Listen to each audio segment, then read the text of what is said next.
And yeah, it looks like we're live. Greetings, everyone. Konnichiwa as well to the Japanese viewers. I'm ShinerCCC. Joining me on the mic is Shaggy, who I think ran SMT5 earlier in the marathon, but is yes, the only other Westerner I know who's completed a run of this. Well, we'll get into the lore a bit later, but there's two different main routes for the hard true demon ending. I'll let everyone else talk for further introduction for now, though. yes, so I am supremely qualified to commentate this run because I have done one run that was 4 hours slower than Mizushima's PB. But yes, I did use the route that these two runners will be using. It's quite hype, I gotta say.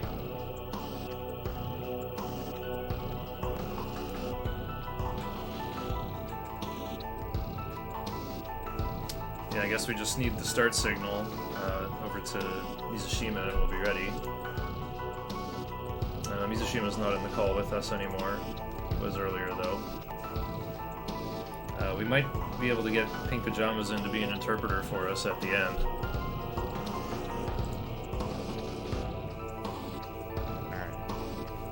Alright.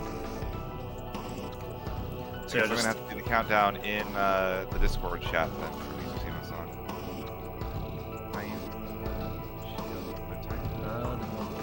Select. Okay. Oh, it's saying it's I think. I'm like Mako from Kill la Kill. I can just read the kana and then blankety, blankety, blankety. Double game. Oh, we have double game audio because I had Mizusima's stream still going. That's why.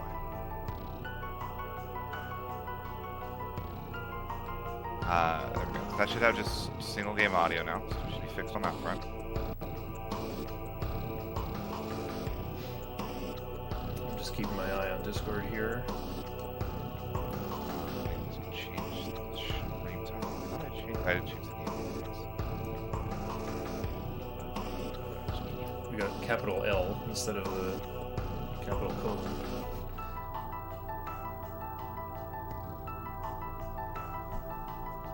What a race would be by Tetris rules, where one racer performing well send SMT levels of hindrance at the opponent. Blindfolded Puzzle Boy. I did route that out while I was at RPG Limit Break's physical event last October, but I didn't learn it. It's too hard. There's too many steps. I still have the papers handy, though. I should probably notate it. Okay.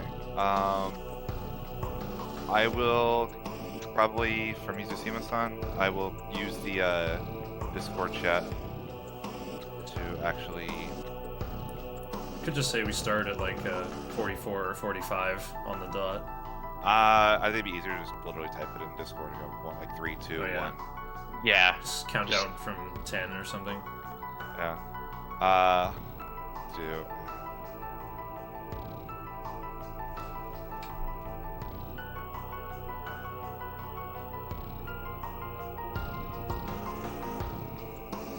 I don't want to swap my keyboard over, so I'm just gonna type it in. Ha-i desu ka?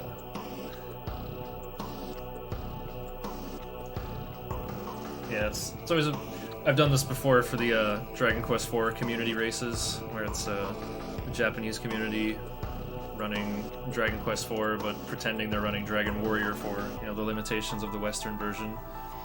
And the communication is always interesting, trying to get everyone to start together. Usually Crimson's running their side.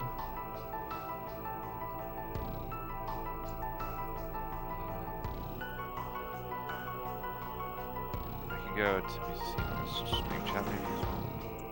Oh, we got the okay. We got the okay? Yeah. Guess he's got his eyes on chat. Okay. Yeah, Mizushima doesn't speak very much English. It's still... I think he can still speak more English than I can speak Japanese, though. So... are you ready, Shiner? Yes, I am. Okay. We will start in 3, 2, 1, Go. Alright, good luck. Okay, Mizushima started, so we're good. Cool. Yeah, I hit start as well. It's pretty close. Alrighty. Yeah, I got a friend visiting me for Pit Crew too. This might be. I'm hoping this will be the best Nocturne run I've ever done. But it's for a marathon, so I won't be too aggressive. Usually when I'm going for a PB, I won't even take the first save, and if I get killed in the tutorial, that's, well, it's only 15 minutes in, I can reset. Oh, I didn't think of a funny name. I'm sure Mizushima's just gonna enter all over the place. But I know people will want to see Mothman, so there can be at least a little bit of Mothman in the run. So I was kind of foreshadowing earlier, there's two different routes for Hard True Demon ending. There's a bit of lore on this, and there might even be some YouTube history appearing in the future about this game, but basically the story I heard from Pink Pajamas was that both him and Mizushima, you know, got decent times, but then they broke apart to go, neither of us are satisfied with our routes. We're going to make better routes and come back. And so they came back at about the same time with these two different routes. And they're very different. Yes, they diverge pretty quickly. I'm thinking of skipping the Sacred Water, because it'll make something else nicer later on. Nah. Then again, Sacred Water is like that one person with the gun in the Alien vs. Predator movie. I'd rather have it and not need it than need it and not have it. Although saving those steps can be pretty nice for reasons once I'm actually starting the game here. Maybe I could give... Well, the two opposing routes, I call them... Pink Pajamas came up with what I call the Mothman route, or perhaps the Kurama route. Basically, there's kind of like two primary demons for attack and defense from like the mid-game, or like 60% through and beyond, pretty much. Pink Pajamas' route uses Kurama for attack and Mothman for defense. Mizushima's route uses Wukong for attack and Arahabaki for defense. The other benefit is that you can get Arahabaki a lot sooner than Mothman. I learned the Mothman route first, and but after I tried this monkey route, I would never go back. I'm all in on monkey route. I think it's way better. People said it's more really aggressive. Yeah, it just feels so simple. The Mothman route has more involved fusions. They're certainly more complicated. This one, it's just all the fusions are just like cheap and kind of simple and direct compared to what goes on in Mothman route. Yeah, when I was learning this route, I was just absolutely blown away by how efficient the fusion route is. Like, it's so clean. Everything leads into everything else super well. And all the demons you get are really useful.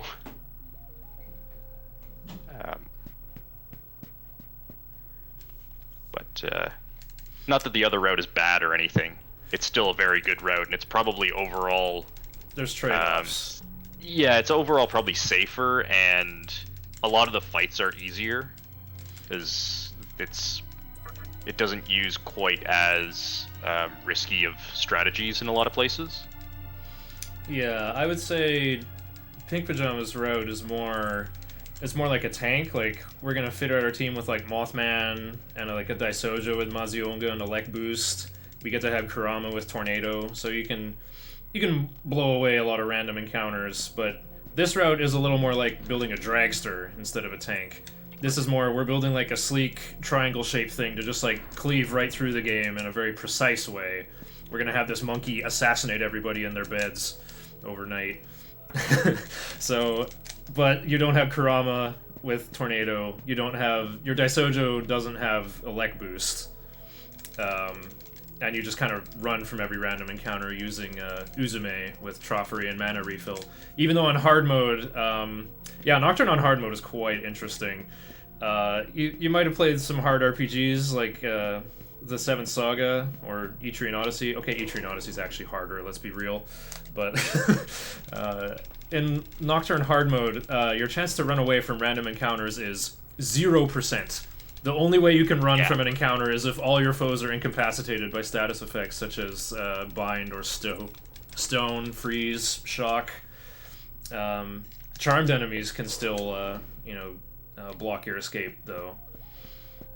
Yeah, if you're in a situation where you've hit the entire enemy team with debilitating status effects like that, why would you even run? Day does it. It looks sweet. Oh yeah. Just for the swag points? It's easier than finishing them, usually.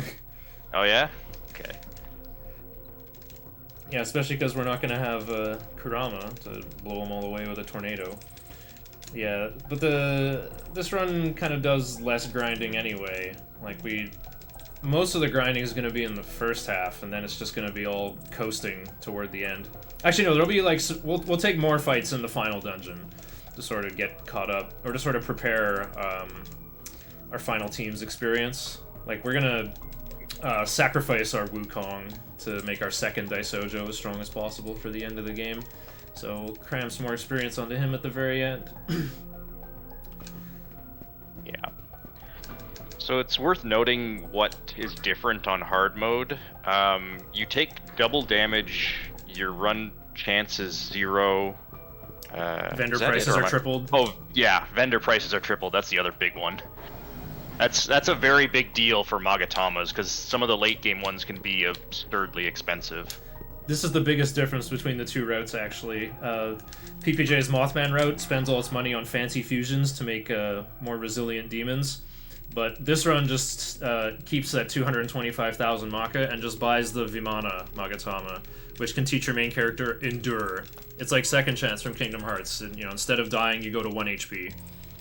And that... The loss condition in this game is if your main character dies. It doesn't matter how many Pokemon you got on your belt. If your main character dies, it's game over screen. Back to the title screen. Load your save, scrub. That's what Hikawa's telling me here. He's gaming real hard. He's playing Dota All-Stars on like a gigantic GPU, air-cooled, like running 5 monitors in 2005. Just rigging the whole esports scene, betting on himself. Playing a whole Dota team by himself, coaching everybody. Oh, and then we get saved by our teacher. Maybe I can talk about Nocturne lore a bit later. There'll be time enough to talk about that. Yeah, Freedom and I did a pretty good job commentating the relay run at RPG Limit Break this October. We did normal any percent though. This is the full supersized version of Nocturne run. Big boy category. Oh yeah, I always say, like, this is the category everyone cares about. Sure, I took first place in everything else because, well, actually not in Merciful True Demon Ending anymore. I would chalk that up to hardware differences, but whatever. But this is the category everyone cares about. I'm like super proud of what I've done with Nocturne, and yet I only have 4th place on this category. Dainava started running the game and already has a better time than me doing Mothman route. So good for him. But I keep saying Monkey Route's so good, and then I don't even have sub 13. This is like me with Dragon Quest 4. I still have 7. I have a 701, but I don't have sub 7. Similar with this, I have like a really low 13, but I don't have sub 13. I think with this run, just completing a run at all is a huge achievement. This is such a difficult and grueling run to go through that anybody just being on that leaderboard is a pretty big deal in my opinion. There's a lot going on. I'm not very good at commentating while running this because I'm tracking so much information in my brain. Anyway, speaking of brains though, it's time for the Nocturne National Anthem, I guess. I'll play this on my Casio at the back of the room here. Uh-oh, I can't hear my CRT from back here. I'll just try to keep up.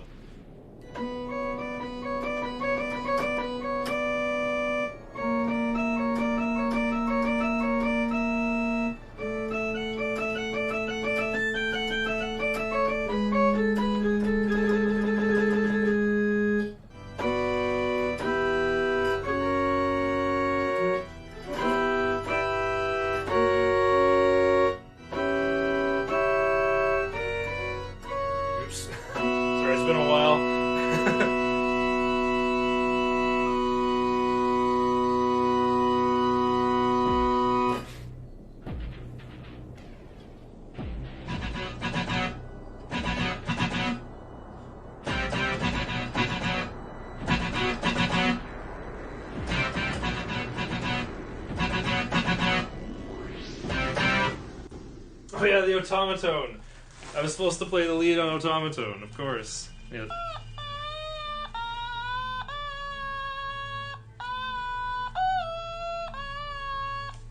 Hang on, I gotta mash a little more.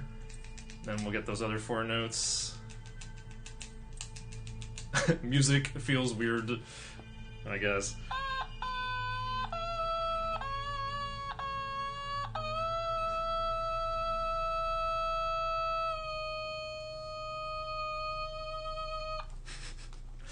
There we go.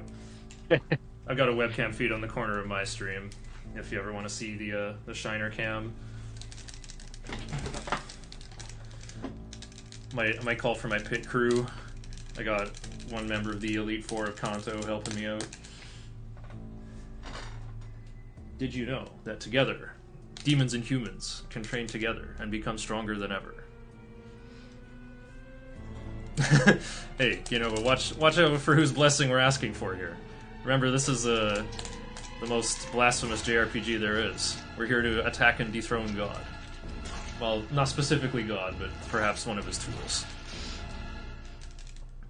So getting into talk about Nocturne's story for a bit, because we have a little more cutscenes. Not a lot of game mechanics to talk about quite yet. So yeah, we're, you know, yet another Atlas high schooler. We're in our senior year, I guess, and soon to graduate. It seems to be springtime, and we want to go talk to one of our teachers for, you know, some advice for what to do out of school, I guess. But our teacher's in a little hospital on the edge of Shinjuku. So I keep calling this place SMC, Shinjuku Medical Center. It's not exactly a hospital. It's supposed to be like a smaller scale version. But then we go there and find out there's like nobody there. No receptionist, no patients, no anything. Uh-oh, that's spooky. You know, there's weird stuff going on in the basement. We get there and we meet Hikawa, who tries to summon a demon and kill us, but then our teacher saves us, so I guess she's actually doing okay. We met a weird journalist in the park as well, who gave us a magazine, like an occult magazine, who's kind of alluding to, oh, there's supposedly like, you know, this incident in the park where people were killed was actually a riot between 2 opposing cults, and they seem to be connected to that hospital in Shinjuku. So it turns out that guy, Hikawa, kind of brought about the end of the world prematurely on purpose in this event called the Conception, and that was that thing that I was playing music during. Tokyo was struck by some black lightning, creating a circular border for a section of it, and then what remained of it just kind of scrunched up inwards like a Terry's chocolate orange, I guess, and now we're running around on the inner surface of spherical Tokyo. A place called the Vortex World, as we'll find out once we get out of here. So it looks like Mizushima has pulled ahead of me already here. I'm running on a PlayStation 2, and he's playing on a PlayStation 3 with a solid-state drive installed. And I learned from... That's the setup that Freedom Pulse 9.7 has as well, that I got to try out at RPG Limit Break, and I felt how much faster it was. Particularly the Magatama menu seems to open 1 second faster. And I'm sure fusions are a little bit faster as well, because it'll load the demon models faster. So you can watch me fall behind in real time. I've always wondered, like, I'm doing everything Mizushima does. Why are my times so much worse? Well, we're gonna see it live. We're gonna be doing the exact same things. We're on the same route. Well, not the exact same things. I reverse engineered the route, and Mizushima has made some small changes here and there along the way. There's one new one in particular about halfway through the run that I'll talk about probably like 7 or 8 hours from now. Oh no, Mizushima. Uh-oh. Oh, I see some shoes on the ground behind my little chat pop out. Or maybe I should move that over. Oh, nice Kaishin. I get an extra turn. Okay, so yeah, typical with other SMT games, you get to custom pick your level ups, I guess like Paper Mario as well.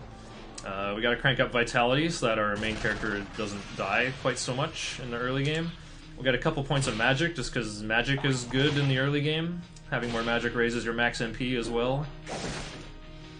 Yeah, this Prada's a tough customer. He's in the top 5% of all Pradas. Yeah, because you're so low level at this point. If that Preda decides to crit you, or if you miss him, you can just die. It's not like SMT5 where the tutorial is a free win.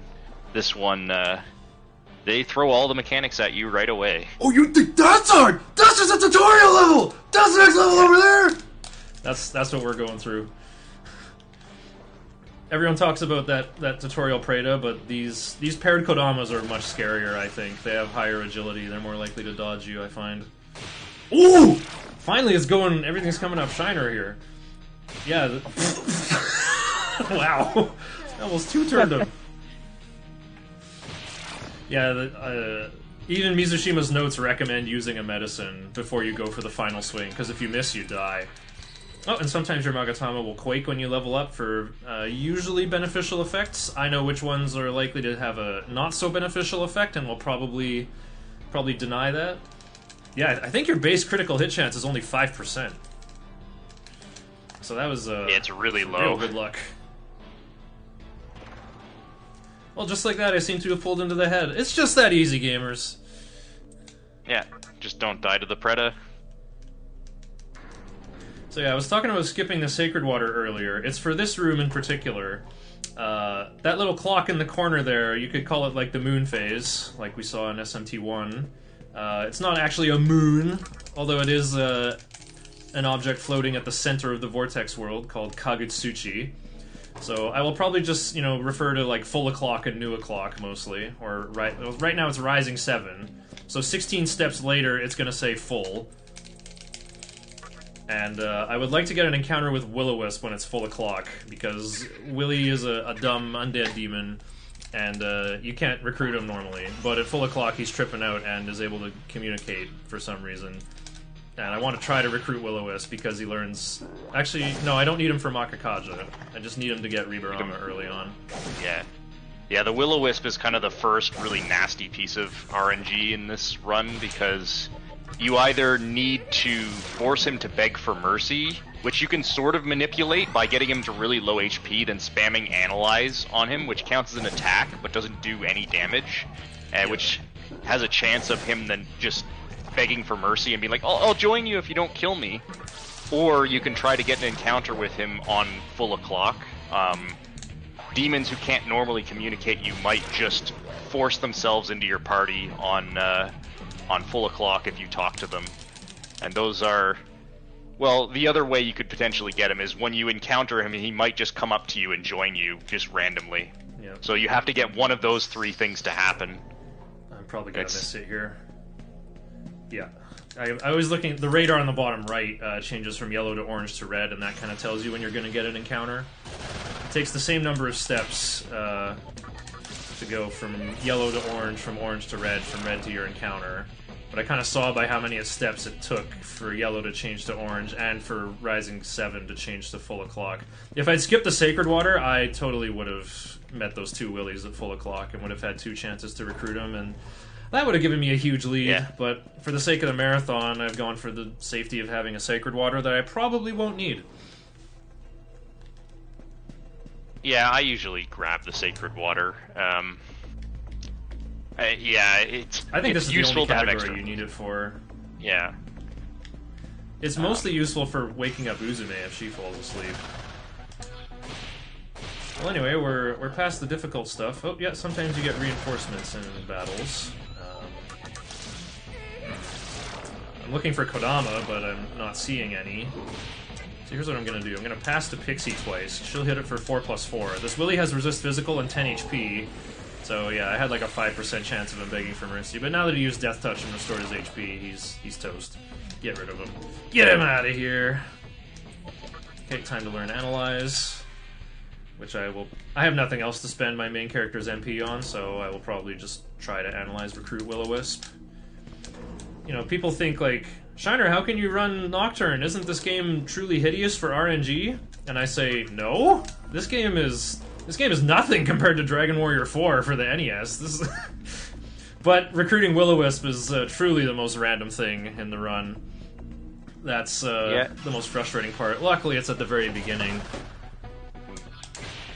Yeah, a lot of the RNG in this game you can do something about. There are ways in the game can just decide to kill you with like back attacks and other such nonsense, but a lot of the risk can be mitigated with proper party setups and wearing the proper magatamas in the right areas.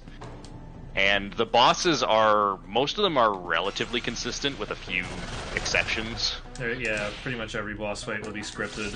It should be pretty likely victory for me, I think. Okay, spending MP on Death Touch this early is good. I might do 8 damage. Okay. No Kodama yet. This is kind of wacky. Luckily, I don't need Kodama to level up. Yeah, Kodama's really common, so not seeing him is really weird. Kodama you can just recruit at any point by just talking to him. You don't have to do any kind of analyzed nonsense. Yeah, all your recruits are guaranteed to succeed before the first boss is dead. So that's what I'm trying to do. I'm trying to get my team built up before I have to fight the first boss. Nice chakra drop. That's a good gift. That's like an ether. You know, restores your MP. Yeah, those are really valuable in the early game.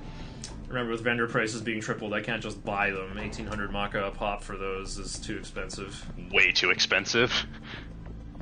Thankfully, compendium prices are not tripled in hard mode. That would make this run, like, impossible. Yes. Uh-oh. No MP on Pixie. Praetors are weak to all magic, but...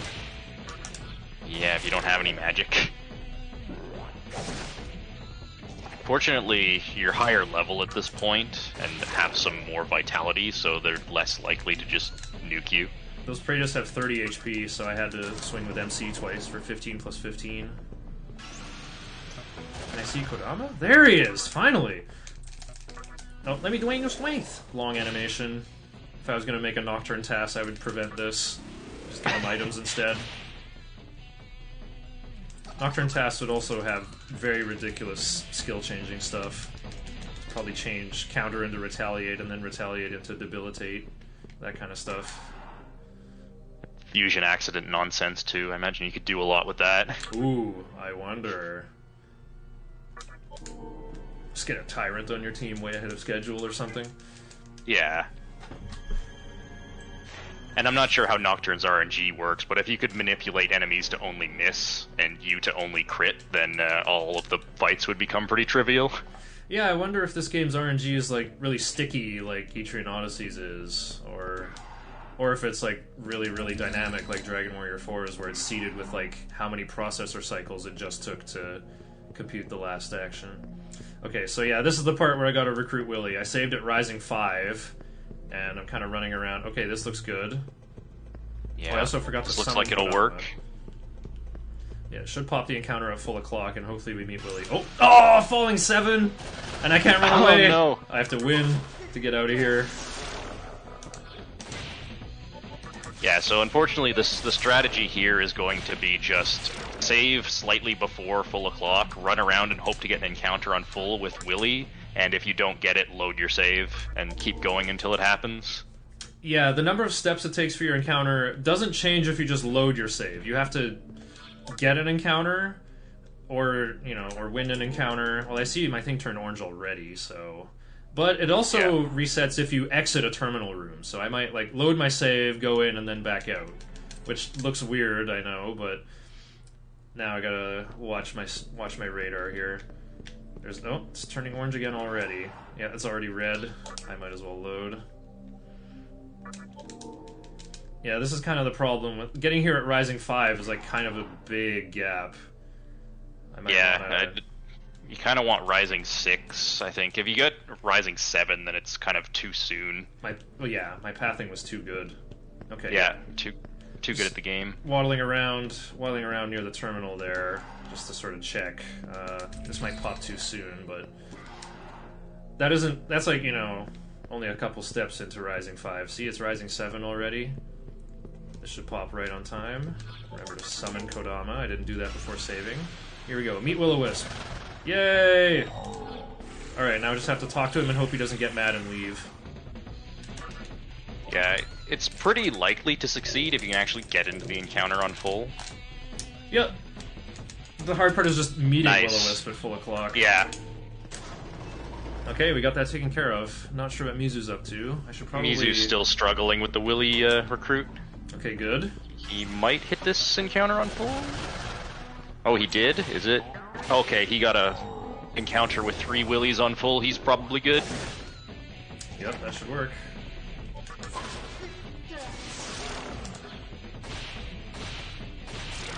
Yeah, he got Willy. Our runners are neck and neck. Yeah, Intense competition. Okay, I probably could have done that encounter a little better. I didn't even talk about this game's like combat mechanics yet. How, you know, I got a nice Kaishin, I got a critical hit and earned an extra turn. So this game's turn order is more like Dragon Quest XI, where like when it's someone's turn, they act immediately. It's not like Dragon Quest where you like queue up everyone's actions and then see who wins based on agility, like, you know, roll turn order that way. No, turn order is, you know, it's each side going back and forth, and whoever has the highest agility goes first. If there's a tie, then whoever appears higher on the list, you know, whatever order you summoned your guys in, that's what breaks ties. So, yeah, so I get like 4 little Evangelion heads in the corner there, right? So it's 1 for each of my guys. If I, you know, hit an enemy's weakness or get a critical hit, then instead of consuming the press turn, it'll start flashing. So that's kind of like spending only half of it. So the next person then can use that. Like, you kind of get an equal amount of heads for party members. But you can earn more by hitting weaknesses and critical hits. You can also pass, which will make the leftmost press turn start blinking. It works differently from SMT5, though. Passing always consumes or flashes the leftmost press turn.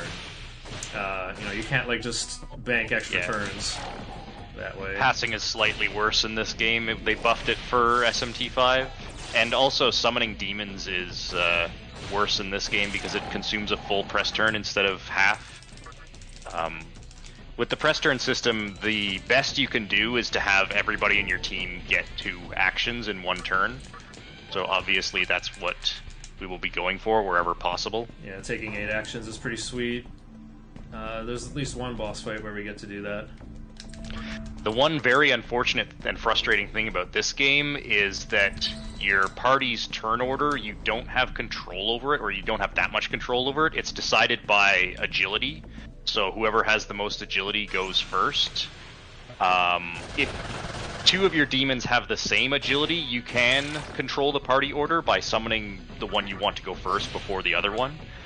But unfortunately, since demons get random stat points on level ups, it's entirely possible for a demon to gain agility when you don't want it to, so it ends up going before.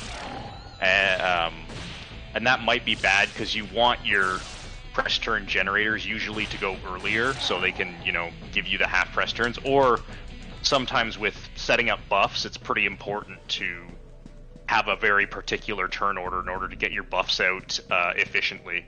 Yeah, the way I think about this game is like the turn order polarity.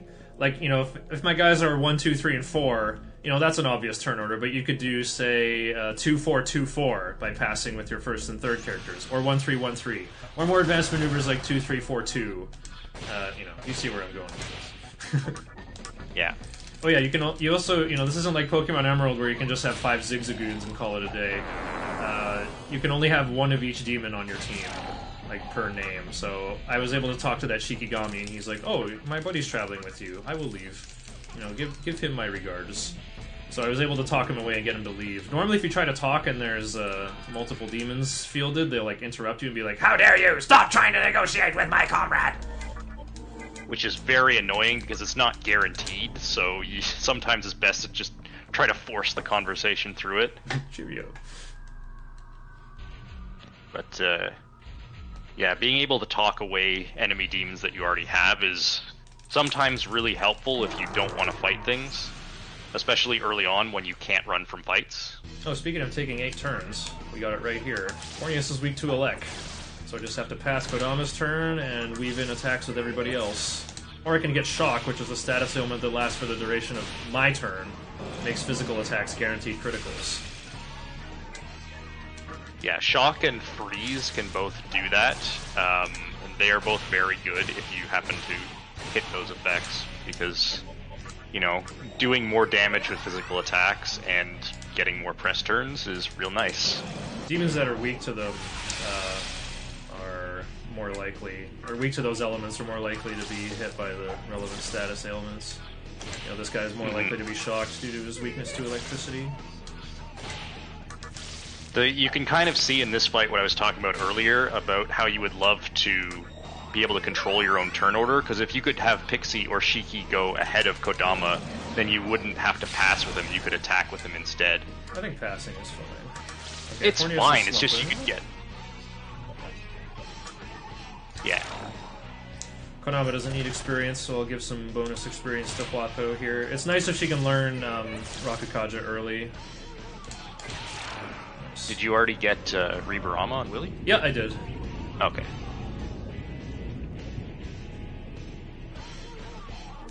There we go. Level 6, time to learn life bonus.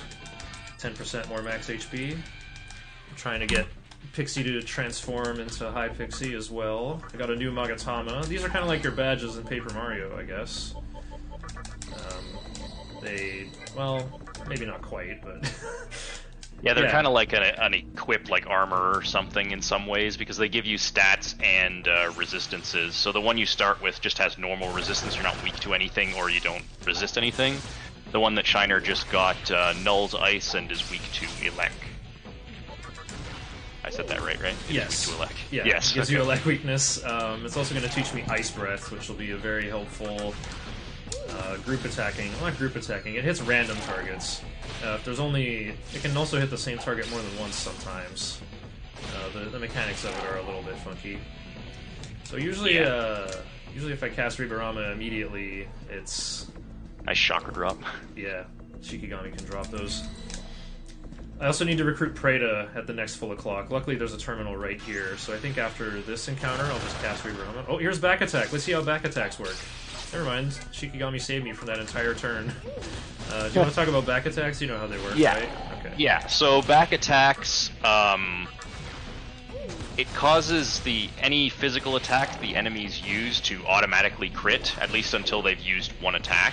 I don't think it affects accuracy, does it? No, you can dodge when you're looking the other way. Yeah, you can dodge, which is really weird. But so... Back attacks are really inconsistent because as soon as the enemy hits you with anything, you will turn around and effectively end the back attack. So like if the enemy opens with like a debuff skill like Tarunda or something, then the back attack is basically meaningless because they turn all your demons around. But if they open by spamming physical attacks, especially strong physical attacks that are guaranteed to crit, it can very easily kill you. Like there's a big difference between getting back attacked by like Oncots versus like any other any demon that likes to use debuffs. Taraka would be pretty scary. Yeah. Yeah. Heat waves. Yeah. So yeah, when your party gets back attacked, everyone will be looking the other way, and when you get hit by something, you turn around. If it was a physical attack, it's a guaranteed critical hit. Yeah. So yeah, anyone with their back turned will suffer a guaranteed critical. So this is why Arahabaki is so good. Arahabaki has null physical, so even when you get back attacks, Arahabaki can turn all these turns the enemy would have gained into stealing one of their turns. Because the other thing about the press turn system is not just beneficial, there's drawbacks to it as well. See how I missed and I lost a turn. If you hit something that your enemy is immune to, you lose a turn, so that kind of discourages you from just going in, I'm just going to spam Tornado and it'll work. You know, it encourages you to test what your enemies are weak to first, or to use Analyze on them, or the reusable Spyglass item about halfway through the game. It also makes agility buffs really good. Because not only do you not take damage, the enemy loses more press turns if you can consistently dodge attacks. Yeah, with a null physical, that means every physical attack that lands on Arahabaki will rob the enemy side of a turn. Oh, I should have healed with Pixie. Live. Uh-oh, Shikigami's weak to fire. Taking another shot. Oh, he lived! Very good. Uh-oh. Hanky Paperboy. Nice. It's over. Okay, there's some nice level ups. Gonna get magic to natural 7. Sometimes you can get stat ups from your Magatamas as well. Oh yeah, Yeah, this which is isn't a like really big deal. this isn't like newer SMT games where you know, the demons tell you what they're trying to change the skill into. You gotta just find out. I don't think any SMT game tells you what it will change into, but usually they tell you which skill they're going to change. No, which... 4 and 4A tells you, I want to change this into that. Oh, do they? Okay. Forgotten that. I don't know if SMT5 has such a system. I don't know how 5 works, because in 5 you have to unlock skill changes, which I never do. Here we go, it's full o'clock. And as you can see, the chances of reinforcements are tripled during Ribarama as well. Ribarama triples my encounter rate and chance of reinforcements until the next full o'clock. Oh, okay, wow, that was easy. Prey is going to be needed later for fusion material. Y'all may have heard of a certain famous boss called Matador, who you kind of need Tsukukaja to be able to beat him. However, there's only 2 sources of Tsukukaja in the early game. Bicorn is unthinkable, it's too high level. So the 2 options are now a Quanz, the element, but I'd have to get MC to level 15 for that. And Quanz is kind of a slowpoke and he goes 3rd. The other option is Preda, who naturally starts with Tsukukaja. Yeah, which is really good. It's kind of interesting that the way that buffs work in this game, and that you get like a Preda who's like level 3 that learns Tsukukaja, which is a skill you'll be using for the entire game, like you even bring it to the final boss. I find that kind of crazy. Yeah, who else is going to ride a long way? Uzume is going to go all the way to the end. On HD, I could upgrade Uzume into Dionysus, but picking all the skills I want is too finicky on PlayStation 2. On HD, they let you handpick all the skills you want, like it's P4 Golden or, you know, other newer SMT games. Yeah, all of the modern SMT games. But here, instead, there's also affinities, but they're hidden. Like the game doesn't tell you what kind of skills your demons like learning, but they do exist. You know, some demons like learning talking skills or physical skills or buff skills or skills of this particular element. You know, all that sort of stuff. But yeah, when you go to fuse something, you know, it'll just randomly choose with this like weighted inheritance, and the game even tells you, like, if you don't like what your demon has, back out and try looking at it again. They tell you to play the minigame of XXOO.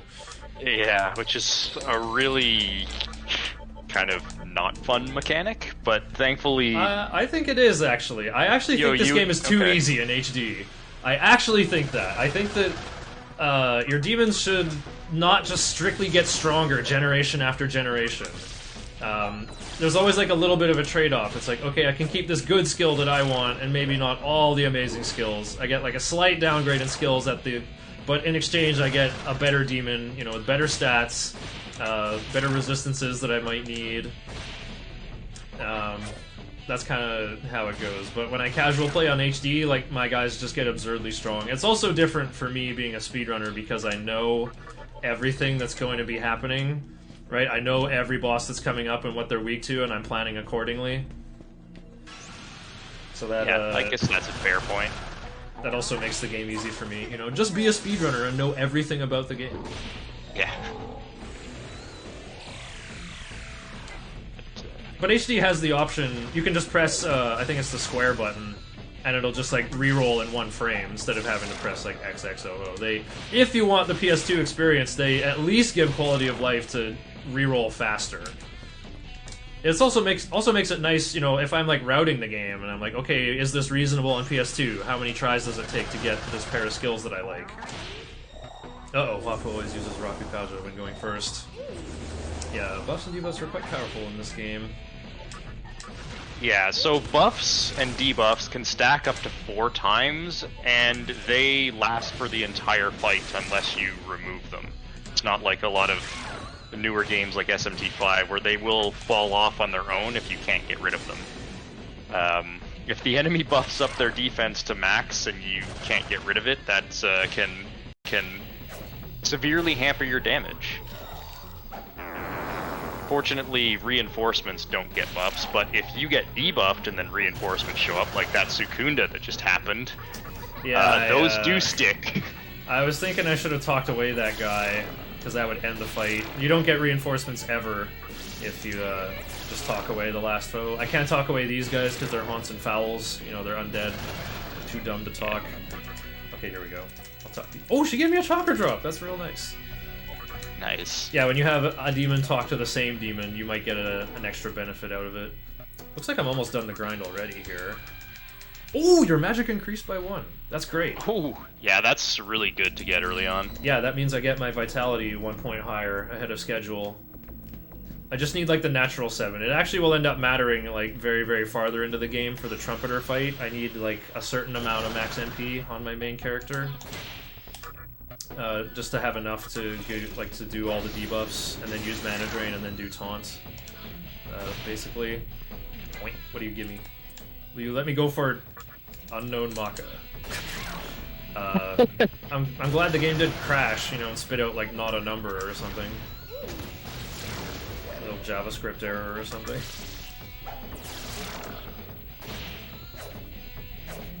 What the? Yeah. Well, that was a Nocturne moment. Ultra Instinct Preda. Predas have pretty high agility, don't they? I think they do. I don't. Well, this game's formulas are weird. That's true. The agility formula makes no sense. Like, Day Nava routed New Game Plus Hard True Demon ending. He uses where you have access to your full compendium at half price, and he has like a cert ready to go with everything, like attack all, fire boost, focus. And this like level 78 cert goes to Assembly of Nihilo, and he keeps missing the level 19 Copas. I think it's my gizzard feeling on it is that it's like it's like dividing their agility by their level. Like if a demon has high agility for their level, then they're more likely to dodge. That's what I think is happening. I don't want 30 Maka, I want experience. Uh-oh. In fact, maybe I should talk him away. Pixie doesn't need that much more experience to level up. Oh yeah, of course, then I get the undead pile after that. Can Shikigami hit for 10? Oh, I've been secunded as well. Yeah, so the main goal of this grind is to evolve Pixie into High Pixie, so that way when we go to the next area we can recruit another Pixie for fusions. Exactly, because we don't have Pixie on our team anymore. That means we can recruit another one. Yeah, that's how that works. Go. Getting points of luck sucks, because luck is a terrible stat. Yeah. But Pixie is pretty likely to gain luck, and it doesn't matter because the stats get reset when they evolve anyway. Okay, I still ended up using Rebarama early, using it at Rising 5. I don't want to... I'm done grinding, and I don't want to run around out there where the encounter rate is tripled. However, see how the radar is blue in here? There's no encounters in here, so we're just gonna, you know, run laps, do a little beep test. Boop. Yeah. Boop. Okay, the effective attract wore off, time to go. This also synchronizes the clock, so I should get to the next place right on time. Oh yeah, and I beat Fornius, so this guy will give me some money. Oh yeah, I always forget to talk to this guy. If you talk to him before Fornius, he'll give you 850 Maka, which is enough to buy, basically nothing. Money is really valuable, especially in the early game. So money is money. 850 won't matter. Okay, I'm I'm a minute behind my splits. Sub 45 out of SMC, that's a pretty good pace. Everything has gone just peachy so far. Didn't die in the tutorial, didn't have any trouble recruiting except for like loading 1.5 times. And here's our lore update from you know, the old woman and the young boy who gave us our gummy worm friend. You know, burrowed into us and burrowed into our face. That's the Magatama. I think that big demon horn attached to our main character's neck. I like to imagine that cone is hollow. You know, it always says like, "Will you ingest this Magatama?" Like not digest, but like, you know, it doesn't. Ingest refers to like, you know, eating food, right? Or like just swallowing something. I think so. Yeah. But we're not digesting it. They're reusable. You got to be able to spit them out. So I like to think, you know, the bug like crawls into that hollow cone in the back of his neck and just chills in there. Like latches onto your spine to communicate with your brain or something. To alter your stats, it must. That's how it's got to be.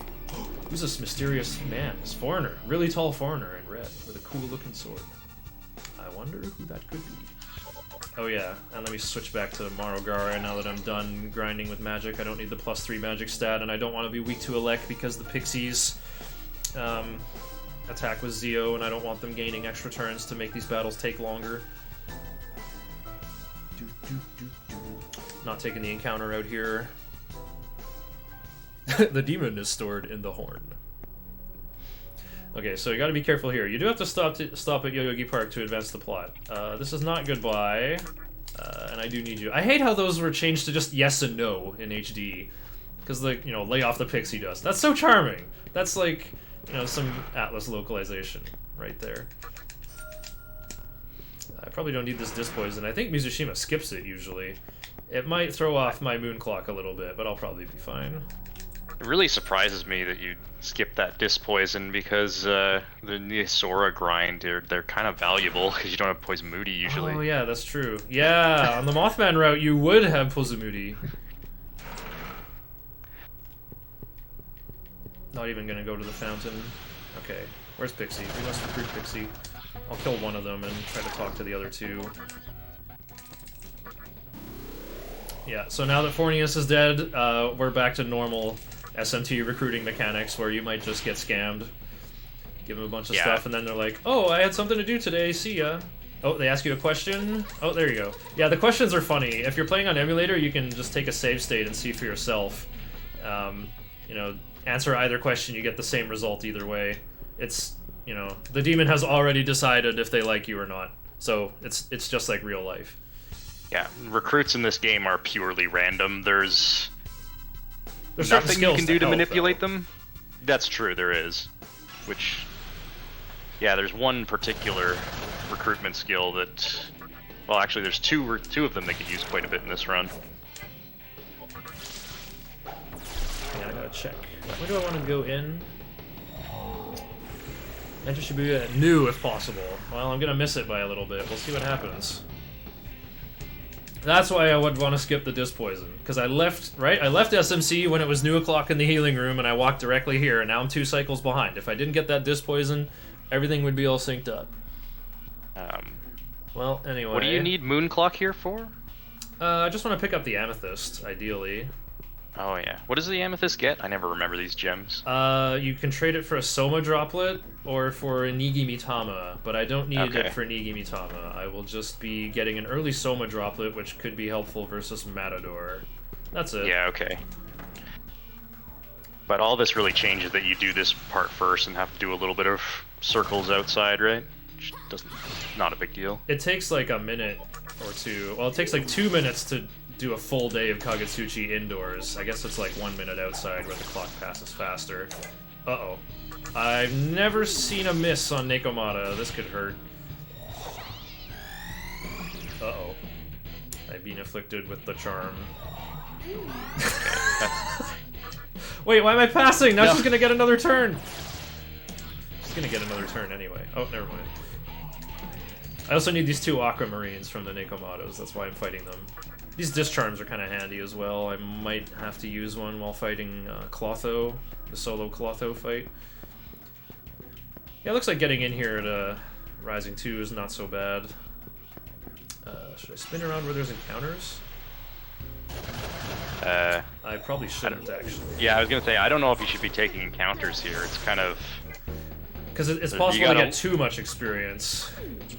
Yeah, and you got a lot of stuff to do before you reach the next heal point. The experience here is not too high, though. I'm just kind of thinking, oh, nice, I got a revival bead for a drop. Oh, well, that made that fight worth it for sure. Yeah, there's no encounters up here. So I guess I can spin up here. I like to get the bead chain in Amala Network, even though it's a bit risky, but it really smooths out the budget. Yeah, I don't get that bead chain. I hate that bead chain. Yeah, Amala 1 is real rough. It's probably the roughest section of the run, honestly. It's where we're very underleveled and we don't have many options for demons, and the demons that live there can't be recruited and are rather powerful. Especially in a speedrun. Eros and Couronne Zone are very dangerous. We'll have like a Huapo Diplomancer to get the elements to leave with Pester, and hopefully they'll give me a Megiddo Rock as well. Uh-oh, MC's not at full HP, and I'm being back attacked. Boy.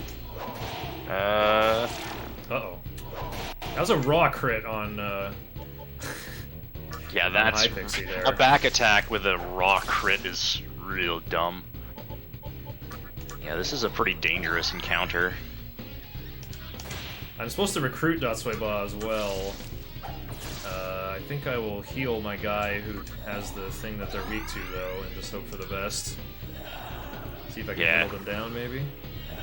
I'll summon something. Oh, nope, I don't get to summon something. I'm asleep. Never mind, I'm awake. Now my lightning guy is asleep. I'm gonna summon the pixie for some healing. Yeah, sleep is kind of interesting in this game in that it heals you and restores your MP a little bit when you do get a turn. Yeah, it's nice. It's like, you know, sleeping at the end is supposed to heal you in an RPG, right? So. Oh, that's so bad! Yeah, having Guapo die. Oh god. This is why I really don't like taking extra fights in here, although this is not an extra fight.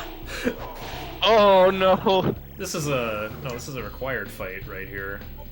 Yeah, this is a required fight. I have to recruit Datsueba, and here she is. You know, lots of chances, right? Lots of chances to recruit. Just what I wanted. That's what you wanted, right, streamer? I've never seen so much Dormino success rate either. Oh no! Oh, they full double party? up on Okay. Shikigami. Oh, at least he lived. So I can finish Okay. one of them.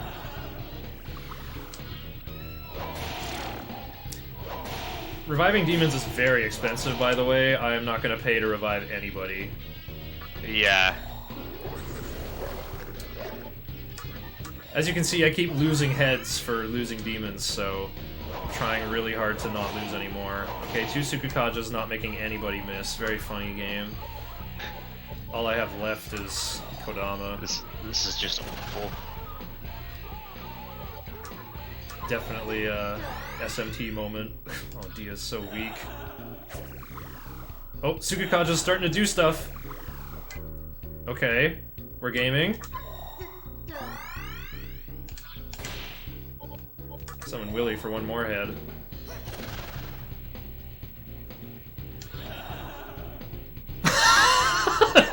MP ga tarinai! Ran out of MP. Oh no. Okay.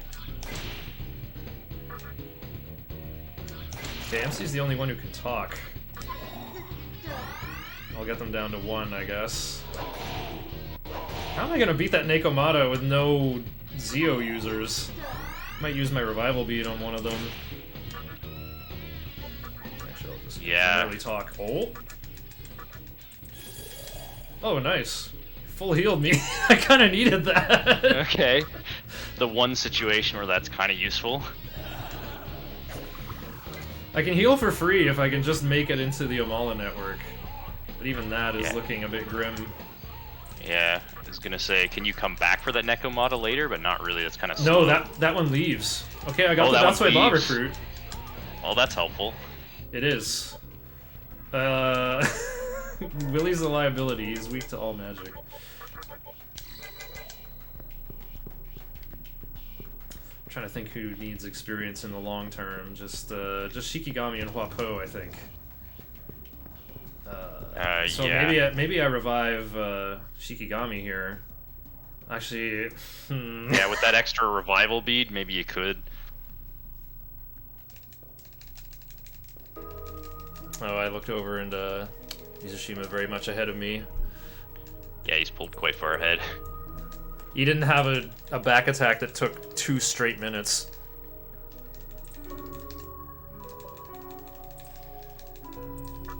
I had another demon that wasn't at full HP. I think they died because of that. You gotta walk around with everyone at full HP in this game. So yeah, Chiaki survived the conception. Fornius talked about a human sneaking past him. I guess that was her. Okay, so we gotta do that cutscene. Oh, I have 3 revival beads. Well, that's 20, a lot. 20 experience doesn't matter. I'll revive High Pixie because she's way stronger. She has Wing Buffet, so that'll help me get out of some real scary encounters in case of those.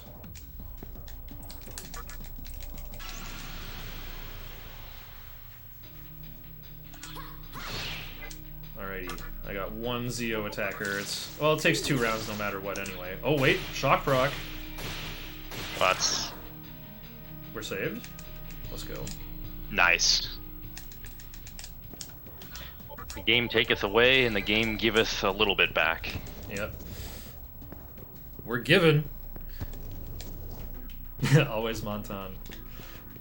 Well, the good advice of a Dragon Quest III runner right there. Okay, so I want to enter Amala 1 at anywhere between New O'Clock and Rising 3. Mizushima doesn't really care because he's not getting the B chain in there. Mizu's an hour ahead. I don't think that's how this game works. By the way, those mysterious drinks I got before the conception, the one I got in SMC was that Soma there. Oh, I already have a Dis Stun. I do buy a Dis Stun if I don't have one. But I've got one. That's all I need. Yeah, that Soma selling for 6k is really great.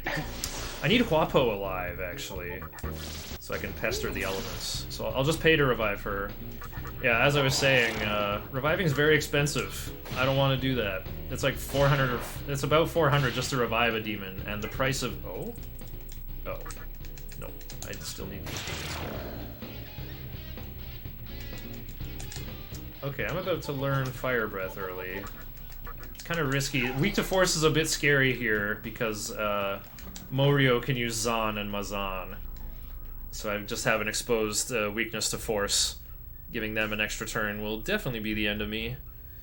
Yeah, especially because you can get an encounter with like 4 of them at once. I think that encounter exists. Yeah, that's the worst encounter in Shibuya here. So we gotta talk to this guy in the Cathedral of Shadows, and that will set another flag that we need. Yeah, we still don't have to do any fusions for a while. This route waits quite a while before doing the first fusion. Pestering Dotsui-Ba would be great. She has a chance to give me a Chakra Pot, but Huapo's dead. Holy moly! Encounter rate is like Ribarama right now. The game is really trying to help me learn. Yeah, they're trying to help me learn Fire Breath ahead of schedule. I'm overthinking how and what to attack with. I'm about to blow anyway. Oh, that Rakukaja making a difference here. Rakukaja diff. Free slime. Wait, slime is a foul? I'm not sure if I can use that. Oh yeah, your name has reached my humble ears. This is my first time stopping at the fountain. Okay, so revive Huapo and restore High Pixie. That's all I'm gonna do. Because I am going to heal for free pretty soon. Yeah, so the Amala Network, once you enter it, it locks you in there, but fortunately they're not so cruel as to, like, give you really expensive healing to literally trap you. So they have free healing in the Amala Network. Yeah, that's what happened the first time I played this game. I was playing on my dance pad and I got stuck in the Amala Network. It was too hard. I couldn't recruit anything. I couldn't leave. It's a bit of a Lost Woods maze as well. It's I didn't start playing the game again until Papa Nurgle gave us his love and quarantine began. And then I definitely enjoyed this video game about the end of the world and the creation of a new one.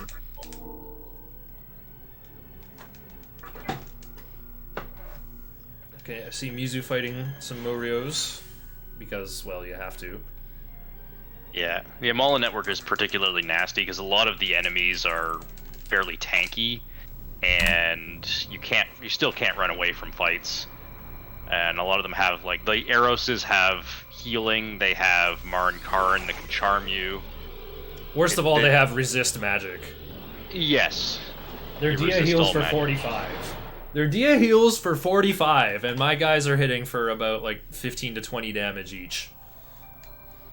Yeah, so they can really waste your time, especially because an encounter with 4 of them exists.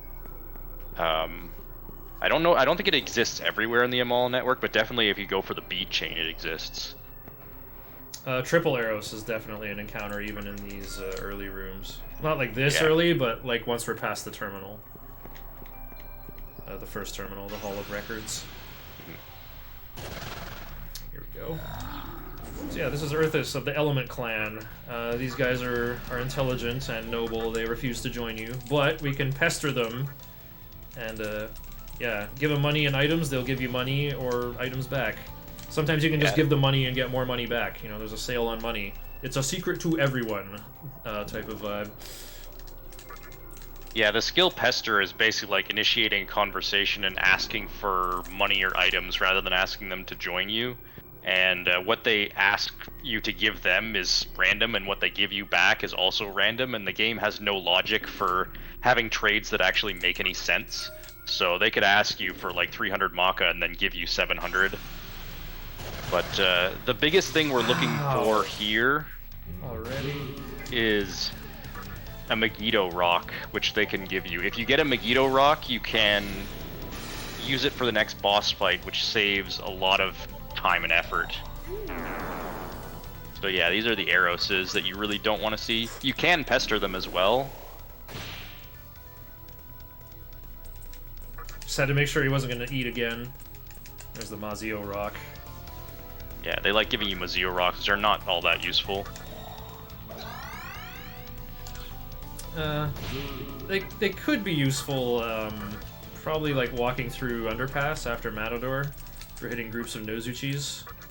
These guys can ask for chakra drops too, so I tend to scroll slowly while negotiating. 2 Mazio Rocks. Yeah, that's something. I'm trying to get Shikigami alive again. I also need to win one more fight somewhere and learn Fire Breath. Shiranui not only makes you weak to force, it also gives you a ton of magic and agility, so it's making my turn order weird. Do items scale off your stats in this game? I don't think they do. They they use do? your Okay. magic stat for calculation, and boosts affect them as well. Okay. Like using a Mazan Rock when you have Force Boost. Yeah, Force Boost works for that. Well, I got Shikigami back in the party, so I can use Secunda on Eros. That is relevant to my interests. I want someone using lunge. Let's go. Yeah, that's what I usually do for Eros. He's got resist magic, but that means I can hit him with lunge, which does ever so slightly more damage than a normal physical attack. But the physical skills in this game, almost all of them have lower accuracy than a normal attack. It's not safe to just use them raw. So that's where the uh-oh, don't spill the money. Oh yeah. Being confused is very annoying because you have a chance to drop money, and the amount of money you drop is dependent on how much money you have. So if you have a lot of money, you can throw away a lot of money, which can be real bad. Yeah, it's having a higher luck stat mitigates how much money you throw away, but as you can see with our MC, we're just building him to be a burly tank with no agility. That's not a good encounter. Okay, one down. That was a nice wing buffet.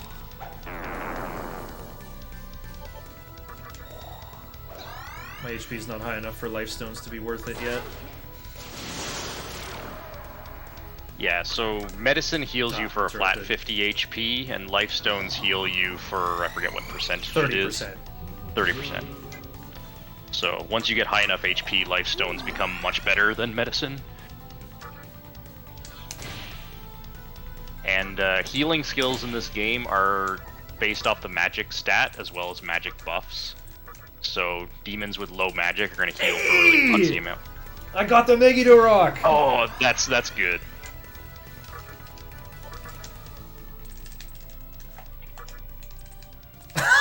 I can't do that, cheerio.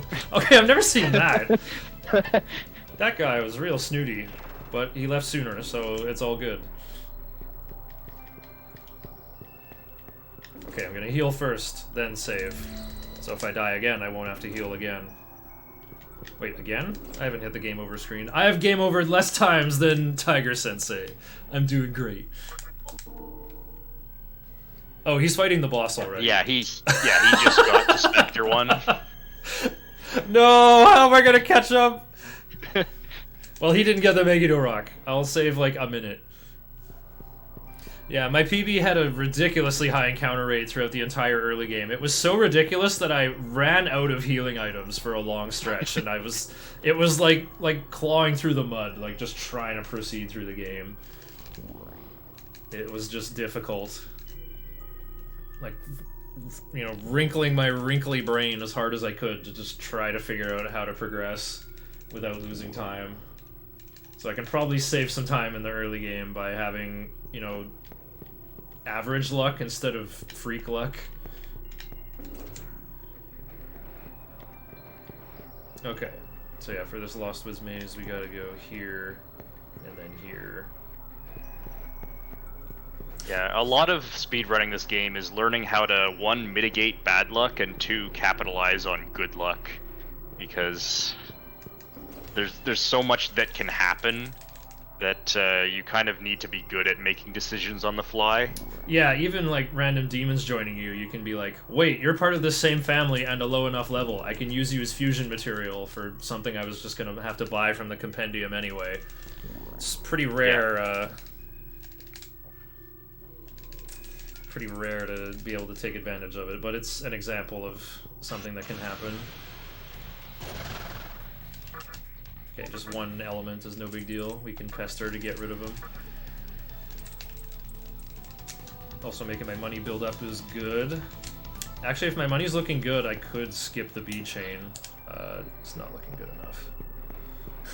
I need 6,000 in order to buy Iomonte. I don't think the boss... we could see how much as soon as Mizushima kills him. Yeah, I can gives watch 2,000. I can't remember either. I'm just navigating here. You just keep going left until you get there. Lunge! Lunge!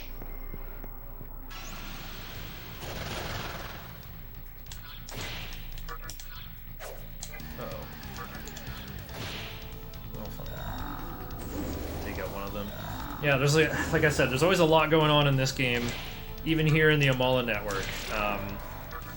I'm kind of paying attention to my experience, because what happens is, like, I want to not hit level 11 from this boss fight. I'm gonna get 600 experience, which could almost be enough to level up twice. I think if my TNL goes under 131, then I'd level up twice. I want to learn mana bonus at level 11, which comes from Wadatsumi, the Magatama that makes me immune to ice. Uh-oh. Oh, it's falling 7. Okay, I got it anyway. Oh, okay.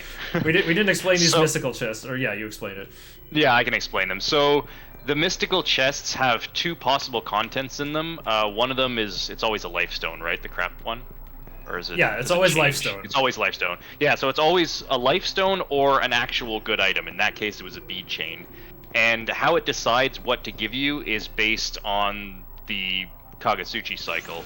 So if it's full o'clock, it's guaranteed to give you the good item. If it's new o'clock, it's guaranteed to give you the lifestone. And in between, it's a chance. So if you're on half, it's a 50% chance. If you're on 7/8, it's a 7 out of 8 chance of getting the good item. So Shiner opened the chest on missed full o'clock just barely, so he had a 1 in 8 chance of not getting the bead chain that he went way out of his way to get. So that would have been very unfortunate. A bead chain restores your entire party's HP to full, which sounds really good, but the actual value of it is you sell it for 5,000 Maka. Yeah.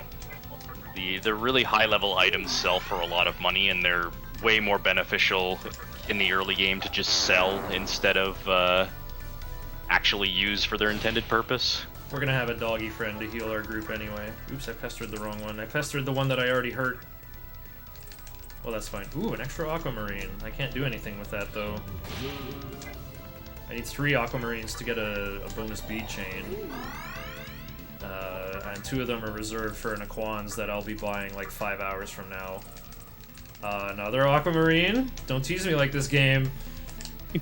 Actually, what I can do with them is I can get smoke balls, right?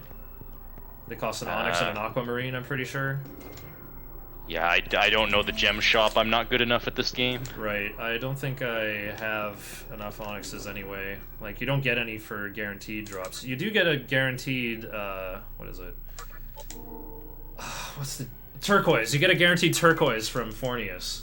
And you trade those for attack mirrors, and I will be getting at least one attack mirror. Getting a second one would be really nice. Okay, I have to actually look at my notes here.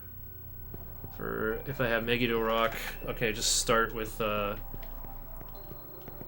wait, I'm supposed to. Wait, I want Preda to get this experience. Oh, Yeah, ideally, Preda will get. So, I suppose we could pre-talk about some of the fusion mechanics, like sacrifice fusions. So if you enter the Cathedral of Shadows on full o'clock, you have the option to add an extra demon into your fusion, so you'd fuse your normal two together and then offer a sacrifice. And what that will do is it takes the experience of your sacrifice and gives it to the demon you just fused with the bonus multiplier. I can't remember how high it is.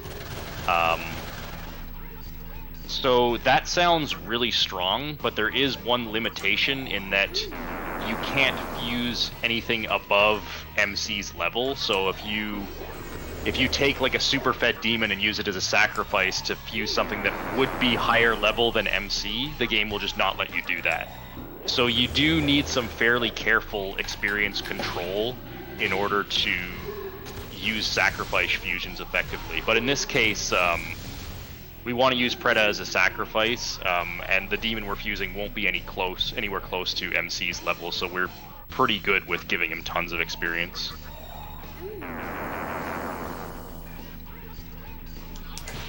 Which one was that? Okay, so, that was 2?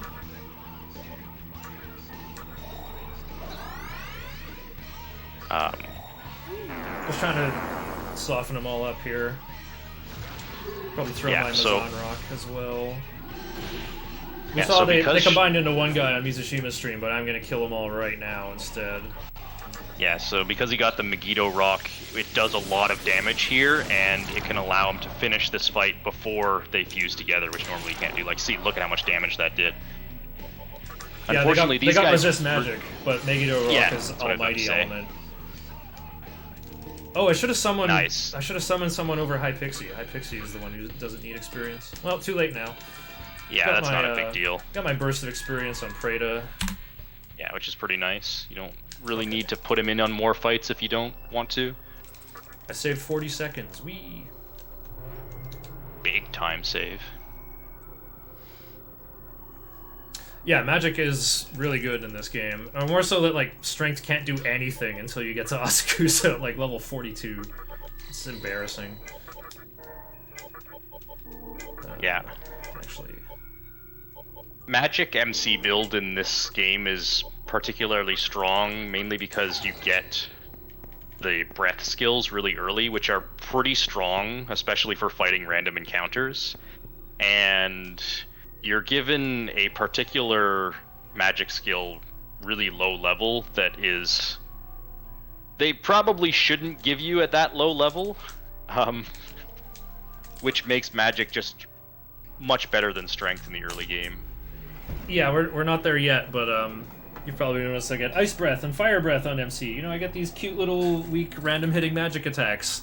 The equivalents for Electric is Shock, and for Force would be Wing Buffet, which High Pixie has, but our main character doesn't have wings, even though he's got these Nazca line-looking tattoos on his back. Maybe there was a plan to actually, you know, let him manifest some wings, give him an animation for Wing Buffet, but... No, the designers were just like, you know what, let's learn Tornado at level 17 instead. Which costs 25 MP and is as powerful as Mazandine. Zandine is stronger, but yeah. Such a weird decision for them to make, especially because they give you access to Force Boost at pretty low level too. Level 22. Which gives you 50% damage increase to Force. They give you MC access to the boost skills really early on, and they're really strong in this game. Elect Boost not so much, because all you get is Shock, and you can't learn Bolt Storm until level 61. Yeah, Bolt Storm is the Elect equivalent of Tornado, and the level difference when you learn them is so dumb. Yeah, the elements are not created equal in this game. I think a lot more things are weak to Elect than anything else. Yeah, there's a lot of jankiness with how they set up the skills in this game. And it seems like a lot of demons attack with ice. Like, having ice immunity is usually valuable, but having, like, being able to attack with ice on your side is, not so flashy. Okay, usually I don't save here in Ginza, but, you know, it's a marathon. Yeah, I would save fairly frequently.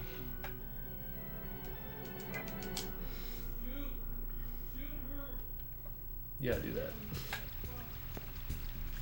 Alright, we made it to Ginza, like the reporter wanted us to. That guy Hijiri in his cool fish scale suit. Oh, I didn't heal in the Amala Network. I gotta heal here. Oh, that's unfortunate. Costs a bunch of extra money. Not that much. Look, it's Yeah, it costs 300, and that guy in SMC gave me 850. So I guess that's what his money was for. I'm also looking to recruit Jack Frost here. I need an extra fairy in order to do my fusions. What I could do is just like fuse using Pixie and then recruit another Pixie. We'll see if it shakes out that way. The route gets a little bit nebulous after I beat the next boss, Troll, where like I have a couple of objectives. I have to hit level 13 and then fuse some stuff, and then once I have that, I go do a real grind to reach level 15. The only like dedicated grind where we're just actually spinning in circles for the purpose of reaching whatever level. Grinding in this game is very slow. You're sort of discouraged from doing it. Like, you're almost, if you're playing this game casually, you're almost always better off just going, what do I need for this next boss? Like, try fusing or getting, like, a demon that has relevant skills or affinities that you might need. Yeah. With most of the grinding in this game is done just on the road. You're walking from point A to point B and getting random encounters, so you might as well just fight them. Yeah, there are very few spots where it's worth it to just stay in one area and just fight enemies over and over again for experience. Oh, I was hoping to get a magic mirror from Lilim there. That would make the Matador fight a lot safer.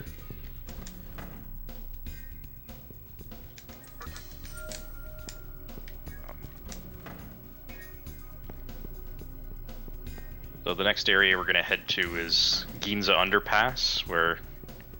well, you see Mizusima was already there.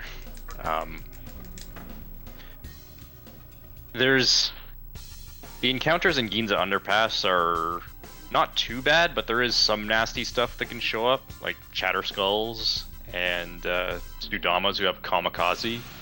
Oh, yeah. Chatter Skull's only in the first room. Oh, is he only in the first room? Okay. Yeah, I don't think he shows up in the main tunnel.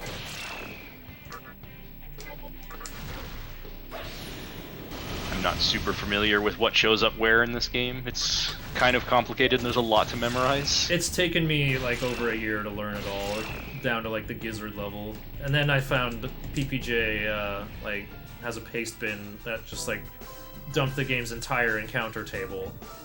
So I just saw like what the possible encounters are, and just from there I just had to think about it, like, where have I seen this before? Oh yeah, you know, this can show up in this room. It is like something I care about because you know, like we said earlier, what demons you march with and what Magatama you have ingested, all that stuff for defense matters for random encounters. And say I'm like looking to recruit a specific thing, like what room am I most likely to see this thing in? Like I want to, you know, I want to be in the fountain room in Ginza, for example, because that's where Pixie and Jack Frost are. I think Lilim is more likely to show up in the side rooms instead. So yeah, usually you go in at Rising 2, but you can go in at New instead to go pick up a cash cube that's kind of not that far out of the way. I'm gonna go get it. It's got 2 Maragi rocks in it. You know, it's a spell that will hit everyone with fire. Not random targets like Fire Breath, it hits everyone. I'm gonna be farming Asoras in the underpass town, and they're weak to fire. That's what I need. Yeah, so... it won't be too long from now. Well, I guess it'll be after Troll, but the big grind that we do for the Matador fight is off of the Asoras in the Mannequin Town. Mainly because if you're in the water in that area, the only thing that can show up is Asoras, so you can design a party that's they're also the most efficient thing. The most efficient thing to farm. They get 40 experience each because they're level 14, and yeah, if all you need is one element, that makes it easy to plan for. And you know, the terminal's right there in case something goes really awry and you need to heal. Yeah. Also, your encounter rate is very high when Reaper Amma is on. Yeah, you can get a ton of follow-ups, which one really important thing about follow-ups is you're guaranteed to go first on a follow-up, whereas if you just get an encounter, the enemies could go first, which saves you a lot of grief. You know, so I never thought of that. I can't believe I never thought of that. That's a very good point, though.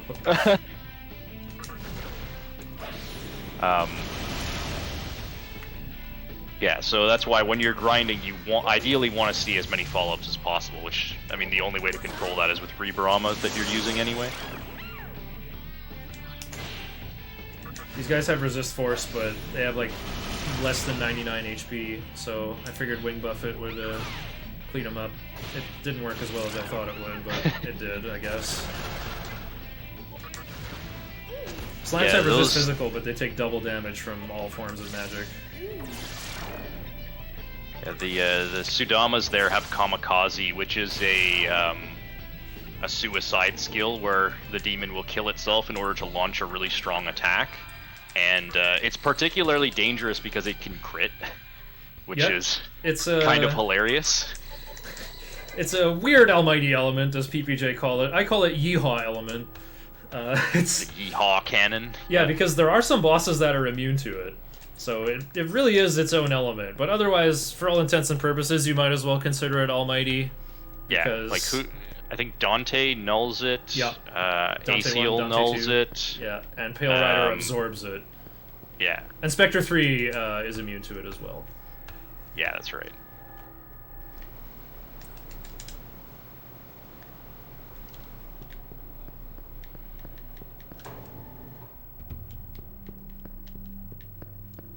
Yeah, post your Benjamin Wheeler emotes in chat for the biggest yeehaw. It's kind of just another example of Nocturne jank. As much as I love this game, it has some very counterintuitive mechanics that wouldn't really be acceptable in a modern game. I don't know, Dark Souls has some pretty esoteric stuff. Nocturne is just on a... feels like a typical level to me now. Maybe that's why I like this game so much. This is a gamer's game. I haven't even played other SMT games, and I just love this RPG. It's just such a good RPG. It's got a certain amount of charm. Once, like, you and I know how the game works, so we are familiar with all the janky systems and know how to use them. But when you play this game for your first time, encountering stuff that doesn't really make sense is pretty annoying. I think if you played Pokemon first, you can handle this game. But there's more to it than just hitting weakness all the time. There's so much more you can do. Yeah.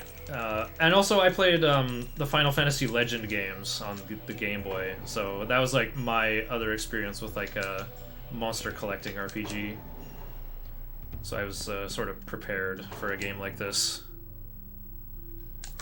Nocturne is the Dark Souls of SMT. It really is. I've been talking to this guy, you know, saying how he's doing a solo main character challenge, and you know, similar to how in Dark Souls you're like, oh, where's the next bonfire? Where is it? Where is it? You know, you're just limping from terminal to terminal in this game, you know, really hoping you don't die. The survival horror experience is right here in an RPG, especially the kind, you know, not like Dragon Quest or Pokemon where you wake up with half your money missing, where Final Fantasy style, you go back to the loading screen.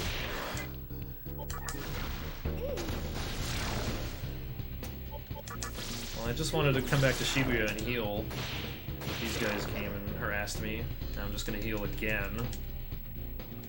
Yeah, one thing to note about the encounter rate in this game is it's very inconsistent. You could take one step and get another encounter, or you could go for a pretty long time without seeing one. So it can make for some very interesting experiences if you're trying to get through an area quickly. It becomes a lot less painful once you have access to Trifuri, but in the early game, your encounter luck makes a huge difference. So, Mizushima's about to fight Troll. Troll is a pretty simple and easy boss fight. He's weak to Mind, which means he's weak to Charm. So you can just completely lock him down with Charm and he can't do anything. If you actually let him attack, he has some really nasty stuff like Mabufala and can kill you really easily, but because he's so vulnerable to just being charmed, that's all you gotta do. I forgot something in Shibuya. I forgot to buy Iomonte. And my moon clock is gonna matter pretty soon. I don't think I have time to get it between like going back to Ginza and then to Troll. Maybe there is. I think the bigger window is here though. Like usually I have about 2 cycles to splash around in the water. I should have grabbed this when I came back to heal. That's kind of what I forgot. So yeah, this is where... Yeah, I don't have enough. I have to sell the bead chain. Maybe I could sell other stuff. But this is why I get the bead chain, just for the budget flex. And now I have a float to like revive my demons in case I get another really mean back attack again. Yeah, and also, if I had a higher encounter rate and MC... What I have to learn next at level 12 and 13 are skills from Iomonte, so I need it, basically, at this point. I seem to be doing, like, a little bit ahead in experience. Like, I probably would not hit level 12. Well, actually, I might. It depends on how many Isuras I meet in the water there. Nice vitality for Hypixie, I guess. It's not going to matter, though. She won't be on the team for much longer. What's going on the troll fight over there? Oh yeah, just buffing up? Yeah, just buffing up, hitting charm, and then auto-attack him to death. So one thing that's worth talking about that I don't think we did yet is how you learn skills from Magatamas. So when you get a level up, if you're high enough level to learn a skill on the Magatama you have equipped, you will learn it. It's the next skill. You have to learn them in order too. The next skill, sorry, yeah. So if you get a Magatama early on and never equip it and then get to the end game, you'll still have to go through a bunch of level ups to get all of its skills. It's not like you're like, oh, I'm high enough level, I can just take these skills. That's not how it works. You have to very carefully plan your level ups so that you get the skills you want when you want them. Yeah, there's not too much of like... Actually, I do have to chew through all the skills on Marogare, but I'll have a chance to do that later. There actually are, like, yeah. I guess 2 flex levels where I'll be able to do that. There's a surprisingly low amount of flexibility, though, I gotta say. Yeah, it's route. Kind of... It's one of the more frustrating things about speedrunning this game, in my opinion, is that you can level up with the wrong Magatama on and... be, you know, pretty screwed, because then you'd have to get another level up to get the skill you were supposed to get. And with the way random counters and reinforcements and the relatively unpredictable nature of when you level up, you have to be really on top of watching your experience. Be like, okay, I'm about to level up here, I need to get this skill. Okay. Turn to falling 7, the very step I get in front of it, because I had to go back and I forgot to buy Iomonte and just about got punished for it. I'm kind of a cycle behind, but I should make it to Troll on time. I love talking about this. How like this. Atlas really knew what they were doing with the geography of this game. They could have made things a little bit farther apart and have everything not be any fun at all, but no, this game's world is actually sized very well, where you can get that mystical chest there in the pond, and when it's full of clock, and now when I walk straight to Troll's room where there's 3 more mystical chests, it'll be full of clock again. Right? They could have made that like 30 steps farther away and then that wouldn't work. Or make it 30 steps closer and then go, I have to spin around a little bit. No, there's like a lot of setups like that in the game where everything is sized very nicely. Yeah, that's kind of an interesting point. I do wonder if that was intentional. I mean, you might be right. They must have tested this game a lot. Yeah. Game testers tend to get very good at the game they're testing. So I think stuff like that ends up being found. Another game for the NES that I speedrun called Fazanadu has a kind of an exploit. At the beginning of the game, the king gives you 1,500 gold when you have 0 gold. But no flag or anything is set when that happens. So if you spend 1,500 exactly and go talk to him again, he gives you 1,500 again. And all the shop prices are set up in such a way that you buy 1 of everything and sell the red potion back, and then buy 3 keys. That's exactly 1,500, and it like sets you up to start the game with like everything you need. So again, that's probably something the testers found / left in the game as a kind of hidden like debug thing to like streamline testing. So let's give game designers out there a little more credit, I say.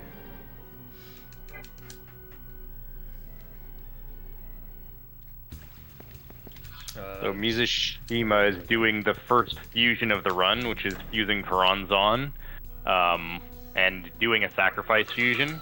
So one other thing I didn't say about sacrificial fusions is that they are more likely to fail.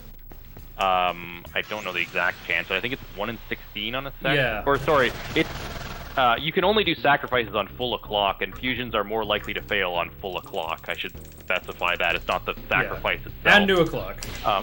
And new o'clock, yeah. However, the very first fusion that you do in this game cannot fail no matter what.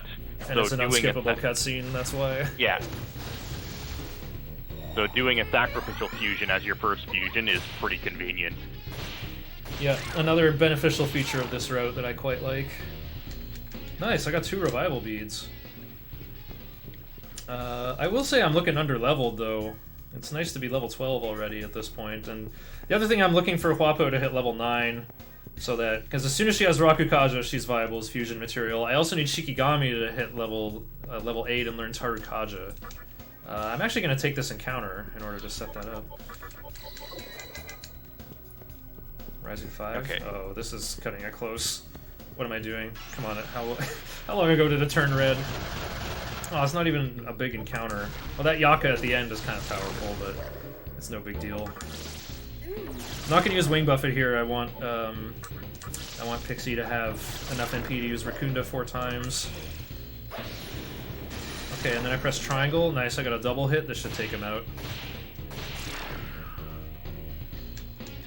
Look at that, nice 79. Oh, Troll gives 100 experience, so I will have to switch Magatama to something a little bit less safe for the actual Troll fight. I'm also going to get there late. Yeah, I'm an entire cycle behind.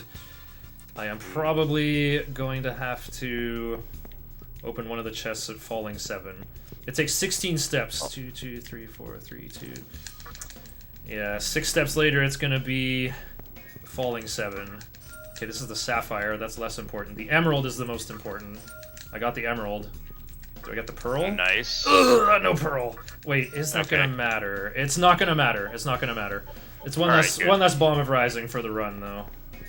For the, that is a bit chest. unfortunate. Those are pretty nice. But that's okay. You'll get the lucky one in Nihilo. I'm sure it'll happen. No, there's no Pearl there. The Bomb of Rising. Oh yeah, that one.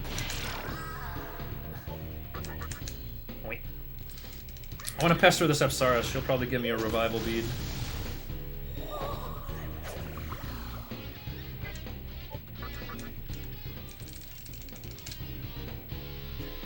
I also don't want to get too much experience.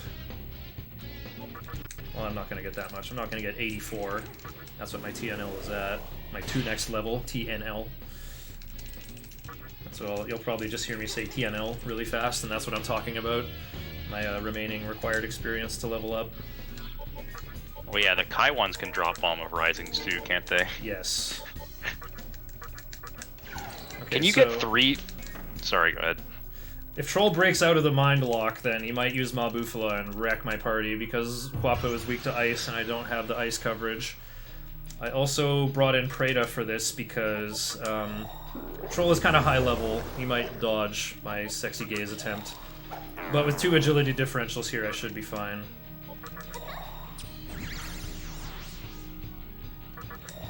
Oh, Shikigami hasn't learned Tarukaja yet, so I guess I'll just do this again. Also, a weird feature on HD, they changed... Luck is supposed to affect when you break out of status ailments. So, when... They changed the luck formula in HD, I'm pretty sure, because Troll recovers from charm status every single turn in HD. I think everything recovers from statuses every single turn, right? Pretty much. Like, not always, but very often. Yeah, they must have changed something and completely broke the luck formula, which for the most part is a good thing for the run, because usually you don't use status ailments, but for this one specific fight, it's a bad thing. what I'm gonna do here is just bring Preda back in for 100 more experience. Just to level up Corone Zone a little bit faster. And Corone Zone will be sacrificed to make Uzume, so it's all gonna cascade into more and more benefit for me. I think I just press auto at this point. Even with 4 Raccoondos, it's gonna take a little while to wallop him down. If I had Tarukaja and Shikigami already, this would be fine. He missed out on some experience with that back attack with Quad Datsueba, though. So that's why he's behind. Learn Tarunda. I'm not gonna let it quake, I might get poisoned. And High Pixie doesn't have MP left for curing it. Okay, I'm about to pop an encounter in here. No, not Wadatsumi. It might be Lilum, and she'll attack with Mazio. It's you. Not a fan. I can't beat this guy in one turn. He's got Absorb Fire. If he's at full HP, he'll just always use Sukunda every turn. Okay, Huapo dying is very annoying. Yeah, Chatter Skulls are a nasty encounter because they have Sukunda, they have pretty strong physical attacks, and most dangerously they have Last Resort, which is another one of those suicide attacks, but it can hit your whole party. They won't use it unless they're at fairly low HP, I think. I think Chatter Skulls... Less than half, I guess. Less than half? Okay. I don't know precisely. Yeah, but they won't use it at like full anyway. If they're at full HP, they always use Secunda. So if they go first, they just always use Secunda on you. Very annoying. Which is really gross. And yeah, they're weak to Curse, which is like poison type attacks. Nozuchi starts with Toxic Cloud, but it's not very strong.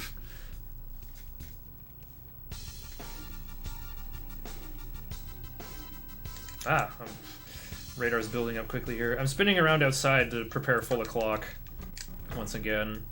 I thought about like going into Revive Huapo right away, but I shouldn't be taking too many encounters anyway. I should just get my Corone Zone made already.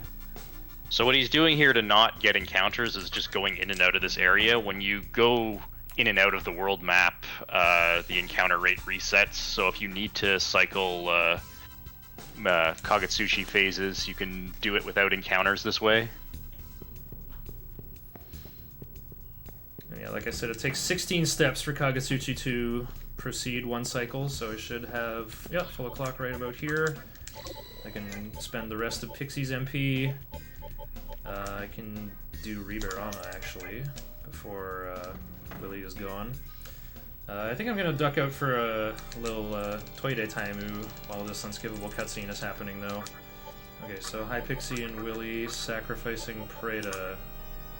Yeah, I just need Tsukukaja. And Riberama. I was thinking of something else. I also came up with a route for hard any percent. Okay, there we go. Death Touch is kind of nice. Okay, be right back, and before I lose some seconds. Getting Poise Moody would be nice there, but yeah, you definitely don't need it. So Mizushima's green. Not sure what he's going for right now.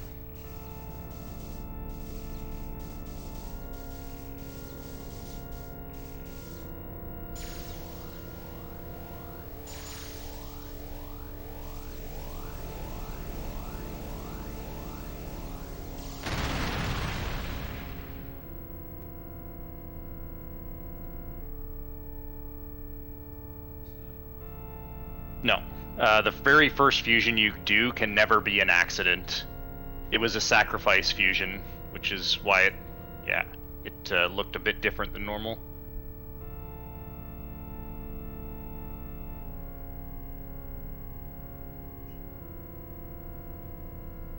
So it looks like Mizushima is heading to Yoyogi Park to recruit another Pixie for fusions. Pixies can only show up, or only Pixies show up in Yoyogi Park, so just heading out here if you need to recruit one. At this point in the game, we don't have access to the compendium, so we can't just buy another Pixie, and we probably wouldn't really want to anyway because we don't have the money for it. So we kind of have to just go for the recruit.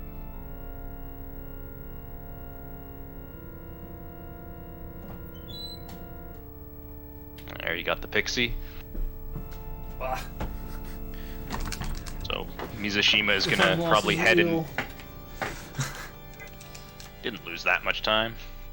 Yeah, I was saying to our mystery YouTuber that you're not so much managing time loss in Nocturne so much as like your own morale. That's very true. Usually I wait till Dante 1 for my bio break, but yeah, this time I didn't think I was gonna make it. Now I'm in a much better mood already. I'll be performing better. The commentary will get better, and I can drink my smoothie again without concern. I really wish I had Huapo out here. Huapo needs experience, and I have Ribarama active. Oh right, I couldn't patch them. I got a third Aquamarine! We are now 5,000 Maka richer. Nice. Nice! And I get Huapo alive again. Before this next encounter. Okay, so... like I said, my goal here, I need Shikigami and Huapo to level up so I can use them as fusion material. And, once Huapo has Rakukaja, I can fuse away the pixie I have, and then I have to recruit another one. Oops. I just sold her a Lifestone for 20 Maka. That's a real bad deal. I'm not gonna run out, probably. Well, they're kind of valuable early game. Wow, I got another Revival Bead. I should have used the Revival Bead, I think. Like, I'm just actually... Revival Beads. I'm slowing myself down here. I can't use my Revival Beads, they're too precious. Meanwhile, I have like 5 of them now. It's really nice to go into like Obelisk with that many revival beads, though. Yeah, I did have a run where. Ooh, no, I'm not gonna let him change Zeo or Anti-Curse. Oh wow, I'm a long way away from level 13. I'm under-leveled as heck. Might have to do a mini Asura grind here. Yeah, so the first part of the grind is to... You need level 13 in order to fuse Inagami, which we want to fuse Shikigami with... who do you fuse him with? I can't... It's a different recipe on the Mothman route too. It's like Apsaras and Kodama. So we need Shikigami to learn Tarukaja so we can pass it to Inagami, and we need Huapo to learn Rakukaja to pass it to Apsaras and ultimately to Shisa to make our Matador team. Yeah, Shisa is also level 13. So I'm probably gonna... Oh, nice. I can pester this a little and get the magic mirror I was looking for last time. But yeah, you see how that was a back attack and she used Rakunda, which turned everybody around. Yeah, Lilim going first will always just use her debuff spells. I already used Ribarama with Willy before I turned him into a Coron Zone with Ribarama. Ooh, it's him. It's Captain Hiho. I kind of want to pester the Apsaras, though.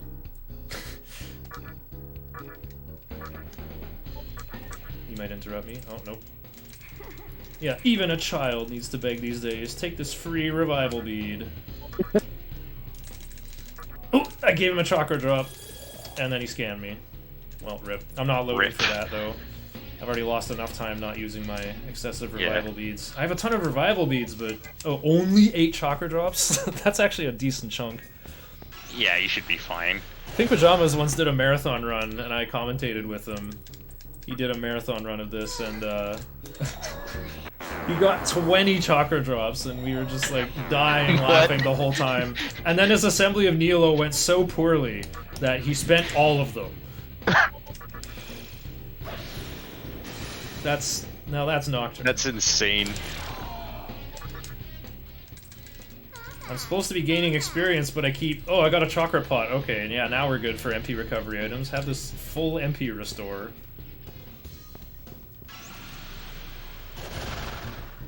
Oh, it's Angel. I don't have a wing buffet anymore, though. You can also pester Angel. Oh. Yeah, she usually gives Maragi Rock. Although one time she gave me a Soma droplet. That would be nice to have. Yo, nice. Yeah, I was Angel saying is a bit scary because she has Hama, which instant kills. Current Zone's weak to it too. Yeah. Instant kill in this skills in this game can always work. It's not like 4A where they have to be smirking or 5 where you have to be weak to it. In this game, they just work. Well, they don't do damage, but yeah, you might get instant kill. There's 2 flavors of instant kill is the important part. You know, we got like the Mudo tree, which is, you know, your purple gas cloud, like beat, defeat, whack, thwack, and Dragon Warrior games. I'm doing good for items. I'm actually just gonna I'll beat up on everybody. Maybe this will kill Jack Frost if it double hits him. Okay, he's fine. Right. You talk to him. You don't have it? I'm out of life stones. I hate when that happens. You can't buy them. Yeah. Oh no. Make yeah, do with life this chakra stone. drop. He just gave you a chakra drop with a failed. It's the same guy. He gave it back.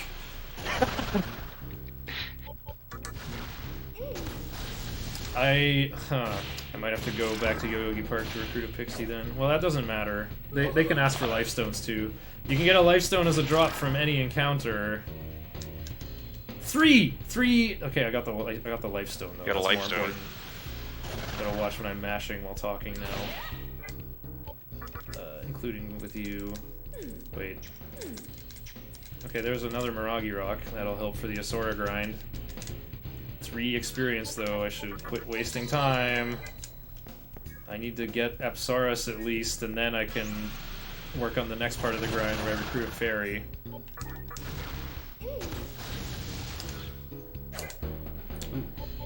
Hoppo's got resist fire. I'll go for ice breath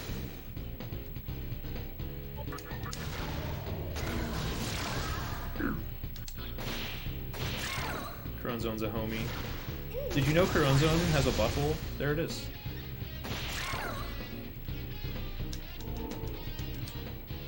That means he puts his back to the enemy at all times, or?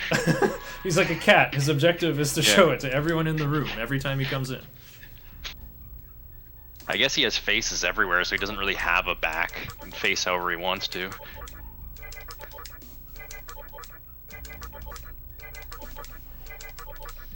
Welcome to the XXOO Olympics.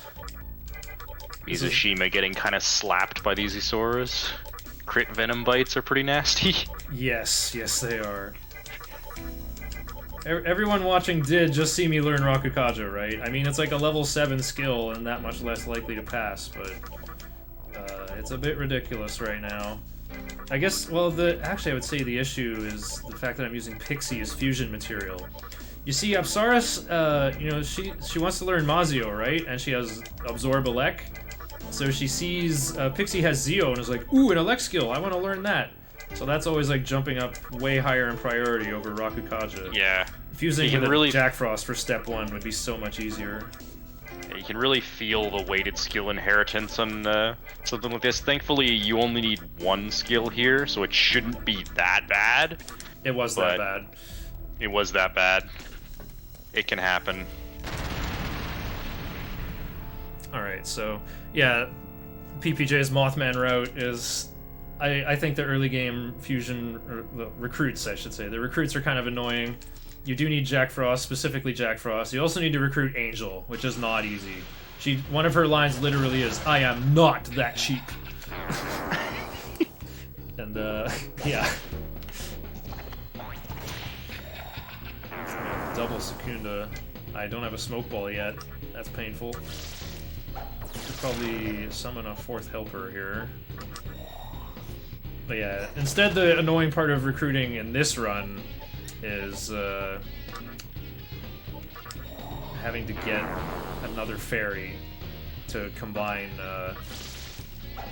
Apsaras with to make Shisa. It can be either Jack Frost or another pixie, and both of them are in the fountain room in Ginza there. But it's still harder than you might think to get one. So Apsaras has been afflicted with stun status ailment. And, there's the last resort. Yeah, that's we are now 800 Maka poorer. Thankfully, it usually won't straight up one-shot MC and kill you, but Yeah, that's why we level killing up your Vit demon so much. sucks. And Last Resort can't crit like Kamikaze, thank god. Especially that Shikigami I was trying to level up. I still have Iomonte on, I'm pretty sure. I better make sure, because I need to learn a skill from that next at level 13. Oh, fairies detected. I'm gonna slim down one of them, because they, you know, I don't want to get interrupted. And they can use Gathering to summon more of them, so that would just be annoying if that happened. I have one life stone, right? Okay, I'll give it to him. Uh-oh. Oh, I gave him a second one. Do I have a third one? You don't even have it! Something else? Great idea! Okay, great. I have my fusion material Nice. ready for level 13. It's still That's good. 214 experience away, which is 6 Asoras. So I guess that's what I'll go aim to fight.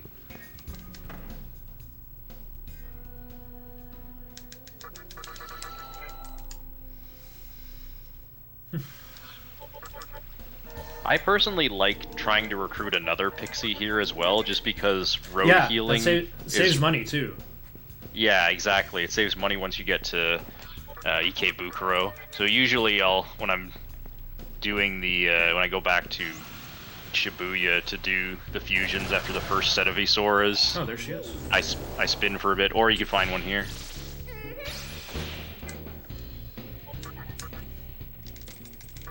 Oh, whoops. Oh, right. I don't. I thought I could talk away Huapo, and then realized I don't have don't one have anymore. one. Wait, I have an assassin for this. Hee-haw! Jack Frost has become part of the run. And yeah, as you can see, if you pass a blinking turn, it just consumes it, instead of making the one at the back light up like it's SMT5. Yeah. Which makes giving particular demons turns a bit harder. But fortunately, you don't have to do that much in this game. It's not like SMT5 where you're trying to use luck on every fight, so you want to pass through your turns specifically to give your elements turns. These pixies are quite picky. They both want to be on stream. Oh, where'd that lifestone come from? Okay, well, we are now 2,400 Maka richer. Yeah, and having a second road healer for Underpass, which is quite valuable. It's not that much. Her Dia only restores about like 20, and only has enough to cast it, what, like not even 10 times? Yeah, So- it's not that much, but you're so starved for healing that, I don't know. It's... anything helps.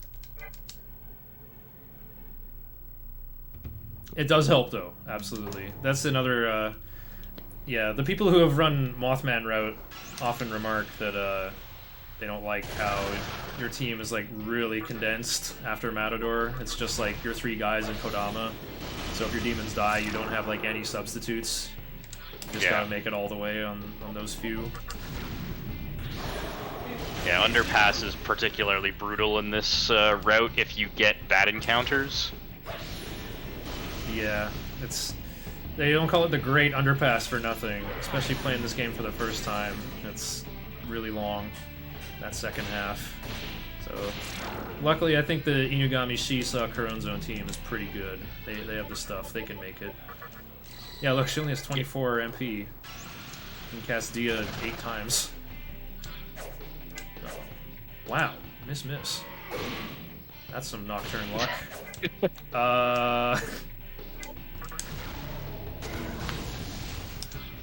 So Isora. one other thing about these Isoras that's worth noting is if they're on low HP, they use Medea, which is a lot better than them attacking you. So if you can't kill them, it's nice to just bring them low so they don't then hit you.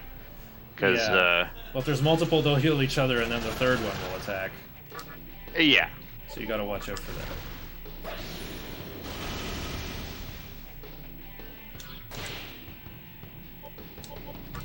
Kronzone's got low agility and magic, but luckily these Asoras aren't too slippery. They usually don't dodge him.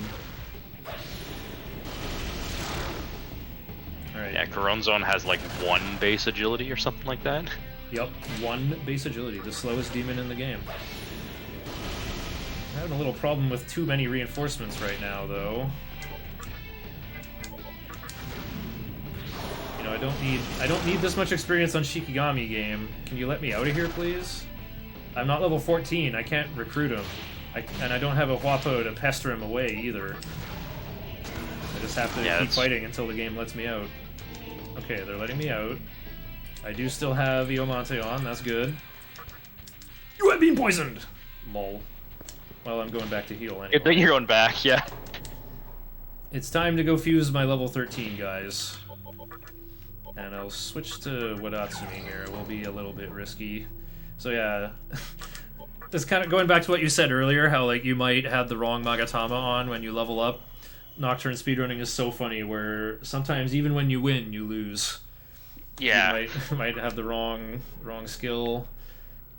So those Asoras give 40 experience each, and the reinforcements pile might be so big that I get like 400 experience way ahead of schedule, and skip my Shiranui level up, which I gotta do at level 14 to learn Fire Boost. And then I learn Ice Boost at level 15. And then all we have to do is finish leveling up Inugami to learn Media, and yeah, then I'll be ready to fight Matador. Yeah, Media is really important for Matador. You don't have enough healing without it. Inugami is the lowest level source of it. Inugami is also good for a ton of other reasons. He's like one of the best demons in the run, to be honest. PPJ calls him the best demon in the game, and it's a worthy title. It looks like Shikigami is good for... he was level 8 a long time ago. Okay, time to make a dog with Tarukaja. If you're running on HD, you would also give him Zio, because Zio is also just one of the best skills in the game, it turns out. Spend 3 MP to get an extra press turn in like basically any fight. Sukunda is kind of funny, but I don't think I'll be using it. Yeah, I don't know if there's any use for that. It's a pretty unlikely combo of Sukunda and Tarukaja. Sukunda's actually a level 1 skill. It's pretty likely to pass. Wait, really? Oh, Yeah. I didn't know that. I thought all the debuffs were the same. So I'll use my Jack Frost here. Just because Pixie Zio might get in the mix. Rakukaja and Dia together is an amazing combo, but it's like 1 in 100 chances on PS2. So I won't even try. Yeah. We're gonna keep that road healer like we said. Jack Frost doesn't have useful abilities to pass. Oh, Dark Might. That's kind of neat. Wait, that's gonna be really good for Thor. That's really good for Thor. Nice.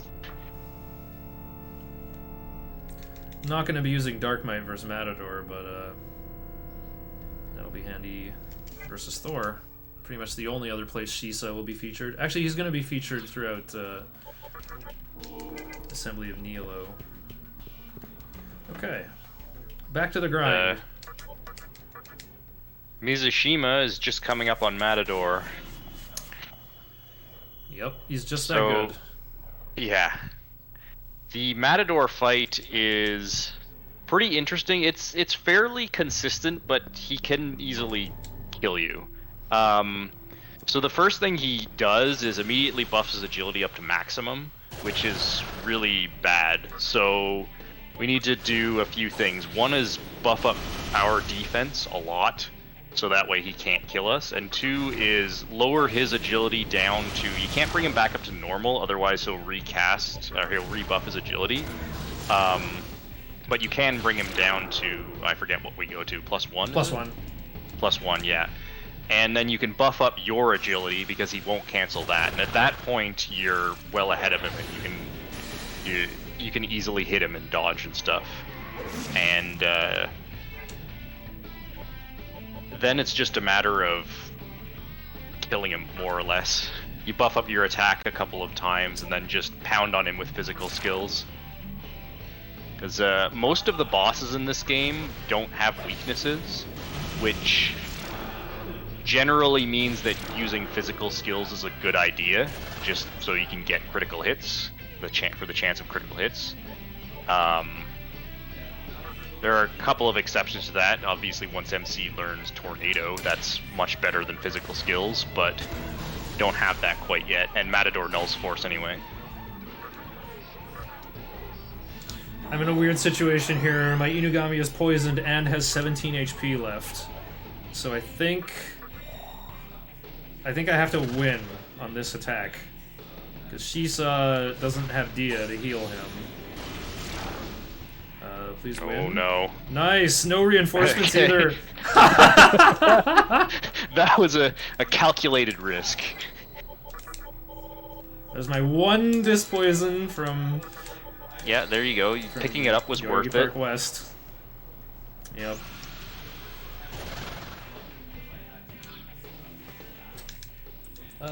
That's right. No, he doesn't like it. Oof, me dodge.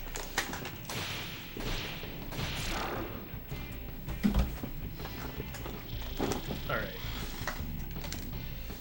So I can kill 7 Isoras from now. I will level up and learn Fire Boost. Right now shields are down. I might get, you know, they might go first and wreck me. I haven't got any... Nobody's weak to ice, but I haven't got any ice immunity to deal with their random hitting ice breath. Right now, it's kind of funny. I'm not getting reinforcements when I'm going for the big reach now. That's how it works. They say how Monster Hunter has a desire sensor. Maybe Nocturne does too. Okay.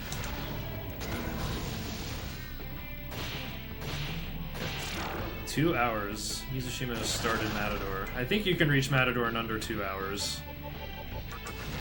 Seems like the pace of this game can vary quite a bit with the random encounters. Like, look at all the random-ish stuff that's had to happen for me so far with, like, my recruits, and that back attack drained a lot of time away, too. Yeah, and, like, Mizushima died in the tutorial, which cost some time. There's, the early game is very luck-heavy. So, Matador loves to cast Mazan, which, 2 of our party members are weak to it, which sounds like a really stupid thing to do. However, the game prioritizes you losing press turns over gaining them. So as long as we have one member, which is MC with Hifumi on, who nulls force, then Matador doesn't gain extra press turns. You just have to deal with the little bit of extra damage from the weakness. And since he only has Mazan, he does not have single target Zan. This kind of setup is actually fine.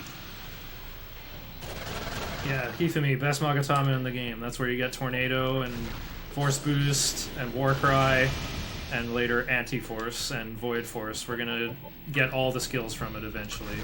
Yep. Oh, I didn't get healed by Shiranui here. I should be using my my Miragi Rocks when there's a group of 3 Asoras. You can use Corona Zone's MP as well. This is the other thing about the grind, is trying to figure out, like, can you do the whole thing without having to go back to heal? That's where the Miragi Rocks really come in. Mm-hmm. I could probably just press triangle to kill a single one. Okay, here we go, it's another triple.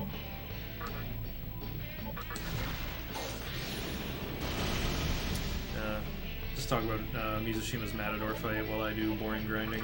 Yeah, so it's going pretty well so far. As long as nobody dies in this fight, you're usually good. You want to be careful about pushing him into the second phase, because he'll start using Taunt and... Andalusia. Andalusia, that's what his... which hits random targets and can hit... How many times can it hit on a single target? Is it just 2? I don't know about a single, but it can hit a lot of times. It can do a lot of damage anyway. And what Taunt does is it lowers your defense by 2 levels, but raises your physical attack by 2 levels. So ideally what we'll do here is buff physical attack twice, get him into phase 2, he'll taunt us once to max out our physical attack. Okay, he's gonna taunt twice there. And then we kill him really quickly. Yeah, he has 1,000 HP and goes into phase 2 after about 500. Yeah, so ideally, Mizushima's not getting any crits, unfortunately. Which is... Oh, this is... So Matador's gonna get another turn while he's double taunted. This is pretty scary. Oh, no, never mind. That crit saved. Saved it. So, Mizushima beat Matador. Alright. And I'm still preparing for Matador. I'm not even level 15 yet. And that's not even the end. My actual goal is to get Inugami to level up one time and learn Media, so that I have group healing to keep up with that destructive Mazan.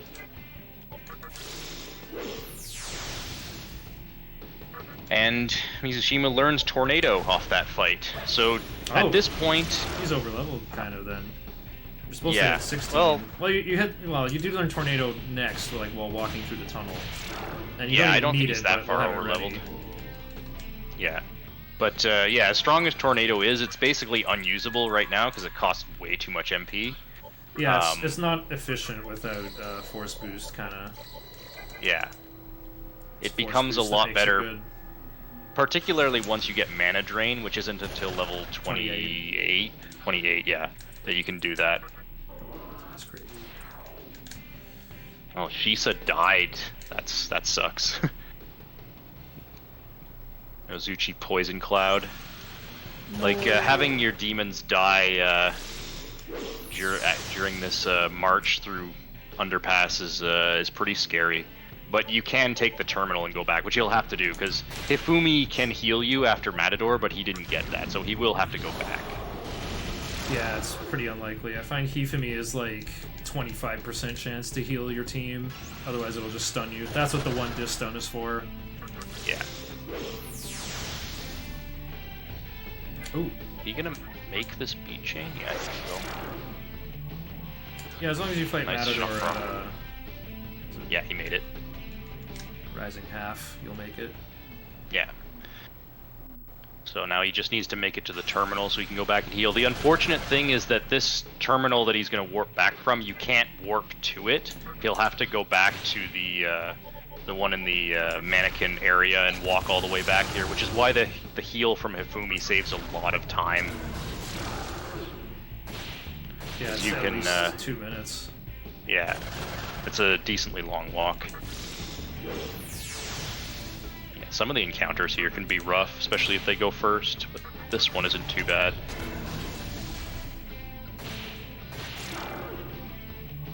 Split my damage up a little bit here.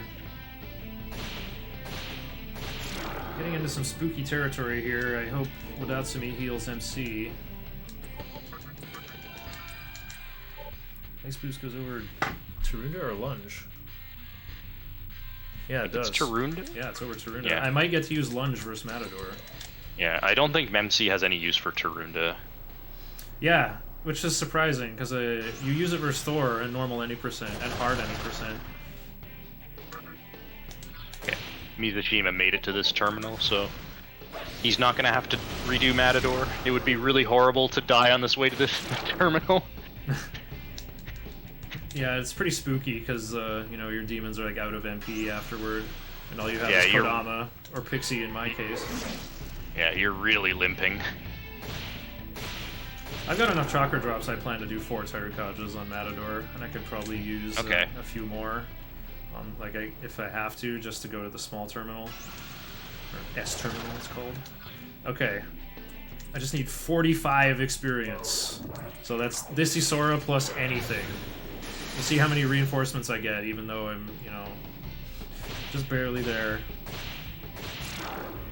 Alright, new enemy appeared. Here's 3 of them. We'll see how big this reinforcements pile goes. But yeah, I wouldn't mind having, like, you know, a high-leveled MC to earn Tornado off Matador. Matador gives 1200 experience. It's a big reward.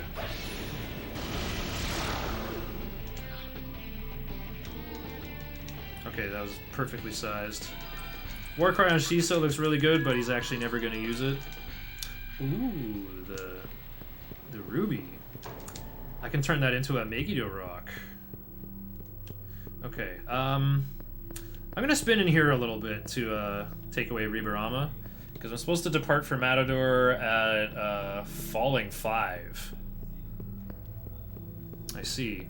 Yeah, it's kind of a long walk for the other thing I have to do next. So, okay, we'll go to Ginza. I will heal and do some gem shopping there. And then we'll go to Shibuya and spin around outside, where, you know, the outdoors is closer and safer. I forgot to do my gem shopping while doing fusion, while doing fusing. It seems to happen to me a lot when I'm doing marathons. I'm always busy being chatty and looking at my own chat. What's this? Oh, more Lilims. I don't have, Oh. I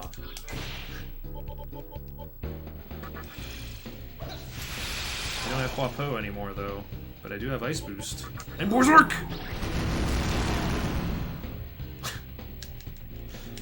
Dang, I'm probably hitting 17 then. Ah, welcome. Look at that, I have 5. Yeah. So this is the gem shop where you can trade your gems for either good items or elements or mitamas. Elements and mitamas are kind of decent as party members, but their real use is in their special fusion properties, which we can talk about when we actually get to using them. I think we have enough time, because I'm just kind of wasting time to get the Kagutsuchi cycle to line up before I walk to Matador. Okay. So, elements are able to upfuse or downfuse through demon families. So, certain families will be upfused with certain elements and downfused by others. Normal fusions, when you fuse 2 normal demons together, will create a demon of a completely different family. But the nice thing about being able to upfuse like that is it makes your fusions a lot more simple. And also, some of the elements get some decent skills, like the buff skills like Rakukaja and stuff like that, or you could give those skills to the elements when you fuse the elements themselves and then upfuse them into what you actually want to use those skills on. The mitamas are even better in that if you fuse a mitama onto a demon, it doesn't change at all, it's the same demon, but it gains higher stats depending on which mitama you use, and it can inherit some skills from those mitamas. So you can fuse a mitama, which you have to do by fusing 2 elements together, with really good skills, and then you can just basically for free pass those skills onto any demon you want, while giving it more stats. So they're really, really strong.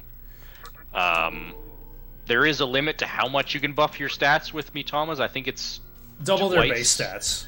Double their base stats. So if you can increase their base stats. Yeah, so if you can use incenses or get them level ups to increase their base stats, then you could boost them more. And yeah, the elements are great for fusion, because the way fusing in this game works, it's kind of similar to Final Fantasy Legend, where it just goes, okay, this family and this family results in this family. And what you get is, it combines the base levels of your fusion material, cuts it in half, and then rounds up to the nearest thing in the target family. So it's kind of hard to jump the curve and like save money, you know, to like do something that actually works. Ooh, I think I can buy Onk early. Am I supposed to buy Onk this early? No, I'm not. I'm thinking of hard any percent again.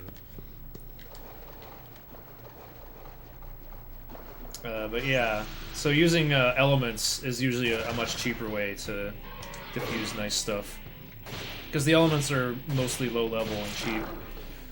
Yeah, they're cheap to fuse, or they're fairly cheap to buy in this game, right? Cheap in the compendium. Hard any percent does take advantage of getting Eros and Earthus off gems if possible to save even more money. Yeah. It's not like SMT5 where all of the elements are given crazy compendium prices. Oh, I guess they could just like target certain things and just make them more expensive. Yeah, and SMT4 has like lots of different elements. Like, do you need Flamus or Salamander or Inferno, or there's like 3 different fire elements, multiple earth elements. They make it more complicated in that game, as far as I can tell. I've never played it. I've just watched Freedom speedrun it a lot. I can't even tell 4 and 4A apart half the time. Yeah, I've played both of them, but I haven't played them in a long time, so I wouldn't be confident talking about how they work.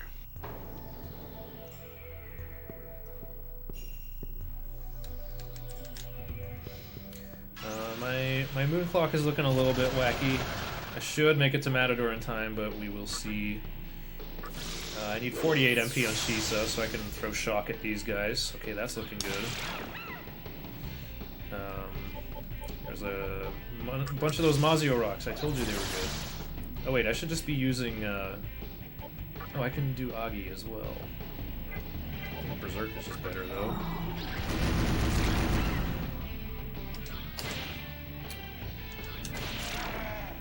I'll do a boosted Fire Breath. Fire Breath does more damage than Ice Breath because Ice Breath has a chance to freeze. I should have done the Fire Breath earlier. That would have been way efficient. Yeah, MC is not going to run out of MP. He's in charge of using Secunda on Matador 3 times. Okay, and now that I'm out of the water, I gotta switch to Hifumi. Because, Lil Sudamas can use Mazan, right? Thankfully, your basic buff and debuff skills don't cost that much MP in this game, because you have to cast them quite a bit. Well, 12 is a decent cost, I think. It's a decent cost, yeah. But, like, in the early game when stuff doesn't really have Dacunda, and you just have to cast them, like, 4 times. Matador it's not like Dacunda. All of your MP. He does it? Oh yeah, he does. Yeah, we don't I debuff forgot that him. He does. That's why the meme is use buffs, because debuffs don't work. You just think that Secunda and Tarunda is good enough, and then you find out how wrong you are. Huh. No early level up for me. Okay, let's see if my road... Okay, my road healers have it covered. Let's go in.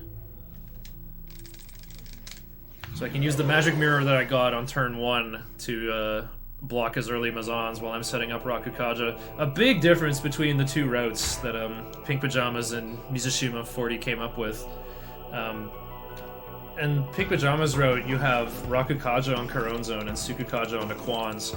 You go 4th and 3rd, respectively. So there's no way to have one of them go twice in a single turn cycle. But here, Shisa is really fast, and he goes first and has Rakukaja. So that makes it really easy to do 2 Rakukajas every turn cycle. So I can get my defenses set up really quickly, and Matador is much more comfortable on this route. Alright, here he comes. Red Capote into attack. Okay, he didn't crit. That's what I like to see. I'm gonna have to heal Nidogami anyway, though. My 1 magic mirror at the bottom. Couronne Zone is in charge of Tsukukaja. Yeah, I was afraid of that attack. Just an attack on Inugami would slow things down for me.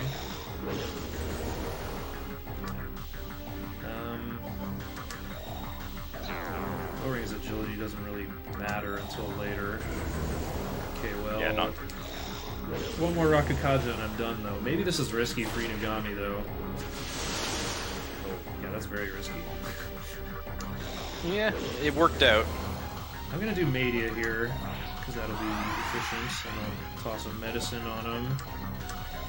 Yeah, I agree. Doesn't really matter what I do with Shisa now. This is where the chakra drops come in handy for just restoring Inugami's MP. And that's where the Soma droplet comes in very handy to efficiently restore Inugami's HP and MP in a single press turn. You can get into 1 Tarukaja now. I think I should do Mania here, though. I'll give him a chakra drop. Couronne Zone shouldn't be in terrible danger. He's got resist physical. And really high vitality. Yeah, it's hard to heal Couronne Zone. His max HP is so high. It's probably just worth using a bead on him here. Or... nah, Media. Actually, his HP is big enough, Life Stone should be... yeah, a little bigger. There you go.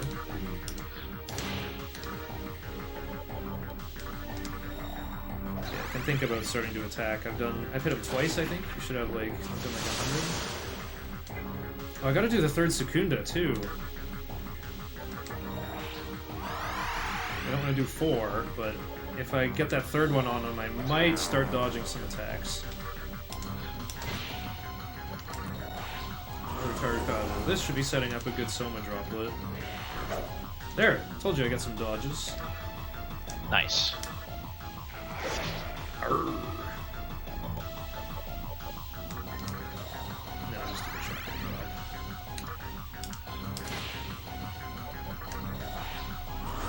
I'm done about 400. I guess I can do my biggest burst right here if I feel ready. Good dodge by Shisa.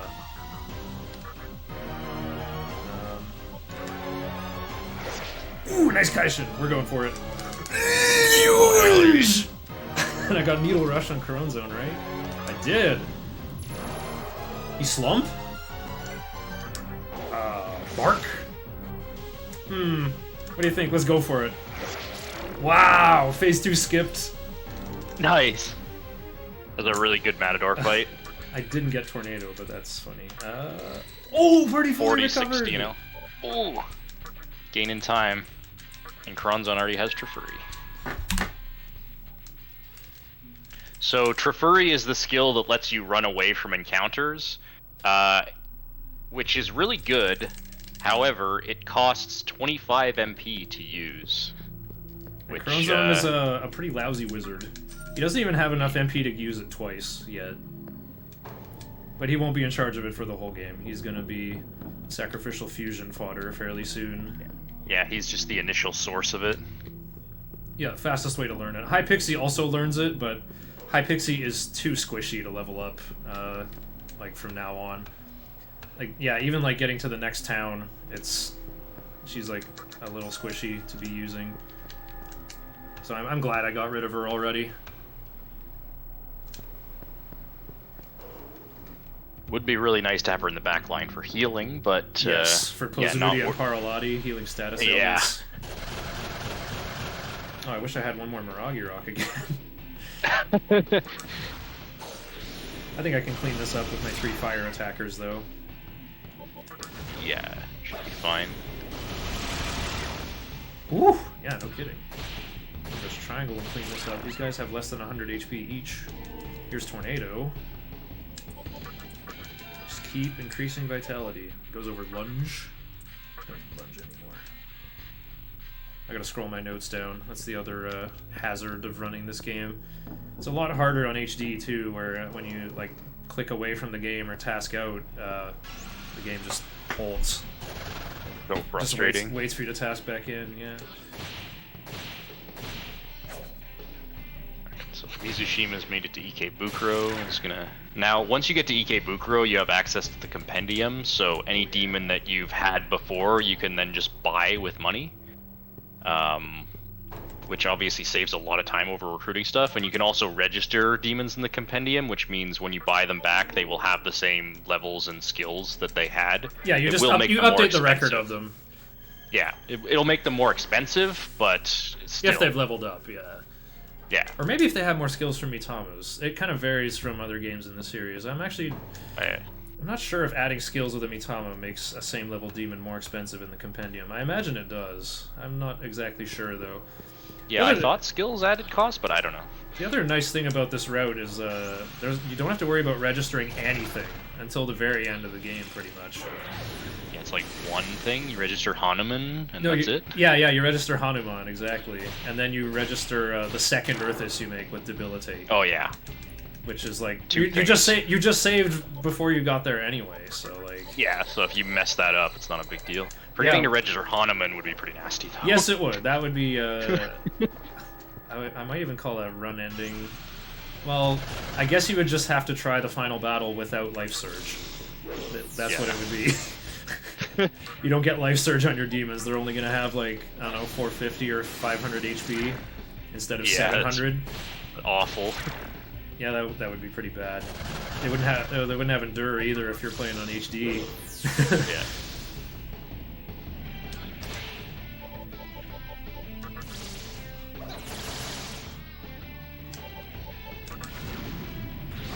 These Mizuchi aren't even that dangerous. Well, they can use Sacrifice, but it's pretty rare. I didn't even know they had Sacrifice. I've never seen it. Well, yeah, they learn it. I use a Sac-Fused Nozuchi in the hard any percent route, and that's kind of why it's my favorite category. It's a lot of fun. Shisa appears as well, but he's not nearly as good because he doesn't level up. Like, he doesn't get the experience from Matador and Thor and all that stuff. But I don't need him in Nilo anyway. I have my Epic Turtle that Nozuchi evolves into, and I can hit Copa's weakness with Toxic Cloud. I'm going to submit hard any percent for the next really long-a-thon event. I think it's really lots of lore 3? Yeah, I guess it's the third one coming up this spring. So I'll definitely register for that. Uh-oh, Shisa has been poisoned, and I no longer have a dispoison to cure that. Poisons. Yeah, I can bench him. I can bench him though. Like, he doesn't need experience. He doesn't even need to fight. Like, I'll walk around with him benched, and I'll try to summon him before the encounter pops. But if I don't get him, like, whatever. Yeah, I guess that works. Doing encounters with 3 demons kind of sucks, but fortunately, poison in this game doesn't do that much damage. Well, until it does. Should use media first. Well, I'm used to like SMT5 where it actually does like half your HP. Oh, the other thing about poison, poison lowers your physical damage output by half. Oh yeah, that's really annoying. It's another feature of it. See, look, I didn't even suffer a poison tick. I just get back attacked instead. I can tell by the camera angle before the demons are even drawn if I'm getting back attacked. Fortunately, the Shatter Skull will turn you around, although it's not really going to matter that much. Yeah, this will be rough. I could... Yeah, I think I'm just using Troffery for this one. Yeah, you do have Troffery, yeah. The problem is, like, Shatter Skull absorbs fire, which the Sudamas are weak to. Like, I'm already secunded. I've lost so much tempo by going second. So... Yeah, that would be a painful encounter to try to fight. Exactly. Let's get out of here. Oh wow, these encounters are popping quickly. Yeah, it sucks. The encounters here are not so bad. How is it? Oh, back attacked again. There's a passive skill called Mind's Eye that reduces the chance of being back attacked, but I'm not going to get it until Spectre 3. I did come up with an alternate route that got it earlier. Until Spectre 3? Really? Oh, yes. I thought... I probably taught you my variation that gets it sooner. Yeah. Okay, all these guys are weak to Elec. So, oh, that's a good start. I'm just gonna beat MC. You know what I could do here? I have lots of revival beads, but no dispoisons. Yeah, you see where I'm going here? There you go, just let Shisa die. So I can revive him and he won't be poisoned anymore. Or I can win. That's cool. I wonder if Shisa can die while walking around while poisoned. I don't think so. I don't think so. I think they sit at 1 HP. Yeah. I have enough revival beads, I will just revive Inugami, though. Yeah, it's probably worth it. Inugami is a pretty important member of your team here. Yes, he is.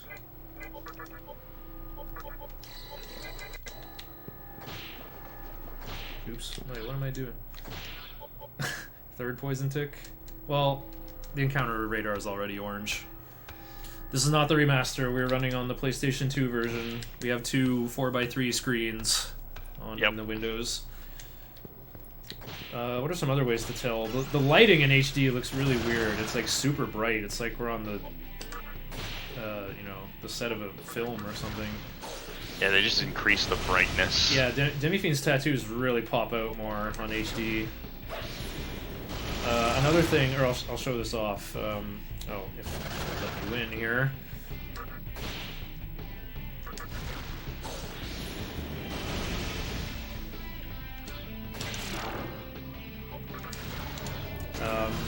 The movement in HD, the engine must have been changed a little bit. Oh, I'm gonna level up again. I guess I will remove Berserk. Okay, so I need a good like straightaway to show this off. Once I go left to get the other Soma droplet. I just used the one that I got, but I'm about to get another one. I call this the manly walk. You can't do this in HD. Oh yuck! Oh yuck! This is gonna cost me a chakra drop. Yeah, this is not an encounter you want to fight. Yeah, this is like impossible to win. Actually impossible. Let's see. Let Shisa go down to 1 HP.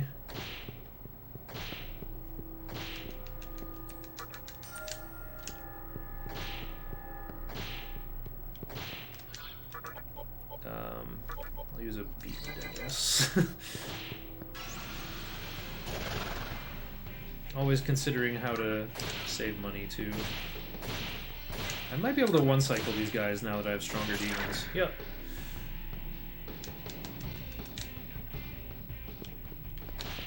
Okay, really would love to give up Berserk here. This is kind of where you get flex levels.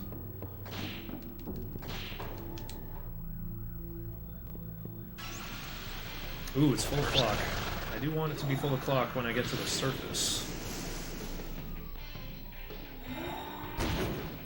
We're seeing Mizushima in the middle of the Thor gauntlet, which is 3 fights in a row that the first 2 are pretty easy because they almost exclusively use a single type of attack that you can null.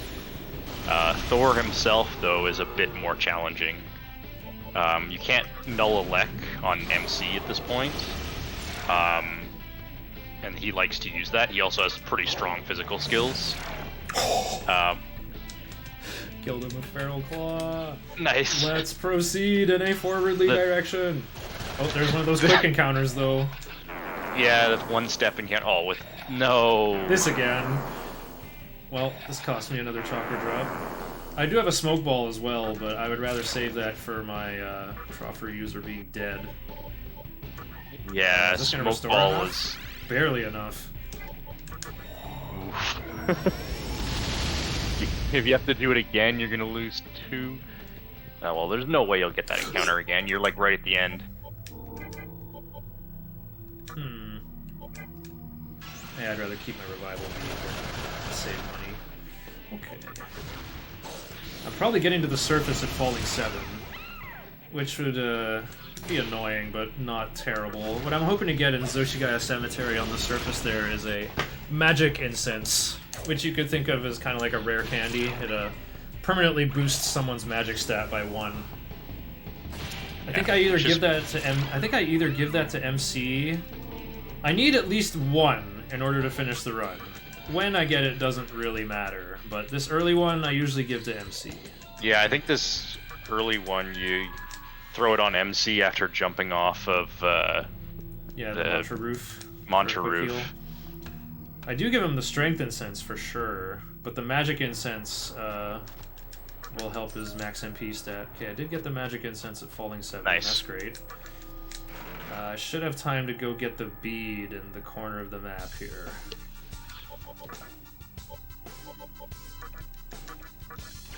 Just switch to Shiranui now. I want to try to keep MC's TNL above 450 though, because Thor's minions when I go to court give 150 and then 300 experience, and I would like to time it so that I learn Rakunda over Sukunda from Thor. I would like to go into Ikebukuro at Rising 2. I'm going to catch it on the late side of it, though. Nice, I did get an encounter. Avoid this guy's hockey stick. It does have a collision box. This is really annoying. Alright, Mizushima beat Thor. Thor can be kind of nasty if you die to him. Oh yeah, having to do all those fights again. Yeah. Well, we bring 2 guys that are immune to a Lek, so that helps a lot. Oh yeah. But MC himself is not.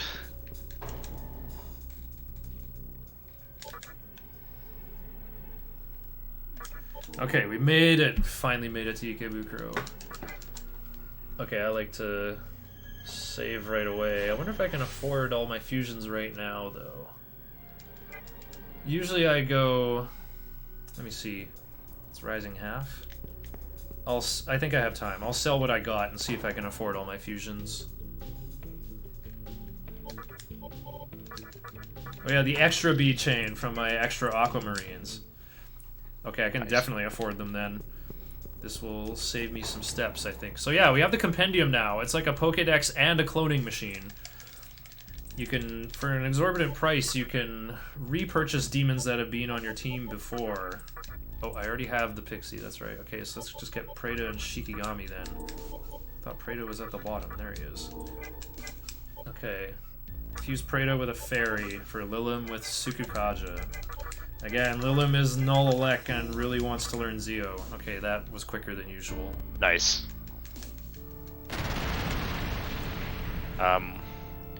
So the number of skills you can inherit through a fusion is dependent on the number of skills that the demons you're fusing together have. The more skills they have, the more skills you can inherit. It has to do with how many times they've leveled up, actually. Oh, does it? Oh, okay. Yeah, so never mind. those guys were, you know, fresh. They weren't in any fights, so I only passed one skill. Although that was a Comp Shikigami. Well, okay, I don't know the precise science behind all of it, I guess. Anyway, oh yeah, the extra pixie I got saving me lots of money too. So now this Kodama I lugged all the way here is going to turn into an Apsaris with Dia. And then we'll fuse with the Willy to make a Nozuchi with Dia. So look at that. For the price of only 5,000 Maka, I just have a Nozuchi on my team. I just have a level 14 demon. Sure, like going out and trying to recruit Nozuchi would be cheaper than 5,000 Maka, but imagine just trying to recruit a random Nozuchi in a speedrun, right? And this Nozuchi has Dia, which is pretty helpful because he's the only healer we'll have on the team. He's the road healer, actually. Yeah. He's not going to be in any fights except our court date in Thor's courtroom.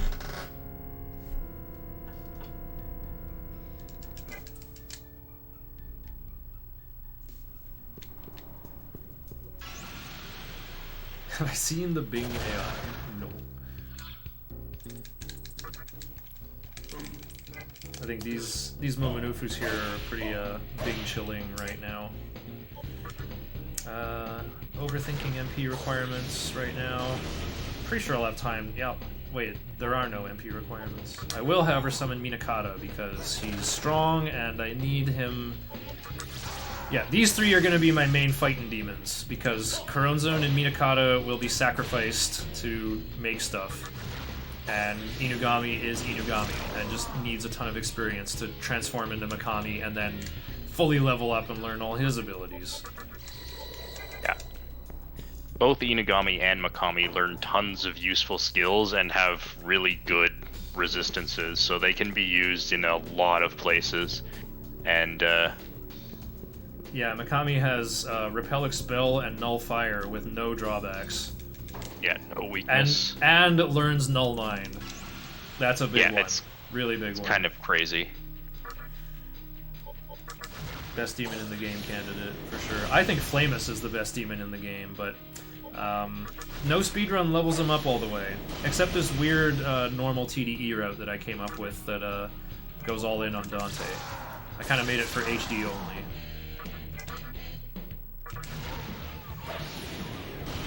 Flamus, all four of Flamus's abilities are really good. Okay, so it's full of clock. Here's a strength and sense. That'll go on the MC. Another key difference between the two routes. Pink Pajama's Mothman route finishes at level 61 in order to use Deathbound in the final battle. A physical skill that hits random targets, so it can hit twice. And it scales on MC's max HP, so he keeps life bonus for the entire run. But instead, we're going to use Iron Claw and finish at level 58. And we'll get to have Endure instead of life bonus. I think that's a way better deal. Yeah. Deathbound is definitely a stronger skill.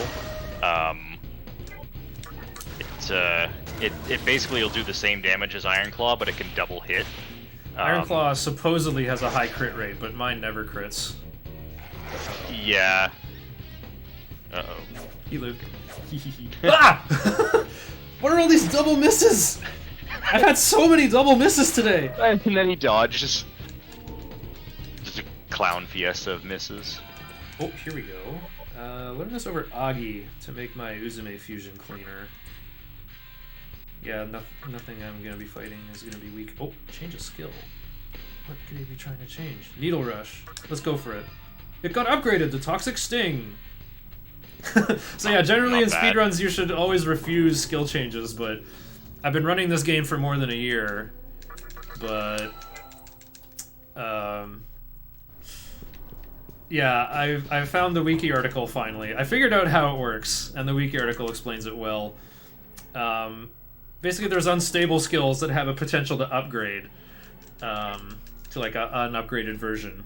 Or, instead, they might change into any random skill that's one rank higher on the list of skills. Like I said earlier, how Rakukaja is a level 7 skill, so like a level 6 skill might mutate into Rakukaja. But generally in a speedrun, you know, we're counting on our demons to have certain abilities and shouldn't mess with this stuff. But in this case, all I want to pass from Corone Zone is Troffery. Nothing else matters. In fact, I got rid of Agi because it's like a level 1 skill, and Uzume is kind of a spellcaster. She probably wants to learn Agi. But she doesn't. She's wearing a mask, so she cannot learn Stone Gaze. So that will hopefully make my Uzume fusion cleaner. Oh, it's one of our classmates from the real world. Oh, there he goes. He's dead. Oh, wait, he's not dead. He's a little dizzy. Getting drained. His teeth is rattling around in there. He's still got his chewing gum. Oh, wait. No, he doesn't even have his chewing gum anymore! Thor be like, no chewing gum in the mantra building.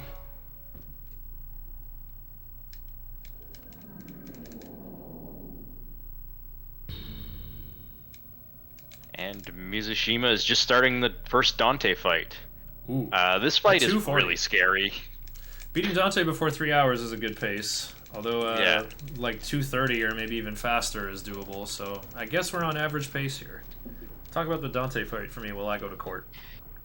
Yeah, so the Dante fight, Dante has a couple of really nasty things he can do. The worst one is Rebellion, which does a lot of damage and has a really high crit rate. He can also, in Phase 1, I think he just uses Rebellion, E&I, and normal attack, right? I think so. Yeah, he will always use Dekunda Yeah. if he gets a negative stat, though. So no Yes. debuffing him, much like Matador. Yeah.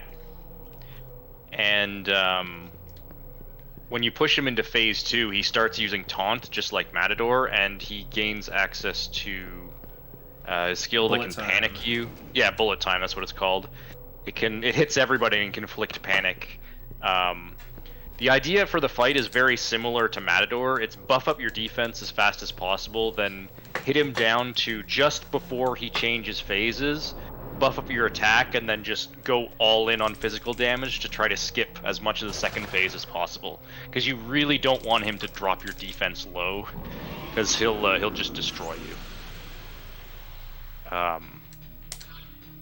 As long as nobody dies, it should be pretty consistent. But he can easily randomly kill your demons with a Rebellion crit. Oh yeah, and I'm gonna dismiss Minakata here because he's weak to fire. Meanwhile, my whole team is immune to fire. Just use him for a free Dark Might crit. Yeah, thankfully Dante 1 does not have Dekaja. Dante 2 doesn't have Dekaja either, does he? No, he doesn't. He doesn't. I don't think he does. Well, he must do the Holy Star thing too. Probably, yeah. In general, bosses are more likely to have Dekunda than Dekaja. Yeah. Debilitate is in this game, but Luster Candy or Heat Riser or whatever you Persona nerds want to call it is not. Yeah. So you lose a lot of tempo if you get Dekaja'd, because it's a lot harder to stack up your buffs again. In general, you have a lot more options for debuffing than you do for buffing, because like Warcry and Taunt exist as well, and there's no equivalents for buffs. Minakata and Shisa are tied, but it should be fine. Alright, so Mizushima beat Dante. It's pretty nice to get that fight first try. It's one you can easily die to. Yeah, that's definitely the most likely fight to die to, I think.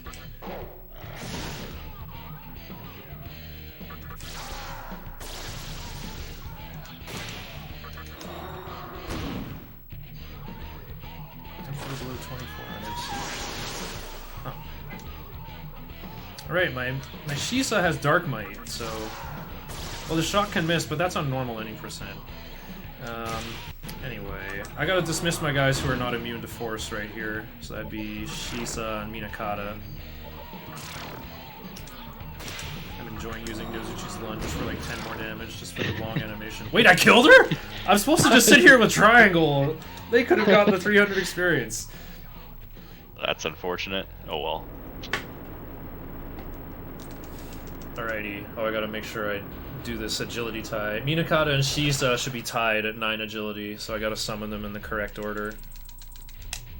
I am not ready, Monsieur Thor. I need to get my Iomante on. Yeah, it's very good that you can tell these guys you're not ready. If these fights were just back to back, this would be like unwinnable. Yeah, being able to prepare.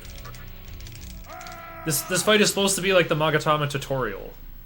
This is how Basically, they teach you how good Magatama are right here. And here's where Skunda comes in handy. Thor has an extra special basic attack that has a higher crit chance.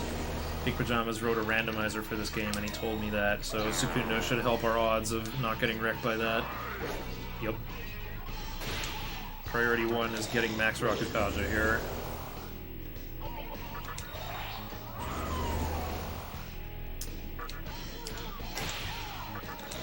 We can get in some extra damage via Inugami too.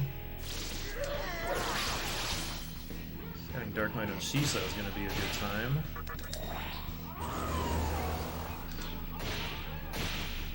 I'm just not going to bother with any kind of phase 2 skip. I'm just going to wallop him as hard as possible. So in case it wasn't clear, the skills Dark Might and also Bright Might make your normal attacks guaranteed to critical if you're at the correct Kagutsuchi phase. So Dark Might works on new, Bright Might works on full. Which sounds really overpowered and sort of is.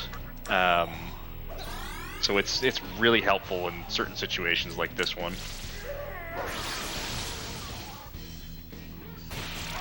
Oh, it was that close. Hey, I got Leet TNL. Nice. Okay, Rakundo's gonna come in handy versus Dante. I don't think Mizushima does this strat, actually. I came up with this on my own. Yeah, you just weave in a couple of Rakundas when you push the phase. Yeah, Inugami has it, but also having it on MC will be real helpful.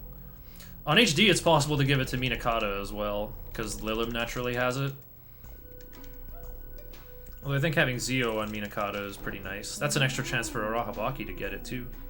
So, yeah, your priorities on PS2 and HD are a little different when it comes to your Fusion family tree.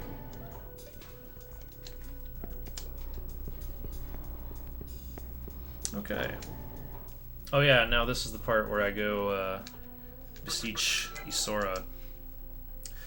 So yeah, astute observers may have noticed that my Shikigami was able to talk to demons as well. He has a skill called Beseech. It's called Headhunt, and if you set your language to Japanese on like the Steam version of HD, how it works is Shikigami is level 4, you see, and if the target is 10 or more levels higher than the user, you have a 60% chance for just to skip all negotiation and get the little... That seemed to work well with like the little Persona meme arrow. You know, it says Teki Menda in Japanese. Not sure what that means. But, yeah, we might get to skip all negotiation and just pick up an Isora for basically free. Even if I don't get the instant recruit, if we start negotiating, the Maka prices are cut in half, and if he asks you a question, I think you always win.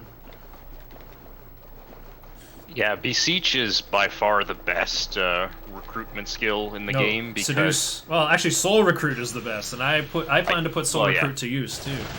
Oh yeah? Okay. Yeah. I'm gonna use it to recruit Dominion at the very end of the run. You might be asleep by then, but that's what I plan to do.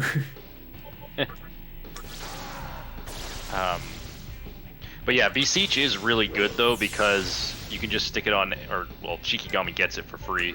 Any low-level demon can use it to recruit any high-level demon and have a good chance of success, whereas most other recruitment skills have specific circumstances in which they work. Some of them are pretty easy requirements to fulfill, but a lot of them really aren't and make them not very good. Yeah, Uzume's Seduce is going to put in a ton of work for recruiting throughout the run. Yeah. There's a... Oh, there we go. Beseech worked. Great. So yeah, Isora is level 14 and part of the Yoma family. Pretty good fusion material. Oh, come on. What is this, encounter rate game? Yeah. Mizuchi does work on everything. It's pretty versatile. I think I'll be using it one more time versus the likes of Naga. Yes, that's like the only other place I'm going to use it.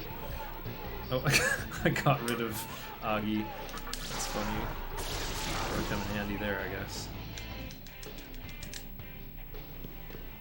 Okay. Now I just gotta prepare the clock for new o'clock, and then we'll be ready to fight Dante. Oh no, we're not going here. We're not going there for a long time.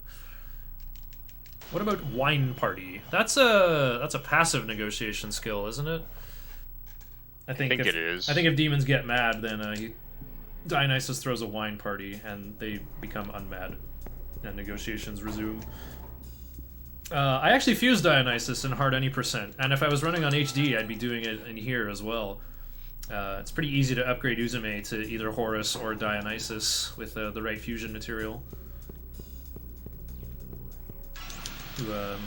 Yeah, he's pretty good. He has like null expel and death and null fire. I think he's weak to ice though. I can't remember if he I'm pretty sure he is. Okay. Well, it's a better drawback than Horus being weak to death. That is definitely a bigger liability in Tower 1. I thought resist physical would be great, but no, weak to death ended up being pretty relevant. Oh yeah, we're gonna beseech Pyrojack. Right, we need that. Isora and Pyrojack are going to be fused in order to make Unicorn. I kind of forgot about that part. That's the very next thing I'm going to do, actually. Uh-oh, a back attack, and I haven't saved since Thor.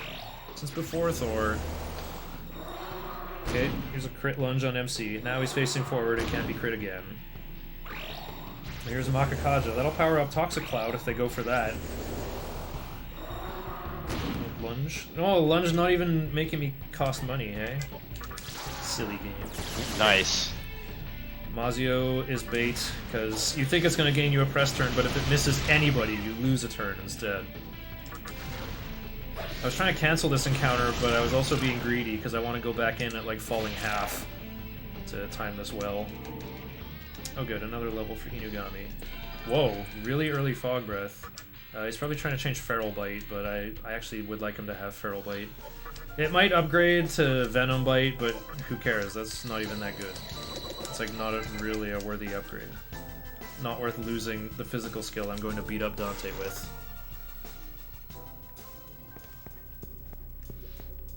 Okay.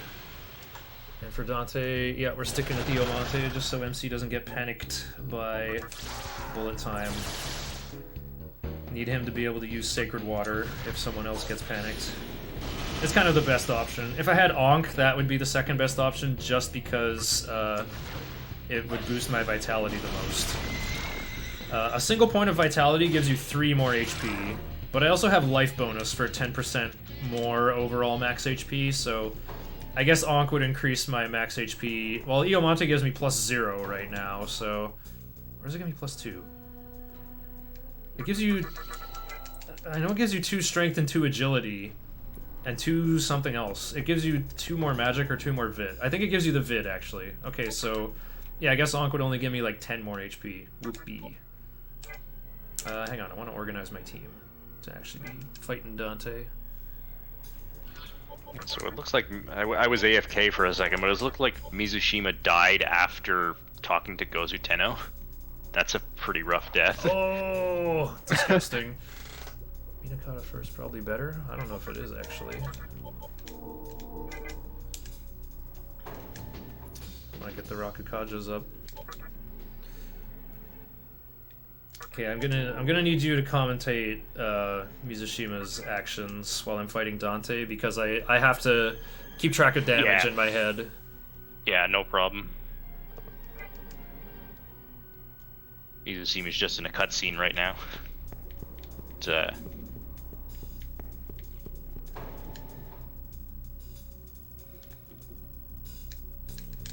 Okay, it's so I guess I could talk about the Mantra headquarters roof. So up on that roof, only these birds, who I forget the name of, Kaha. Kaha. It's Gaelic and hard to say. Yeah. According to the kana, playing the game in Japanese, that's how they want it said. Like Kaha. Kaha. Oh, anyway, they're pretty nasty encounters. They have some pretty strong physical skills. They're pretty high level. They're weak to elect, but they like to dodge. You can get into encounters with like 4 of them at once, and they have a lot of HP, so it can be really hard to chunk through them.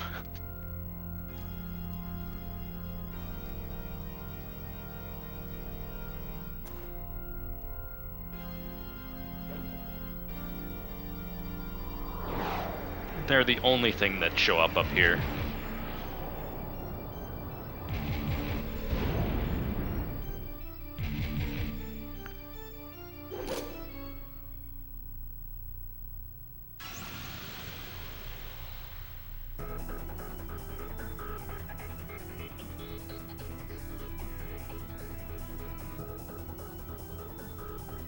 Oh yeah, and the birds resist fizz as well, which makes them even harder to kill. So jumping off the building like that will damage anyone in your party down to 1 HP, so if you just dismiss your whole party, you only have to heal MC.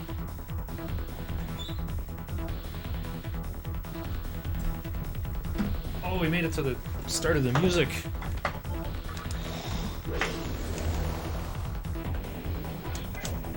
Wow. That's not a good start. Yeah. Never seen like a raw miss like that. Yes. Well, you didn't kill anybody. 110. Yeah, I'll let you count.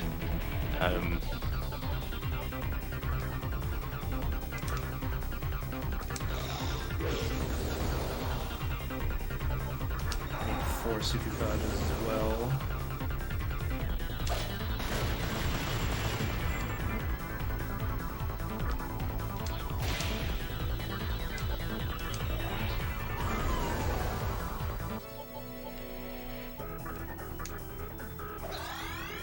Lifestones are weaker on Megami. Okay, I still need 2 more Sukukajas and 3 more Tarukajas. Oh, I have Dark Might on Shisa. Okay, there's 2.3.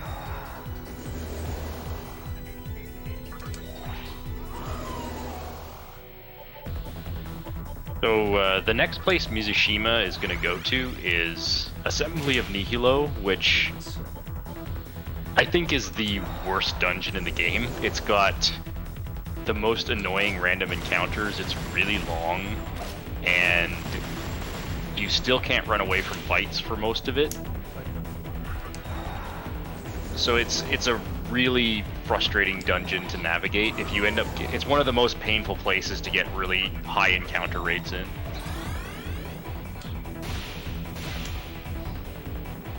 Oops, I pushed him early. Oh no. Well, it's gonna be a tough phase 2. Haven't got any Raccoondas in.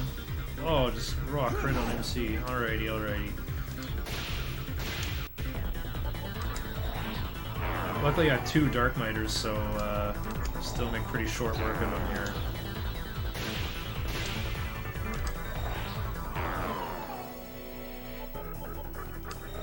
Yeah, you should only have to survive 1 more turn. Probably. I think I'm missing a Tarukaja, but my damage output is quite huge. He's holding his guts. Nice. Okay, yeah. Didn't even need to do it properly. Oh, I didn't check my Sometimes TNL. I could have gave up counter here. Ooh, I'm being poisoned. Going full acid with the 303. Yeah, I love the acid base there. I don't know if Meguro composed that one. I have the Nocturne soundtrack downloaded, and some tracks do have a different artist listed. But they really like nailed the style of Devil May Cry music with that track. I love it so much. It's my favorite track in the game.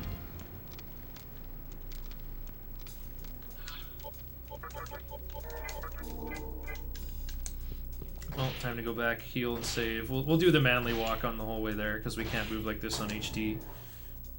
All you do is, like, hold circle and, we go, like, up left and up right. You walk, yeah, holding circle, like, where pressing circle swings the camera behind you, and walking around while holding circle, you know, you only move, like, you know, crane-style controls. You only move in the orthogonal directions. So you can do, like, weird strafing stuff. And for some reason, you ignore the movement penalty of moving through ankle-deep water. So that's why I was, like, moving around funny in the underpass. That was why.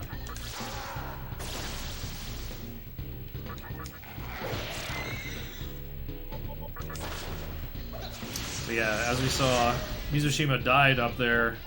That roof is serious business. So I am gonna heal and save again before going up there. I would never, ever, ever try to one-time, like, beating Dante and then going straight to the roof.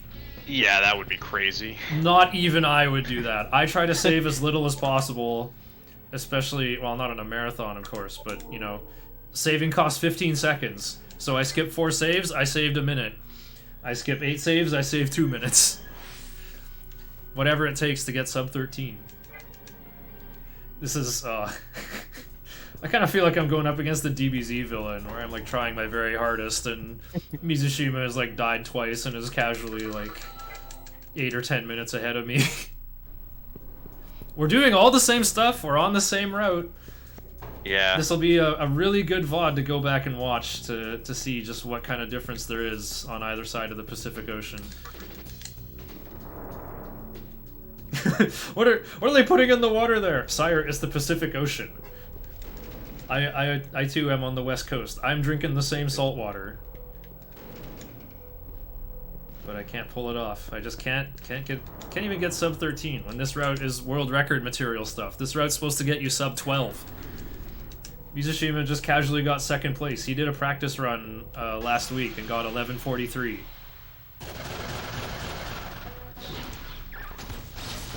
Oh, I shouldn't have Minakata out here. He's weak to fire. Oh, I should have Shiranui on myself. Oh. Does it hurt heal? Oh, I wanted him to join. Wow. Okay. I think nobody will dodge. Let's go. Let's thin him out with a boosted Ice Breath. Perhaps Berserk? Oh, even better. Let's get rid of that ice and make him poison with Toxic Sting! Oh, or make him dead.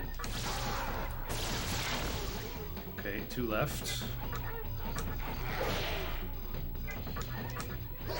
Ooh!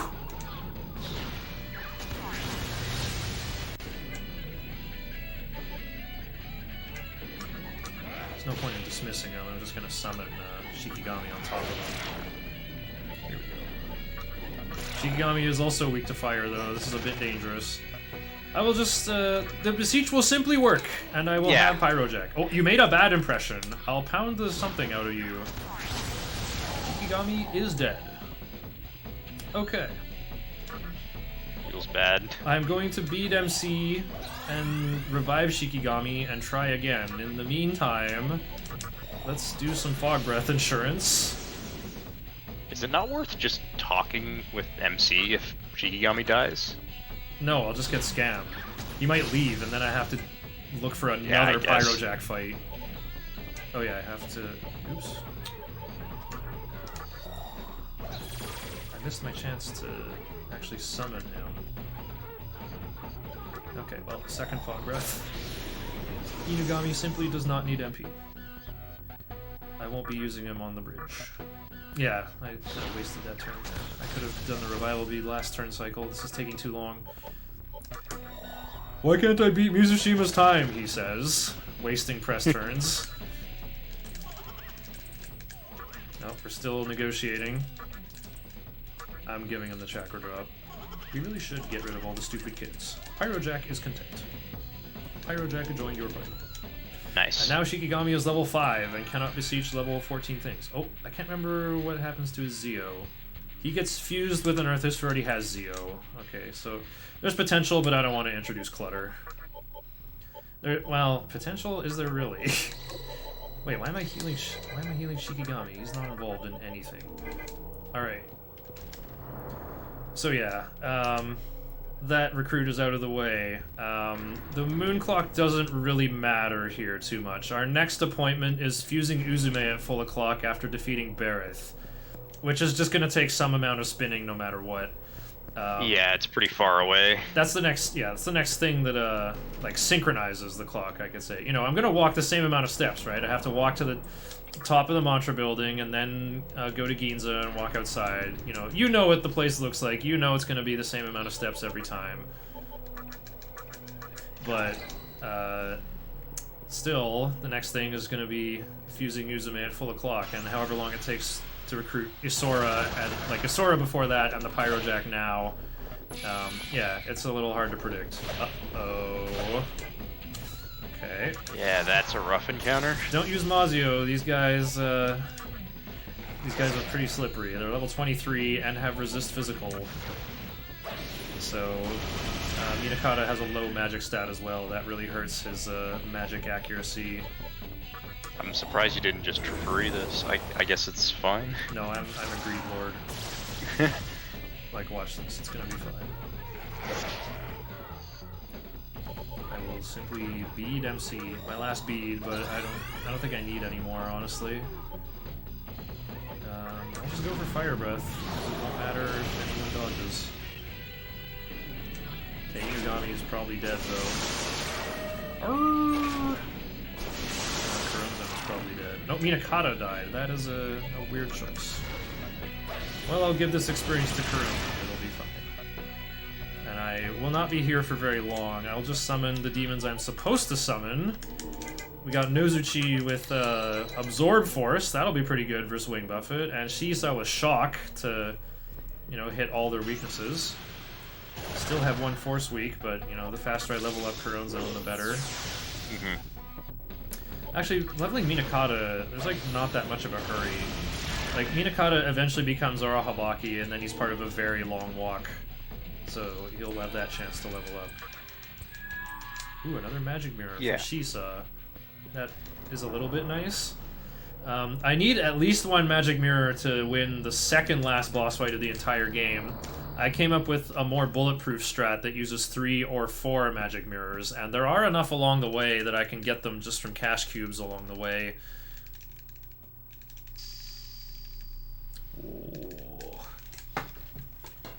Got a little something for the webcam feed on my stream. I like posing like this mannequin here and shaking out my shoulders and saying the whole thing. Heaven and earth shall tremble when the Almighty descends from above. God's coming echoes across the land. Then do the wacky waving inflatable, arm flailing inflatable tube man pose. What answer I give Gozuteno, I don't think it matters here, but I'll just say I'm joining the mantra. There's how many endings are in this game again? There's 5 or 6? There's 6 endings in this game. 3 of them pertain to playing by the rules and using the power of Kagetsuchi to create a new world. The other 3 have to do with breaking the rules and destroying Kagetsuchi to make a different kind of world, I guess. or not create a world. Yeah. So yeah, it ends up that, the real story of Nocturne is like, there's a gang war, and for some reason you're stronger than all 3 sides. Yeah, so we're just gonna pretend to be on Team Yosuga, essentially.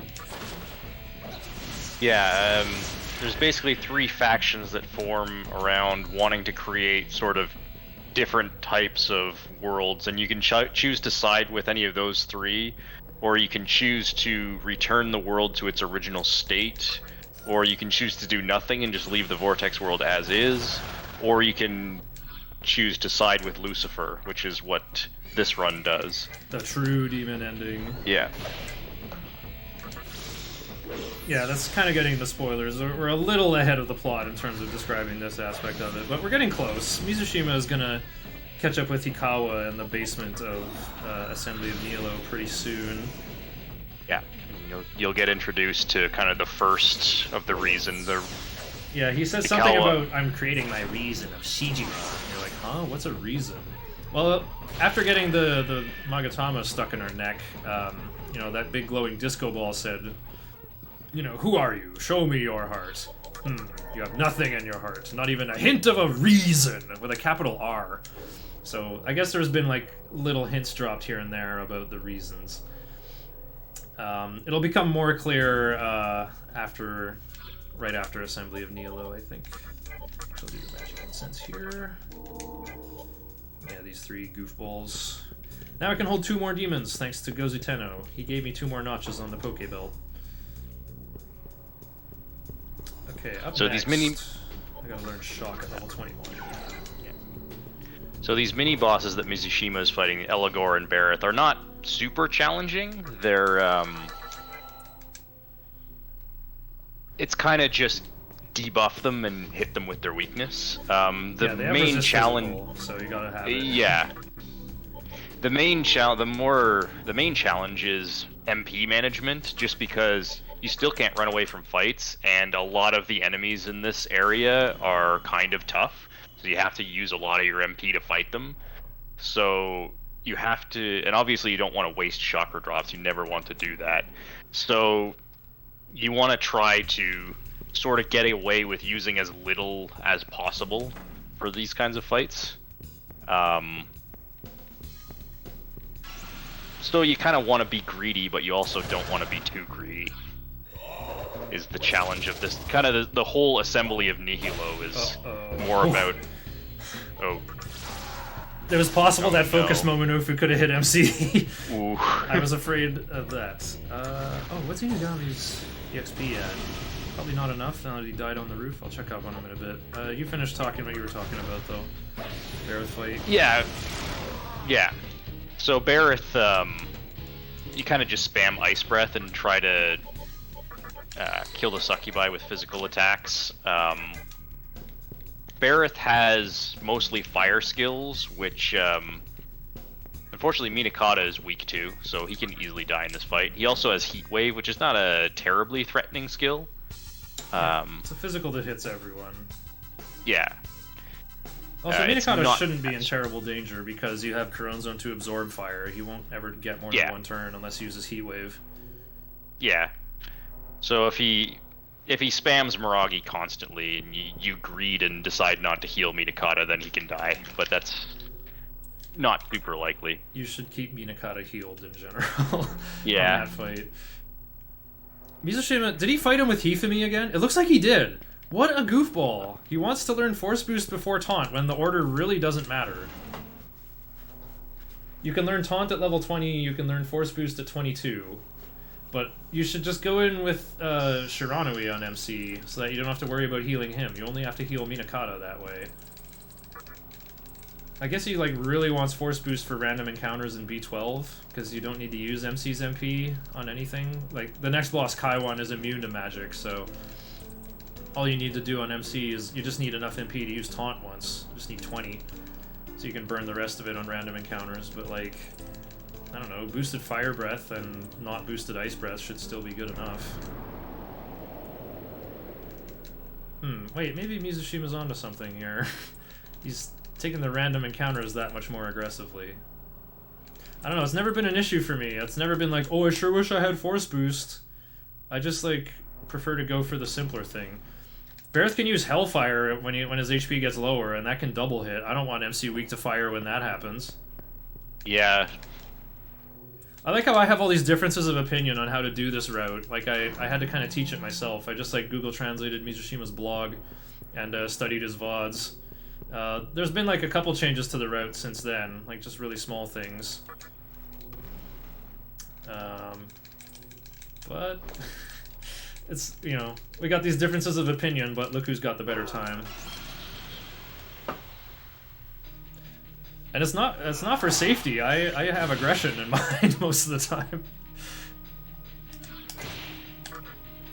I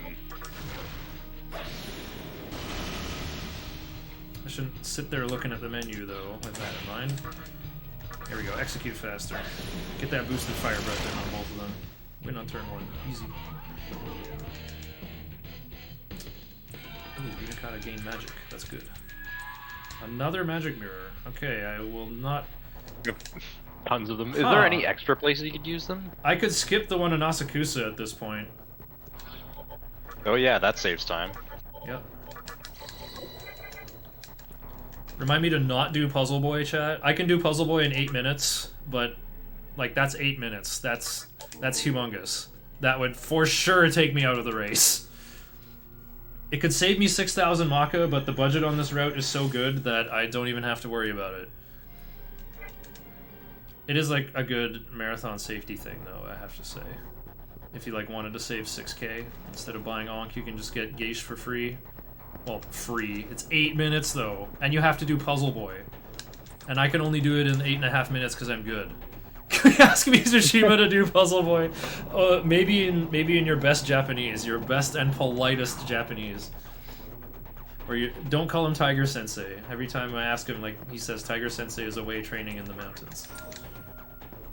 Oh, I didn't need those Tetraja rocks. Oh, rip 3 seconds, am I right? Well, yeah, Magatama, you get Geish, which gives you null expel with no drawbacks and decent stats. Really terrible skills, though. I like upgrading Media with Mediarama sometimes, but that's about it. Mediarama costs more MP, so it can't really be worth. He wants a revival bead? Get out of here.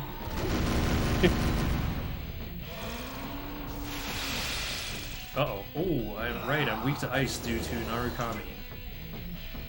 Persona 4 protagonist bamboozling me again.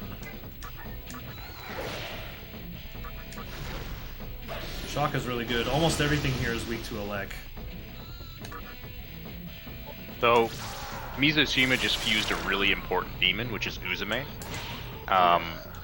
Uzume learns a skill called Mana Refill, which every time the Kagetsuchi cycle advances, you get MP back. I can't remember how much. It's some 10%. percentage of your total. 10% of your max. Yeah. So, that's... he fused her using Karanzan as a sacrifice and made sure to pass Trifuri.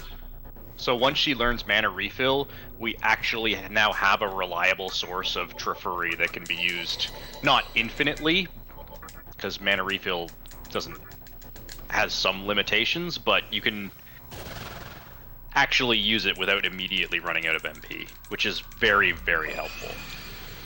Yeah, Uzume has a nice magic stat too, and Mazan. So yeah. And with the extra levels from Sacrificial Fusion, it'll be really decent damage.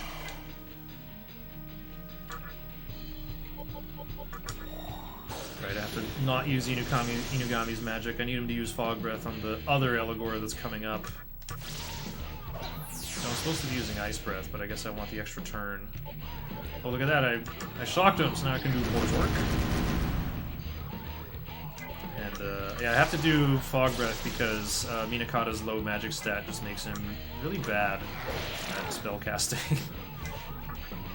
Now I can Fire Breath with the Fire Absorber gone. Yeah, it's really good to get rid of Dees because now he only has one turn. He just does Gathering and his turn is over. Use Inugami to soften up that one. Hit him with Boosted Ice Breath to work on both of them. Oh, this is looking good. Good Eligor one fight. Nice. Fire Breath is stronger, but de-strains fire, so you do not want to use it there. How long does 100% hard take? Champion Beef did it. I can't remember if it was on really longathon. He did another 100% run. He came up with a route for it. You know, it gets full compendium, all the Magatama. It takes around 20 to 24 hours, or more than 24, I think. It's like let's say 24 plus or minus 3 hours. I have access to his notes, but I haven't like looked over all of them. There's like a paragraph at the top that I can't understand. So maybe I should just try the run and then maybe it'll make sense. Right now, my main concern though. Brotodial and CardFet found some glitches in the HD version where you can dismiss MC. and he becomes irretrievable. You have to randomly summon him back using the skill Beckon Call. So, it's a very silly way to play the game, and there's other glitches that become possible via this, including going out of bounds. Not very many places. The main place is in the Labyrinth of Amala, though. And with that, you're able to skip Beelzebub and Metatron, and still get Pierce on Marogare. But another thing that becomes possible is cloning demons. So my plan is to come up with a route that, as soon as I beat Trumpeter, I go to the Labyrinth without fighting Beelzebub and Metatron. So I just have to beat Pale Rider, Trumpeter, and Dante 2. And then I get Dante on my team, and I can start leveling him up with the diet building bosses. And, yeah, that'll be a good time. I'll have 2 Dantes with Pierce fighting Lucifer for me. Oh, wait, that guy Null's Curse. I can't hit him with that. With that glitch, you can also bring up the pause menu in battles, so you can use healing items both without consuming press turns and during the enemy's turn, and healing skills as well, which is pretty strong. I can heal in between Lucifer's turns. That is the plan. I think it's just going to be 2 Dantes and Daisojo and MC for the final battle. That means I'm going to have to learn Kajas from Jed so that I have enough to go around on MC, because Dante can't get any.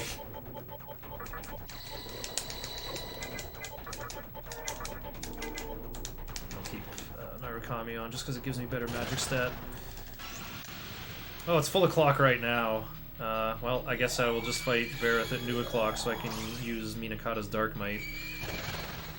I'm gonna have to use some of those chakra pots. I'm gonna have to restore MC's MP pretty soon. So the fun thing about Inugami transforming is he'll turn into a fresh Mikami at full HP and MP. Yeah, which is really convenient. Yeah, I spent all his MP on 2 Fog Breaths, and now the issue is fixed.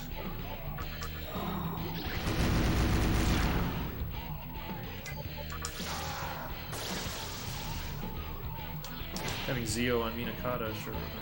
Minakata on Inugami sure would have been good. Or having Agi on Corone Zone here.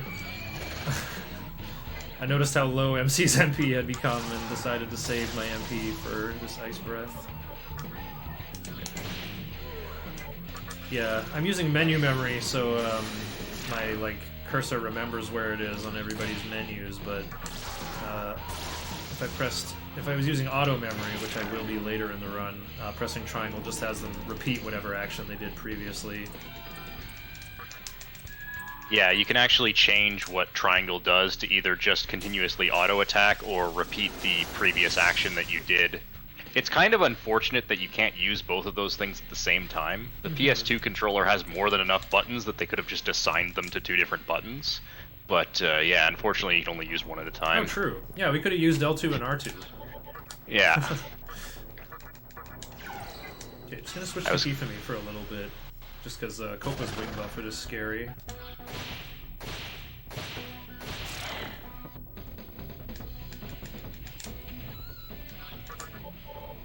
Oh, yikes. Chakra drop supply is getting low, but at the same time, there's no, predetermined place I'm supposed to use them. Except before Big Mizuchi, I guess. Before the next boss. Okay, let's just patrol around here and encounter cancel until Falling 2 or Falling 1. Yeah, fighting Bareth on new helps quite a bit. You don't have to do it, but... I can't remember how to do the skateboard dance. There we go, it kind of looked like I'm pedaling an invisible skateboard. Oops. I was looking at my feet, not at the radar! Has Lucifer Meteorahon ever happened in a run? Not in this version of the game, because he doesn't have it. Well, he doesn't have Meteorahon in any version of the game. He has Diarahon in Chronicles, which is not what this version that we're playing on is. Yep, true. Yeah, Chronicles is like the... This isn't even the original version of Nocturne. I have a copy of the original here, which I'll hold up on my stream webcam in a moment. when I'm done this encounter cancel. This is the second version of the game that came out. Atlas tends to keep doing that thing, right, where they publish an enhanced version of their game less than a year later with like more characters and stuff in it. You know, they were fans of Dante and thought, hey, he's a demon hunter, wouldn't it be funny to put him in Nocturne? And so they went to Capcom R&D with the idea, and they loved it, so they helped put Dante into the game. And yeah, this version also adds all the fiends and the true demon ending itself. And then later on, Atlas is like, what if we make an enhanced edition and put our own guy, Raido Kuzunoha, in there instead of Dante? You know, which I guess was clever planning for the future, where, you know, HD comes out and they're like, uh-oh, can we afford the rights for Dante a second time? So, yeah, Dante's back in. Why am I looking? This is my team. This is totally my team. I can Ice Breath 4 times. That might not be enough. But yeah, the Chronicles version has an extra hard Lucifer, on hard difficulty only. Okay. Yeah, there's two things different about that. One, he has Diarahan that he can use randomly and as many times as he wants. Only in Phase 3. Usually it only in happens once. Yeah. What moveset he uses depends on his remaining HP. And so... Okay. But the other probably bigger thing is that his unique skill Root of Evil has a Dikaja effect, which is huge. Absolutely horrible to deal with. Yeah, there was a period on my stream where I did this route on Chronicles, thinking it would work, thinking I would be strong enough to do it. And I kept having, like, massive Gamba, you know, like, everybody bidding to see, will Shiner beat Lucifer? Will he beat Chronic Lucy this time? And I lost every time. I tried it like 5 or 6 times, I just could never do it. Never, ever do it. It was too hard. That Root of Evil Dikaja is just too massive of a tempo loss.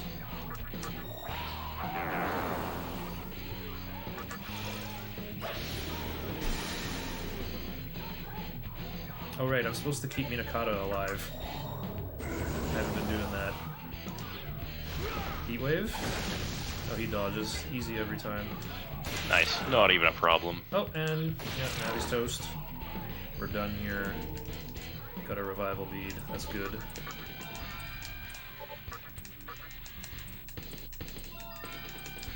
No, keep Dark Might. I need that Dark Might for the next boss. Whoa! I just saved 3.5 minutes on my splits. I don't know why. Must have, yeah, it feels like you're catching up a little bit. Mizushima is not quite at Kaiwan's yet. Okay, meanwhile I'm just kind of spinning around waiting for full o'clock.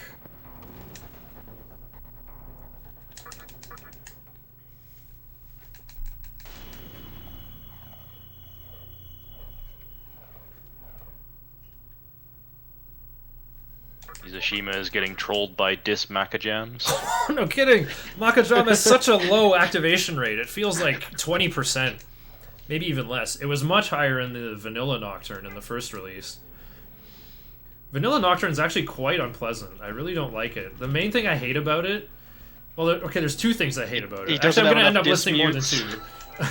Yeah, you pick up the 1 in, like, Basement 11 there in the red section.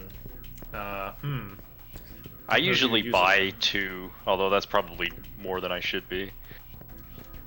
Well, it's not exactly overkill. Like, I don't think you would go broke from spending 900 on 2 of those, but it's more likely you just won't need them. Yeah. Did I already heal? Oh, yep, everyone seems to be well. In fact, I healed too many people. I did not need to heal Shisa or Coronzone, because they are about to get fused away. Oh god, Mizushima's fighting Kaiwan's not on new and with MC muted. Oh no, yeah, you're supposed to use Minakata's Dark Might. Yeah. He's giving me a chance to catch up. I guess he just missed new. I wasn't paying attention to his clock, but he was spinning around. Okay, I don't understand. Oh, and Mikami died. Okay, let's make Unicorn with Agi and either Nag or Venom Bite. Unicorn is going to be sacrificed to make Daisojo, and the other skill has to be one of those 2, because Daisojo cannot learn Nag. He's a skeleton with no lungs, he can't talk. Or Venom Bite. He has a jaw, but he doesn't bite, I guess. He's got no way to inject venom. Yeah, he's got no venom. That's gotta be how it works. He can learn stun bite. Okay, he's got no. Never mind. We could keep this up all day. Stone bite? He's totally a stoner. Come on. Yeah. Alright, here's that awesome new o'clock music. What do I need here? Alright, I need Troffery and Rakukaja. A bit annoying to put those together, but that's what it has to be.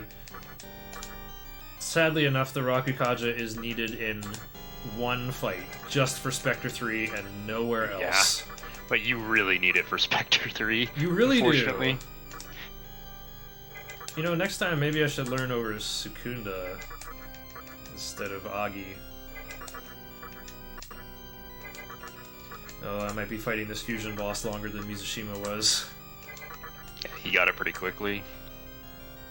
I got Tsukukaja. I wish that worked, but I tried one time in a run and got owned for it.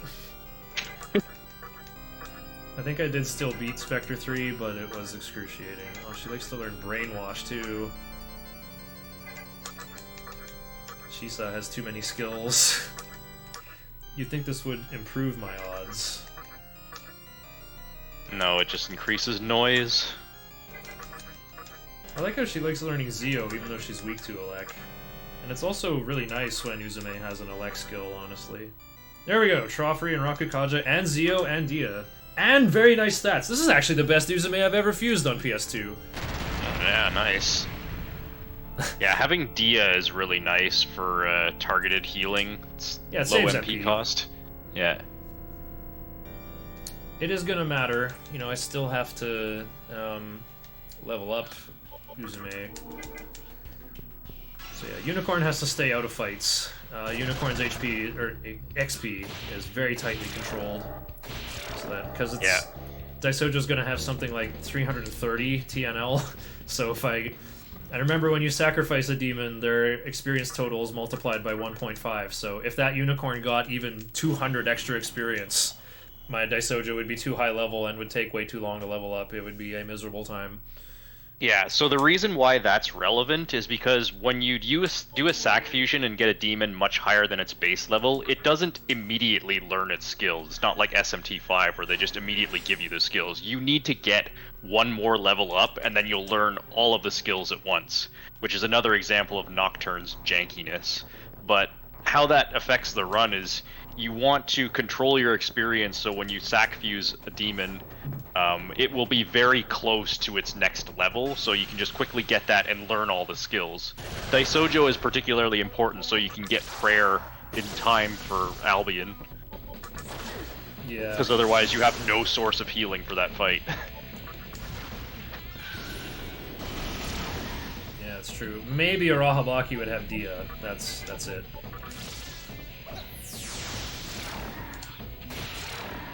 I forgot to switch to Hifumi.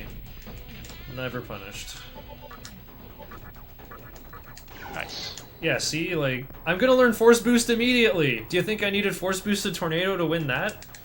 I'm gonna have Force Boost by the time I'm in the 12th basement. I thought I was behind in experience, but now I'm very precisely caught up. I'm right where I want to be. I need to hit level 23 in order to beseech Dees in basement 12 here. Dees is also going to be of critical importance throughout the route. Dees is a pretty interesting support demon. Very early source of Agilao, like a tier 2 single target fire magic. Quite powerful for how soon you get it. Also, like, Minakata having Zionga, also you can tell is really, really good. Yeah. And then, yeah, having Agilao for another option. She also has Tetraja, which will be very much needed to defeat the Kaiwans, the next boss. And that will also be needed in just one more other fight. Dees will eventually transform into Valkyrie, and I personally will be using the skill Soul Recruit, although you don't have to.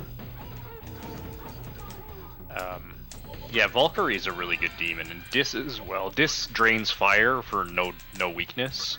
And she's an early source of Diorama, and Agilao, like you said. And then Valkyrie, Has both... Guillotine, that's useful versus Trumpeter. Yeah, and drains fire and nulls expel for, again, no drawback. And that's good versus White Rider. You need a full null expel team due to his God's Bow skill. You won't be seeing it in the speedrun, so that means you're doing it right. But the thing about Dis in this particular route is she's another demon that will be used for a sacrificial fusion, while Valkyrie will. Very, very late in the run, like during like the last fusion chain. So you have to pretty carefully control her experience for a very long period of time. Fortunately, that mostly just involves not giving her random encounter experience, at least just not very much of it. The limit is 3,732 on the PlayStation 2 version. On HD, demons need like very slightly less experience to level up. And it ends up mattering, actually, for a Hanuman thing that I'll talk about much later, as it's more relevant. But yeah, Dis is going to be our tribute fodder to Sac Fuse Loa at the very end of the run as our source of debilitate. Pink Pajama's run that uses Mothman goes for Amaterasu with Watchful instead. And again, carefully sacrificing a certain Uzume to prepare for that. But yeah, if you end up with too much experience on Valkyrie, then when you try to sac fuse that Loa, it will be one level higher than MC, so you can't fuse it. And also have like a really high TNL, like several, like 28 or 30,000 or something. And those Tower 3 fights give like 2k a piece. So that would be very bad. It was a major source of consternation and frustration and all that stuff for me when I was learning this route. Just trying to manage Valkyrie's experience. But yeah, PPJ helped find out that precise number for me, and that fixed everything. I plan to give... Wow, they're getting up to double misses. I expect to miss a lot of the time, but like 2 in a row is real weird. Yeah, my plan is to level up Dis a bit in Asakusa Tunnel, where I will need that Agilao to snipe Raja Naga to get Naga by itself. And then I'll be able to beseech Naga when he's on his own, and Raja Naga won't interrupt me. Yeah, the reason why you would want specifically Agilao is because your other sources of fire damage are Fire Breath, which will end up killing the Nagas you're trying to recruit. Not always, but it's random targeting, and you'll always be worried about it. So yeah, 3,000 and some. The other good place to do it is in Amala Temple. Actually, you do need to get... right, it won't be Valkyrie by then, it'll be Dis back then. But you do need to get some amount of experience on Valkyrie, so that she learns Guillotine in time for Trumpeter. Yeah, I found out that the hard way while learning this route. So you get to Trumpeter and your notes say, use Guillotine. I'm like, I don't have Guillotine. Uh-oh. Yeah, Whiskcake ran into the same thing, and that's where I learned that happens when he was learning it, like, oh. So, Mizu did say, like... Yeah, he did say, you have to level up Daisojo when you get to Amala Temple, and have Valkyrie out while you do that. And I guess that's the missing amount you need. Yeah. You just need Valkyrie to be under 10k before Fudomimi. When I was trying to figure out your notes and explaining the Dis Valkyrie experience, I just figured, like, why put any experience on her at all at any point? So just I'll level up low a little bit more at that point, and that ends up being not. You find out why you don't do that. Yeah, there is a whole lot of depth and really intelligent construction in this chart, but it's underexplained, or perhaps unable to be perceived through Google Translate. So all this discovery has come from me, like just playing this route a bunch of times and writing out the notes. I have a link to the notes, by the way. I probably should drop that in chat. It's just a big Google Doc that I can edit. Yeah, I can do it. I think it's the. Yeah, it's this. It should be the same one. Yeah, it's the same one from the pin message in the SMT Speedrun Discord. Yeah, I have links to all my notes on the resources section of speedrun.com as well. Everything else is like a paste bin that I like re-upload as needed, but This one I knew would be a Google Doc because I just knew I would update it the most, and it's a bigger document, so it's nice to be able to just like click on the left thing like a table of contents to jump around. Am I back on Shiranui? Okay, yeah, I gotta get back on Shiranui for a bit. The only way to die down here is MC getting skill shot sniped by Agilao. I don't want him to be weak to that. Like, if he's weak to fire, he's gonna take 190 damage. Yeah, it's a lot.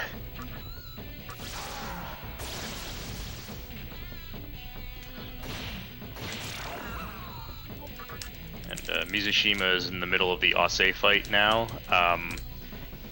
Osei is not that hard of a fight. He can do some nasty things, or he can waste your time with Tetrakarn.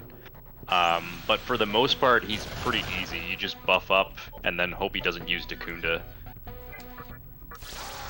Yeah, he does have Dekaja too, but those are both pretty unlikely to use. Oh, I don't think I've ever seen Dekaja. He did just Dakunda for Mizushima, which sucks. Oh. Yeah, Osei's pretty tanky. He's got 3,800 HP. Oh, meanwhile my pit crew is here. Awesome. It'll be time for lunch after, well, 2 bosses from now. Almost at Dante. Oh, I'm past Dante, but there's a big cutscene coming up with the Cheetah Men. Nice. That'll be a good time to have some lunch. I made jambalaya last time for the both of us. It turned out real good. I can't stop making it. I just keep making it like every week or two. It's so good. So that's what I do like to eat that while running Nocturne, because I can just like shovel it into my mouth with a fork without even looking at it.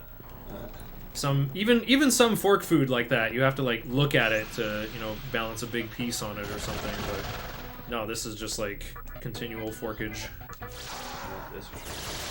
That can go back in the fridge. I still have a ton of smoothie to drink.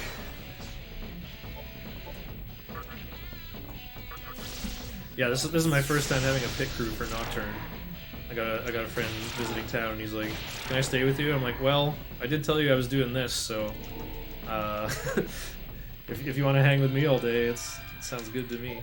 Okay, I have to pick up Seduce. Okay, Brainwash would actually be pretty funny, but I can't actually use it. I'll learn Mana Refill over Dia. Oh, she's probably trying to change Zeo. Incoming fork in the lip for Shiner. Hey, I'm a gamer. I have an 18 dexterity score. That has never happened and is not going to happen.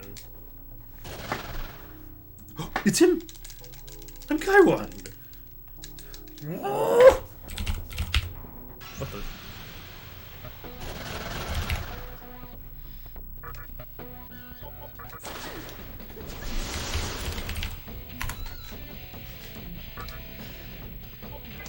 Oh right, I don't have Ice Breath anymore, and I can't use Tornado, or I won't be able to use Taunt. Okay, my Uzume has a ton of experience because of me aggressively leveling up Preda a lot, and also Couronne Zone. Oh nice, I got an Opal. I need at least one, so I can get my attack mirror.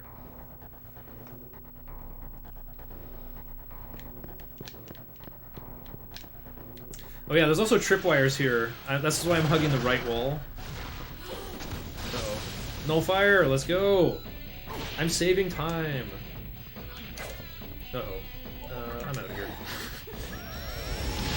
Yeah, normally you would summon Uzume to soak up the 1200 experience from this next boss battle, but Uzume has already leveled up, and she doesn't need any more experience, so... Yeah, so you don't have to do that? Yeah, I'll just keep Mikami and Minakata in there. Oh, MC got muted. Uh-huh.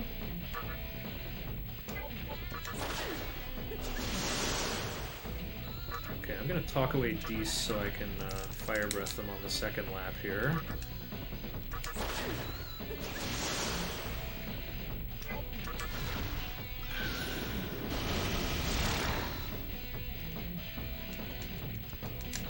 Okay, experience is looking good, I must say.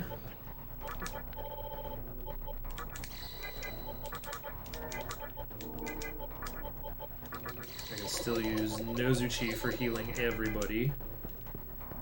Spin around a little bit to prepare new o'clock. That should be good. I saved on the way, and I'm saving again on the way back. Pretty unlikely that, I guess it's possible you can die, because the Kaiwans use instant kill moves, and if they both target MC and bust my Tetraja on the same turn, that would be the only way I can die. I'm even going to taunt them, and they do physical attacks sometimes, but not very often. Yeah, you could theoretically get like normal attack crit or something like that as well, but that's also pretty unlikely. Again, yeah, base 5% crit chance. Yeah. Hopefully we get some revival beads and Bomb of Risings as well. Okay, here we go. Alright, I'm supposed to do Fog Breath apparently. I don't think I need to. Because I don't think I'll be using physical skills. Except with Megami. Whatever, I'll do the Fog Breath anyway. That still frees up 2 more Tarakajas. I don't think the buffs scale linearly. I think like the 4th one is stronger than the 3rd one, you know what I mean? Ow, I got bonked. Yeah, what are the chances? Damage. What are the chances they target again. MC again?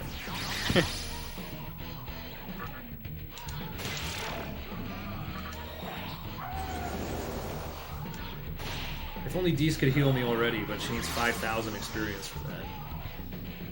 Yeah. I also could use my Tetraja Rock as an item. That doesn't even help me though. Oh, he did attack again! I've never seen like 2 attacks in a single Kaiwan battle. Luckily they were on different targets. Nice double Bong of Rising there. Yo. Warcry goes over mana bonus. Shock will be useful a little bit longer. Yeah, so Warcry is an incredibly good skill. So it is 2 attack debuffs at the same. It's basically 2 Tarundas at the same time. And normally when games do that, they allow you to stack like 2 buffs into 1 skill. It makes it much more expensive MP wise, but Warcry costs 40 and Tarunda costs 20. So Warcry is just straight up better than Tarunda. Yeah, more press turn efficient. Tarunda just doesn't feel impactful enough. Like 20 MP is a lot, and then you don't get much out of it. But then Warcry for 40, that feels worth it. Oh yeah. Like it feels like someone screwed up when designing those MP costs. Warcry should be more expensive than it is. Really? I think 40 is about right. 50 would be pushing it. Well, either Warcry should be more expensive or Tarunda should be cheaper. One of those two. We're talking about this. Listen to speedrunners who are running like 4 and 5. We're like, oh, these MP costs are through the roof. Oh, these chakra plots are useless. They don't even fully refill my MP. Constant complaining about MP costs. And meanwhile, in Nocturne, like, wow, Warcry is really good, isn't it? Yeah. I think we figured out what happened.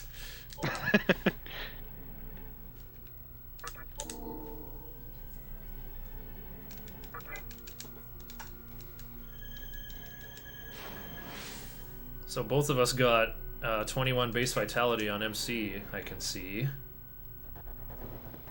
I think I will keep Kifumi on, just because that is a better chance of reducing the amount of enemy turns taken. By the way, don't miss the white Kila on that first Eligor room. That happened to me before in one of my normal any % runs. You have to walk to the end of the room and actually get the white Kila from the cube. The other Kilas you basically get automatically. But, you know, when designing your splits... Okay, I'm the only person who actually makes splits for Eligor 1, Bareth, Kaiwan, and then Osei. This dungeon is pretty long, and I think it is worth making separate splits to get more timing info about where you're getting more and less encounters.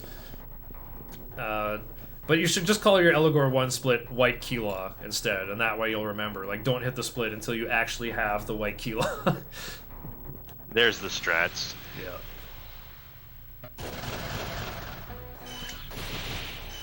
Here's where... Oops. Here's where Uzume comes in handy. Except she's dead. Oh, no, wait. It's Minakata who's dead. Right, I can't do fire stuff. Actually, I will throw up a Tetraja just to block Evil Gaze. Okay, let's summon Uzume. I need to hit level 25 as soon as possible after Osei, so I will be taking a few more fights, I think. Oh yeah, Nuzume goes first, so she goes twice. Nocturne mechanics, baby. And the evil gaze! Wow, the Tetraja paid off.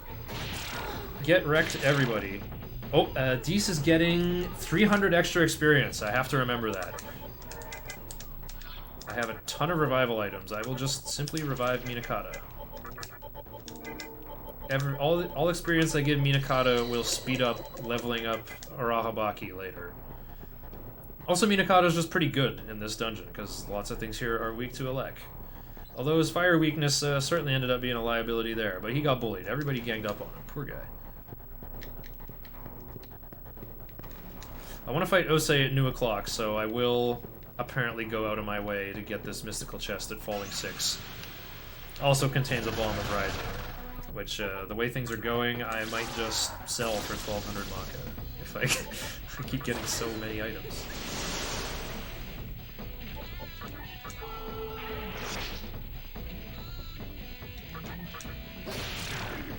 I still want to try to conserve the MP of my important characters. You know, Uzume's MP just grows back, so that's whatever. Minakata doesn't need a lot of MP. I think he's just in charge of Dark Mighting forever until the cows come home, and then he Dark Mights the cows. Megami just does Fog Breath and Tarukaja. Uzume does Rakukaja.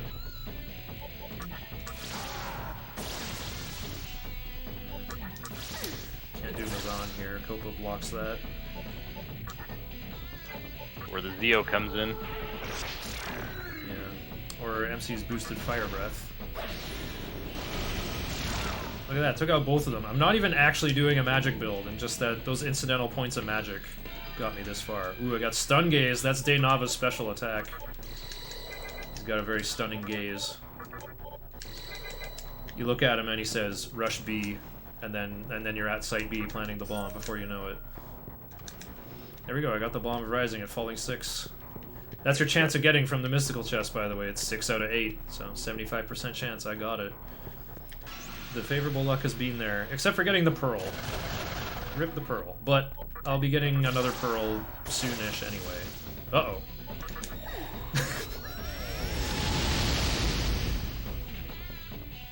A full HP Eligor will only ever use Rakukaja, but I just don't want to sit there dealing with everybody's turn. Yeah, you don't want to fight them when they're Rakukaja either. Well, Uzume could have done Zio as well. Yeah, I guess. Okay. I think this is close enough to do. I can save. Yeah, it should be fine. How's my TNL looking? Am I under 1200? That's what I'm gonna find out. Because, yeah, I want Narukami just for more magic and strength points. Otherwise, I want Marogare just so I can clear off counter. Oh, I'm just under, so, okay, we're doing the inferior stats. But on the plus side, I will instantly be level 25, which I need to hit so that I can use Uzume's Seduce on Oni, who is level 25. Yeah, Oni's a pretty good demon. Resists physical, he's weak to... what is it, nerve? Can't remember. He's weak to nerve. Yeah, either way, it doesn't matter. He learns pretty good much. skills. Like, he learns Rakunda, he learns Warcry, he learns Life Gain. He's got some really good skills. Yeah, he's only going to be in boss fights. But yeah, we're just going to pour a ton of experience into him just so he can learn Life Gain, a passive that increases max HP by 20%. And that's going to ride all the way to the end of the game. We really need it. Yeah, the passive life increasing skills are really important for later in the game, because you really need the HP to survive the huge damage output of the late game bosses. Does Oni learn Dark Sword? Nope. Use just fusion material for getting life gain onto an element.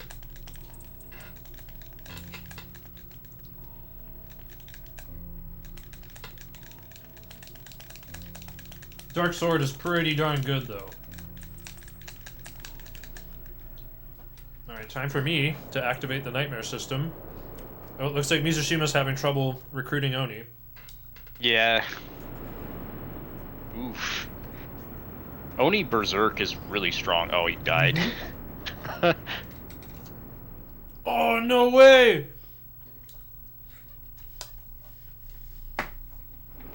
That's the double hit crit Berserk into another Berserk double hit. Wow.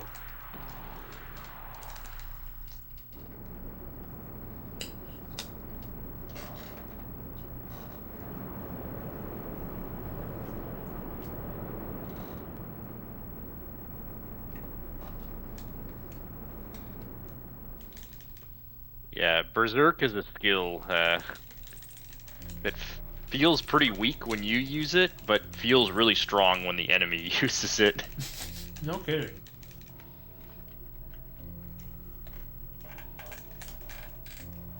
Especially Oni. Oni's got pretty high strength. Yeah, he does. He likes to likes to gain points of strength too. Yeah.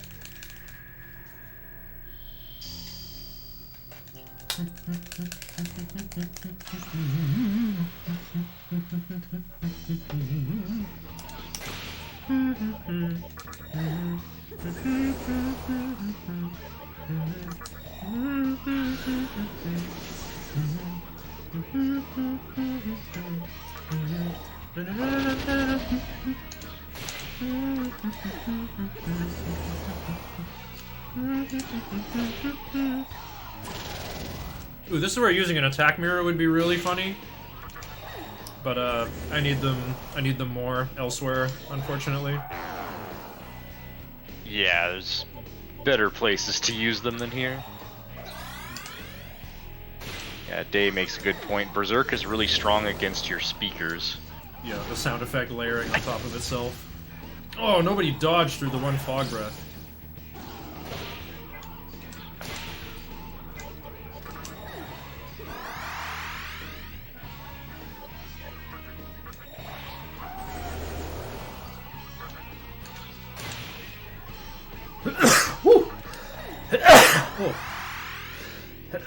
And a third one. My jambalaya is quite spicy. Lots of pepper content. Woo! Just going for Tarakaja over Rakunda to hedge my bets against Dekunda. Oh, here comes Tetrakarn.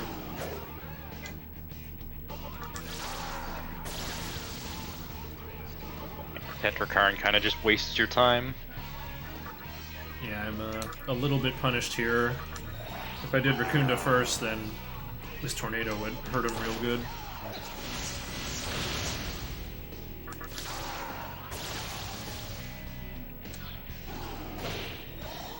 Oh, here comes Focus. He's prepping another heat wave.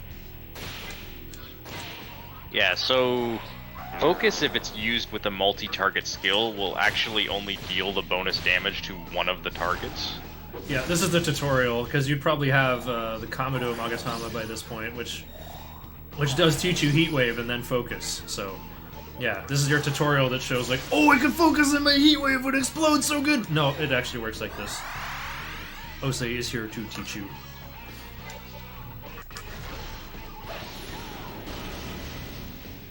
As you can see, though, Osei is pretty tanky and wasting a lot of my time. Yeah.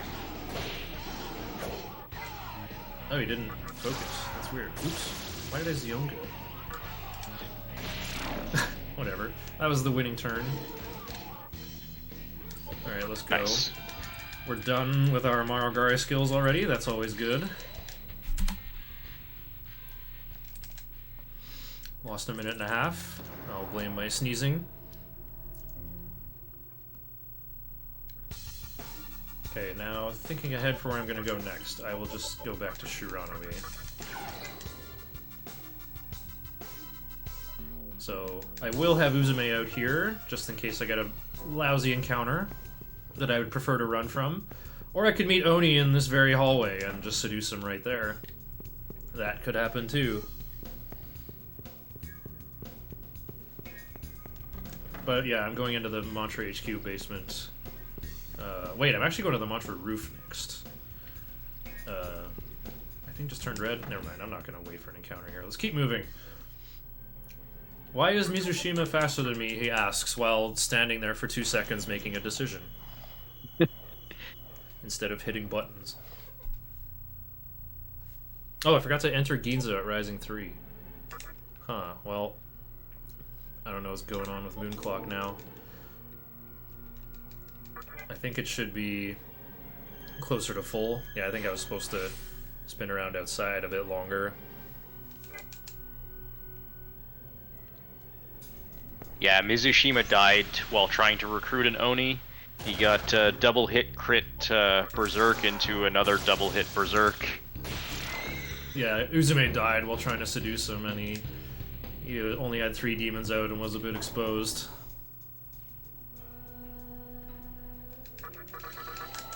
Yeah, I'm here too early.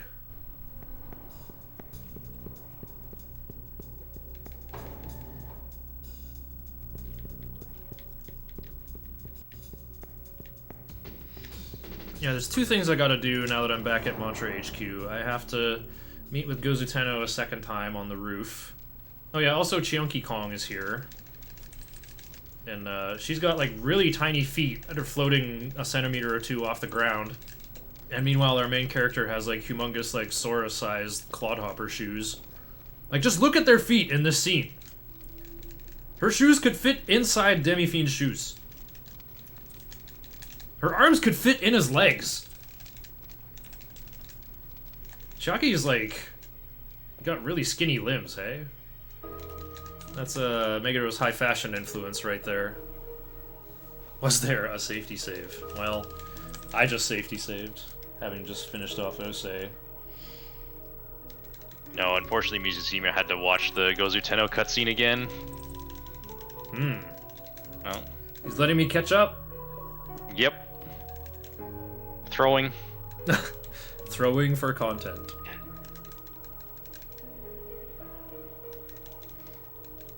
Why does Chiaki turns too mental? Oh yeah, we're gonna pretend to agree mental with her. Yeah. In this game, Metroid does crawl.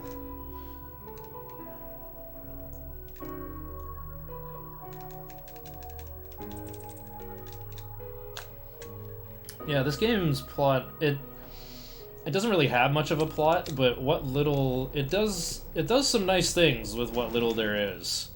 In the end, all of the reasons, like, I guess I'll spoil more plot stuff that's coming up. Chiaki is also siding with the reason of Yosuga. You know, she actually likes Gozuteno being a big, strong bad boy gangster who just wants to amass power and might. So, you know, and she's a human, so she believes she can conceive a capital R reason. What's that? I don't know yet. But yeah. So we ask, you know, she explains, like, what the world needed before, it wasn't really getting. You know, people didn't change. They just said they wanted peace, but were lazy and self-centered. The world needs some chaos and struggle again. It needs a little bit of a catalyst in the old entropy teeth. Catalytic kick. There you go. So yeah, we're gonna pretend to be on her team though for just the only difference it makes. We're actually going for True Demon ending, and how we play along with the 3 reasons really doesn't matter.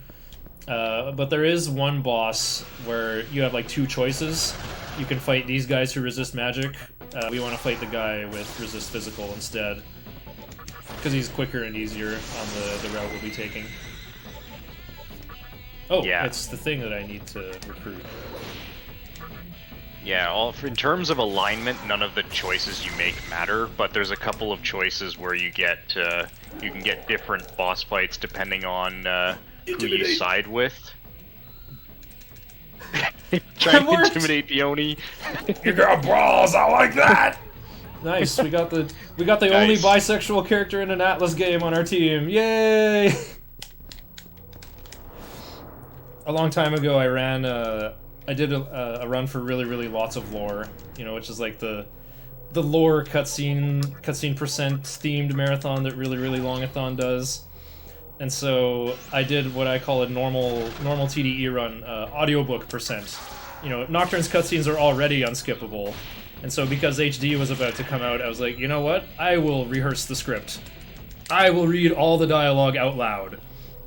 And then while I'm climbing up Obelisk, Asakusa has a chat with me, who, and this text was rewritten in HD, by the way, but she goes on to say, hey, when your demons are negotiating with each other, pay attention to who talks. Having a guy try to hit on another guy will just turn out badly, after all. Well, I have to go now, see ya. So, I had to read the Atlas logic out loud. I thought that, the world ending and going to a new world full of demons, they wouldn't have human logic anymore. But I guess these humans are derived from the mythologies and beliefs of humans, or at least the ones that Atlas is paying attention to. Ultimately, Atlas made the Vortex world, I guess. But it is true, if you have, if you have a male demon use wooing on another male demon, you always get that, the one thing we saw earlier, where my beseech attempt on Pyrojack said, "You made a bad impression." You pretty much always get that, and the enemy will get mad and attack you. But yeah, that bit of advice was worded a little more neutrally in HD. I can't remember exactly what it says, but it's a thing. Atlas logic is alive in this Atlas video game. Interestingly, seduce doesn't work on Naga. I think at the time Atlas would have called him a metrosexual. He just, I don't know, he just doesn't seem interested in that stuff. He's more snake than man, I guess. Thanks, One Standy Stew. My run yesterday was a lot of fun. Went pretty well. Yeah, I'll probably go back and watch it. I don't even have a Switch, but if I get one someday, maybe they'll get cheaper in the future. Well, maybe not.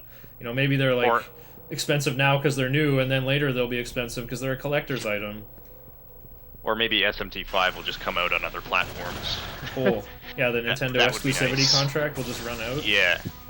That would be a good time. If it does, and that's what you're waiting for, definitely pick up SMT5. It's a really good game, in my opinion.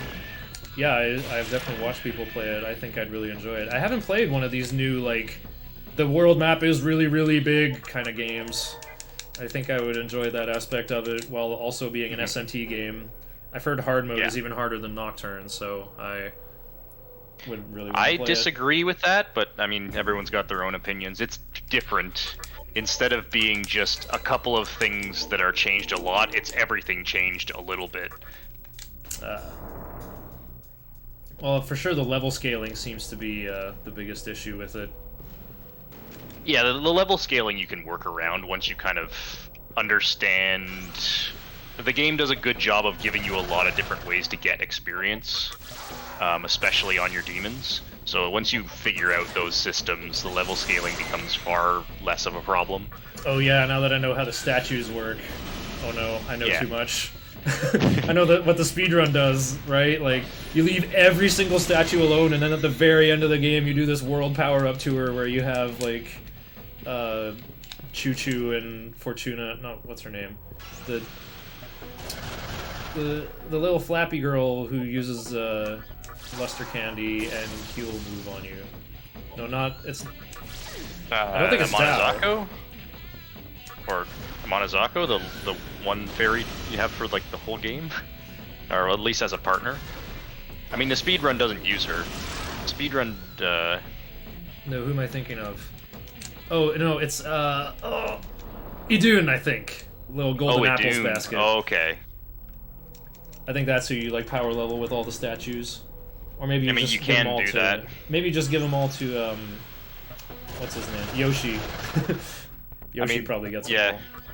The statue upgrade levels every demon you have in your stock, so you can give them to a lot of demons if you want to.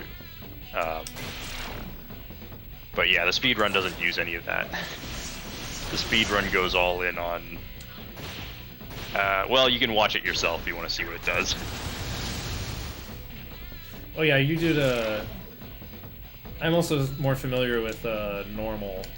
I think hard does something quite different. Yeah. The route for normal is pretty out of date. I imagine if anyone goes back to do normal, they'll probably copy a lot of what I do, because at this point I've beaten the normal TNE time with hard mode and glitchless.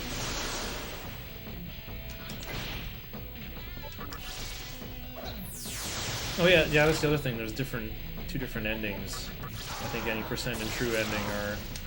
They don't they seem similar lengthwise, but I think you have to do quite a different route. I mean, true neutral adds about an hour to an hour and a half. Oh hey, Osamu didn't die. Oh yeah, this scene takes so long in HD, where they're like just letting him sit still so the voice acting has time to finish. You can mash through this much faster on PS2. I like how they kept him saying "lates" in HD.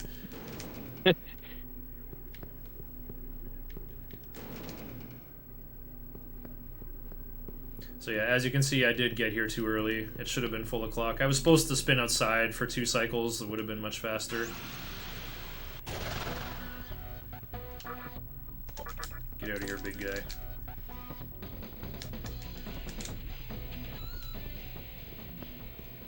Okay, this is Onis are pretty annoying to fight.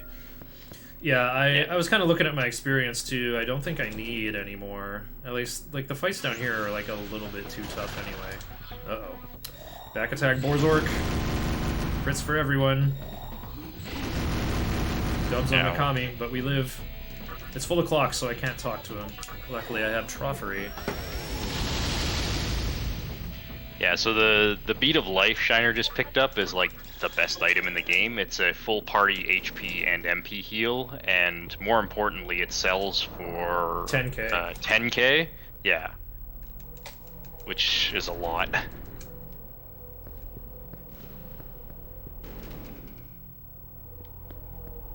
So yeah, after, again, Nocturne's geometry is pretty good. After fighting Osei at new o'clock, I get to go to the roof, and then it's basically full o'clock in the basement. Well, this time I can save Uzume's MP and just talk to him. So yeah, my recruits are caught up. Oh, don't level Minakata past 21, 20... Oh, he's not even level 21. We're good. Alright, and here's another randomness thing to deal with in the run. Here's probably one of the other hugest differences between the Pink Pajamas route and Mizushima's route. Yeah, PPJ is sleeping now, actually, but he'll probably be back for the very end to act as an interpreter between me and Tiger Sensei, who I've longed to talk to, but there was a language barrier between us. But PPJ is fluent in both of our languages. But yeah... Hellbiker is actually the worst boss in the game. He likes using Dekunda a lot, and he has a spell called Hell Exhaust, which does force damage and also applies Dekaja to everyone it touches. And by touches, I mean that includes Null and Absorb Force, but not Repel Force. But it's too early in the speedrun for that to be relevant. The only Repel Force thing we can get at this point is Karasu, but that is just too high level. So the only thing that works is kind of like Bright Might or Dark Might.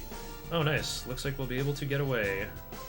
And nice. Now I get to use this, and also this. Repel spell, that's like a repel for all you Pokemon and Dragon Warrior heads. We're gonna keep away all demons that are 6 levels lower than our MC. So that should get rid of most encounters here. We're also going to... use the float ball so we don't take damage and slow down on the red stuff. Uh-oh, Minakata's hurting. So yeah, Hellbiker, you got a 60% chance to run away. Unless it's full o'clock, then he always catches you. But yeah, we're just gonna run away. Hellbiker sucks. Only Bright Might, Dark Might, and Focus work, and it's just barely possible at level 25 because you can get Aramitama on your team, who has Bright Might as like your potential source of damage.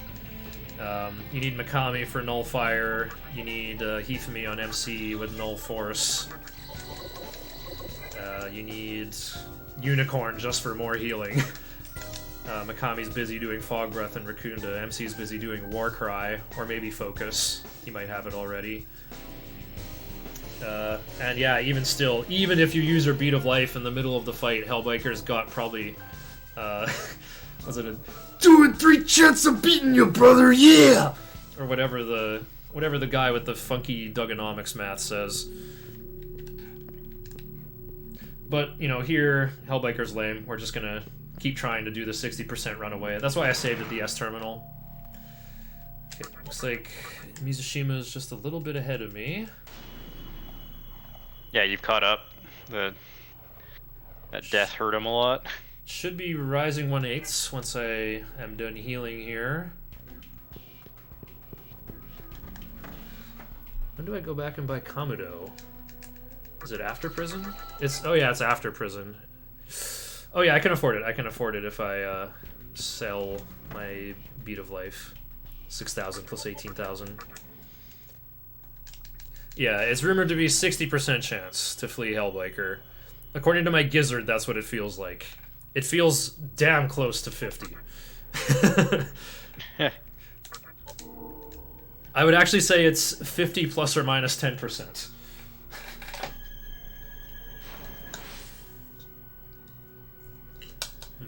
Yeah, I didn't know about it being 0% chance to run on full at one point, and that was a frustrating experience.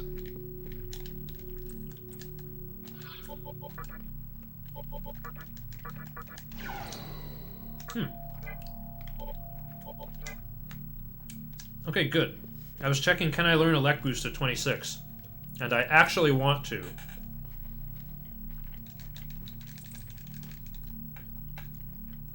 There's a very tiny and very stupid optimization I've come up with. Just for Obelisk and Amala 2.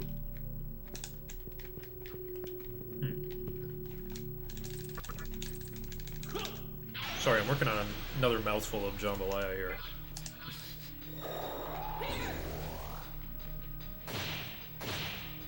Dang it, just missed New O'Clock. I probably could have given Dees this encounter. But, you know, better to not worry about it. Yeah. Does it matter all that much? I just gotta remember the 304 from Assembly of Nihilo. And you know me, it does matter.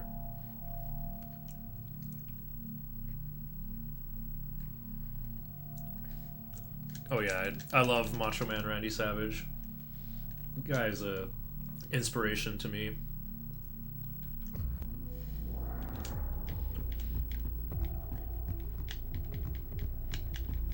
He went to go donate blood and they drew liquid gold from his veins. The cream of the crop! No one does it better! Love that guy. Uh-oh, I'm weak to ice! And I'm frozen! Oh, and Makarakarn? Yeah, I'm leaving. That's too much tempo. These guys have like 340 HP. And now that I can't hit their weakness, I'm piecing. Too dangerous while I'm weak to ice. So yeah, most things in here are weak to fire and attack with Elec. So I'm gonna be walking around with Narukami ingested. Oh, a new enemy appeared. Here we go. Yeah, these guys all absorb Elec. I do have those chakra drops and the Soma droplet. So I will just... Actually, no, I will freely use MP. If Narukami quakes, I'll take it. Because I haven't used my Disc Stun yet. I got the party heal after Matador. So I still have my Disc Stun ready to go. So even if Narukami stuns me, I can just recover from it instantly. I want MC and Mikami to have max MP for the boss. Oh, I got the Mazan Rock. Yeah, it's pretty important that you can use your buffs and spam Fire Breath.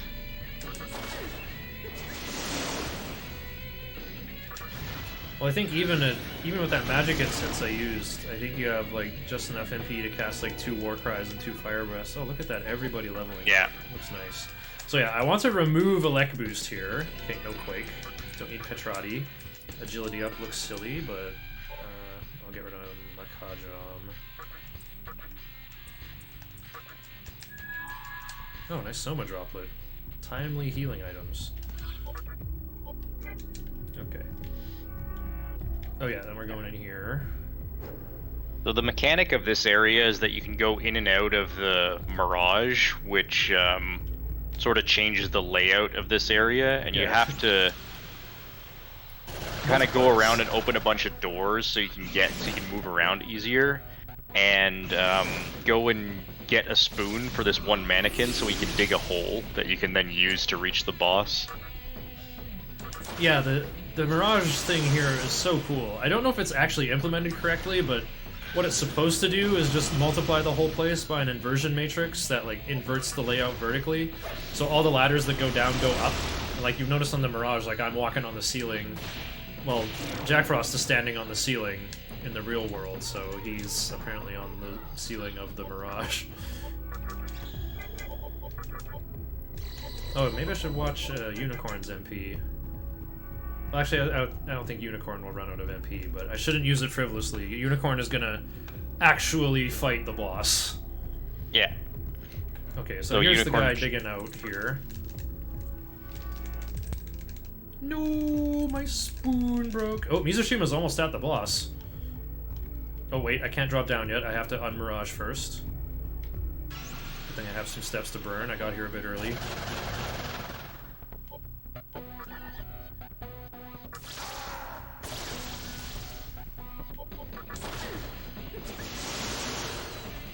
Should I even be fighting here? Okay, let this be my last one then.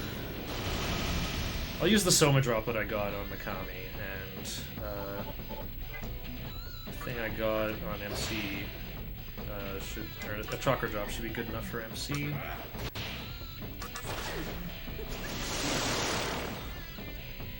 As long as yeah, I kind of want to stay above 1000 TNL on MC, because I would like to learn. Wait. No, I have to not get confused with hard any %. Remove elect boost at 26 if you can. I need to scroll ahead a little bit. Learn... Wait, what? Oh yeah, learn heat wave over fire boost at 27. Okay, never mind, this is the same. Yeah, that's how I want this to go. Yeah, learn heat wave over fire boost, mana drain over fire breath at 28. And then I'm going to learn anti-fire at level 29. And then when I beat the sisters and hit level 30, I'll replace anti-fire with anti-elec. And then when I beat Spectre 2, I will replace anti-elec with anti-death. Which is what I'm supposed to have. But for that narrow span in there, there is Bareth and Obelisk who can use Hellfire that can hit random targets. It can hit MC more than once. So the anti-fire will do something. You know what else it'll do, though, is it'll, cause... Well, I'm gonna use a magic mirror on the sisters on turn 1. And also taunt them. So, if Atropos decides to, use Maragion, I'll reflect like 100 less damage, because it'll be based on MC's... the damage MC would take, right? So I'll reflect less damage off that anti-fire, but I would rather just take less damage from Bareth on the way up. So Mizushima just got to Big Mizuchi. So this fight, you he really threw a magic mirror. Yeah, he did. Look at him go. So you really want to only bring demons to this fight who null mind, because Big Mizuchi uses Mirage, which has a pretty high chance of inflicting panic. And the scariest thing about this fight is he has Glacial Blast, which is a really strong skill and can double hit and could basically one-shot any of your demons if it does, and totally kill your tempo. Oh, okay. Here it comes. Deece got frozen, but she lived. Yeah. No. As long as nobody dies in the first couple of turns, then you're usually fine. Because this fight has this really weird mechanic where it gets easier as it goes on. He starts off using super strong skills and they gradually get weaker as the fight progresses, which is generally the opposite of how most bosses work, and it's really frustrating to deal with because he's hitting you with his strongest attacks before you can set your buffs up. You also want to go fast though. He'll use Dekunda if you linger in any one phase for too long. Once you get his HP lower, he'll use Mirage more times too. But yeah, you want to keep the damage coming. Oh, there's another 3 Glacial Blasts. This one killed Dis. That hurts. You also have to remember to dismiss Unicorn, or rather replace her with Minakata.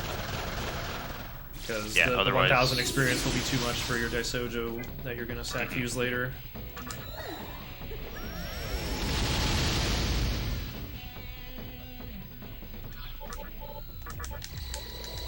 Oh, Nozuchi's out of MP. Oh, there's the Dakunda. Ugh.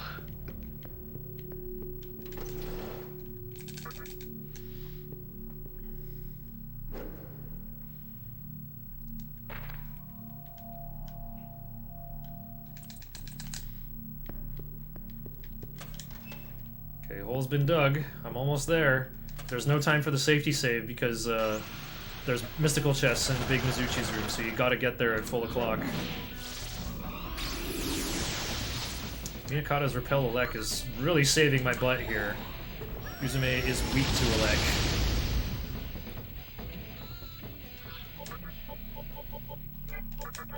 Actually, I'll just use my healing items for this, because I won't need them for much longer anyway.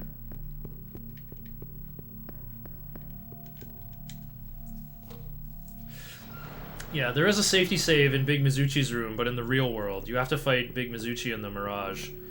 And so, again, with the timing of how everything worked out, you know, I got the mystical chest in the basement of Mantra HQ, I went straight to prison, I didn't spin around outside, like, at all, and I'm about to head straight for the boss at full o'clock. But if he kills me, I have to do this entire prison again. Yeah, it's really rough. I should Taking have... the safety save costs a lot of time, but you have to change your Kagetsuchi cycles.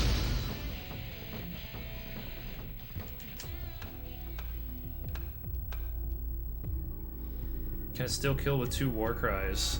Probably not on MC, but one of my demons will probably be toast. Okay, I got here 2 cycles too early. I'll spin around as much as I can at the front door. And then I can cancel the encounter by starting the boss fight. Alright, Mizushima beat. That was a rough fight, but he did win. It is... Oh no, when did I get more experience? I'm gonna learn Heat Wave later! Maybe I don't do the anti-fire strat then. Oh right, items... 102, 117. Cool, we're maxed out.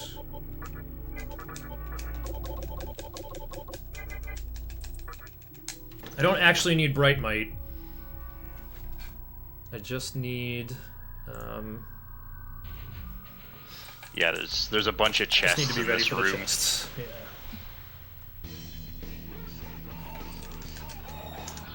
You think I'm an ordinary Mizuchi? You're wrong!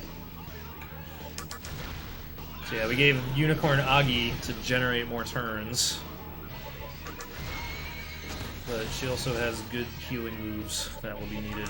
We can still get in 2 war cries with this wacky little team.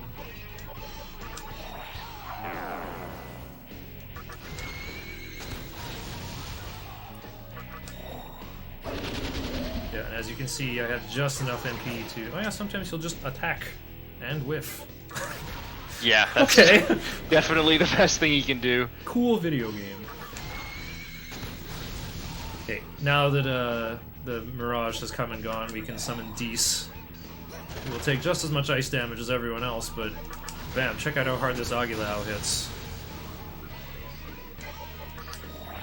Then I can do Media or Rakukaja with Unicorn for some more safety. Here comes attack. Dang, this boss fight. Easy. Sure is a boss fight.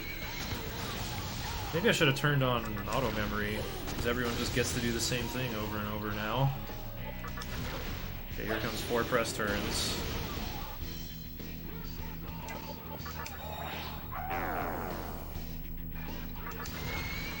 Just gonna do Agi for more damage. I'm gonna throw my Mazan Rock here for more damage.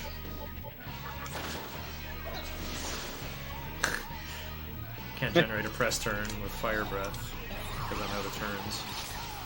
Oh, Dees didn't panic, that's good. Don't have to use my Sacred Water. So yeah, let's keep that pressure on. When he shrinks again, I will summon Minakata over Unicorn.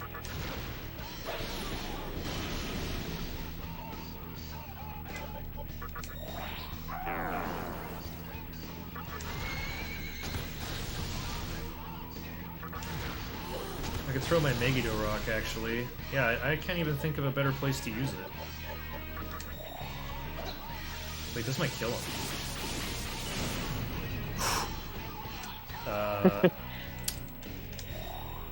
I'm just gonna pass and get Unicorn out of here right now. Yeah, that's what I would do. Dis is confused. Dis also withdrew. Can you, like, unwithdraw, please? Oh, he's alive. We had more HP left. I guess. I don't know how much HP he has. It's a lot, though. Oh, there's attack. I want to get this experience on Minakata. I think I can just summon him. Oh. Minakata lethal! Woo! Your party fully recovered. Cool.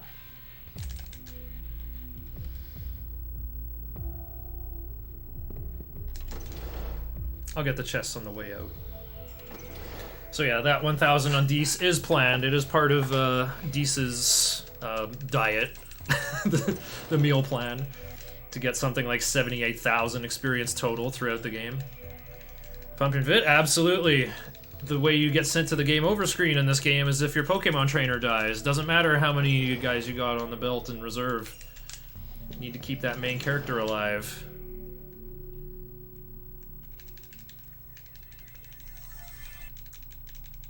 Yeah, the route is mostly vitality with the rest going into strength and only a few points in magic in the early game. Yeah. Strength is just for Iron Claw. We don't even... Well, we need to get one of the either strength or magic high enough to get through the third Kalpa. Also for breaking the orbs in the Kalpa tunnels. Yeah, I start leveling up strength pretty soon, actually, after we beat Girimehkala in Yoyogi Park East.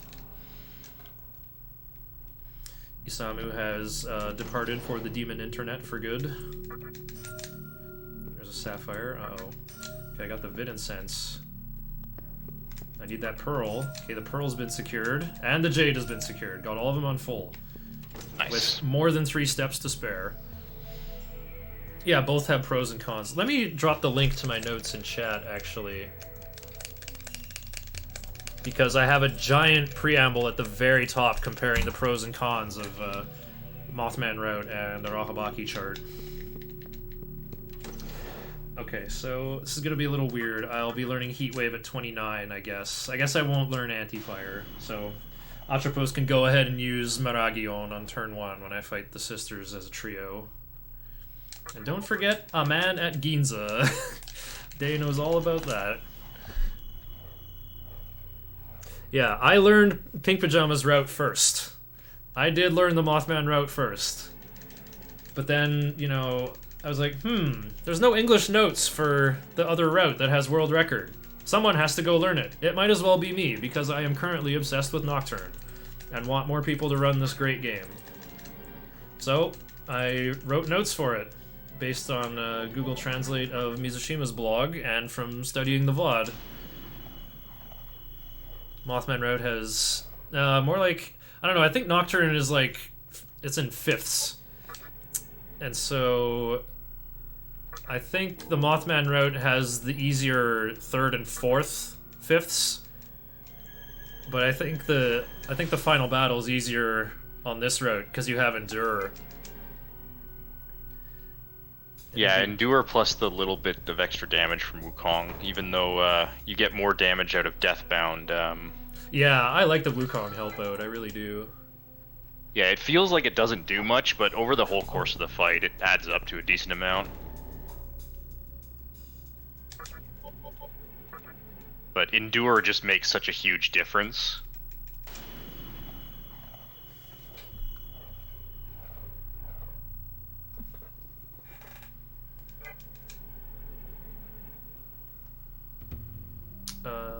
I might miss full o'clock if I buy this now. Because it should work out that I get to the tunnel at Rising 2, like the entrance of the tunnel.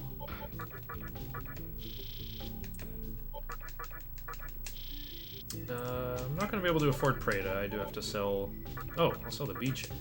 Where did that come from? That was the extra one from Aquamarines. Hang on to the beat of life a bit longer. Kelpie in the tunnel can use Pudding Pot. Panic my guys. So, I don't want to spill big money. Oh yeah, that's a good point. I wouldn't have thought of something like that. I can sell it when I need to go vendoring next time. And I'm gonna just take these out.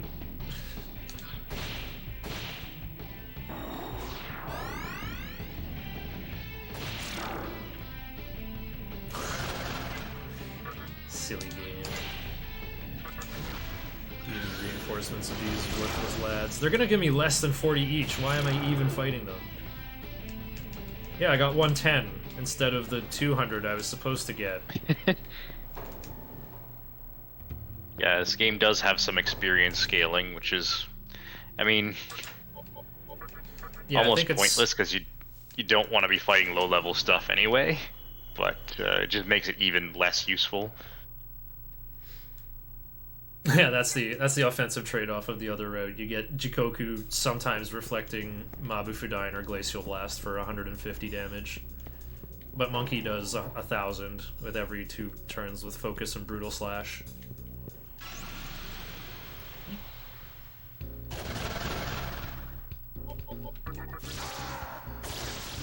I'm still not shy about taking fights here. I need to learn Mana Drain at 28, and then I can learn Heat Wave over Fire Breath, I guess. I'll run out of time to learn Anti-Fire, but it's okay. I will be fine. I'll just save at Obelisk B. Can't believe I have to save my game when I'm running this game for a marathon. Unbelievable. Actually, I'll go to Anathema, because that is how I learn Mana Drain, and I will really like that +8 magic for Tornado and Force Boost.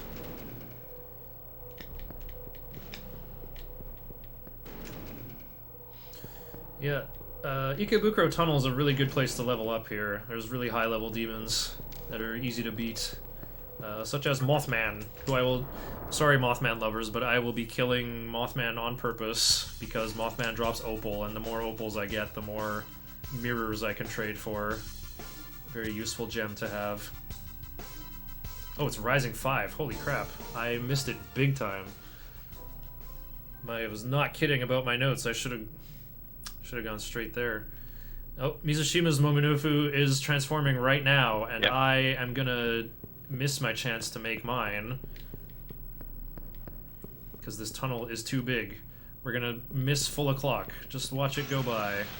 Because going shopping and underpass and back was too much. I love the way Arahabaki's weaknesses get described. It's like Repel Ice, Null, Fizz, Death, Expel, Weak, all others. Yeah, that's true. I that's just how love the it works. way that's phrased. Look at this. Arrgh! Falling 7. What a blunder.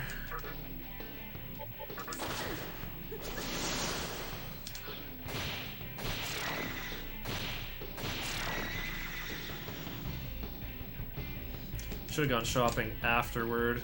Or maybe it was like the little flicker I did, like healing and then walking back. Well, I'll just go to Shibuya and spin outside there. I think when I was doing the runs, I would buy Kamudo before Prison, but I think I was learning Mind's Eye in Prison. That's why I was doing that. Oh yeah, that was like an older version of my notes. But then you're like juggling focus longer than you need to. This way you get to keep life bonus all the way till Spectre 3. This is like the proper way Mizushima did it, but I was like, oh, I can't not have Mind's Eye. And then later I was like, no, actually I can not have Mind's Eye. Arahabaki is better than Mind's Eye. Having anti-death is, for Asakusa Tunnel, is overall better. because you need to cover Uzume's elect weakness. So you need Narukami on MC. Right. But then Mudo Own from Ikusa might own you, so that's where Anti-Death comes in. It's kind of unfortunate. There's also, like Rajanaga's Tempest, but you have a Rahabaki to help with that. He's also weak to Elect, so you can see how important Narukami is here. Mm-hmm. Okay, I'm gonna walk funny in here for a bit and then save at Rising 7. Whoa, I'm drunk on cheap Portuguese wine. Does Minakata just headbutt everything? He can use Stun Gaze. That's more likely in the other route, though, because he gets dragged along all the way to Obelisk as a big tribute fodder. But he's pretty squishy. He clocks in at the office and dies a lot. That's all he does. Yeah, his Repel Elect is pretty nice, but if you have a Rahabaki for Repel Ice, you can put Narukami on for Null Elect. Yeah, to cover that. Take this. I don't. Nice, thank you. Okay. So what do I need to make this mighty Momonofu? Something expensive, right? Nope, just Preta. And this leftover Nozuchi who hasn't done anything in a long time. Oh, that's a big TNL. That's unfortunate. I guess I leveled up Minakata too much. Oh. I did level him up too much. I said don't take him past 2800. I gave him too much experience. Okay, well, he's gonna be... I'll have to take some more fights. Yeah. Well, Tsukukaja is all I need. Diaz Yonga and Dark Might are the HD optimal skills. I'm gonna be fighting for a long time anyway. This is probably like the grindiest part of the run. This is why like Force Boost and Tornado is still good. And I also need to prepare for... There's really big boss fights coming up, like Spectre 2, Spectre 2, Girimehkala, and Spectre 3. I'll give tons and tons of experience. But even still, I will need to push toward level 41 by the time I'm done Spectre 3, and so doing it while walking through Obelisk seems to be the best place to do it. That's where Mizushima did it. Like, before I was like, okay, I'll just do most of my grinding in Asakusa Tunnel. But no, Mizushima did a ton of grinding in Obelisk, and I began to see that that's the best way to do it. Okay, so more importantly, we gotta... Oh. Right, Minakata has just been replaced by Momonofu. And I guess Uzume is my best fighter. Or perhaps Dees, but I don't want to keep track of her experience. We gotta leave that ceiling on Valkyrie, right? She has to be able to learn Guillotine.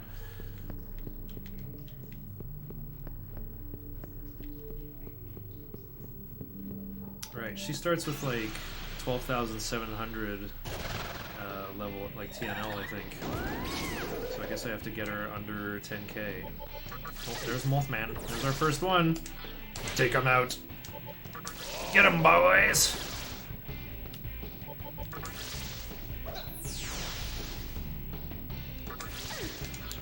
He's level 43 though, he's pretty durable. Yeah, Mothman has actually got a deceptively large amount of HP.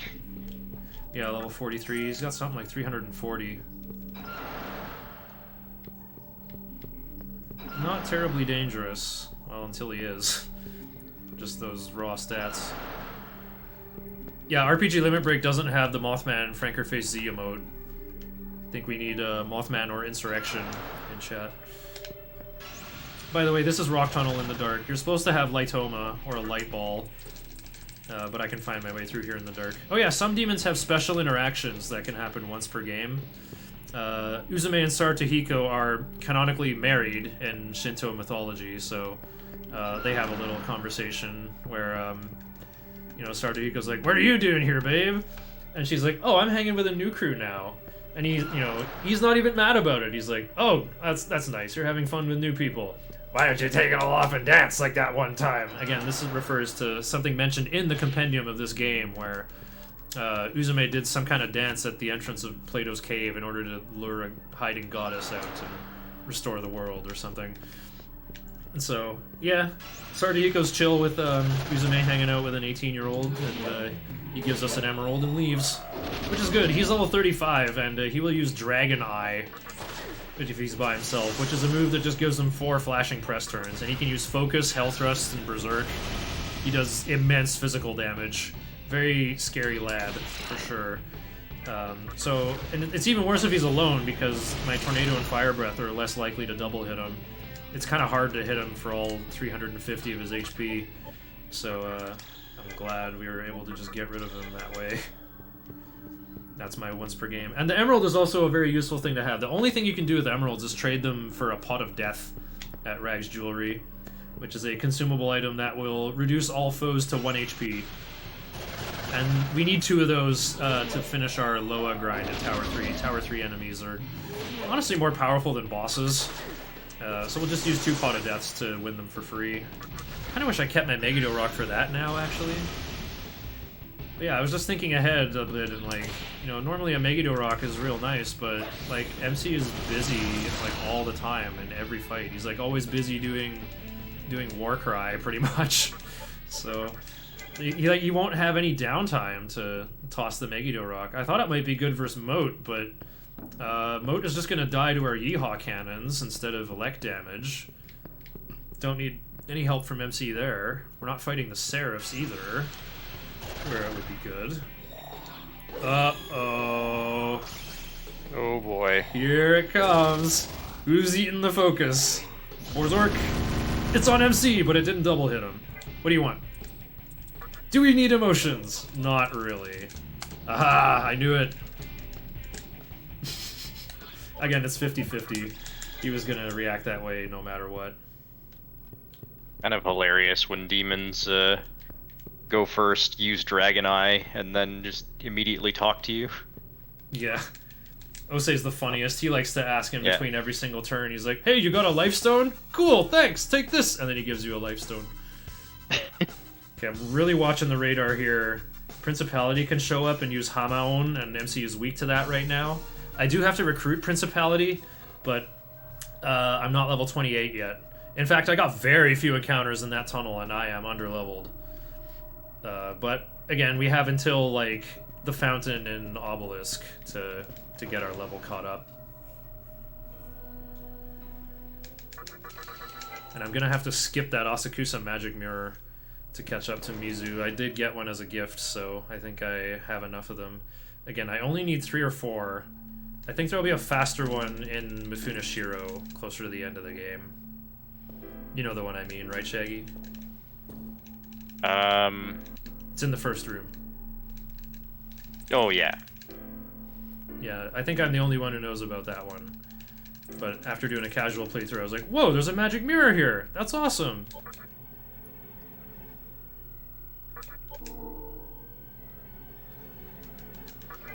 Okay, taking a glance. Oh, Mizushima's also level 27. But he's in Ginza, so he's done all his Asakusa cutscenes. Yeah, he just talked to Hijiri, so... Oh, he's, yeah. He's also a bit underleveled. Yeah, huh. This is closer than I thought. Thanks to those deaths. Remember, I'm competing against a solid-state drive, and I'm just on a normal old PS2. Okay, well, it's not entirely normal. It's had some software updates, let's say, but it's otherwise a normal PS2. Totally normal PS2. Do I even have shoulders? That's a classic. Classic demon conversation.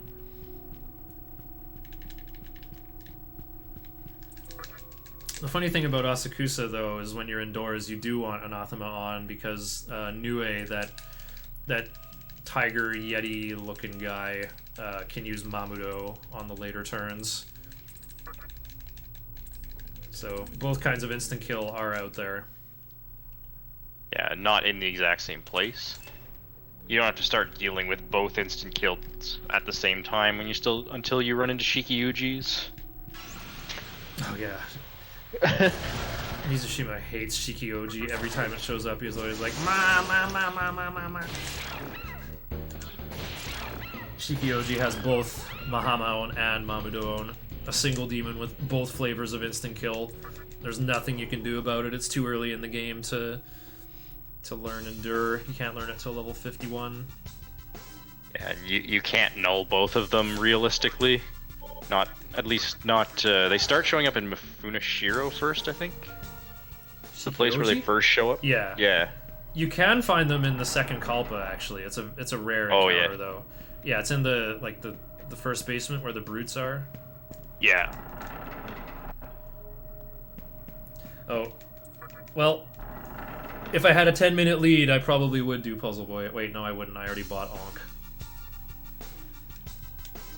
Oh, yeah.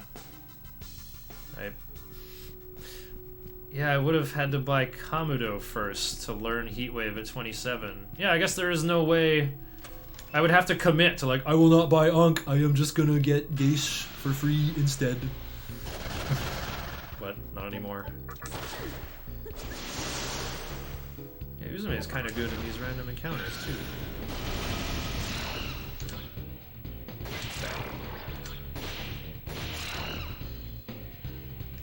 Uzume getting extra levels is a fine thing, too. Because, you know, she's in charge of Trophery for literally the entire run. And she has life bonus, so every single level up will give her 4 or 5 more HP.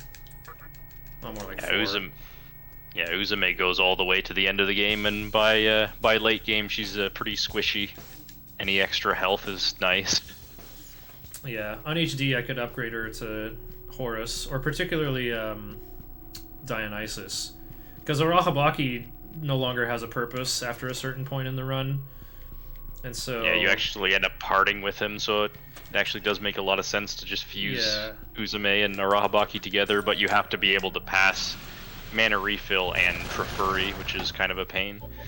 Yeah, putting both of those together is not easy. I also don't have a Stoma yet. PPJ's route would already have a Stoma on Archangel by now, but we don't have Archangel. How much slower is an HD speedrun? It depends on the category. I would say...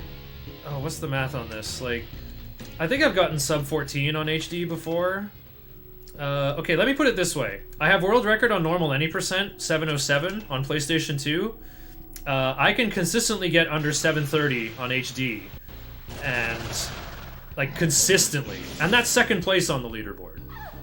So, let me see. So 7 times 420 minutes. Now like 20 or 30 minutes slower. Yeah, that's like not even 10% slower, you see? So, yeah, I guess like a 13-hour run on this becomes 14 hours on HD, basically. So it's definitely slower, mostly due to like the interface and loading times depending on your hardware. I did notice that, oh, what does this go over? It goes over shock. No, it goes over the fire skills. Go on both elements. I can keep Diorama for a bit. Ooh, Soma! We are now 6,000 Maka richer. That could pay for one extra Mitama on my final team. And now I'm level 28. I could potentially recruit Principality.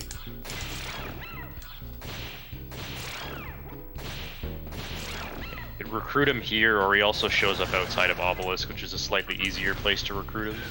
I would say much easier, because like this little pit down here is just like, well, it's a little tiny pit.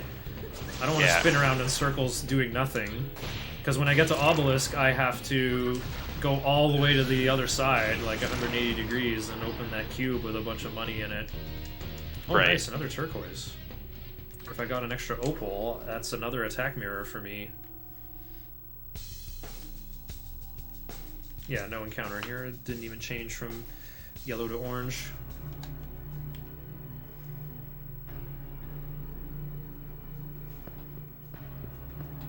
Who thinks Shiner's gonna get caught up? I don't. I intend to make it close, though. Actually, where did my splits go? I am 13.5 minutes behind my splits. Enter Obelisk is supposed to be in about 4 minutes from now. And, yeah, that's not realistic. I think I'll be... Oh, Hater. Mizushima just died to eternal rest. Eternal rest! Right before the Marunouchi terminal? I'm not sure if he was before it or after it. It was probably before. Oh, that's a huge setback. Yeah. No, it looks like he was in Marunouchi. Yeah. Oh, dang. Okay. So that's not that big of a deal then. He probably died like right before leaving. I guess. Yeah, look at that. This is all yet. Wait, what? He's spinning in here. What for? Oh, he wants to hit level 28 to recruit Principality. Unless he's already 28? Well, we'll keep Guess he track of just his rather level. grind in here. I guess so. Principality is a bit dangerous. He has Heat Wave too. But you can have a full Null Expel team.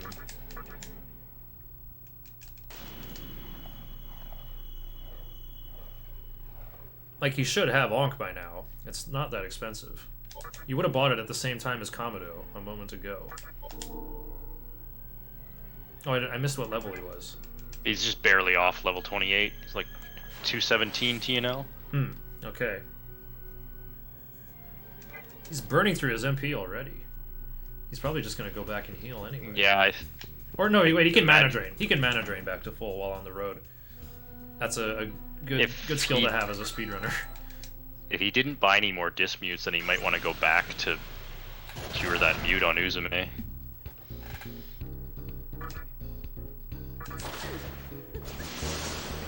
Oh, I have to go to Rags here.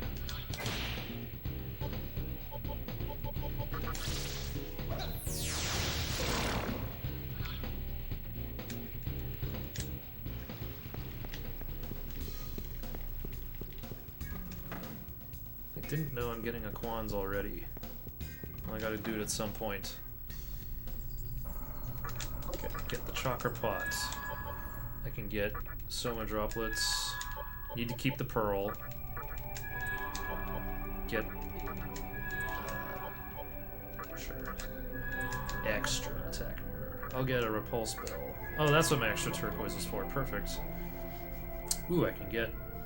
no, wait, I have to get a Quans. Can't get Smoke Balls. I would know.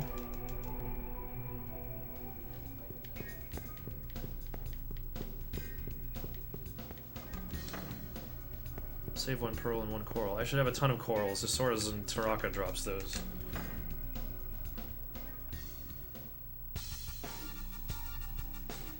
Okay, next new o'clock. This will be a good place to use a repulse spell.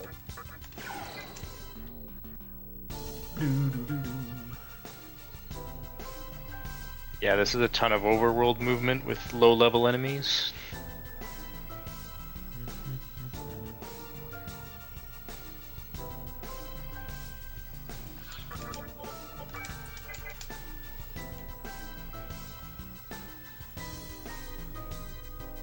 Yeah, here's Rainbow Bridge, an actual landmark in Tokyo. And there's Tokyo Tower, which is a frequently seen location in the Witchblade anime, which I saw almost half a lifetime ago now. Okay, here's full o'clock. Principality can appear over here, too. I don't have a reason to fight the succubus for the ruby this time. Oh, Mizushima's got Principality in his sights. Yep, and it worked. I'm gonna switch to Iomante. A bit scary because Momonofu is weak to mind, but I do need to keep taking fights. Momonofu's weak to all ailments, actually. Okay, so you just gotta zag left and then go forward. And turn left and go down to this door. Fun fact about Assembly of Nialo, after you beat Osei, you cannot go back in there anymore. Like, ever. You can go in this, like, back entrance, but it doesn't have all the same enemies. Oh, Succubus dodged. Oh no, you sleep.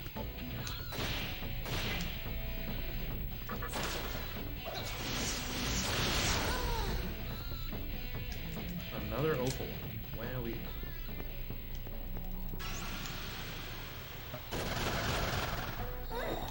think Momonoku is going to transform pretty soon. Yeah, it's important that that happens before Obelisk. You kind of need a Yes. Rahabaki for Obelisk. Yeah, I do. I need someone with Repel Ice to deal with the enemy Arahabakis. Yeah, I found that out the very hard way in my run. Oh, Where I really? died. After the sisters, I kamikazed Arahabaki on the sisters and was like, oh, I don't need to revive him. And then 3 Arahabaki spawned and Mabufaled me to death because I still had Narukami on. Oh no! That's like a less common encounter too.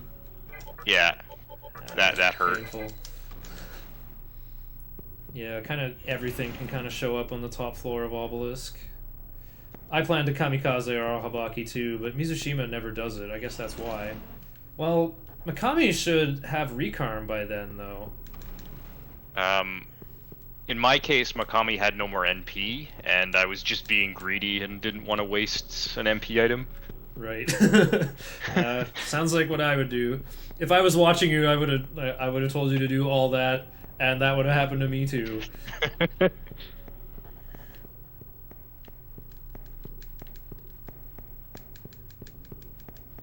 I have never seen the game over screen, Ambuwoof, and in fact, I have never loaded my game either. I would say the only mistake I've made so far was shopping before making Arahabaki. I had to go spin around outside and lost 2 or 3 minutes.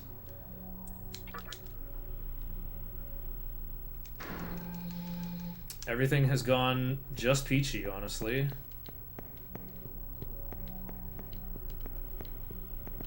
I'm gonna take this encounter.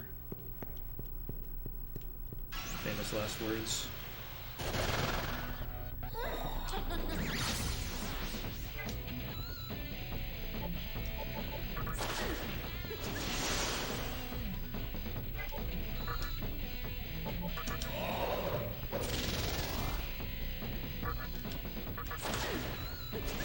Fire Breath instead.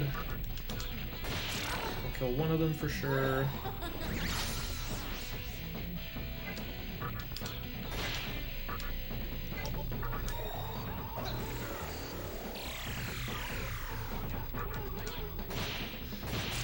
Yeah, auto, if you're gonna actually attack, auto just is better. Because the animation is faster. Yeah. So that's why I haven't turned on auto memory yet. Yeah, once you start transferring from everything, auto memory is really nice.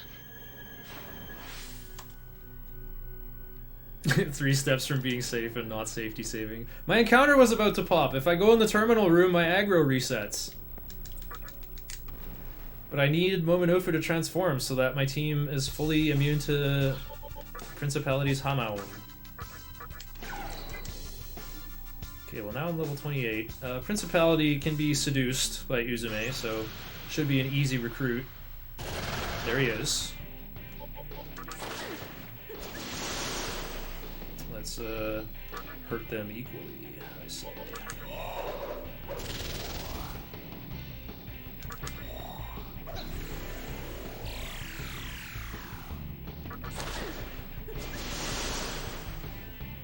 I think they can take 3 Mazans.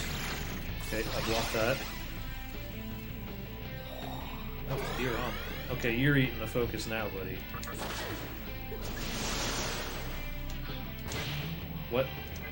Oh, right. Oh, okay. I'll try the... Oh, okay. Oh. Perfect, that should be 100. Easy. Yeah, to transform Momonofu. 1 level too high, by the way.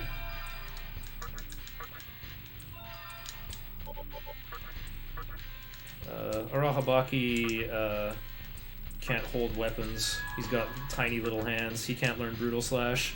If you try to give him Brutal Slash and then he transforms, it just won't be on his list anymore. It'll just be an empty slot. Let's see. Oh, Mizushima's at Obelisk B. Yeah, he's only about 3 or 4 minutes ahead of me. Okay, awesome. My recruits are halfway done for this section. Now I just have to seduce Karasu inside Obelisk. And I also have to keep leveling up. Yes, Seducing Crosshair sounds easy, but then he just doesn't show up. Yeah, he's not a rare encounter, but he's not exactly common either. He's only... Yeah, he doesn't appear on every floor. He just appears on most of the floors. He stops appearing the upper floors, right? No, he doesn't. He appears again on, like, the top few floors. Oh. I always try to recruit him before going to the upper floors. Right, well, I mean, it's still a good idea. Yeah. You don't really want to spend... Yeah. You don't really want to spend any more time than you need to on the upper floors anyway. Yeah. No kidding. Those have probably the worst encounter, or the most dangerous encounters of, like, anywhere in the game, is Upper Obelisk. Yeah, there's just too much variety. You can't protect yourself from everything, so you just have to analyze, like, well, what's actually the most dangerous thing to me? Prepare for that.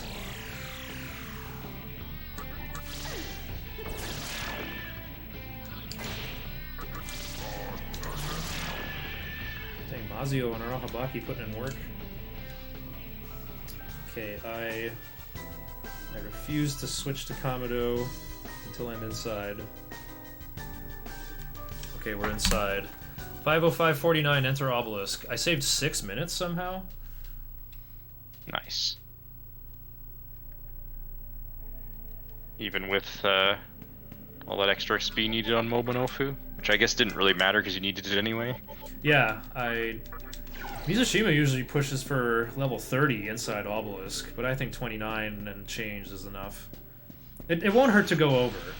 I just need to, like, you know, hit level 30 and learn anti-elec. I don't need to. Oh, real funny. I go weak to ailments and look what happens. Immediately Macajam. Oh. Oh, I don't have a dismute for that. Well, Kamado can cure me, though. There's the strats.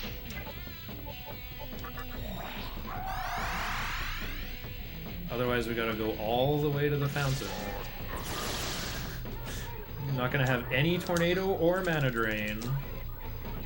I think Mizushima might be stuck in the same position. His Megami is muted. I don't think he has a dismute.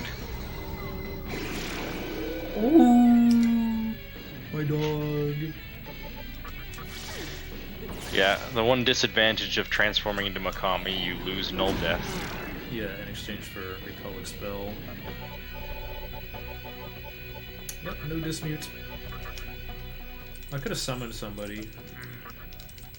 Give me a bead. He left? Wow. Seduce didn't help me. Well, I'm gonna level up real soon. So, I'm not gonna load if I don't get healed by this, then what? Do I just have muted MC all the way to the fountain? I think so. I guess I'll be doing less grinding then, because, like, Tornado is kind of the thing that makes it really Kinda go. need it. You don't need it, but, like, that's what makes it good. Yeah. Kamado's really likely to heal you when it shakes, though. So I just need Kamado to shake. One time, game.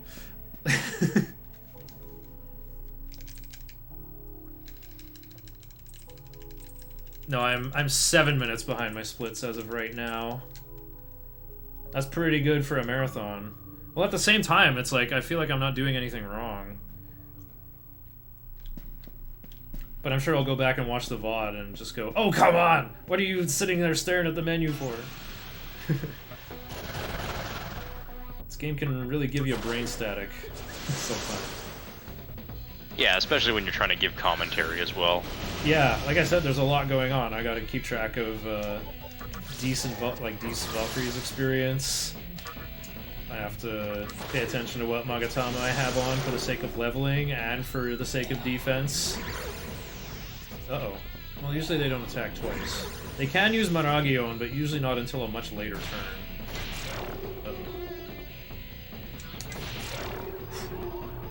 Okay, Kamado, one time.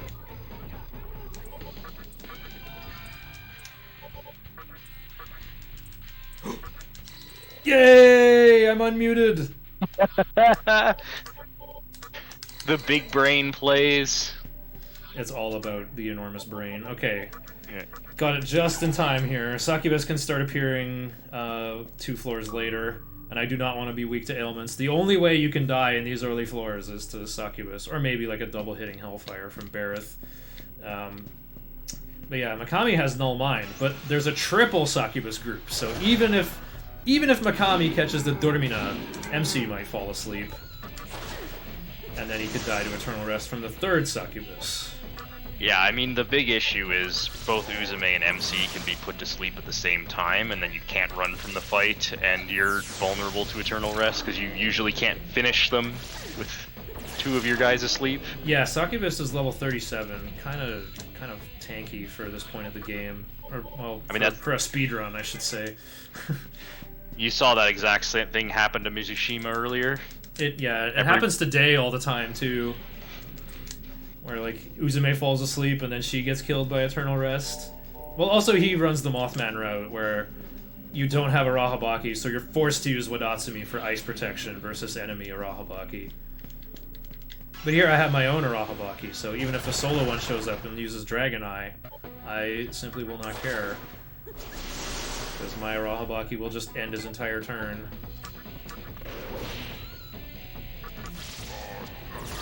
Really liking Mazio on Arahabaki here.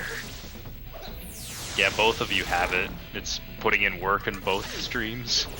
Yeah, on HD I do like picking Zionga, but Mazio is also like really clean in house. I'm trying to conserve Mikami's MP though. It seems like he uses a lot. Mizushima's really limping right now, but he's not that far from the terminal. His Arahabaki's dead and his Mikami is muted.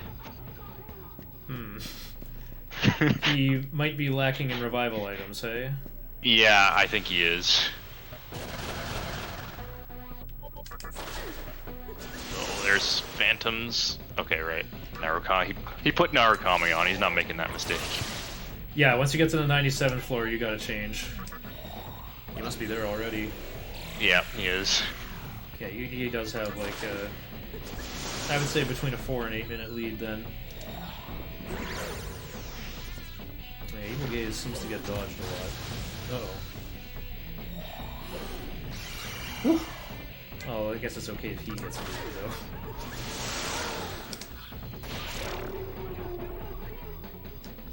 though. Alright.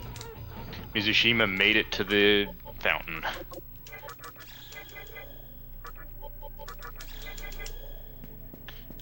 Now you could get instantly back attacked by some oncots and die. That's the worst feeling in the world. Kamado is not worth it. Or he could run into a Pazuzu who immediately petrifies Uzume. Or oh yeah, with Arid Needle. He's got Hellgaze too. That has a really high chance to instant kill. Yeah, this is actually really dangerous. So yeah, on normal mode I usually march with Anathema because you take half as much damage on normal mode, so I'm not even afraid of brutal Hellgaze. Oh, okay, it killed Mikami. Oh no. Oh. Oh, right, your okay. Stream feed you've got is a little bit ahead of me. That's ideal for me. Lets me react just in time. Yeah, I'm watching Mizushima's stream, not watching the RPG limit break. He's turning back to heal again. Yeah, I would do that. Oops, I'm going the wrong way. Okay, so there's life stones on my right, there's a sacred water on my left, which I guess I'll grab.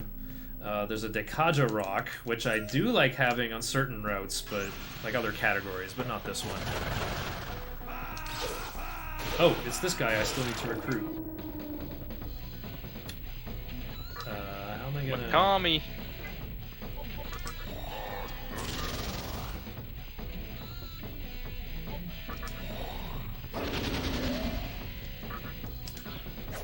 No! That wasn't even a lunge, that was just a normal attack. I'd better summon someone with fire resist here.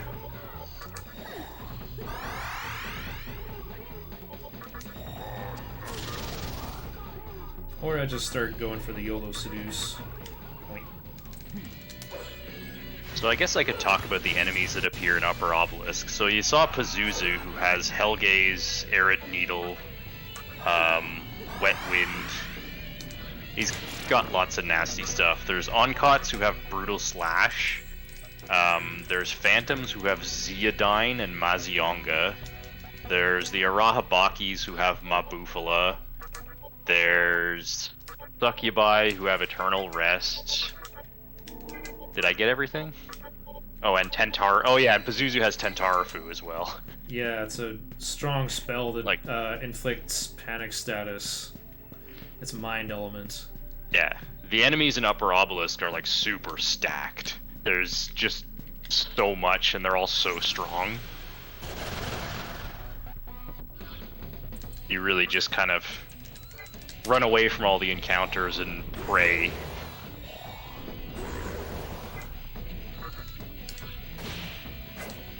Uh-oh.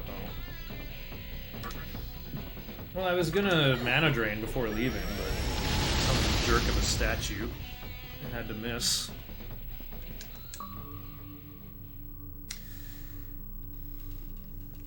Yeah, what I like to do is get close to level 30 without hitting it. Actually, wait, I could hit it on purpose to get anti-fire, but I think once I'm past this room, I'm past all the Barreths anyway. Wait, this room? No, one more room after that. Then I'm past the Barreths. My guy has Dark Might. That is a legendary optimization of old, sort of. I could use Dark Might on the sisters, actually. But then I have to spin around for 3 more cycles to prepare that. We'll see if I think it's worth it. Basically, I'll just like start wiggling a little bit, and if I'm gonna get an encounter, I'll just fight them. Otherwise, I might get greedy and just go for the Dark Might.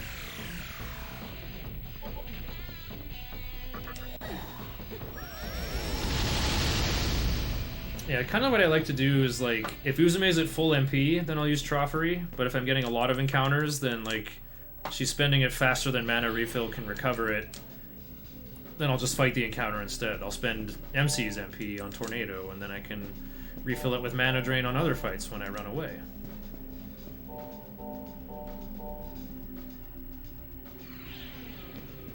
Obelisk is the hardest dungeon. It kind of feels like, the Tower of Salvation and Tales of Symphonia, doesn't it? This is basically the Disc 1 fake-out ending. You know, we're finally catching up with Hikawa, the supposed villain of the game. This is his second hideout. This is how he's operating the Nightmare system, that GoldenEye satellite that blasted Ikebukuro with a laser that drained all the Magatsuhi and everybody died. You know, the mantra is toast. Seems like it's all Hikawa from now on, but we're here to stop him. Just don't get monkey flipped. More like don't get hellgazed.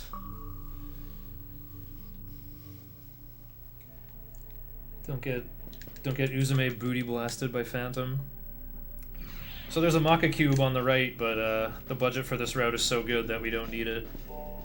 Especially with that Soma that I got as a present. And the extra Aquamarines I got also pushing me 5k ahead. I'm definitely way ahead on budget. I haven't even sold my Beat of Life yet. Yeah, that's pretty nice. I usually get that 8k cube just to be safe, but yeah, you definitely don't need it. In hard any percent you need it. The budget is much tighter, but you don't need it for this category.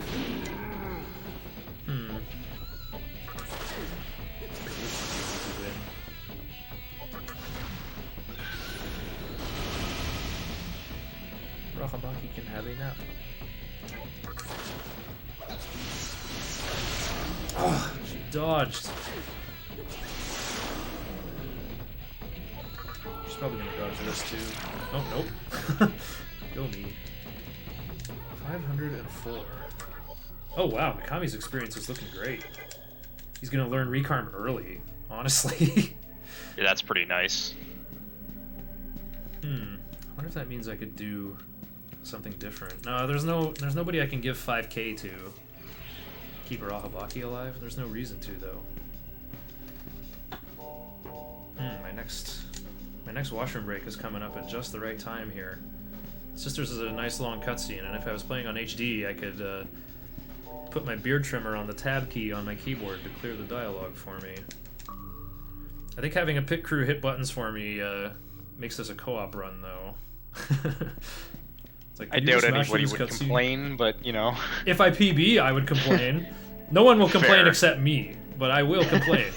I will complain to ShinerCCC, who is a moderator of the Nocturne leaderboard. You'll reject your own run? I would. This is a co-op run. This is now world record of a brand new category. World record. Yeah. Oh, there you go. There's one of those quick encounters that you talked about. Yep. 2 steps there or something. Yeah, I think it was like 2.5. Okay, well, MC and Uzume are at full MP. That's good. I'm running out of time to get encounters, though. I don't want to take Annie fights after the fountain. Oh, Mizushima is fighting Solo Clotho.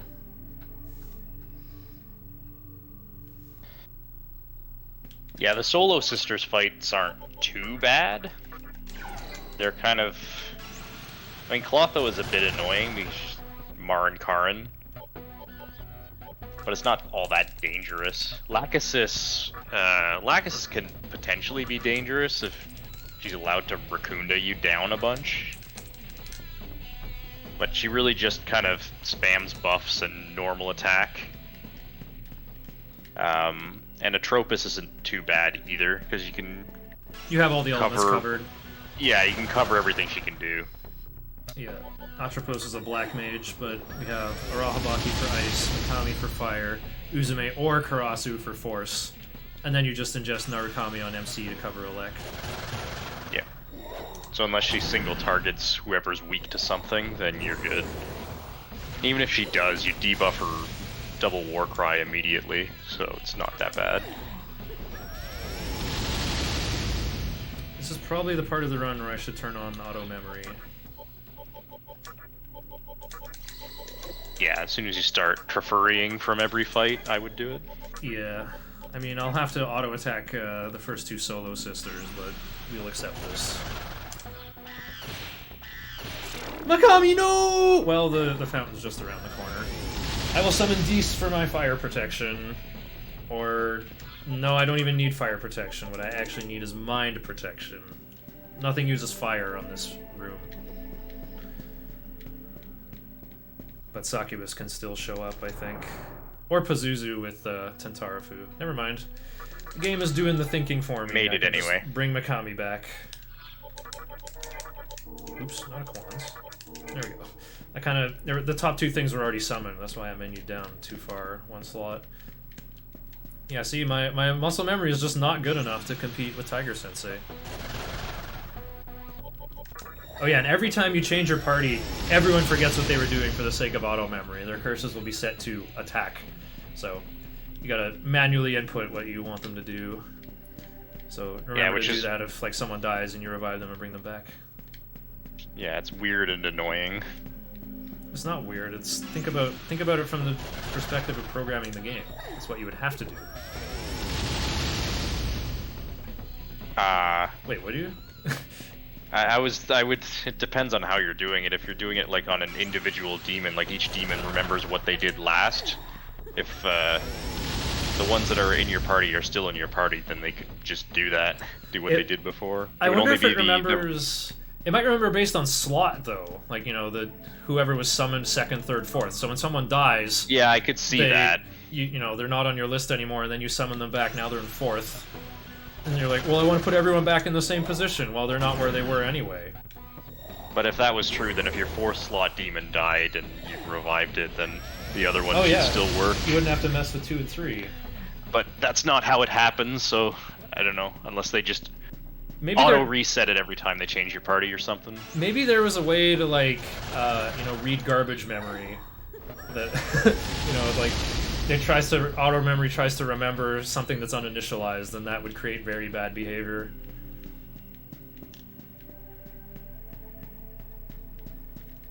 Okay, we made it to Obelisk E. I'm 2 entire sisters behind. Look at that, I skipped Obelisk D in a marathon. No big deal. Everyone's like, "Oh, the icy hand of Obelisk! Oh, Obelisk is so dangerous and so bad!" You know what every encounter here is weak to? Trophery. I just hyped up how dangerous this place is, and you just walked through it no problem. Mizushima didn't die either. Yeah. He died in the Marunouchi terminal room. Yeah. That's more dangerous statistically. I think I've died in there before, more than I have in Obelisk in my runs.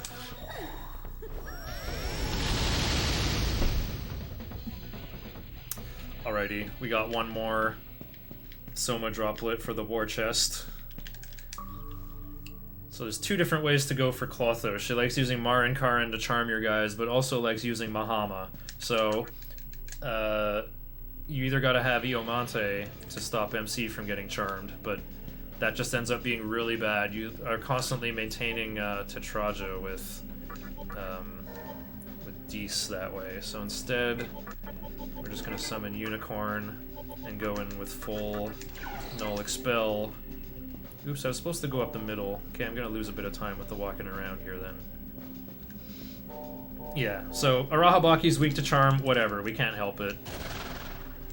MC can get charmed, whatever. We're just gonna clobber her to death. It does not matter. I saw Mizushima started doing this. He might have learned from me. Or maybe he just thought about this on his own, who knows. I do wonder if he's been learning things from me. I've tried to like communicate in his chat through Google Translate before. He's got like a little text dictator. Oh, here we go. Here's Charm on MC. Let's see how bad it gets. Yeah, Charm on MC is particularly rough because you now can't use Discharms. Yeah, hopefully he doesn't punch Unicorn. He took away my last turn. And he's got the really low luck stats, so he's not going to recover anytime soon. We've been too busy. We've been too busy leveling him up to be a meathead. Yeah, both runners are using the same routes. Yeah, some probably minor differences, but the same demon entourage for sure. Yeah, you could just think of it as we are doing the same route. The differences are so minor that you could call it like a personal preference or whatever. Yeah.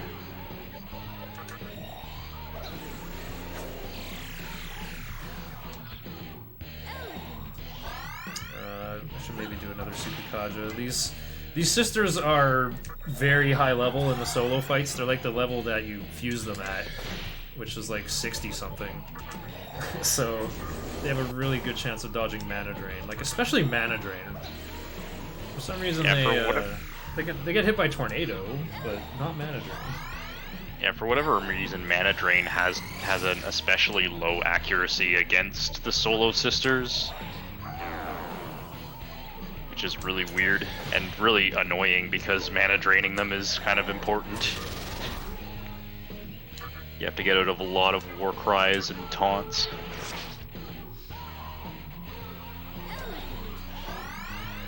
Yeah, you just want healthy MP, particularly going into Atropos, so that you can just do all your debuffs and then mana drain as you're cleaning up. Yeah, exactly. Or it could be doing one for the Rahabaki. Yeah, Clotho's got about 2,000 HP, but she's also healing herself. The war cry I did makes her heals weaker, thankfully.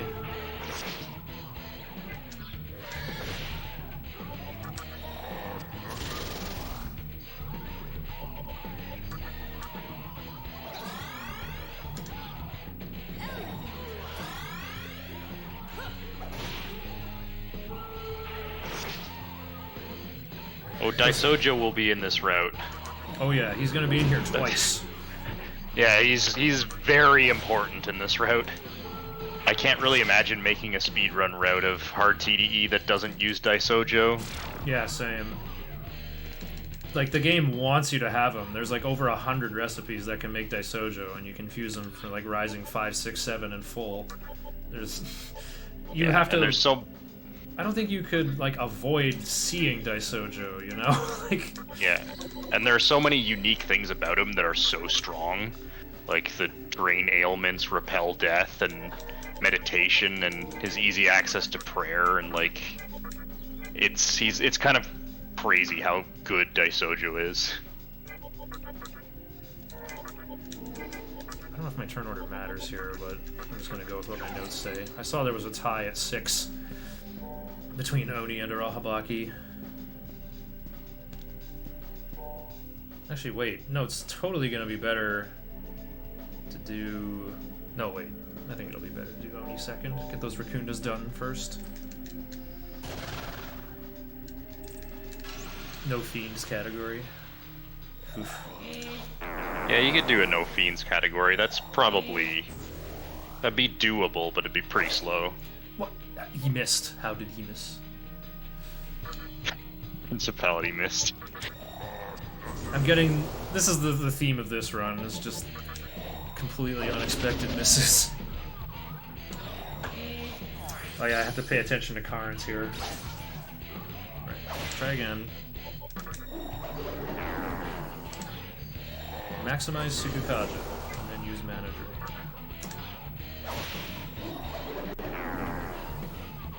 That's my third one. I might have used too much on Focus versus Clotho, but it helped. Oh, I wasn't paying attention to Karns. Oh, here's another one. I guess use Zanma instead, or just pass.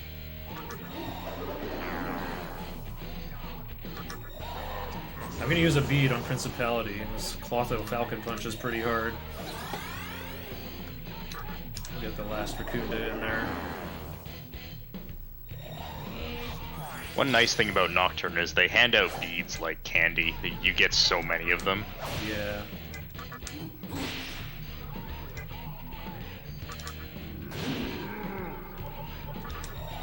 Okay, and I can attempt Mana Drains. There we go, Mana Drains finished.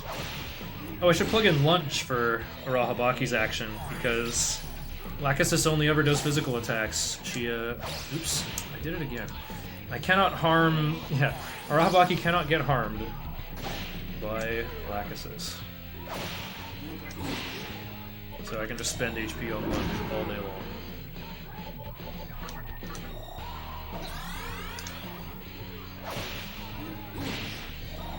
Only you could quickly dismiss MC and get Arahabaki to solo. Oh, the auto-memory item use for attack! Now that's Galaxy Brain. I didn't plan that, but that's what happened.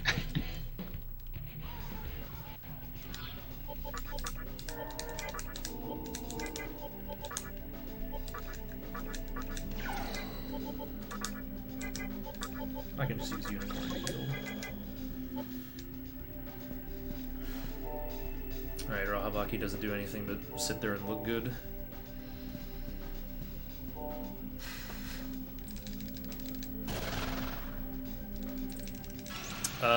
Oh yeah, voiceover for Hellbiker performed by me.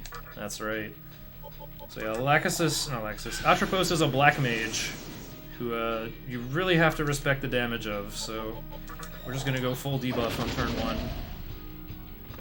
Oh, whoops, Mikami doesn't have enough MP for that. I did not notice. Okay, well... Yeah, as long as we block something.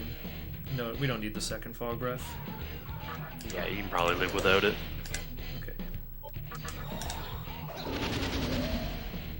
If anything, now he has MP left for healing. There you go. Oh no, I'm weak to that. But double war cry, hee hee.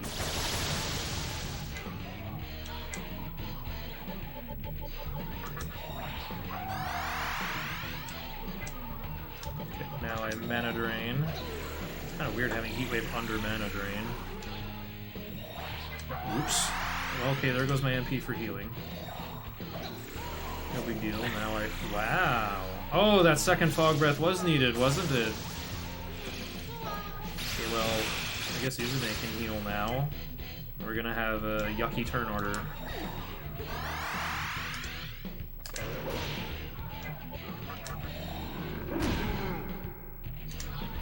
I'll go for that second Mana Drain. I'm supposed to be using Tornado for nicer damage, though. Uh-oh. Mikami lived!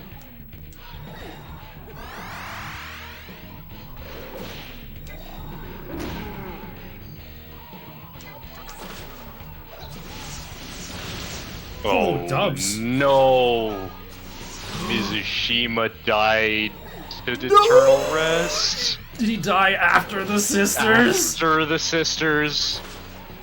That's catastrophic. That's like, I don't know, what is that? I'm in the head. Minutes of time loss? I'm in the lead now. I'm in the lead now. Shiner's in the lead.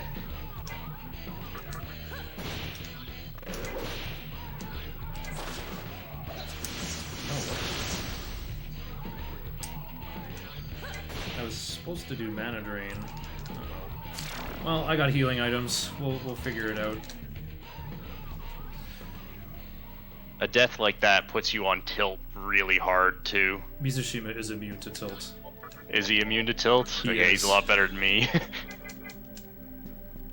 Yeah, he's died to eternal rest twice now. Oh, I'm getting that rapid encounter. We're not doing Dark Might.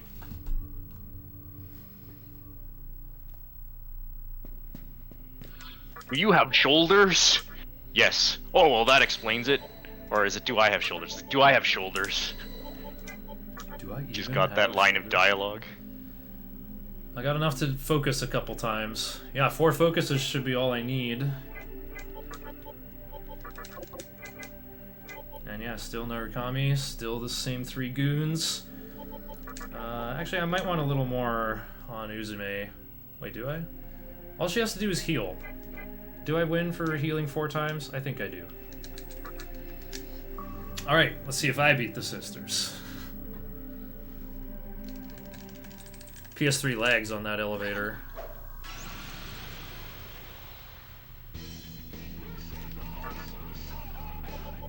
Yeah, the sisters is not that hard of a fight, although I always somehow manage to die to it.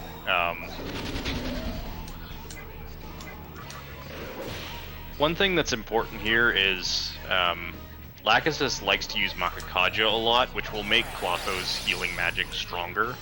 So you do want to make sure to keep Warcry on as much as possible. Oh, here we go. Big reflect off the Makakaja. They're both weak to elect. That's huge. Alright, now that the gimmick turn is over, I can properly weaken their attack stats. You have to damage them on turn 1, by the way, or else Clotho will always use Marin Karin. So that's why I did the attack with Mikami.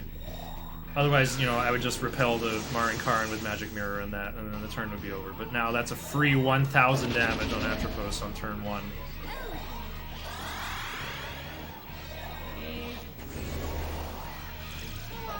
Okay, their defense is on -2. Wow, that's a nice skill shot. Have we done the Pazuzu quest? Should I fire back up the game and help out that mermaid finally? Nah, I'll leave her hanging. I also have to pay attention to Makara Karn. I don't want to fling a tornado back at myself. Okay, well now their defense is minimized, and I guess I get to do 2 Karukajas. And that's the strongest Arahabaki will be. Okay, there's a little more damage reflected. Good dodge.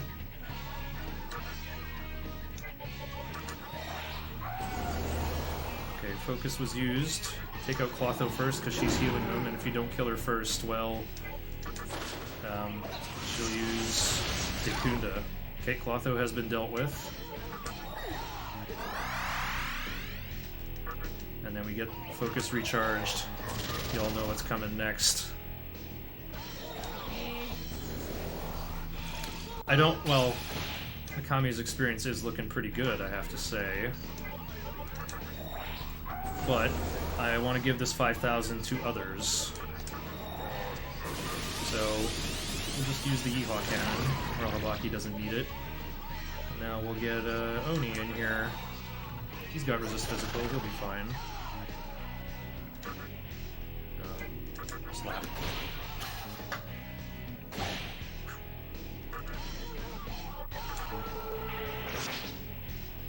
I also gotta bring in Dees over Uzume. Oni and Dees. Right. Dees can't heal yet, but it's okay.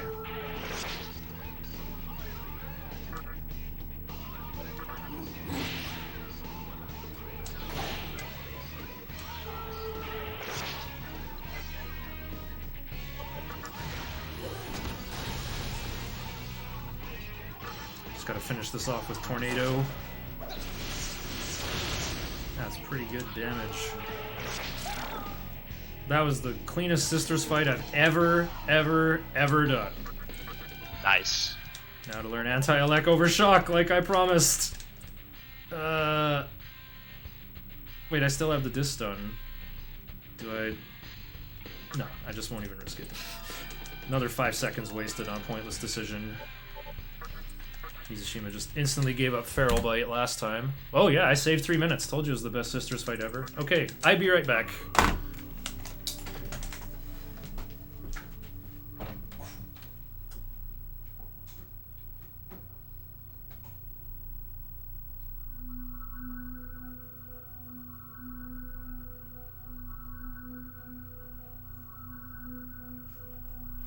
Mizushima experiencing the classic Lachesis struggle where your mana drain will not hit.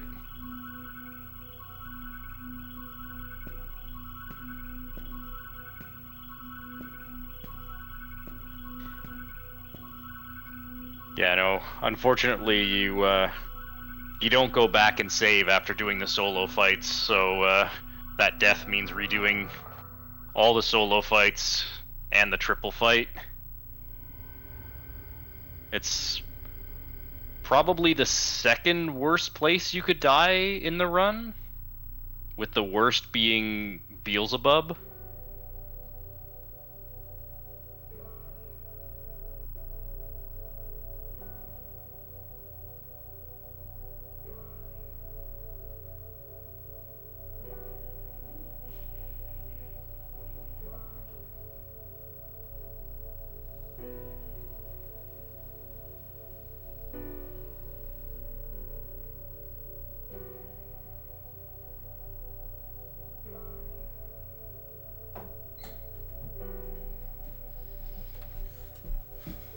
Yeah, I think I remember seeing it happen to PPJ at one marathon. I think it did happen to PPJ in a marathon.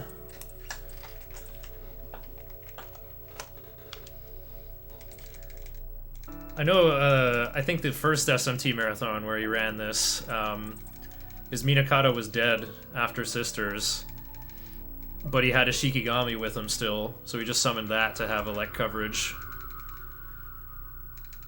Oh, what a wild race. I am 4 minutes 10 seconds behind my splits, gaining more time. I wonder if this is finally where I enter the monkey realm. If I don't PB today, I don't know if I can ever get sub 13, unless I get a PlayStation 3 with a solid state drive. It'll happen, I believe. Well, PPJ got like a 12:15 on his Mothman route on a real PS2. So, sub 13 is possible on PlayStation 2. I just gotta get good.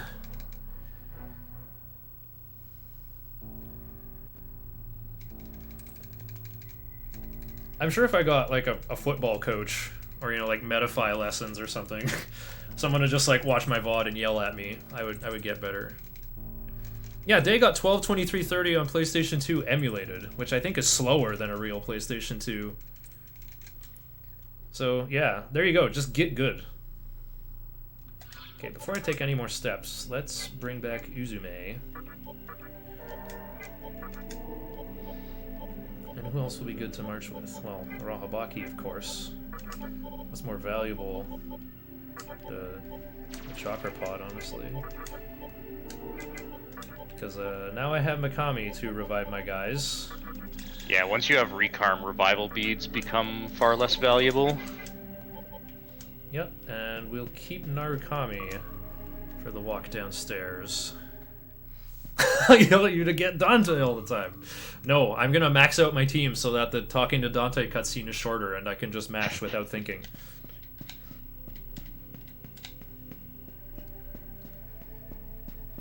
Dante is clutter that you can never get rid of. Dante's job is to just delete one of your demon slots.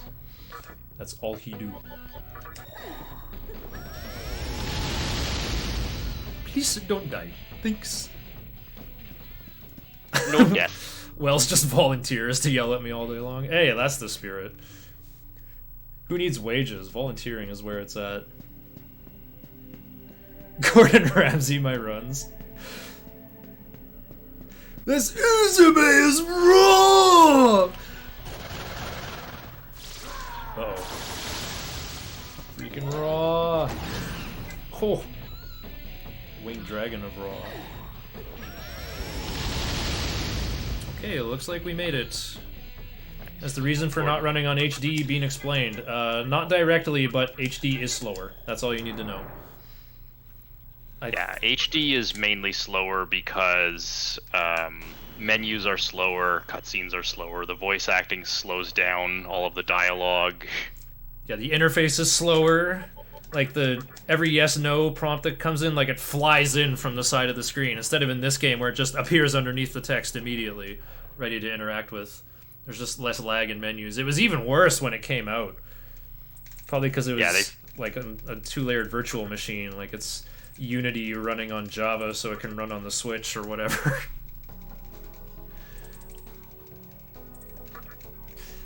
Yeah, finally we're getting the lore dump from Hijiri. Him and he's figured out what those two have told us in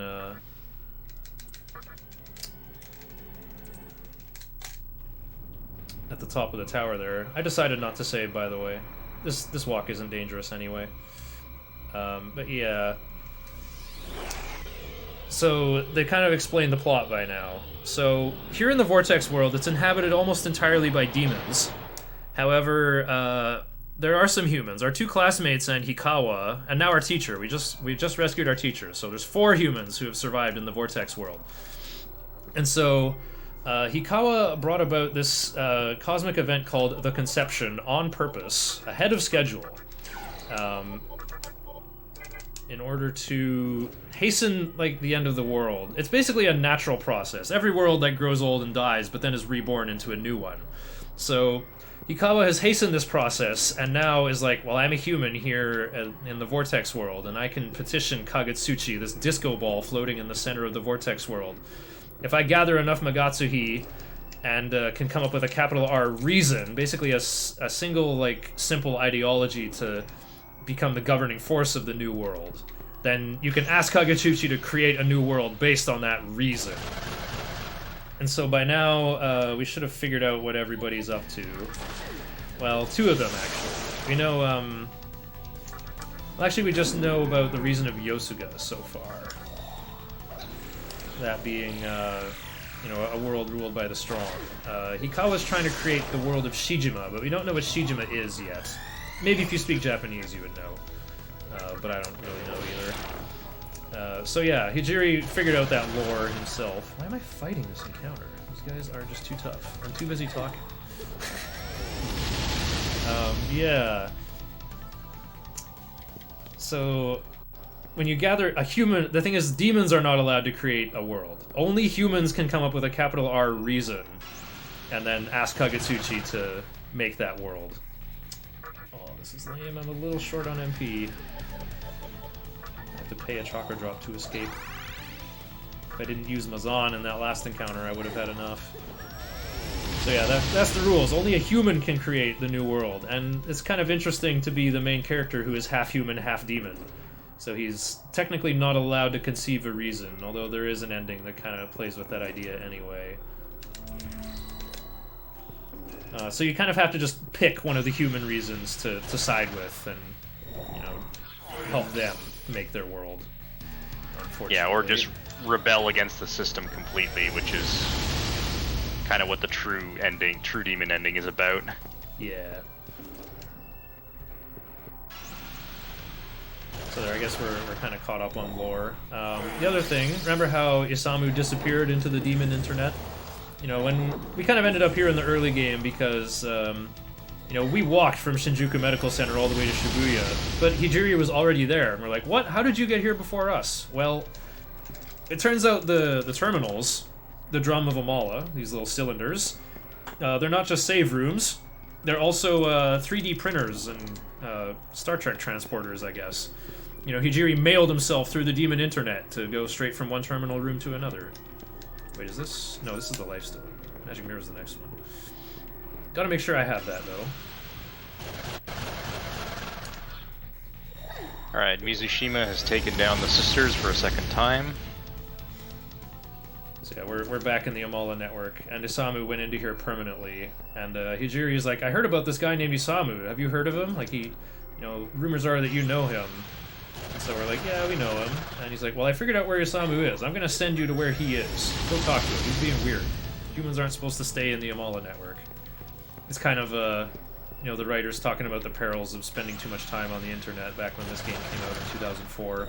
If only we'd listened. Uh-oh. Who may die? Ubi in the lead. Shiner is in the lead. I don't feel like fighting the Legion.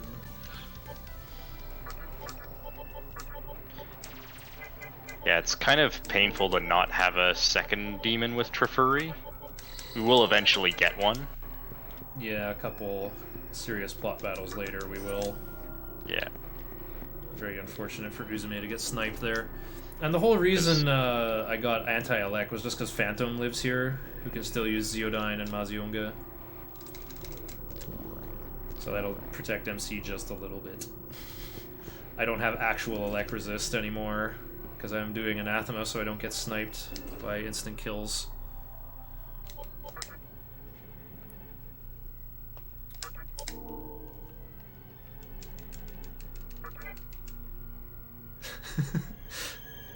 What are you? I'm an idiot Fury. Dionysus, the only Fury clan demon that I summon and hard any percent. Okay, it's new o'clock, but I don't think I have any interesting Dark Miters here. So we're gonna start with Mikami, Karasu, and Oni. And I gotta... Oh, I'm doing Anathema to learn Anti-Death here, of course. Yeah, no one has Dark Might. There's no way I could put Dark Might on Mikami, it's impossible. Fusing from just Shikigami and Datsueba. Karasu and Oni are recruited, not fused. They're gonna have the same skills every time. Alright, Mizushima has just defeated the sisters for the second time. I didn't use an MP item on Mikami, but it's fine. I'll have enough to do 2 Fog Breaths. And Oni can help do Rakunda. Mikami's getting unsummoned later anyway. He's gonna get replaced with Unicorn, who's my other big tribute fodder, remember? For Daisojo the First. Nocturne's in second place. Nothing happening. I got no power. Ooh, I drain you! It's funny, I beat these guys with Megiddo, and now they're using Megiddo on me. Okay, 5 has mana. I have to keep track of who stole mana and steal it back.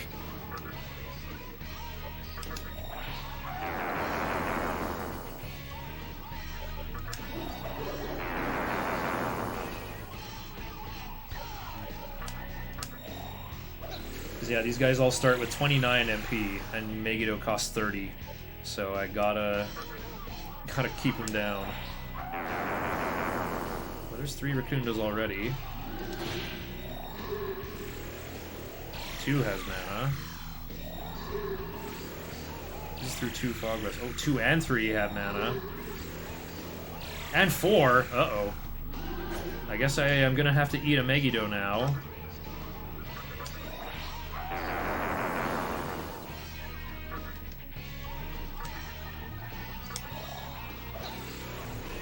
I guess I can steal all their mana with those Rakundas, though.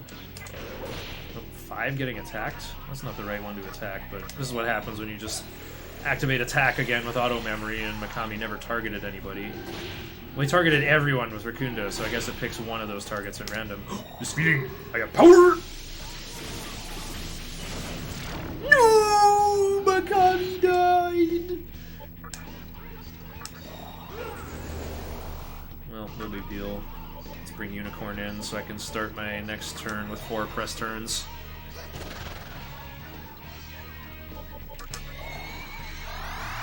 You almost got Eternal Rested. Oh, I wasn't paying attention to his stream.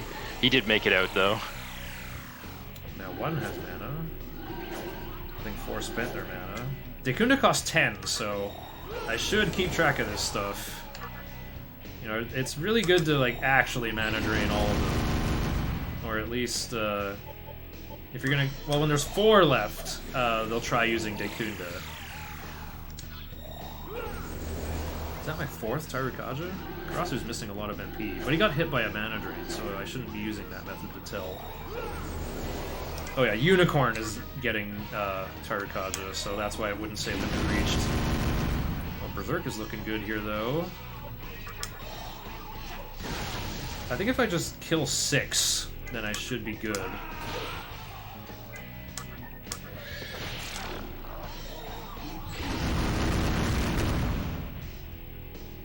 Okay, is there going to be a Dekunda attempt? Well, as long as 4 doesn't get a turn, I think I'll be fine. 2 more heat waves should clear this out. Oh my. Ah! See ya. Okay. Nice. Time to learn anti-death over anti-elec.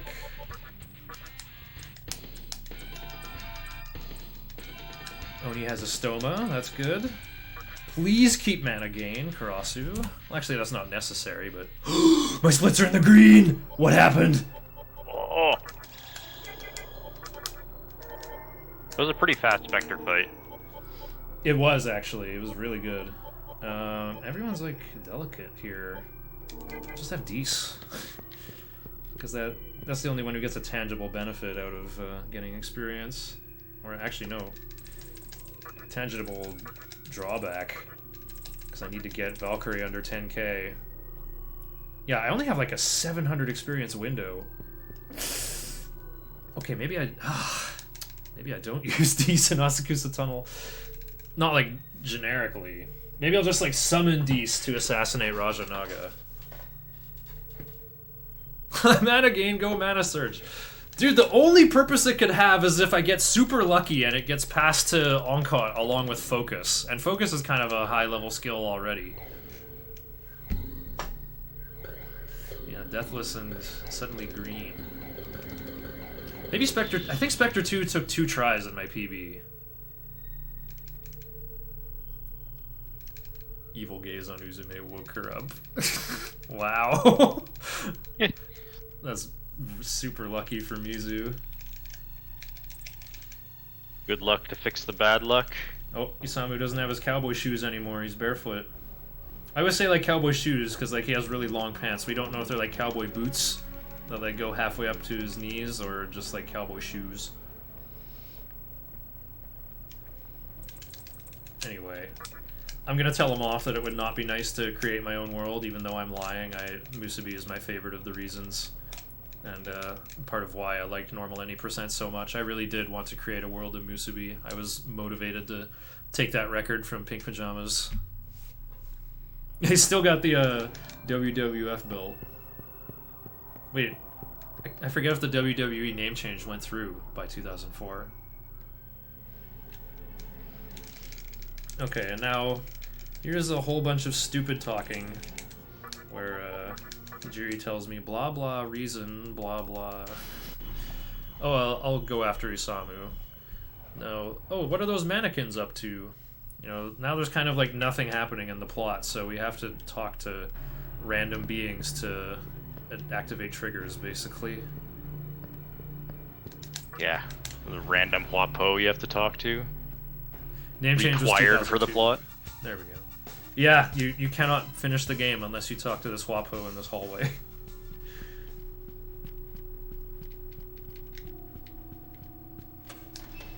I'm gonna stick to Anathema for now. I'm probably just gonna... Oh wait, I should use a Stoma! Oh, I wouldn't have worked on this anyway. Ow. What you want? Do not give...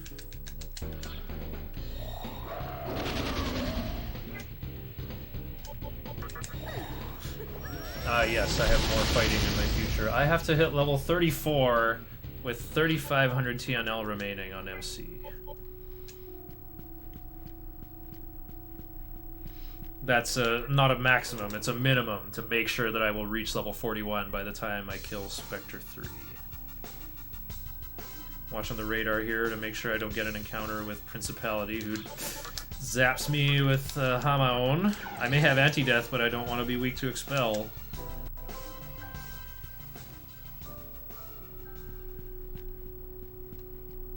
I actually don't know how, like, statistically good anti-death is, by the way. Yeah, because you already resist instant kills just innately, I think, and Yeah. so anti-death would stack on top of that. So it must be pretty close to immunity. Okay, I'm not gonna win this fight. I'm just gonna use my stone so I can get out of here.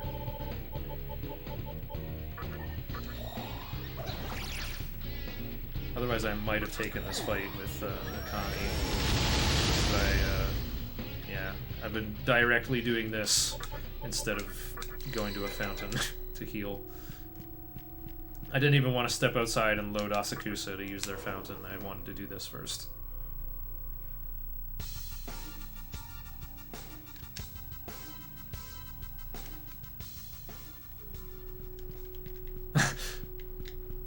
Green split, what happened? I think I had to fight Spectre 2 twice in my PB. That would explain a 7-minute delay. Okay, there's 2,000 Maka in that room, but we already know I'm ahead on budget due to the Soma, so I just won't even get it. Okay, now, talk to Hikawa on Mantra HQ stairs. Okay, that means I can heal in Ikebukuro. The fountain's like right next to me on the way.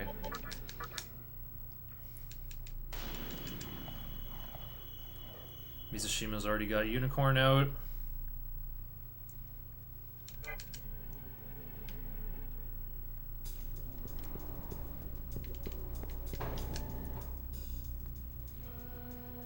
Yeah, my PB is 13:01:24. So if I can keep this up, I'll finally have sub 13.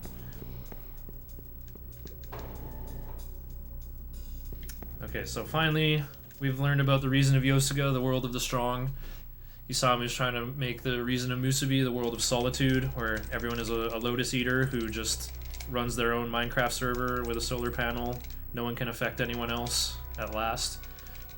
And now Hikawa is going to give us an awesome villain monologue. A man's greed is like fire.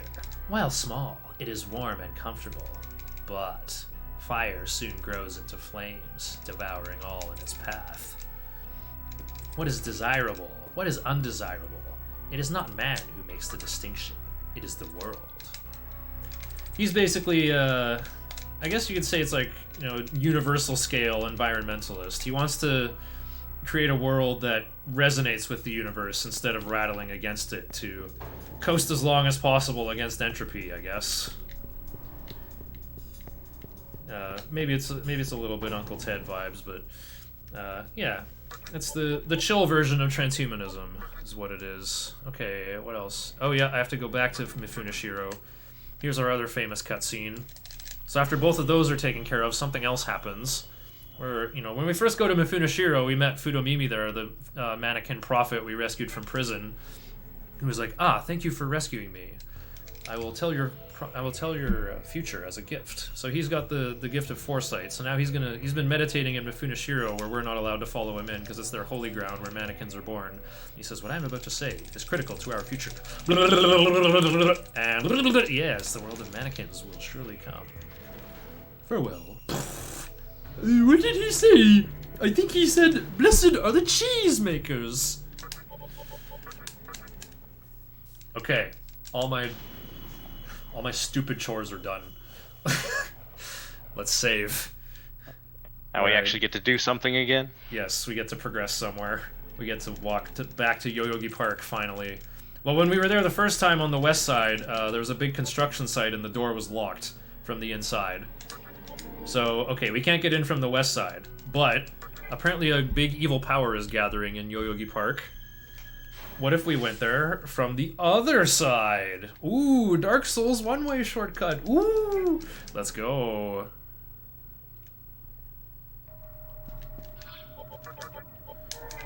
Okay, bring Megami back in.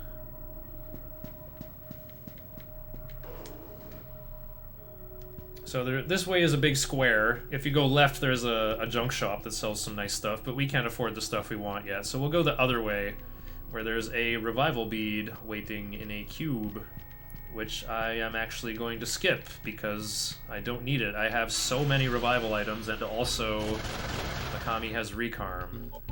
Yeah.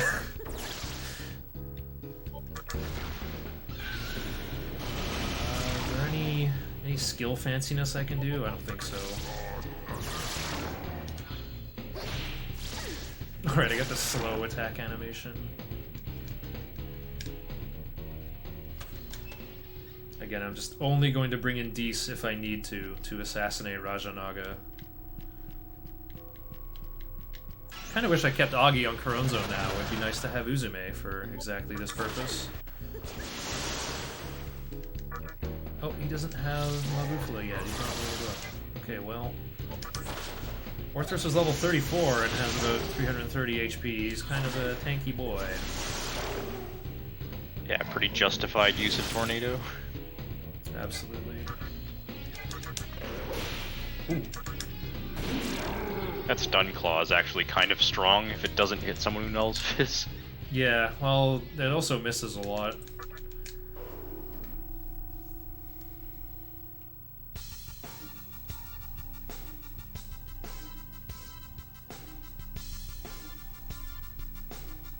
Yeah, it's true. Someone in chat says Hikawa is one of the elites. He is actually, like, his surface career, his day job is being the CEO of Cybers Corporation.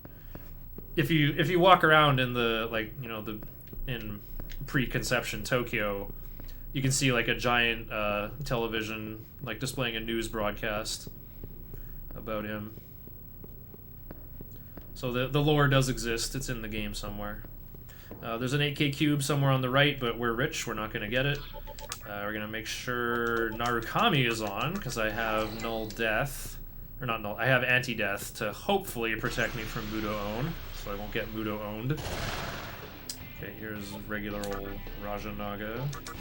But I am looking to recruit Little Naga, not the big one.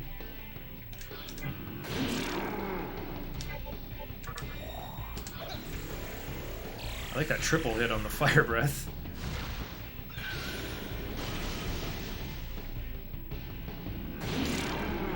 Yeah, these guys have Retaliate, so you kind of want to be careful with like normal attacking them, except for Arahabaki, obviously. Well, they have Counter. If they had Retaliate, that would be very painful. They'd be too powerful with Retaliate. But yeah, they got Resist Physical, they got Absorb Elec. So yeah, pretty much the only way to deal with them is with Agilao. Oh right, I want to go left. I am going to get the Soma Droplet in that room there. Because I feel the need for MP recovery items. I'm going to need those for monkey shenanigans. Oh, here comes Arahabaki with Dark Might.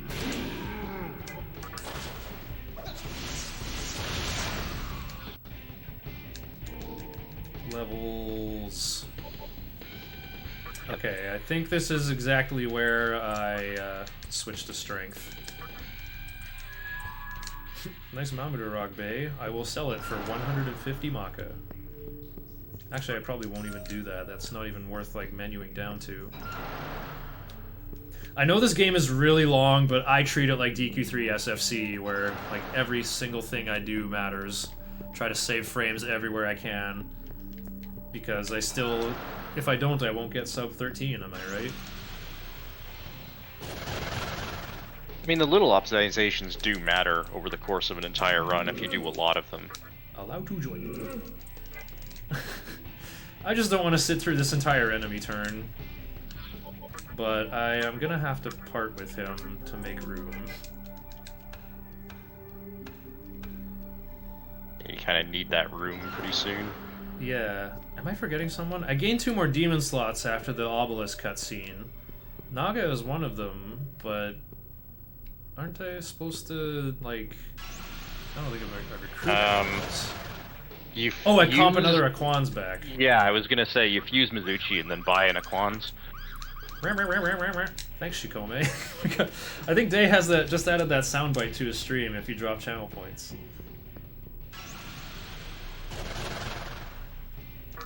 Whew. The song of my people.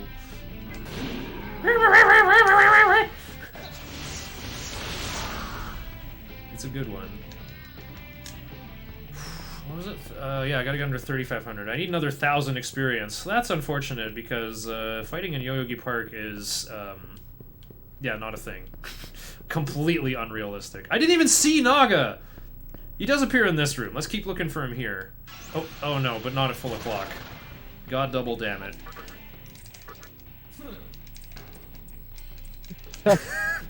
Yeah, the undead demons, you know, well, the wilders aren't undead, but you know what I mean.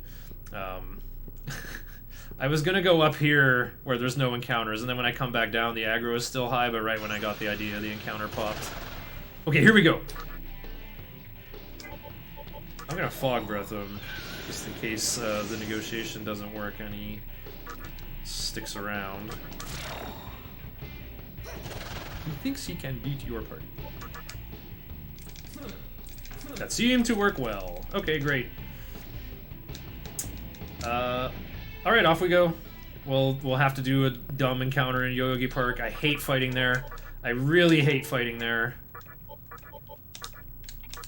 You parted with Shikome. Also known as Yomotsu no Shikome in the HD version, I think. They shortened a lot of names for this PlayStation 2 release. Also, let's remember to actually use a stoma. See, we're right back here. That's SMC on the north there. Well, what's a compass direction on an inward wrapped sphere world, am I right? Wait, 5,000 Maka? Whatever. I won't make my budget weirder than that. Here we go, we're finally on Eastern Yoyogi Park. Oh, that's where Harajuku is. Okay, I'm learning to find my way around Tokyo by playing Shin Megami Tensei games, just like that one meme I saw years ago.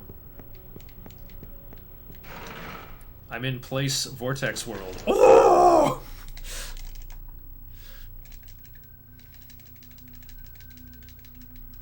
I found the file for Satanta's death sound. It is over for you all.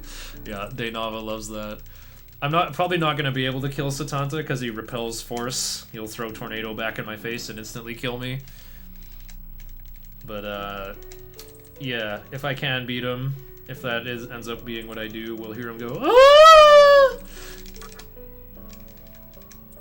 Yeah, that's why he's Pyro Jack instead of Jack-O-Lantern. Uzume's full name would be Ame no Uzume. What else? Minakata is Take Minakata. Kopa, Karasu, and Kurama all have Tengu added to their names because, you know, that's what they are. They're various crow Tengu.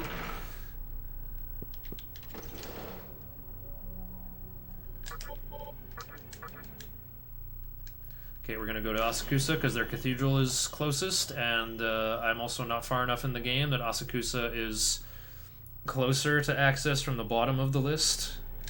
So I guess it's a little bit faster to go here.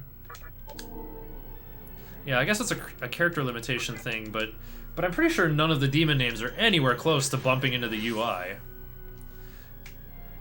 And yeah, I guess they went with some extra proper Chinese names for retranslating HD. We got, yeah, Wukong is a Chietian Da Sheng, which means the great sage under heaven, the equal of heaven, I think. I need Tarukaja on Mizuchi. Oh, apparently I want trade for cleaner White Rider fusion. There we go, that's the best one. Nice. First try. Yeah, it's not that hard. There's not that many skills on the menu here. Just Sukukaja, anti-expel, and trade. And I need to buy back Aquans for later.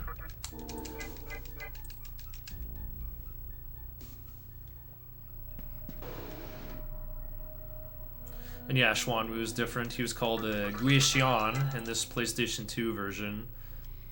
But the four symbols, like, you know, the four elemental compass beasts, they have the same names. Like, I played this game in Japanese on Steam, and their names were all the same as what they were in Final Fantasy Legend.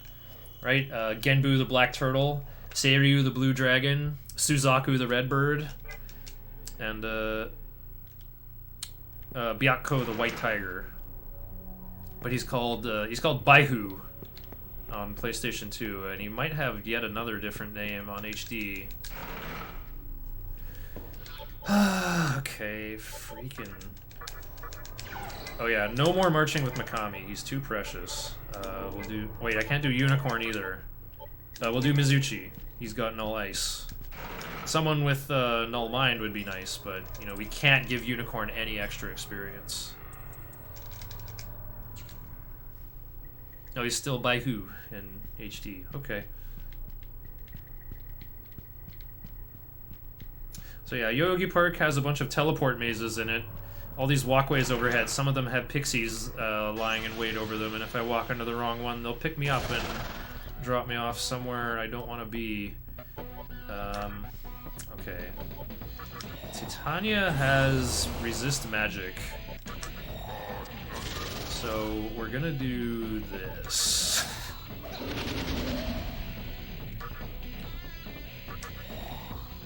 Yeah, Titania's are pretty high level too. Like high 50s. Yeah, I might get the 1,000 I need just from this. Uh-oh.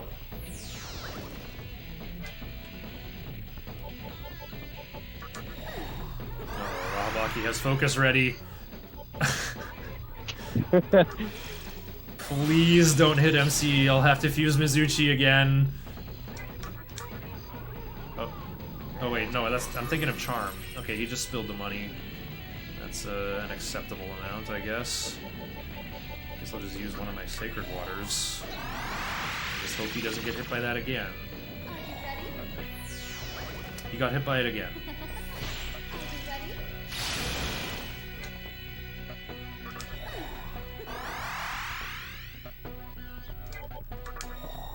I should just max out Tarakaja already. Oh! Okay, he did the thing. She does have Meidi-Arahan, I believe, but... Oh, Uzume's got big luck. Okay, yeah, she can. You're allowed to go home. Okay. Oh, 3607. Fine.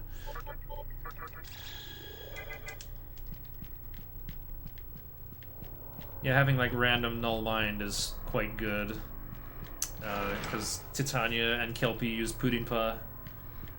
But the more important thing is just not getting killed by a double Glacial Blast, so the more ice resist I can bring, the better. Uh-oh. It's him. I wonder if I can kill him in one go-around.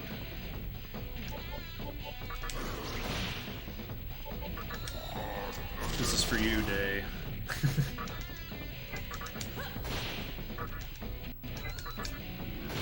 Oh, I didn't kill him! Here comes Dragon Eye. He's probably gonna Tempest a whole bunch of times. Okay. That was easy. Oh, he didn't make the nice death sound. Okay, that little 270 was all I needed. Oh, there's a Bomb of Rising on my right, but it's Rising 1.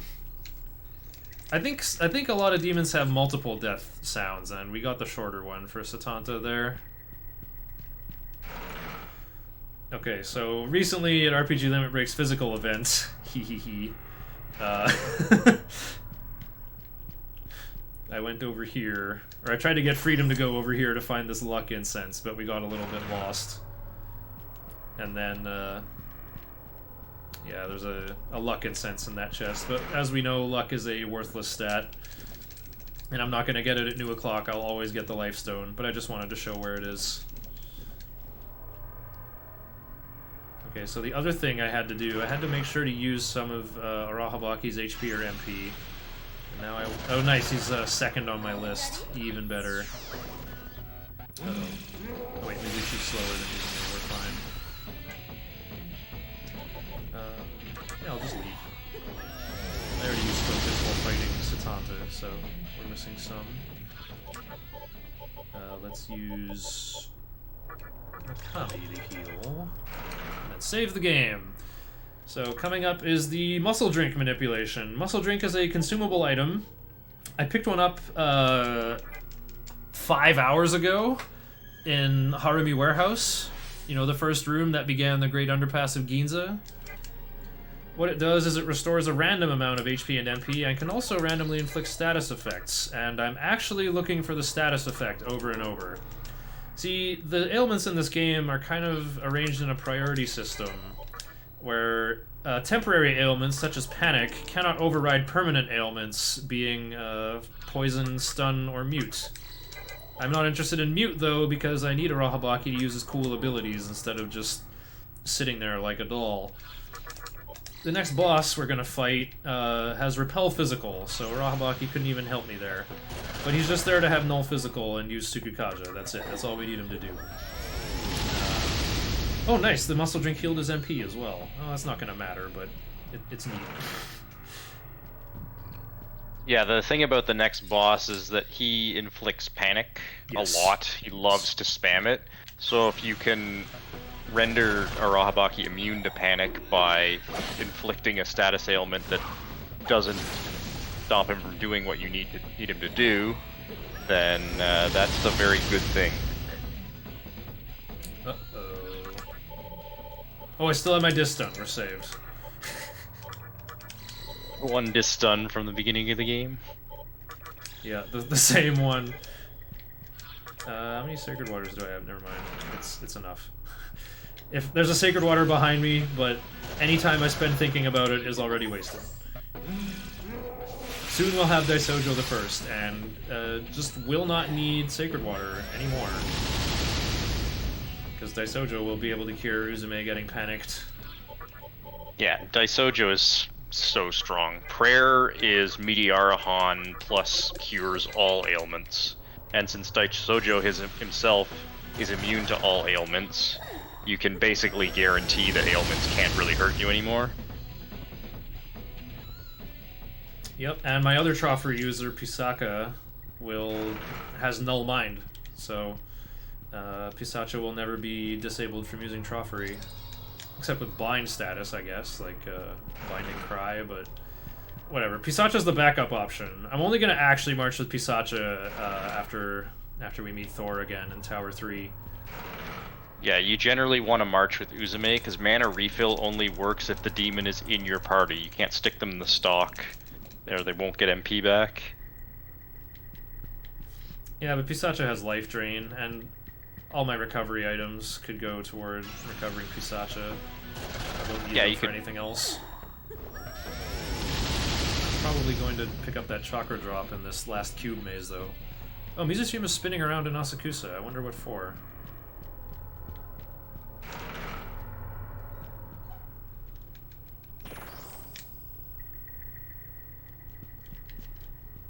Oh. What the? Uh-oh, I wasn't where I thought I was. Okay, it's fine. We just go middle... Yeah, middle, left. Okay, I remember now. There's two different ways through this maze, and I kind of mixed them together in the bad way. Basically, like, there's three doors, left, middle, and right. So the solutions are either right, left, or middle, left. It's just there's a warp that, like, moves you ahead. Oh, Uzume died. And there's a Satanta, and I don't have a smoke ball. Okay. In that case, we will just have to use a revival item on Uzume and get away next turn.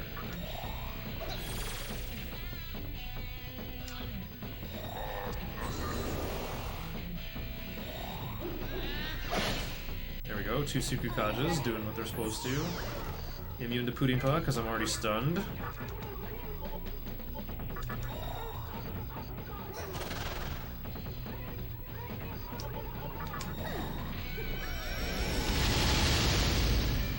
Multiple early demons with prayer. I don't know about multiple, but yeah. You do get Daisojo. Daisojo's only level 37. That is relatively early. Oh, I didn't get the cube because of the silly encounter. Wait, I did? Oh, it just didn't show up on my map. Okay, I guess I'm gonna have to eat one more encounter. Should remember, yep, Troffery was the last thing I did. No, I'm saving my Pot of Deaths day. I'm saving both of them for Tower 3. Okay, right, my order matters for this fight. Okay, Unicorn, Mizuchi, Arahabaki. Apparently it matters for summoning in part 2. And I got Iomante on. Cool. So yeah, Unicorn has Null Mind. Arahabaki's going to be immune to panic status. MC has Null Mind by ingesting the Iomante Magatama. But Mizuchi can just eat the raw panic, and that is really sad. But I could get a second muscle drink in the tunnel, but Mizuchi being stunned would not be worth it. And also Mizuchi being poisoned is annoying, because it's like a lengthy animation at the end of each of his press turns. And I would have to keep healing him and losing tempo.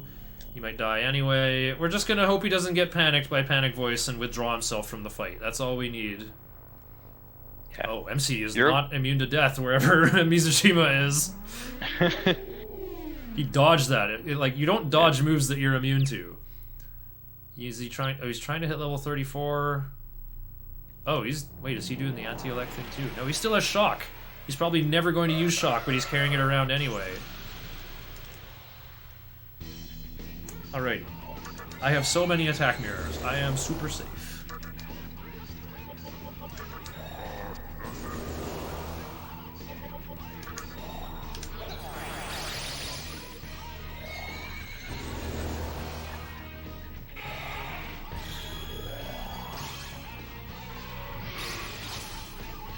Let's do a different setup here, since I have 3 of them.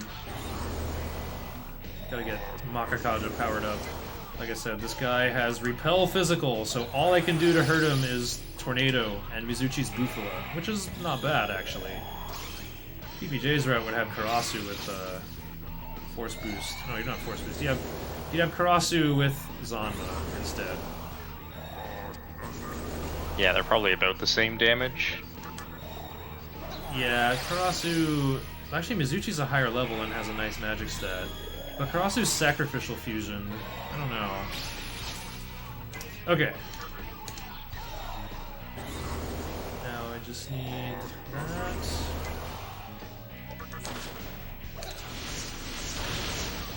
Dubs.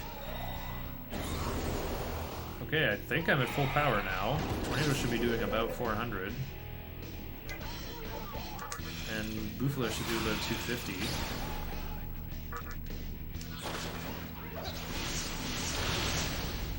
Yeah, I did 2 Makakajas the previous turn, and I did 2 of those 1 buff each turn, so that was turn 2 and 3.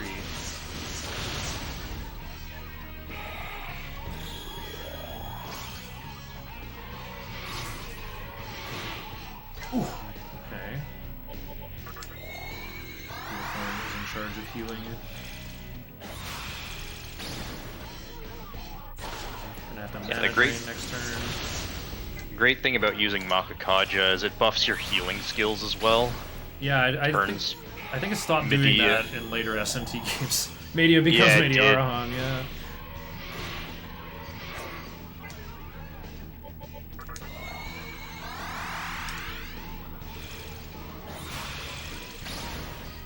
Okay, gotta be careful here. If you don't have enough MP to use something, auto memory turns it into attack.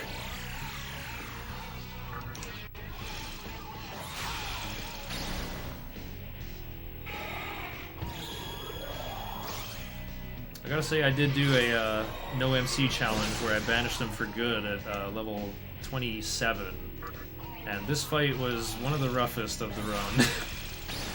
Because I remember watching you do that. Oh, I didn't know you watched that. That's great. Yeah.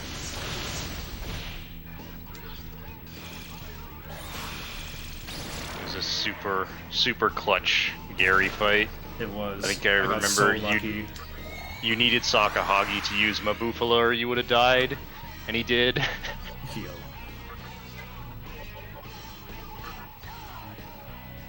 Okay, I gotta start summoning here.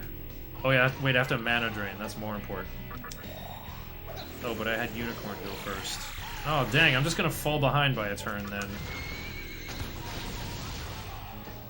I was supposed to mana drain and summon something. I have to replace Mizuchi and Arahabaki with demons that actually need this 14,000 experience reward. Okay, fine. Yeah, I can't summon twice in a turn, though. Yeah, this fight gives you a very large amount of experience because for whatever reason Sakahagi gives basically, I think it's almost as much experience as like a normal boss would, and so does Gary, so you basically get like double experience. Yeah, this fight is basically 2 bosses, so they give you 2 bosses worth of experience. You know, Yeah, even though one of them is, yeah, even though one of them is not very hard.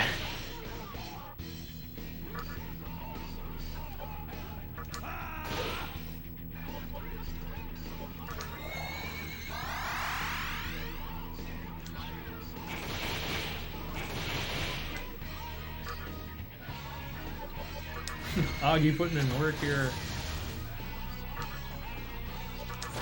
Okay, this should do it. All those Rakundas from Oni should help. Usually you use Rakunda.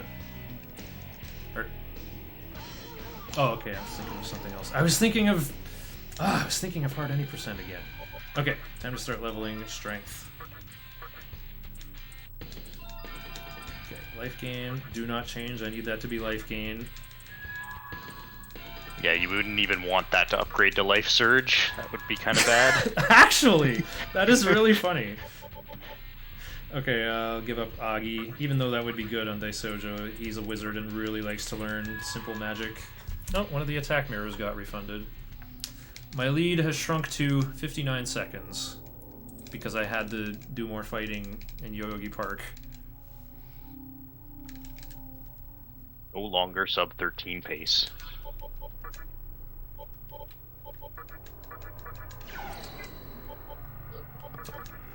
Okay, these guys are all precious, and I can't walk around with them. Right, I was like using Disa's MP to heal, because I'm like, Disa's gonna transform into Valkyrie. No! That's the next fight. Next big fight. That's Spectre 3. Alright, the fairies are no longer crazy. They're blaming it all on Sakahagi, that weird mannequin who spilled his ketchup everywhere, and Asakusa.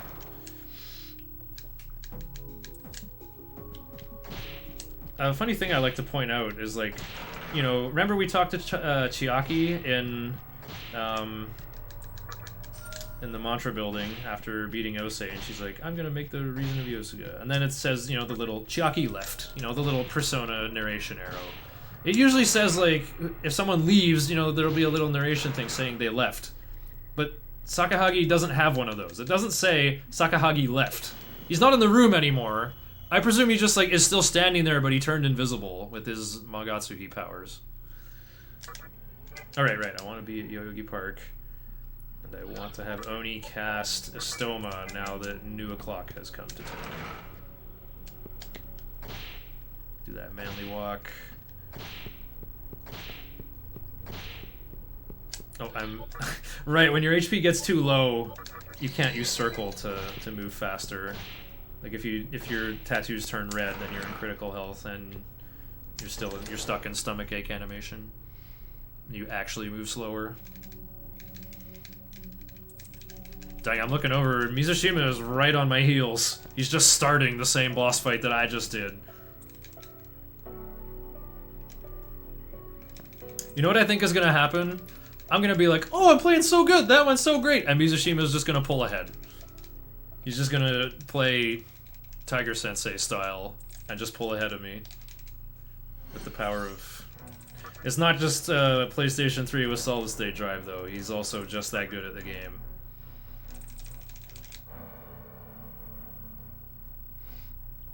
Alright, so we got the little MacGuffin for our teacher, and the god that possessed her, an Obelisk, comes back and says some weird stuff about the nature of freedom. And we're like, you know what? You're freaking me out. I don't want any part of this. I'm afraid of this. Oh, and then Copa appears. I heard she looks real nice from behind. Commenting on our teacher's nice slacks. How, I don't know. I think Alex Roivas wore it better, though. Where are we going now? Oh, yeah, we gotta heal somewhere. Oh, right. We're going to Ikebukuro. I gotta move my notes. Dang. Linking to the wrong place, losing 8 seconds. That's gonna be it.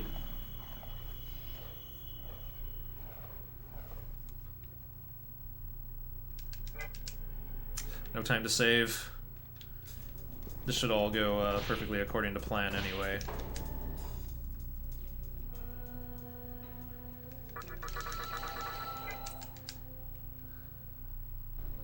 Just switch right back to Iomonte, I guess. Oh, and instead of Mizuchi, we'll do Megami, because that's who is going to fight the next boss.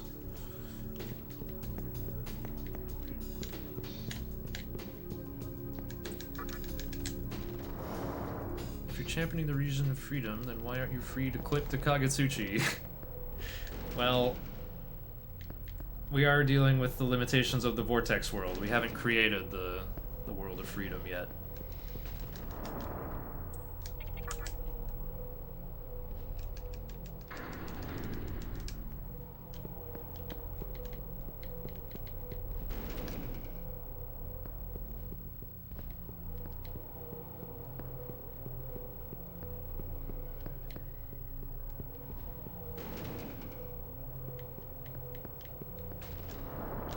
Okay, now going upstairs. Normally the mantra building is closed, but it ominously opens again once you defeat Sakahagi.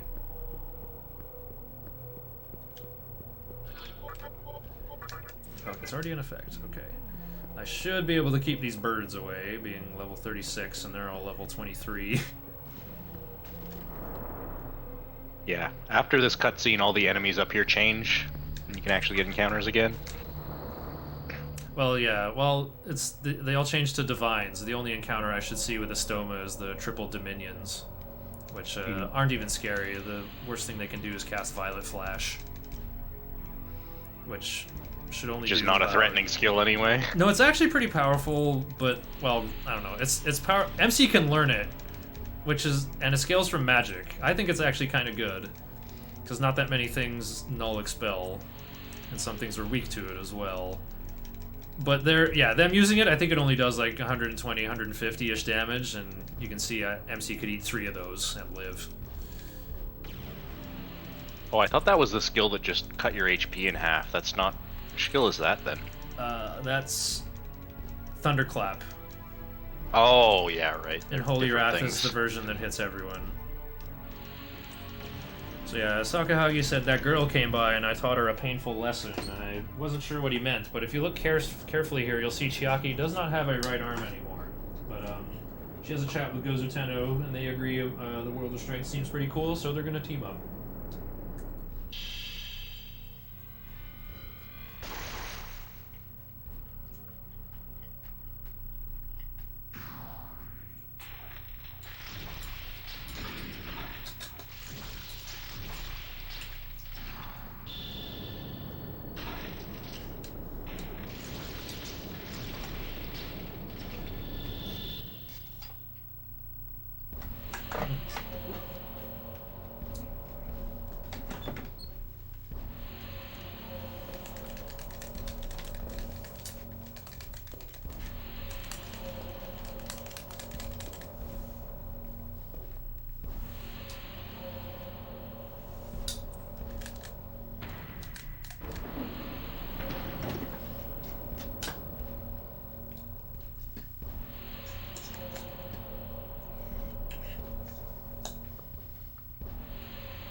Akira jokes in chat.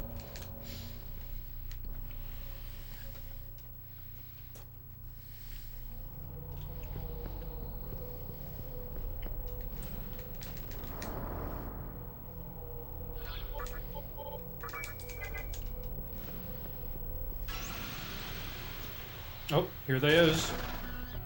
One of them.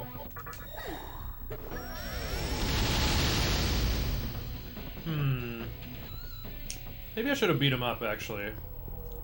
Actually, I don't know. I want to see if 3500 is correct. Like level 34, 3500, because I stopped at 3301, I think.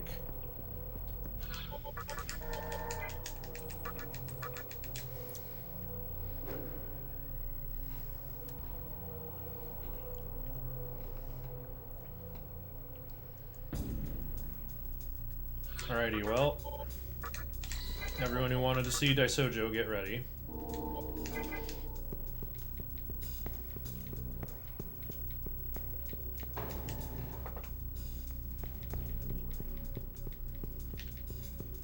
Nope, I'm there's surprised you don't Sakahagi. save and do this fight first. I guess it's just that not threatening that it's not, you didn't bother with that. Yeah, it's so scripted. Well, I don't know. I might get wrecked by meditation. We'll see. If like double meditation on Megami would be very bad.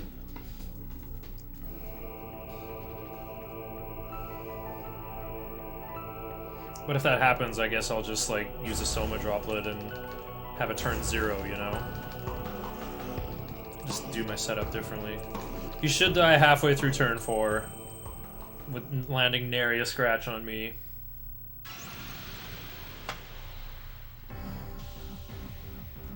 I turn auto on during the enemy turn because it trims down their actions a little bit. Okay, that looked good.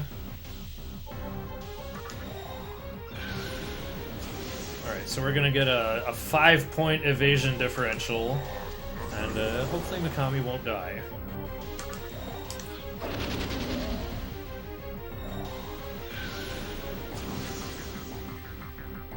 If not, then, well, I guess I'll just have to summon someone else who has Tarakaja.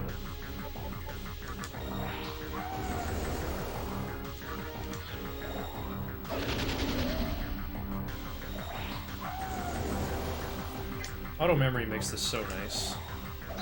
I can just look at my notes and change very few things. No, Mikami! Oh, no more MP on MC either. Okay then.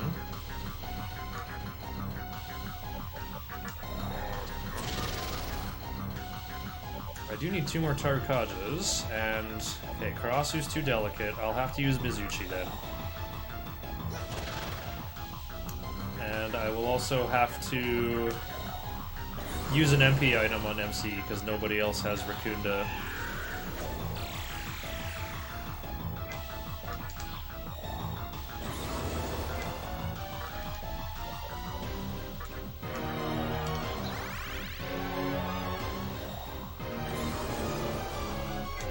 Alright, now he dies next turn. Daisojo's got 2500 HP, and he'll start using instant kill moves in phase 2 and all this, and oh, never mind, I'm actually just gonna go attack. Yeehaw. See ya. First indication of really seeing the power of the Yeehaw cannon, Yes. which you will see plenty more of as the run goes on. Yeah. It's that weird element. Weird Almighty, as Pink Pajamas used to call it. Yeah, because as it turns out, there's quite a few bosses that don't actually have that much HP, and you can just kind of set up all your buffs and then kamikaze them in one hit, Yeah, or close to basically. one hit. Yeah, very little more than one hit, exactly. It's Arahabaki doing lunge, but he leans over a few more degrees.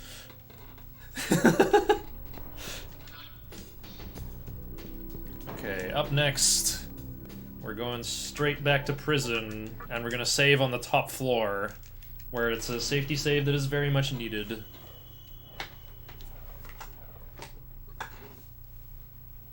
And Black Frost can kill you. Yep. Careful observers have noticed I haven't saved since Yoyogi Park A. But, you know, I said before, saving costs 15 seconds. And I gotta maintain my lead. Tortoise and the hare energy, right? Well, it turns out my 4 turtle legs were, in fact, 4 rabbits.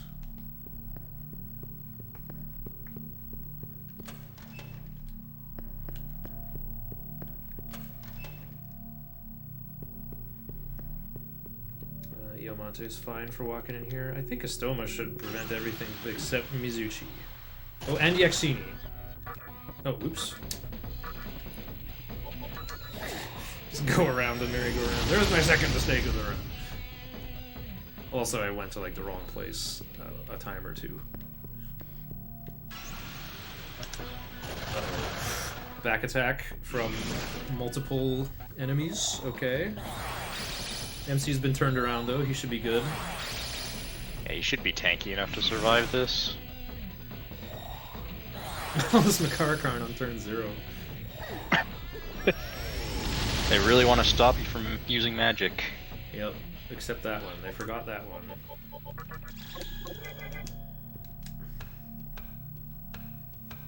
Imagine if Makarakarn repelled Trifuri. Like, it just repels the flashbang that hits them. And then everyone gets hit by, like, blind status. Yeah. Okay, order matters here. I need Mizuchi first, then Aquans. Oops, why'd I dismiss him then? Rabaki has gotta go last. And do Anathema. There we go.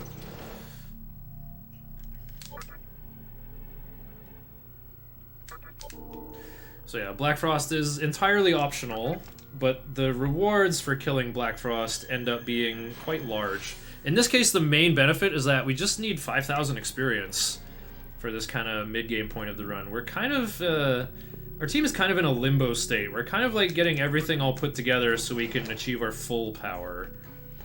Usually most speedrun routes like beat Spectre 3 and it's like, alright, cool, I'm level 37 or 38 and I can make all the nice demons like Daisojo and Onko. And Mizushima's like, but what if I hit level 41 and sack fuse Daisojo and Onko? Then we'll see the true power of this run. He always opens Mamoru on, so you gotta have a full null death squad for turn 0. And even though this guy has 95% physical resist, we're just gonna open with Tarukajo.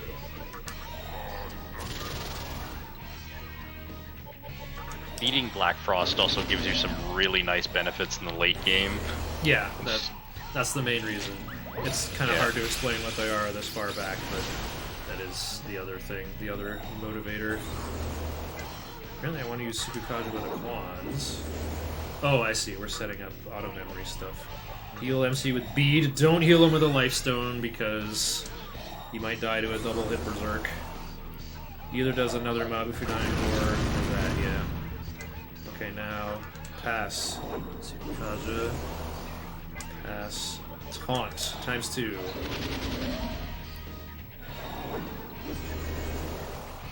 This is why Aquans had to be second, I guess. Actually, no, the real reason is for final turn. It's the turn arithmetic is gonna get really weird because one of my guys is gonna disappear. I wonder why. Black Frost is 2,950 HP. Oh, that's not quite enough. That's not quite enough. What did I do wrong? Tornado go brrrr! Yeah. Conveniently, Force is like one of the few things that Black Frost is not immune to or has insane resistance against. Maybe I could have let that skill change rock. Oh, my splits are blank here. I must have done them in opposite order or something.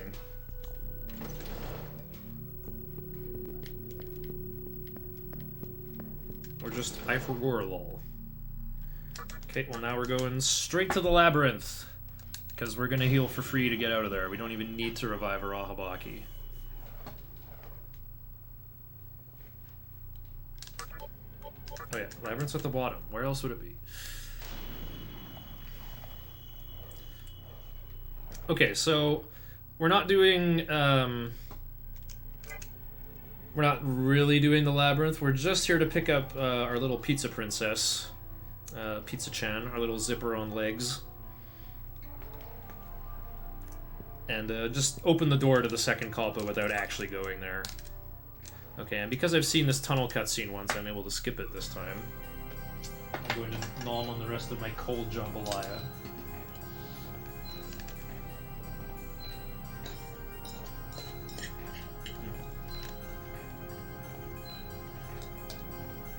Oh. I dropped from Discord.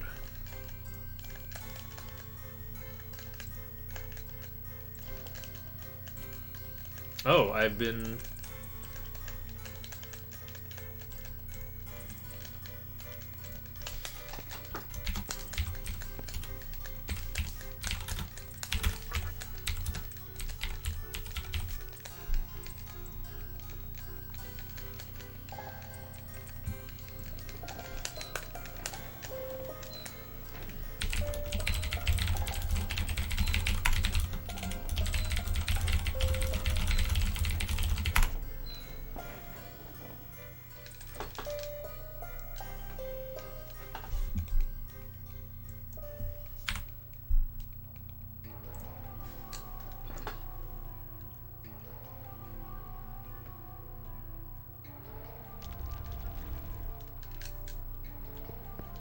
Oh wait, it depends on... I wonder Alright, where they're I'm getting back. the stream audio from. Oh, they're not getting the audio from my stream, are they? Wait, they must be getting gameplay Yeah, I audio think they're from getting somewhere. I think they're getting the audio from your stream. At least that's how it was set up with me. Oh, okay. Alright, so we're in gummy ship tunnels now. We're just in some auto-scrolling stuff while the game is loading the entire first Kalpa floor. If you have 15 strength, you can bust open these Dragon Balls or Kidney Stones or whatever they are, but I don't have that much yet. But that's fine. There isn't really any money in this first tunnel anyway. This is a good place for a washroom break, too. Yeah, the third Kalpa tunnel is the most important one for money. Yeah, true. You can get about 6,700 on each lap if you do it well. Yeah, at a point where money kind of matters because you're trying to afford the 2 super expensive Magatamas.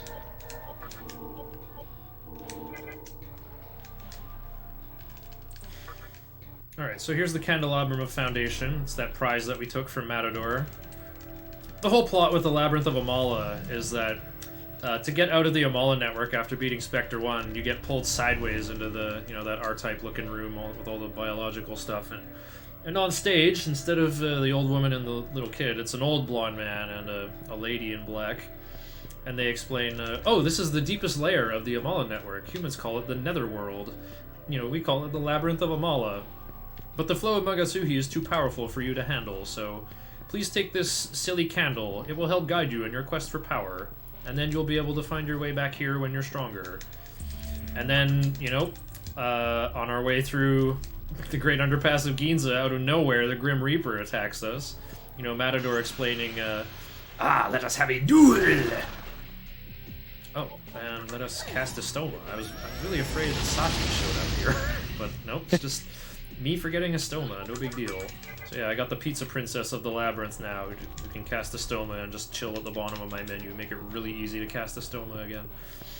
So yeah, Matador kind of implies that Oh, you have a candle just like me. You must be seeking supreme power and the greatest of duelists. and we're like, no dude, I'm just trying to go to Ikebukuro, why are you trying to game over me right now?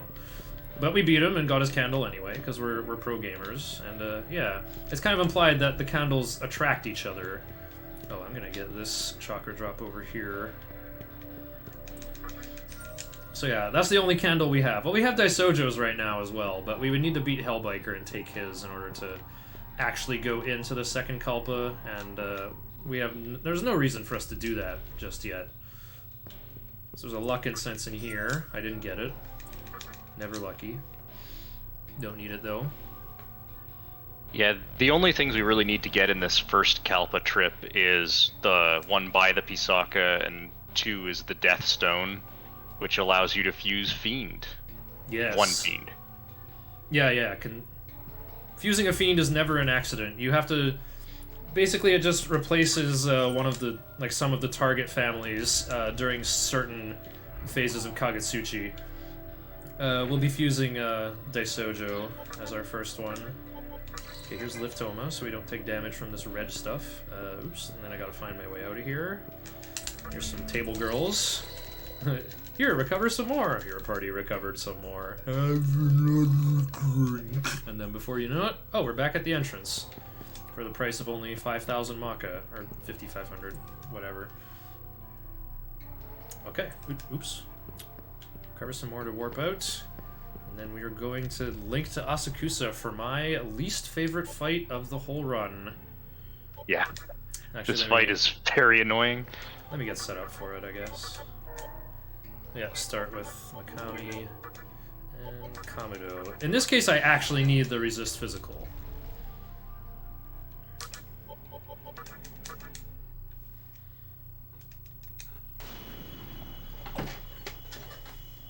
Alright, so now with all the plot stuff taken care of, Hijiri's the journalist is going to give us one more big lore update. He's loving his cylinder even more. He's getting all his info, all the scoops from this thing, snooping on the demon internet, visiting other towns, getting all the info. That little journo bag is just full of lore. So yeah, nice unskippable cutscene for us to explain everything. Ikawa's on his way to not the place where the parliament goes on a diet, it's the Japanese parliament building. Junkie Kong has inherited the power of the mantra gangster leader. There is an abandoned temple where a ton of Magasuhi lies forgotten. And the mannequins want to form a reason, even though they aren't human.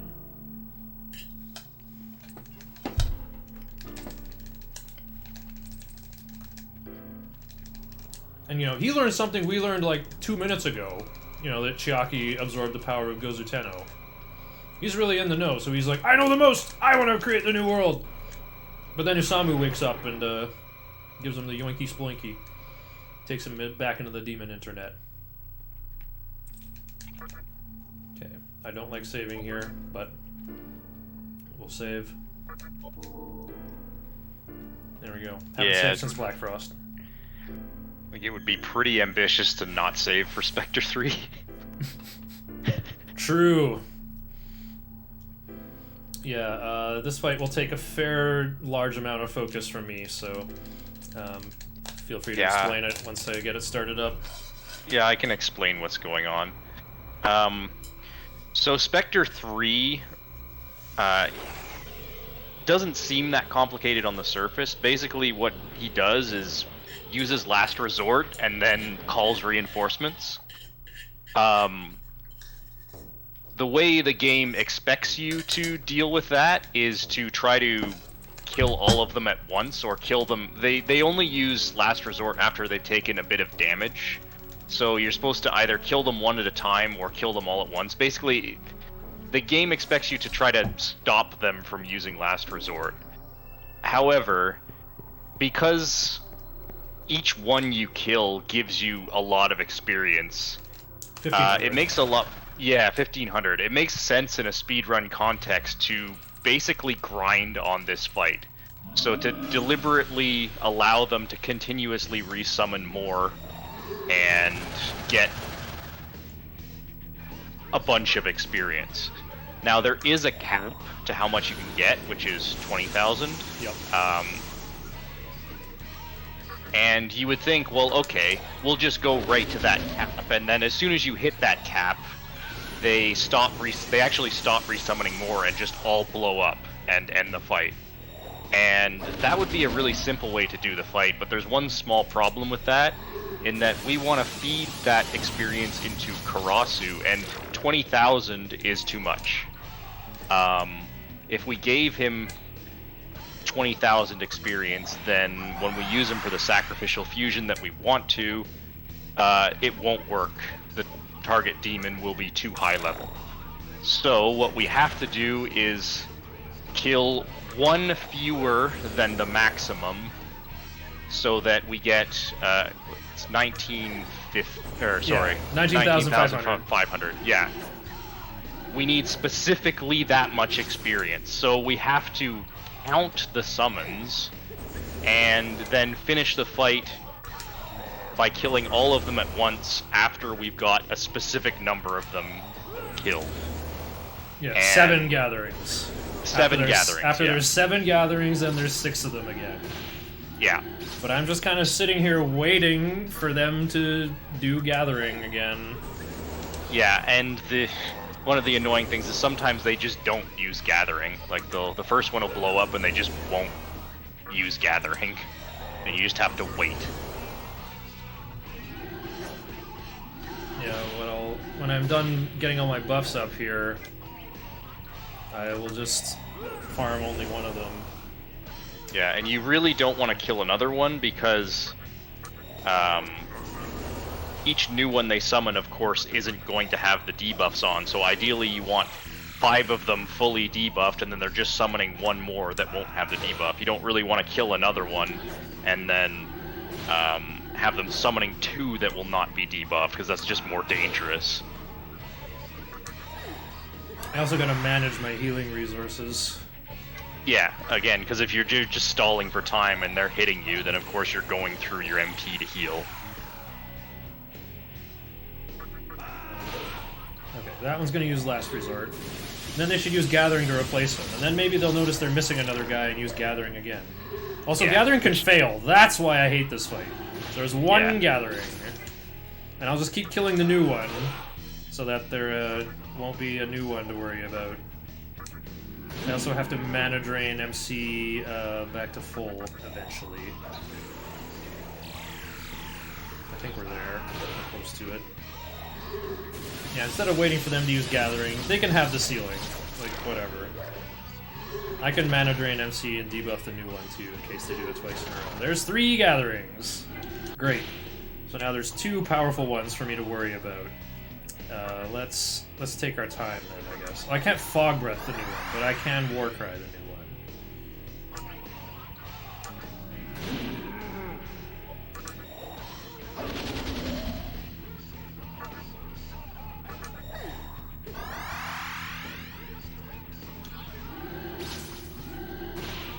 My Spectre 3 went terribly in my PB. If I can pull this off correctly, I'll get a massive time save. Nice. Okay, so that new one is fully Warcried, just not fully Fog Breathed. But I think... Oh, oops. Are they gonna replace that one? I killed that one too hard. Whoops. Okay, well here's what you do. You just spend Karasu's MP to skip turns. So we're on 3 gatherings. Dang, I had a good... We're on 4 gatherings, aren't we? Because they summoned 2? No, that was the first one. Oh, And then okay, 2, sorry. 3, right? Okay, yeah, you're... Okay.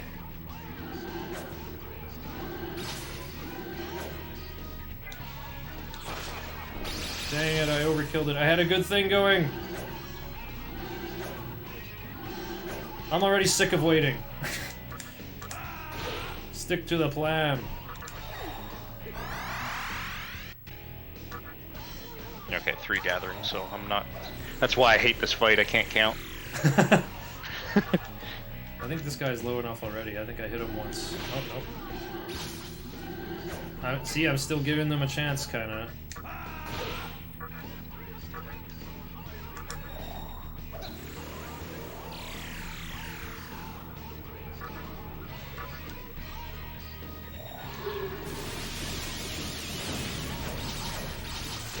Yeah, they always lose a turn because their own side is immune to it. 4 gatherings.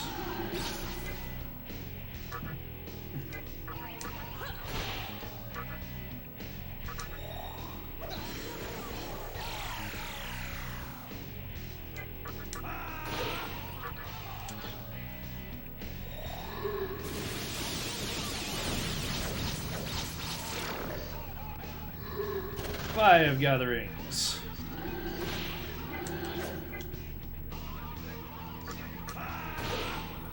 Okay, after this, I will get ready to clean them up. Because they might sneak in a 7th one, and as you know, I can't go over it. It's fine to finish the fight with only 18,000 experience, but getting 20,000 is unacceptable.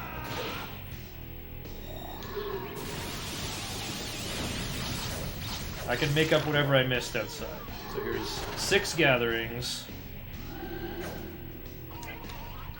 Alright. Oh, Uzume is out of MP. Yikes. Okay.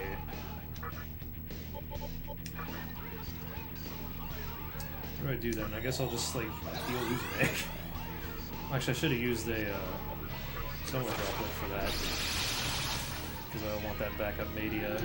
Actually, yeah, Karasu is looking too low on HP to survive that final blast. I'll do it next turn then. Okay. So yeah. Taunt and Warcry. Let's do that to all of them, so that my double heat wave will successfully kill all of them.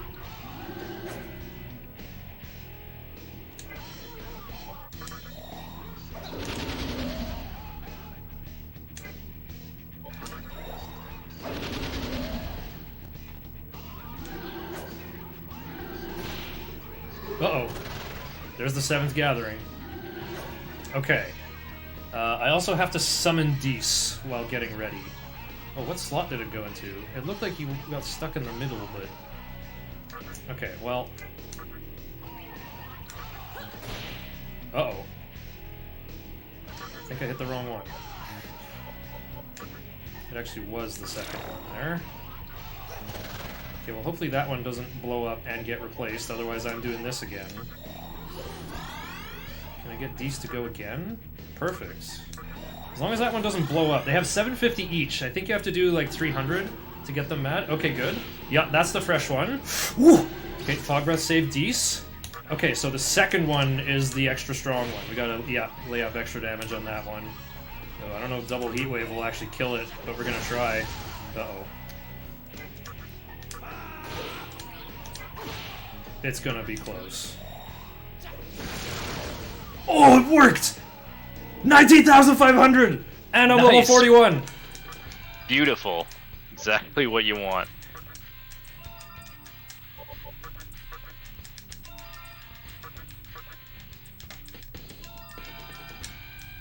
Don't let Karasu transform, because he's just gonna get sacrificed. It's a waste of an animation. Don't change diorama. Let Dees transform.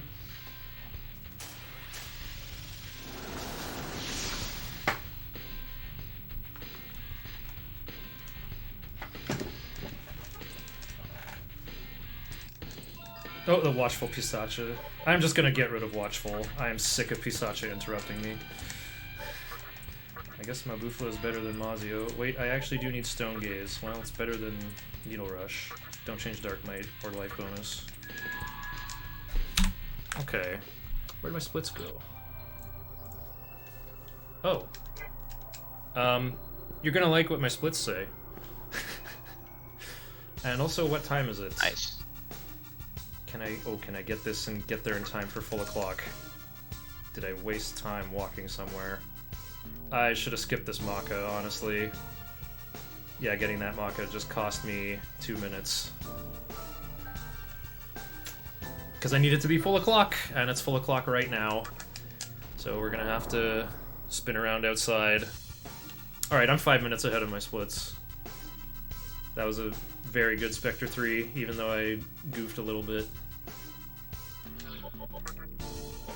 Yeah, it was looking sketchy for a bit there, but barely pulled it off.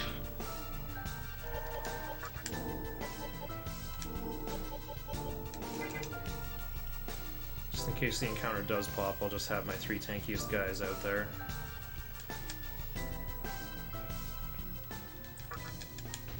Oh, that Resilient Spectre really scared me, though. Because, like, Dees without any Tarukaja, just hitting it for 69, I'm like, uh-oh. Oh, speaking of uh-oh, I didn't heal MC. Let me get out of here and fix that.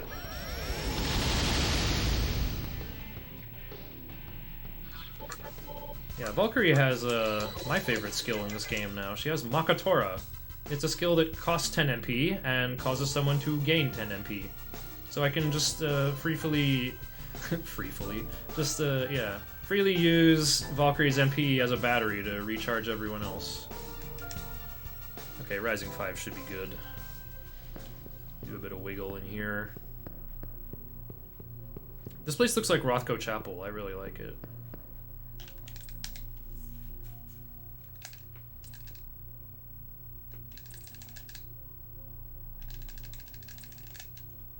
Come through the door. Alright, time for Big Fuse. This could come down to whoever does better on their fusion boss.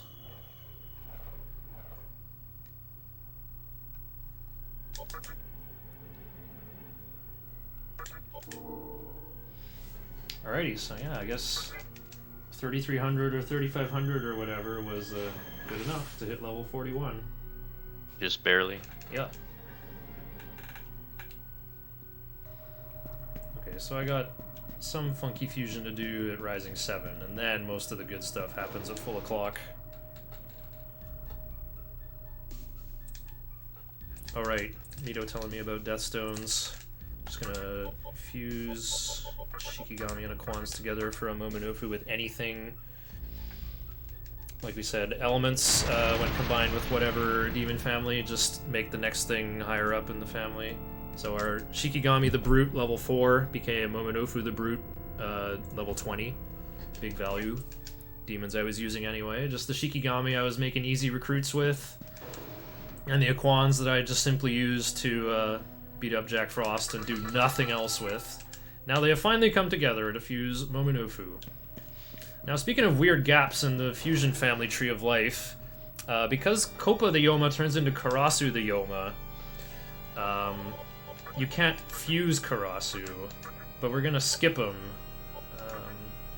Oh, nice! I got focus and mana gain, exactly what I want to see. I like that 666 TNL on this monkey. Wow, first try monkey. We're doing great. That's a good monkey. Getting mana gain is pretty nice. Yeah, extra Tetrakarn, and the mana restoring items become more potent because they're based on like your maximum MP. Alright, there's lots of recipes to make Daisojo. Here's my favorite one. It's the cheapest there is, just Pixie and Shikigami. And they both have Zeo, and he can't learn Beseech either. All he can learn is a Dia off of this. Gotta sack my unicorn. I'm looking for Rakukaja, and it doesn't matter what else. Probably gonna be Zeo, though. Agi would be getting in there too if Unicorn still had it. Yeah, the Rakukaja that Unicorn started with. So yeah, Momonofu is level 20, Principality is level 28, and it makes a level 37 demon. There aren't many fusions in the game that like really jump the curve like that, but that's pretty much the best one. Especially because Momonofu has Focus, which is an amazing skill to have on your monkey. Who gets Brutal Slash, a weapon skill. You know, it's a physical skill that scales with maximum HP. Okay, so yeah. I got +1 vid on this Daisojo. That was real good. Alright, so the sack fusions are done, but fusion accident chance is higher at full o'clock, so we're gonna get out of here and fuse at falling 7 next.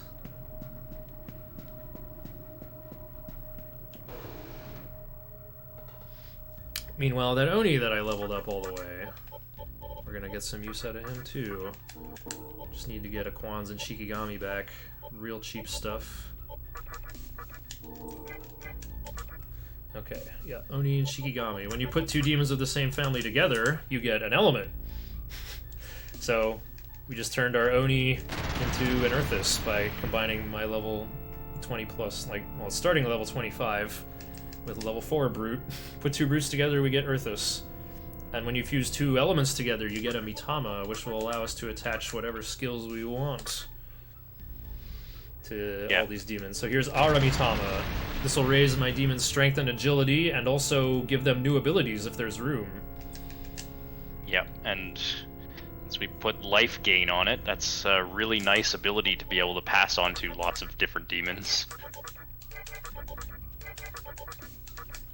This is kind of the power of Mitamas. Is there an easy way to get good skills onto whatever demons you want?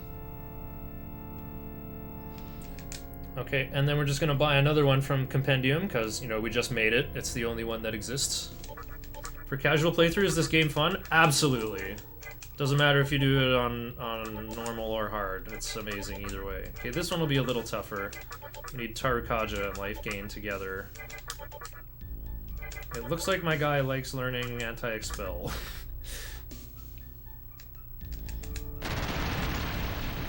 Oh yeah, in HD you could cram Sukukaja on this guy and try it versus Metatron, where you need a lot of Kajas.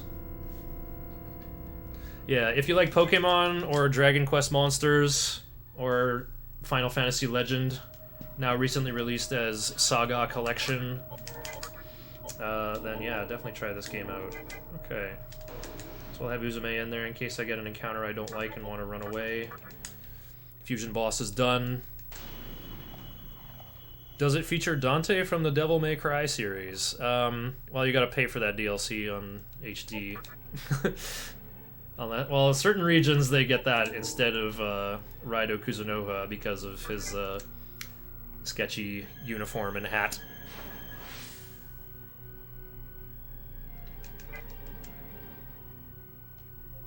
It looks like Jade Cocoon. Ooh, I didn't play that game, but yeah, that seems like that's another Monster Collector RPG, right?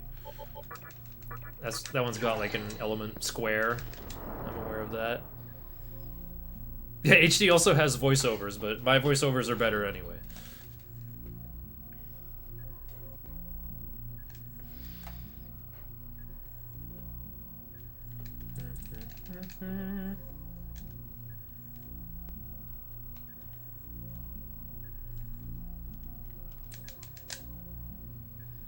Am I pogging? Yeah, I guess I am. I'm on PB pace. Alright, so I need Daisojo to level up and learn all his abilities, and I need to get Valkyrie to a lower level, but this fight sucks. I'm going to leave immediately. These guys repel force. They'll throw a tornado back in my face, and they use Fog Breath and Tsukukaja. They attack with Zondyne. It's too much. Yeah, they've got really high agility and are really dodgy. Yeah, that too. Also immune to ailments and don't have a weakness. Again?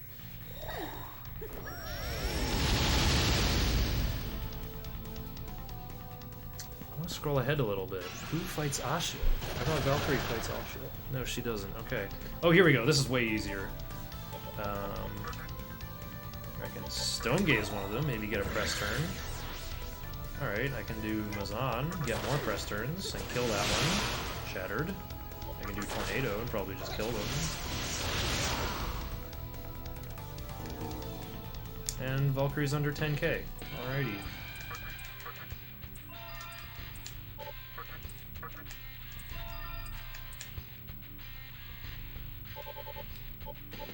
Actually, I'm gonna keep Maypatra. Breach is just not beneficial enough. It's not as strong as I think it is. Okay, oh, we gotta march with different guys in here. Not Valkyrie, definitely Mizuchi, and definitely Anathema. Yeah. Is Daisojo what I want, though?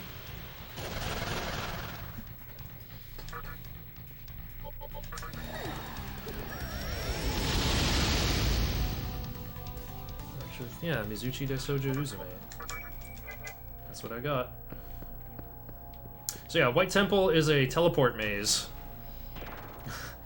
An annoying to memorize teleport maze. Indeed. You just kind of go forward twice. And then you go, oh, there's a Soma to my left, but it's Rising 1, so I probably won't get it. Oh, I gotta use Mana Drain with MC on the road here. Yeah, shoutouts to my normal any percent notes. True, I wrote out very explicit directions in there.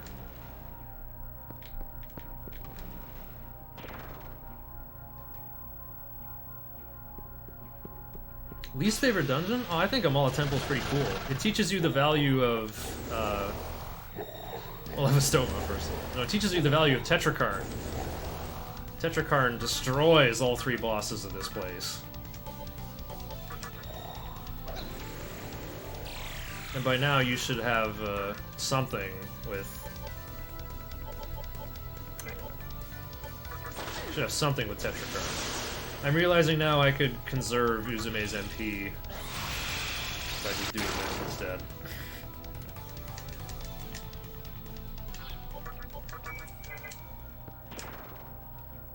Yeah, in my first casual playthrough I had Legion here. My Legion leveled up enough to learn Tetrakarn.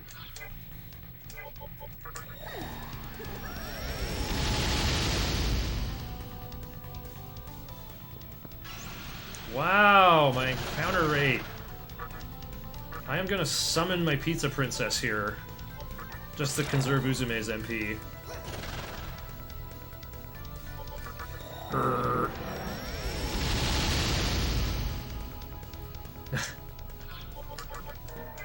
Oops. There we go. I keep saying Pizza Princess, but canonically in the compendium, Pisaka has its pronouns. It is a spirit that crawls out of men's bodies, apparently. Not my super cute zipper on legs. Not my little pizza princess of the labyrinth. Oh well. So I'm not going directly to the boss. I'm also making a detour over here to grab this blessed fan, or blessed fan if you're especially North American. It casts Mahama forever in battle. But already, I have Daisojo who can just cast Mahama and refill his own MP with meditation. So why would I use my MC's precious turn when he could be using items or summoning different demons just to cast Mahama for free? The real value of the Blessed Fan is to sell it for 50,000 Maka. So now we're gonna go east, and then we'll go north and then west, and we're done with the teleport maze. And I shall have to begin preparing for a real gnarly boss fight that'll take a long time, but should be easy anyway.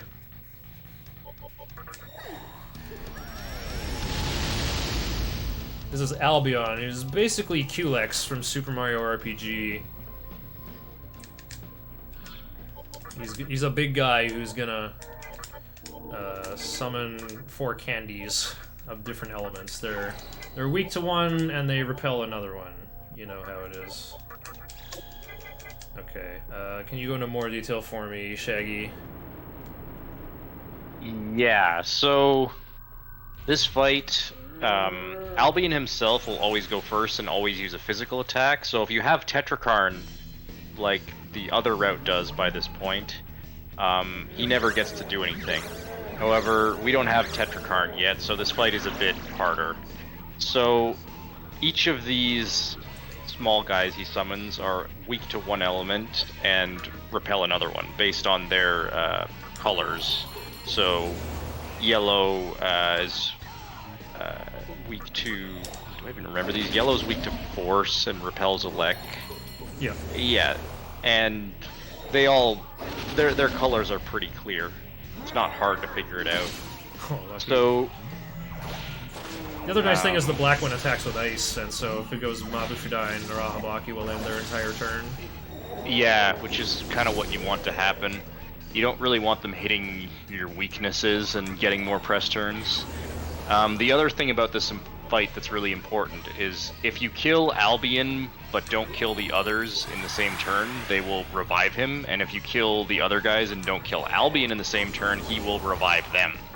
So you want to essentially kill everything here in one turn. You're allowed to snipe a couple of the small ones, but you don't want to kill them all until you're ready to kill Albion. So you have to be careful about your damage. So, as you might expect, spend a few turns buffing up, and then nuke them all quickly. I'm down a Sukukaja. Hopefully my heat waves still land.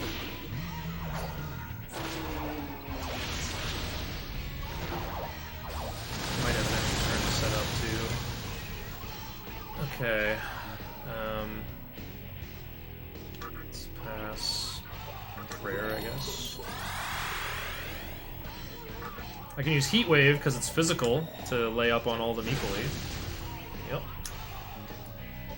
Prep Focus. Meditation on Albion because he's got the most HP. And do another Heat Wave. I think 2 Heat Waves is all you need to lay up. All the Zoas have about 1300 HP. Yeah, so they'll be, most of them slumping, or at least close to it. That's an unfortunate find. Yeah, well, he's weak to nerve. This is physical, but Yeah. he's weak to nerve. Okay, well, I don't have good turn economy here. That's fine. I'll just take this turn off. Yeah, probably just prayer up and then finish next turn. Once all your buffs are up, it's not very threatening, so taking another turn doesn't really matter.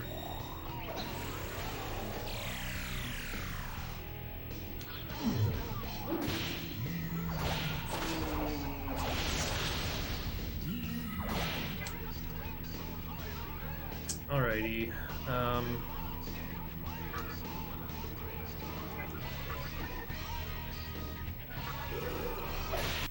Oh, nice.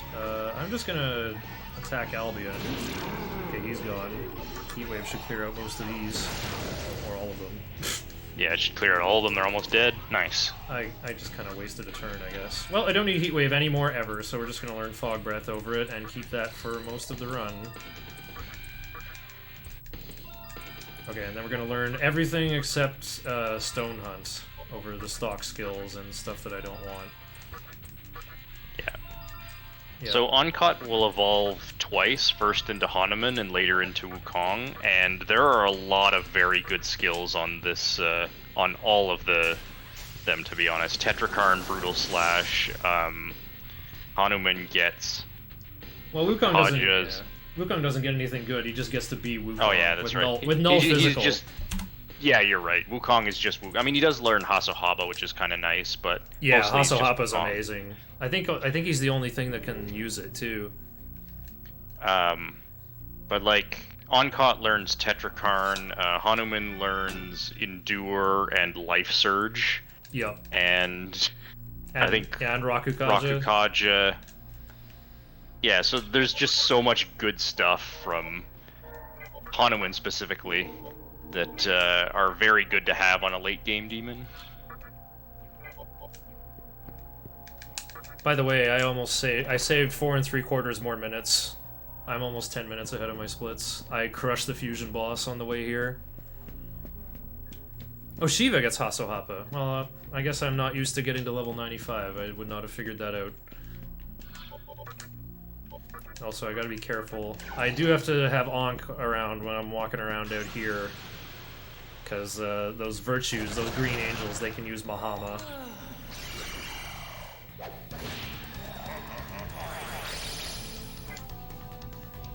Okay, I'm looking to... I'll just use prayer, I think. And I'll do meditation on the road.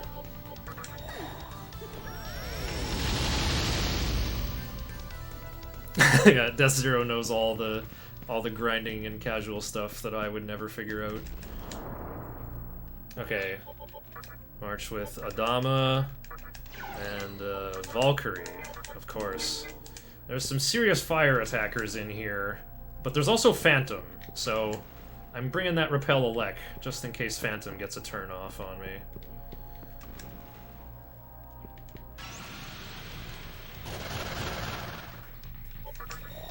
Nope, Yaxini's back now as a regular encounter. And once again, new party, so everyone forgot what to do with auto memory. I have to manually use Troffery there with Uzume.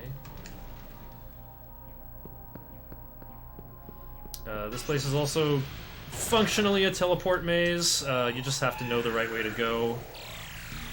Yeah, there's a lot of one-way doors in this place that lead you to. So the gimmick of this temple is that if you step on any of the shadows, you'll be sent to this Shadow Realm type area where yeah, the jelly dimension. Where a lot of the doors you're supposed to go get locked, and you need to go and find this kind of light area to return to the normal, to return everything to normal and move on.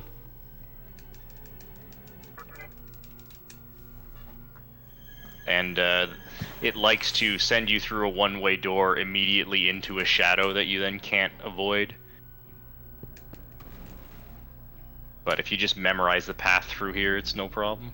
On the second floor, you have to go into the jelly dimension in order to proceed, because the layout changes, like doors appear where they wouldn't normally be. Yeah. Well, actually, I don't know about that, but I don't know. This is just the way you have to go. We're just gonna go here and then do a little 360 degrees and walk away. A man who's done 180 degrees. 180 degrees! 360! And then another 180. Macho Man Randy Savage. So Hanuman's experience is actually very delicate. He will not be used in any random encounters ever. Oh, right. There's also this part. Yeah. If I... Okay, I'll have to adjust my threshold here. I think it's Habaki and Hanuman, right? Yeah. Okay, I wish I had 5,000 TNL, so I'll change my notes to refer to a 2,000 TNL to go level 34. Because that'll make this easier. Actually, no, wait, I'll just be fine. No, wait. Okay, I'll just have to use Hifumi versus the next boss. It's fine. Please talk about the nature of Skadi while I read my notes. Yeah, so Skadi, I think she nulls Fizz. And she's absorbs immune to physical Fizz, yeah. Absorbs Fizz. And she has a really strong physical skill, Earthquake. Fortunately, she will telegraph it every time by casting Terukaja twice on the turn before she will use it, so you can easily use Tetrakarn on it. This is another one of those fights where you want to get her to just above a certain HP threshold and then finish the fight to avoid phase 2. But in this case, you can just use a few tornadoes and meditations to lower her health a bit, and then just Yeehaw cannon to finish the fight. Oh, nice 800. Yeah. I'm just gonna do my 4th Tarakaja here. Yeah, she has 4,000, and yeah, if you do more than 2,000 damage, she'll just use Dekaja and Dekunda. You could use the absorb physical part to heal her, you know, to set up your HP better, am I right? That would be big brain, yeah. But I think... Oh, this should be pretty close, actually. I'm just gonna unleash the Yeehaw Cannon right here, and then I think one more meditation from Daisojo should finish it. Nope, I got her. The double tornado did it. You have some leeway, because the Yeehaw Cannon does quite a lot of damage, like 2,700 there. Gold split, I'm 11-21 ahead now. Nice. That was a pretty good Skadi fight. Did Mizushima die to Albion? I think he might have. How do you... Oh, that's unfortunate. At first I'm like, how do you die to Albion? But like, Albion does really big damage. You have to open with like double Rakukaja, double Warcry, or he'll just crush you. Oh, he didn't die. What did he do? He forgot to learn prayer or accidentally got rid of prayer. Oh. Oh yeah, well, he's playing the game in English, and that's not his first language. So that'll happen, I guess.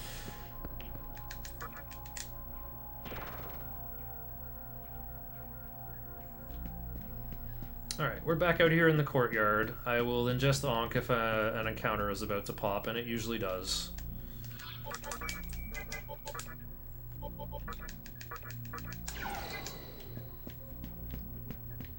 Ideally, I would have chewed up Anti-Force from Hifumi, so that I would be ready to learn Void Force from this fight. I'm not going to need Force Boost anymore. My wizarding days on Demi-Fiend are over. Yeah, Demi-Fiend's gonna be on pure support duty for a while. Yep. Cool, free money.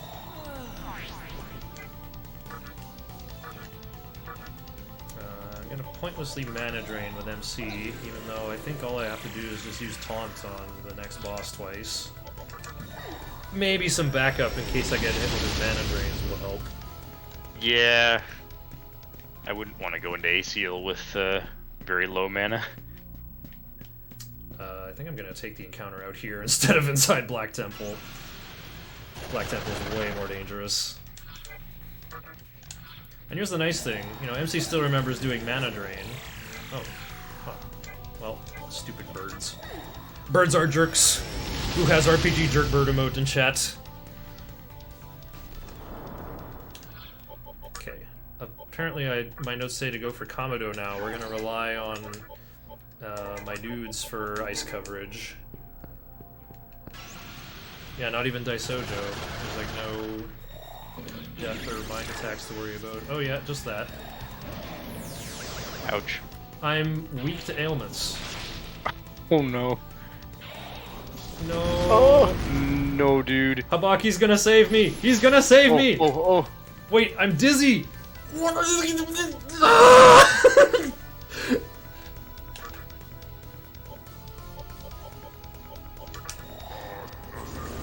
Alright, simple. I will just summon Pisacha and not panic. Yeah, it'll work. No, I dropped 10,000 Maka. Okay, Rahabaki's gonna save me. Easy. I don't have anti-death anymore, no big deal.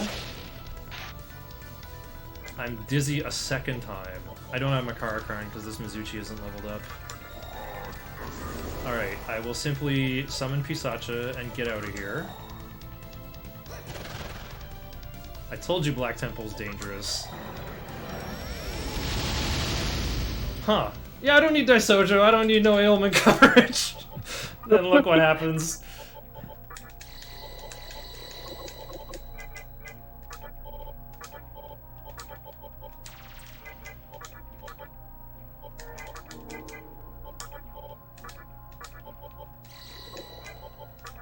Oh yeah, I gotta restore the monkey's MP. Huh. Okay, I do need Mizuchi for Absorb Elec, because Phantom lives in here too. It's just those Quetzalcoatls have Stonebite and Berserk, so that's why I'm on Kamudo. They can just do big damage, especially if it crits. But I kind of forgot Pazuzu has Tantarafu. That was my downfall. I just can't quite cover everything. Okay, what I should have done then was just use Pisacha instead of Uzume as my Troffer user, because Pisacha has Null Mind. That just would have turned into stealing their turn from them. Yeah, 10,000 Mako lesson. I thought my budget was doing great, and then look what happened. Hisaka also nulls death too, so that Hellgaze wouldn't have killed him if he was there instead of Uzume. Yeah, true. Oh, didn't get hit by it, but yeah, I am deathless. That is true. Okay, it's these same 3 goons and Hifumi for me.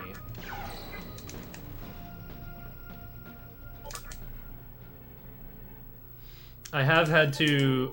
The biggest mistake I can remember making, other than that just now, I guess... Well, I don't know. I wouldn't even call that a mistake, just like oversight, but... I did my shopping at the wrong end of fusing Momonofu, and so I had to spin around outside and lost 2 minutes in order to get the next full o'clock. Oh, we got Mizu doing lunge! Yeah, Monkey often gets it from Momonofu. Alright, Ashiel's a real funny boss. He's got 8,000 HP and is immune to Yeehaw. He's a bit burly. So what we're gonna do is we're gonna fling his own offense back at him. We're gonna do Taunt to reduce his defense to nothing and also give him max Tarukajas. All he does is physical attacks.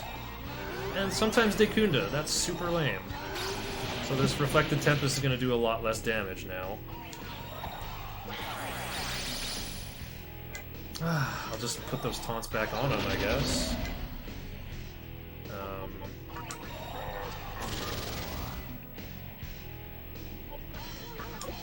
Already in effect. This is just going to miss without Tsukukaja, though. Or not. Okay, that's how much damage it's supposed to do. That's a good start. Double Tempest opening is pretty nice, even with the Dekunda. Yeah, well, I guess I'll just go... I'll spend the rest of my mana here on Dog Breath. And, already in effect. Okay, well, you can help a little bit, Arahabaki. We already got our shields up, so we'll charge up the monkey again. Oh, cheese detected! Here comes Dragon Eye. So, in Pete Pajama's route, he would have had Mothman by now, who has Life Drain. You know, that MP and HP stealing move that Incubus was using and Pisaka has. And so he puts Tetrakarn on his Mothman via Saki Nitama, who learns it after leveling up enough. So yeah, he has Life Drain and Tetrakarn on the same demon who has Null Death and Null Fire. Makes for a pretty good setup, actually. Yeah, having a Tetrakarn user who can easily recover their own MP is pretty good. Now he's in this case, do an attack. Relying on Hanuman is a bit less consistent in this fight because at least none of those mana drains hit Hanuman. Yeah, I got really lucky there, but I just have to rely on items. That's why I was like meticulously gathering chakra drops and soma droplets. It's for this stage of the run. Yeah. That skill will bring everybody to 1 HP, and then he will always use a normal attack after, so if you don't have Tetrakarn up, somebody dies, and it could be MC.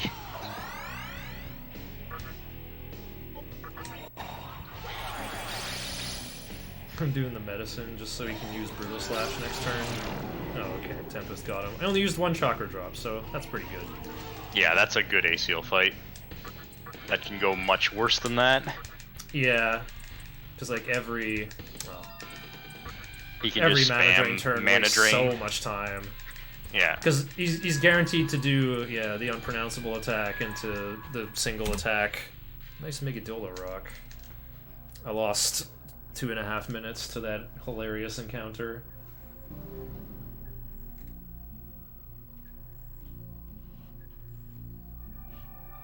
I got super owned by not having Daisojo there, but also Arahabaki saved me. But none of that would have happened if Daisojo was just there. You would have survived, you would have cast Prayer on MC, the panic would be gone, I'd summon Pisacha, and then we leave.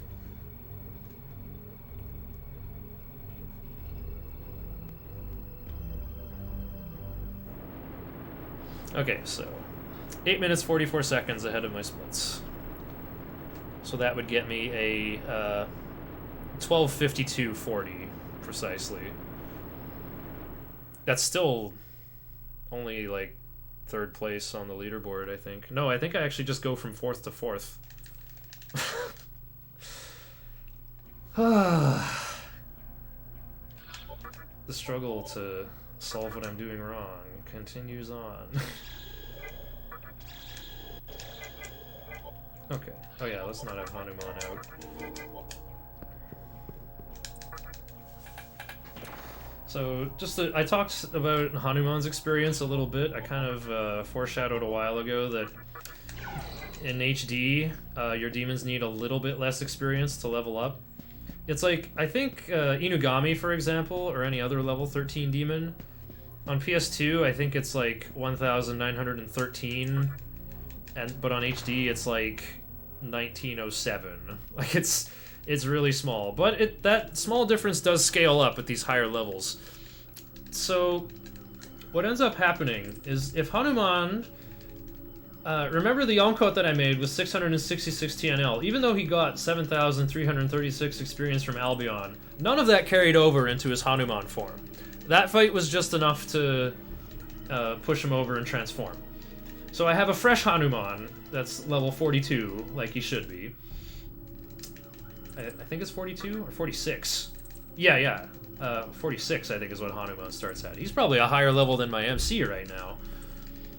But anyway, Yeah, I have this fresh Hanuman, and what happens with all the bosses that he kills, there'll come a point where he has 150 to level up. Like, I think it's 152 TNL. So on PS2, this is great. He's like 152 short of learning Endure, and then he suicides with Sacrifice versus 2 bosses, so he won't level up. And then you finally fight Mata using Tetrakarn, which you need. And then he finally levels up and learns Endure over Tetrakarn when Tetrakarn is no longer needed.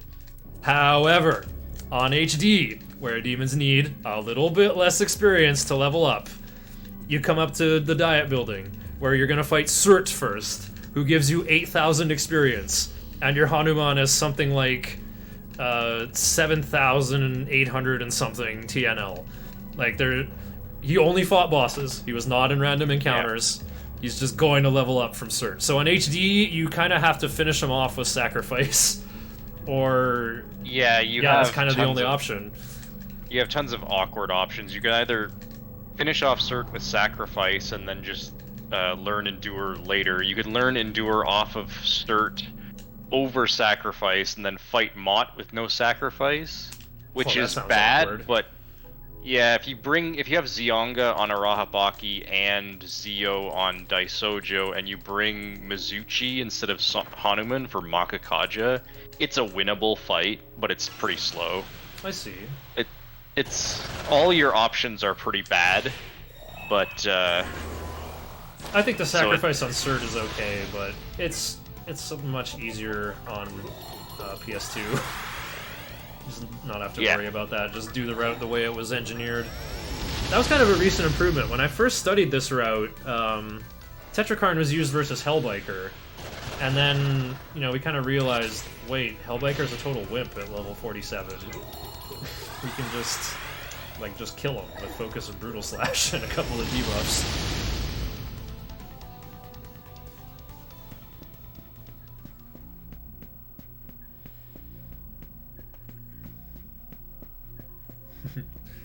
Ultimate Muscle.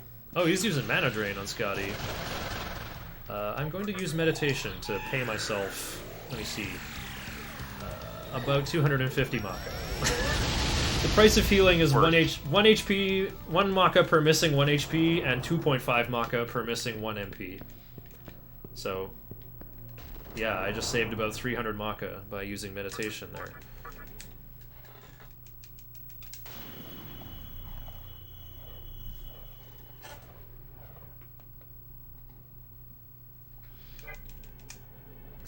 and the other thing, you know, I got really lucky with the creation of my monkey and all that. I got mana gain from my Karasu tribute fodder. As I said, like, you know, I learned everything except Stone Hunt over the stock skills. And then there's Focus. And so that means there's, like, 3 junk skills, basically. In this case, you would keep mana gain, but... yeah, there's just kind of one leftover skill. And if it's mana gain, well, I'm pretty happy about that. Because once again, instead of the infinite MP Mothman with Life Drain and Tetrakarn, we have a monkey with finite MP and finite MP restoring items. But that's the plan. Yeah. You know, at first I thought, that's unthinkable, what if I run out of items? And I've run this category like almost 10 times now, and that's never happened to me. I've come close, but I've never like completely run out of MP healing items. When you're running this game, you always feel like you're walking a tightrope of resources, but the only time I ever, like, truly experienced item poverty was in my PB, and in the early game, when it didn't even matter that much.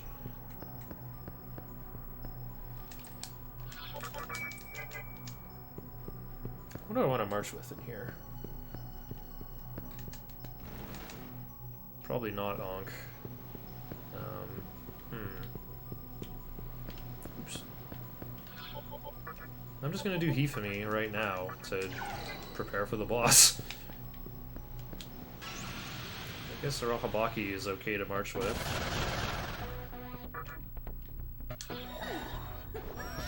Yeah, so there's mostly divines in here, but the main thing I'm afraid of is Shikioji. Big looking paper wizard. You will use both flavors of instant kill sometimes. Nothing you can do about it except not die.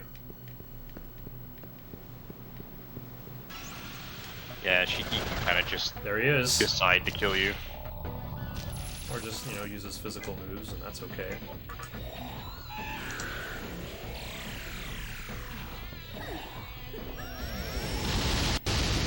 Yeah, I'll just use Megami to heal him, and off we go.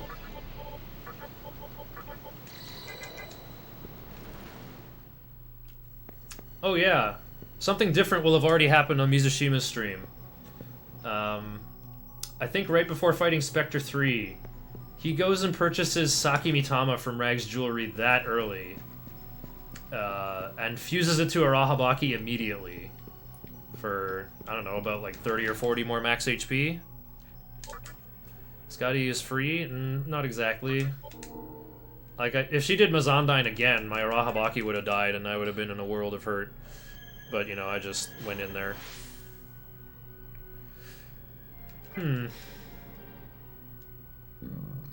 Excuse me. Yeah, Shikioji's here.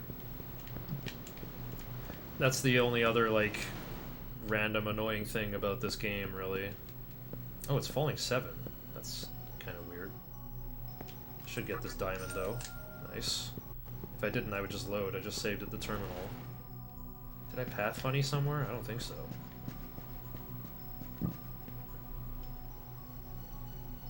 Huh.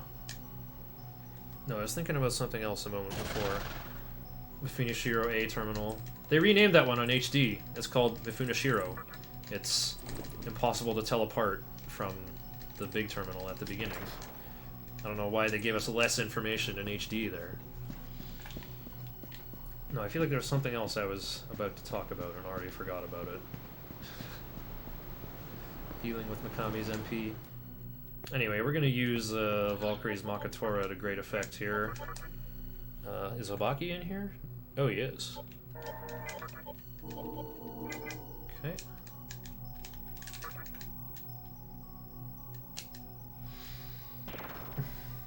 Ashiel is completely free if you don't die.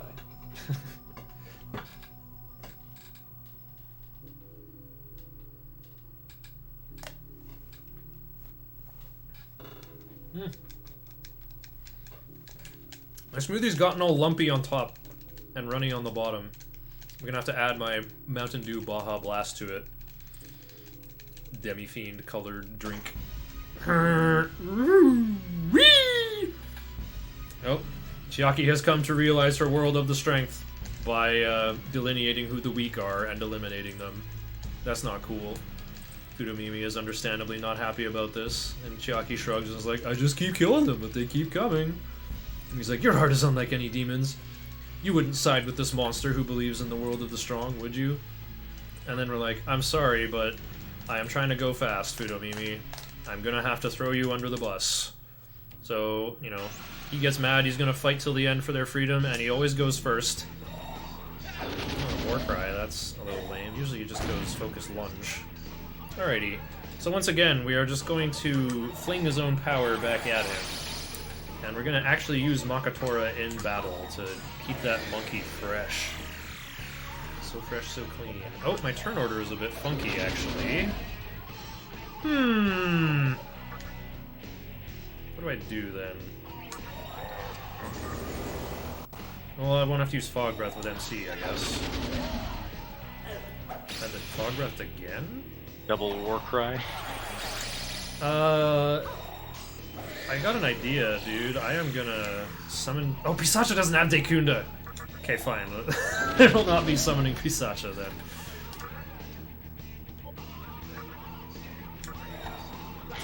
This guy's resist physical. I shouldn't be going for this.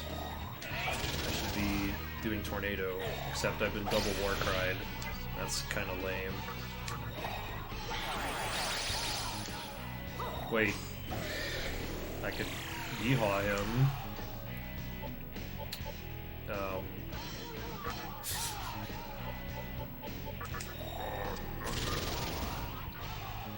It won't be very strong, though. The double war cry yeehaw. It'll probably do, like... yeah. I'll probably do, like, only 700 damage or something.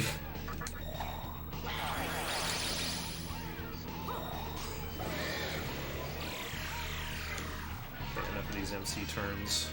Also, actually, I just need him here to be one more head.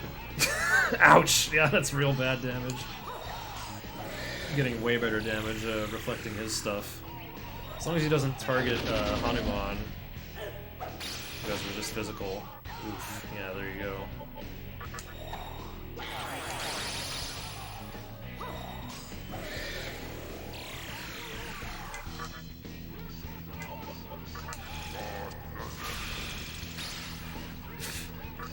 Focus did more.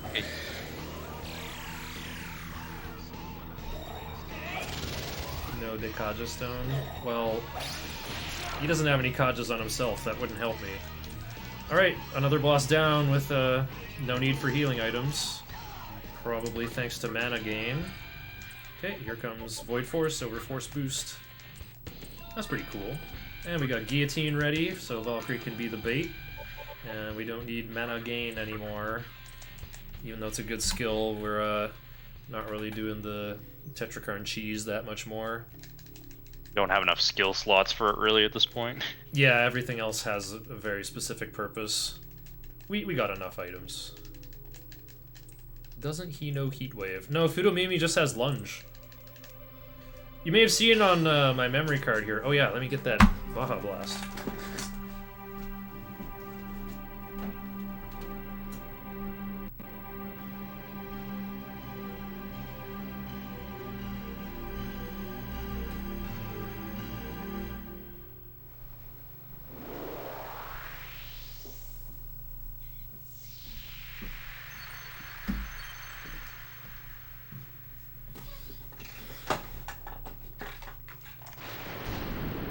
Turn into a giant table. Oh, this is so cool. We have like two summoning the avatars of the reasons on screen at the same time. Yeah, Chiaki be like, I have hot girl problems now. Strength and beauty are one and the same, she said after getting that fancy new arm from Gozuteno.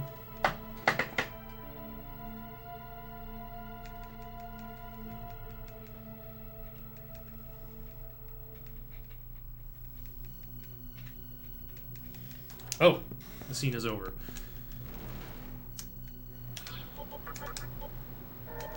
Okay, keep Valkyrie and Hanuman out of there. They're precious. Oh yeah, how much did Valkyrie get from that one fight she was in? I think it was... I don't need this anymore.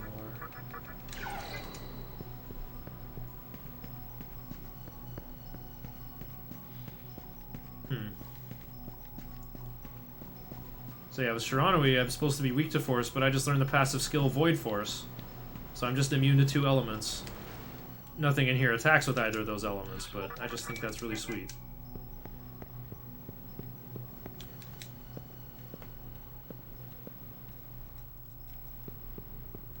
Yeah, exactly. The other fight is much slower. You fight a trio of Seraphs who have resist magic, and one of them spams Tetrakarn, Makarakarn, and Diarahan, and Stasis Blade. They have 3,000 HP each, so it's a tricky fight. It usually takes longer. Okay, oh. Yay. Link to Ginza and heal. It's time for another Fiend battle.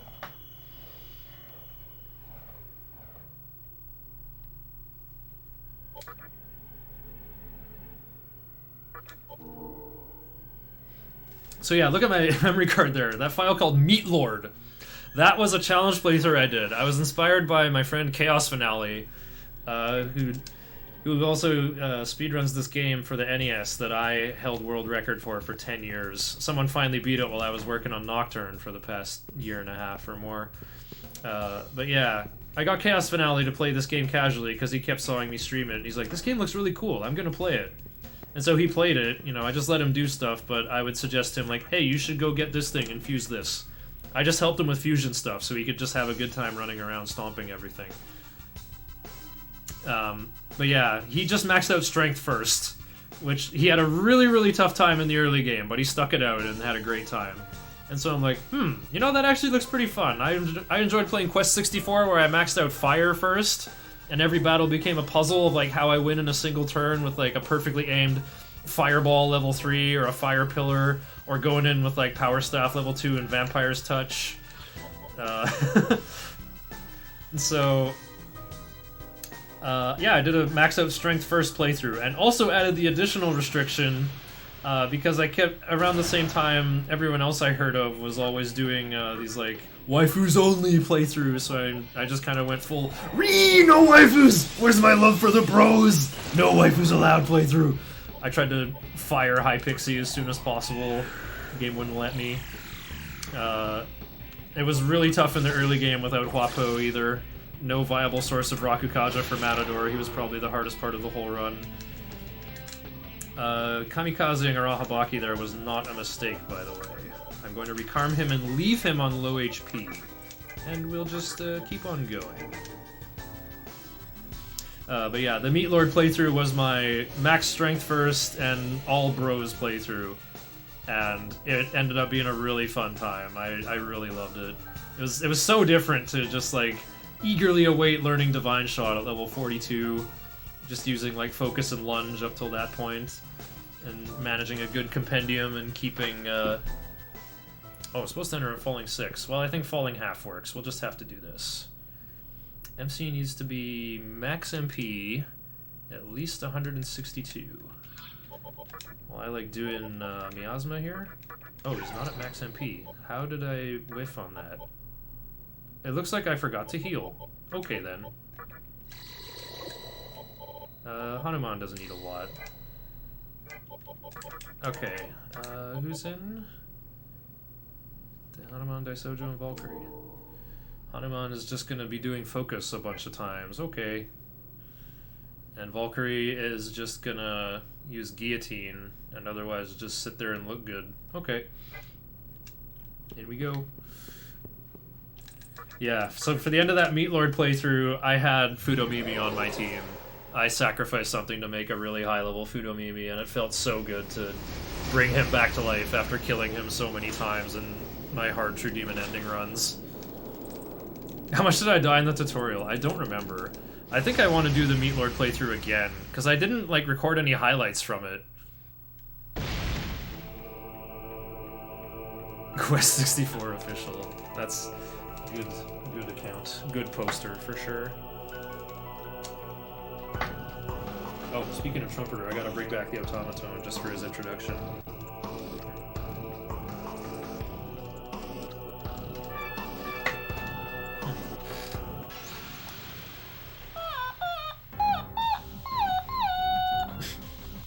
Something like that. Fight's about to start. Oh yeah! Well, that's convenient. He heals whoever is weakest! Isn't that nice?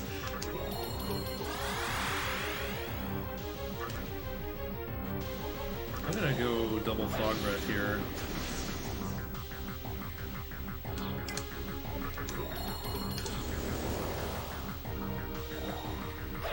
Because I would very much like someone to dodge and just take away the other turn. Turn 2 is gonna be exactly the same. Oh, he planned it. Alrighty. A couple of ouchies. Every day. Every day. I love this 4 against 3 polymeter here, by the way.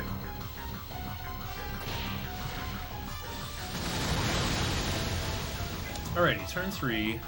You must prep, focus. Meditation. So I'm ready to heal on turn 4 when I'm prepping everyone's HP. Can you try to explain the gimmick for me while I pay attention to my notes? Yeah, so Trumpeter has 2 skills, Holy Melody and Evil Melody. Holy Melody will heal and fully restore whoever you fully restore MP for whoever he uses on, and Evil Melody will kill whoever he uses it on. He uses these 2 skills in a set pattern. He always starts the fight with Holy Melody, and then 4 turns later he will use Evil Melody, and 4 turns after that he'll use Holy Melody, and repeat that pattern. So how he decides who to use it on is always the lowest HP target. So in that case, what Shiner did there was full healed everybody and then used Guillotine with Valkyrie to lower her health a little bit to guarantee that he would target her with Evil Melody. And later on, what he's going to do is, on the turn where Trumpeter uses Holy Melody, he'll summon that Arahabaki that he kamikazed and revived earlier that's sitting at really low HP. So he can summon that, and then that's who the target will be for Holy Melody. And you want to do that to prevent Trumpeter from Holy Melodying himself, which will full heal himself.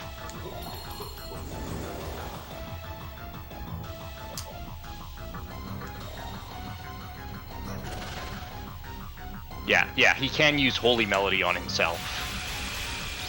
Yeah, he's supposed to. If everyone goes into full HP, he might use it on himself, and you'll get a glimpse. Oh, he has 11,000 HP, so I got to do that much in order to win. That's kind of the conclusion you're supposed to come to. Okay. Oh no, I've lost track of this is turn 6 or 7.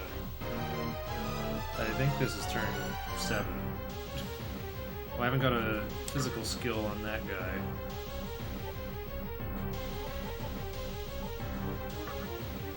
Well, I should use Tarakaja probably instead.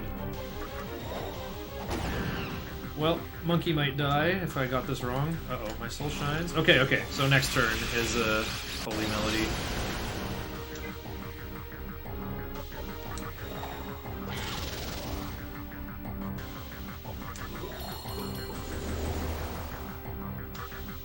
So we're gonna summon Arahabaki over Mikami, I guess. Soak this up. Oh yeah, someone asked if Trumpeter is immune to Yeehaw. The answer is no. I tested it in my normal True Demon ending, my second route for that. I had a Mizuchi with Kamikaze that I was able to throw at him. Here's Bazinga dying, but we got Fog Breath, so even though he hit a weakness, we're fine. I like that he's got a nice slump animation, too. Well, there's only one thing to do with this guy.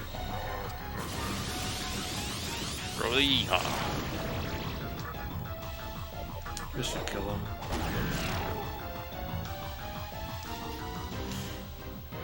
Rahabaki doesn't need more experience. I still need to get natural 15 strength. We're still working on that. Okay, looks like I lost 18 seconds while pondering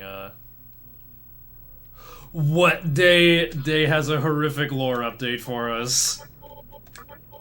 Mizushima died again, right in front. No, almost Right, got in front of the Yuji'd. Oh, almost. Oh, okay. Almost. Yikes. Not quite.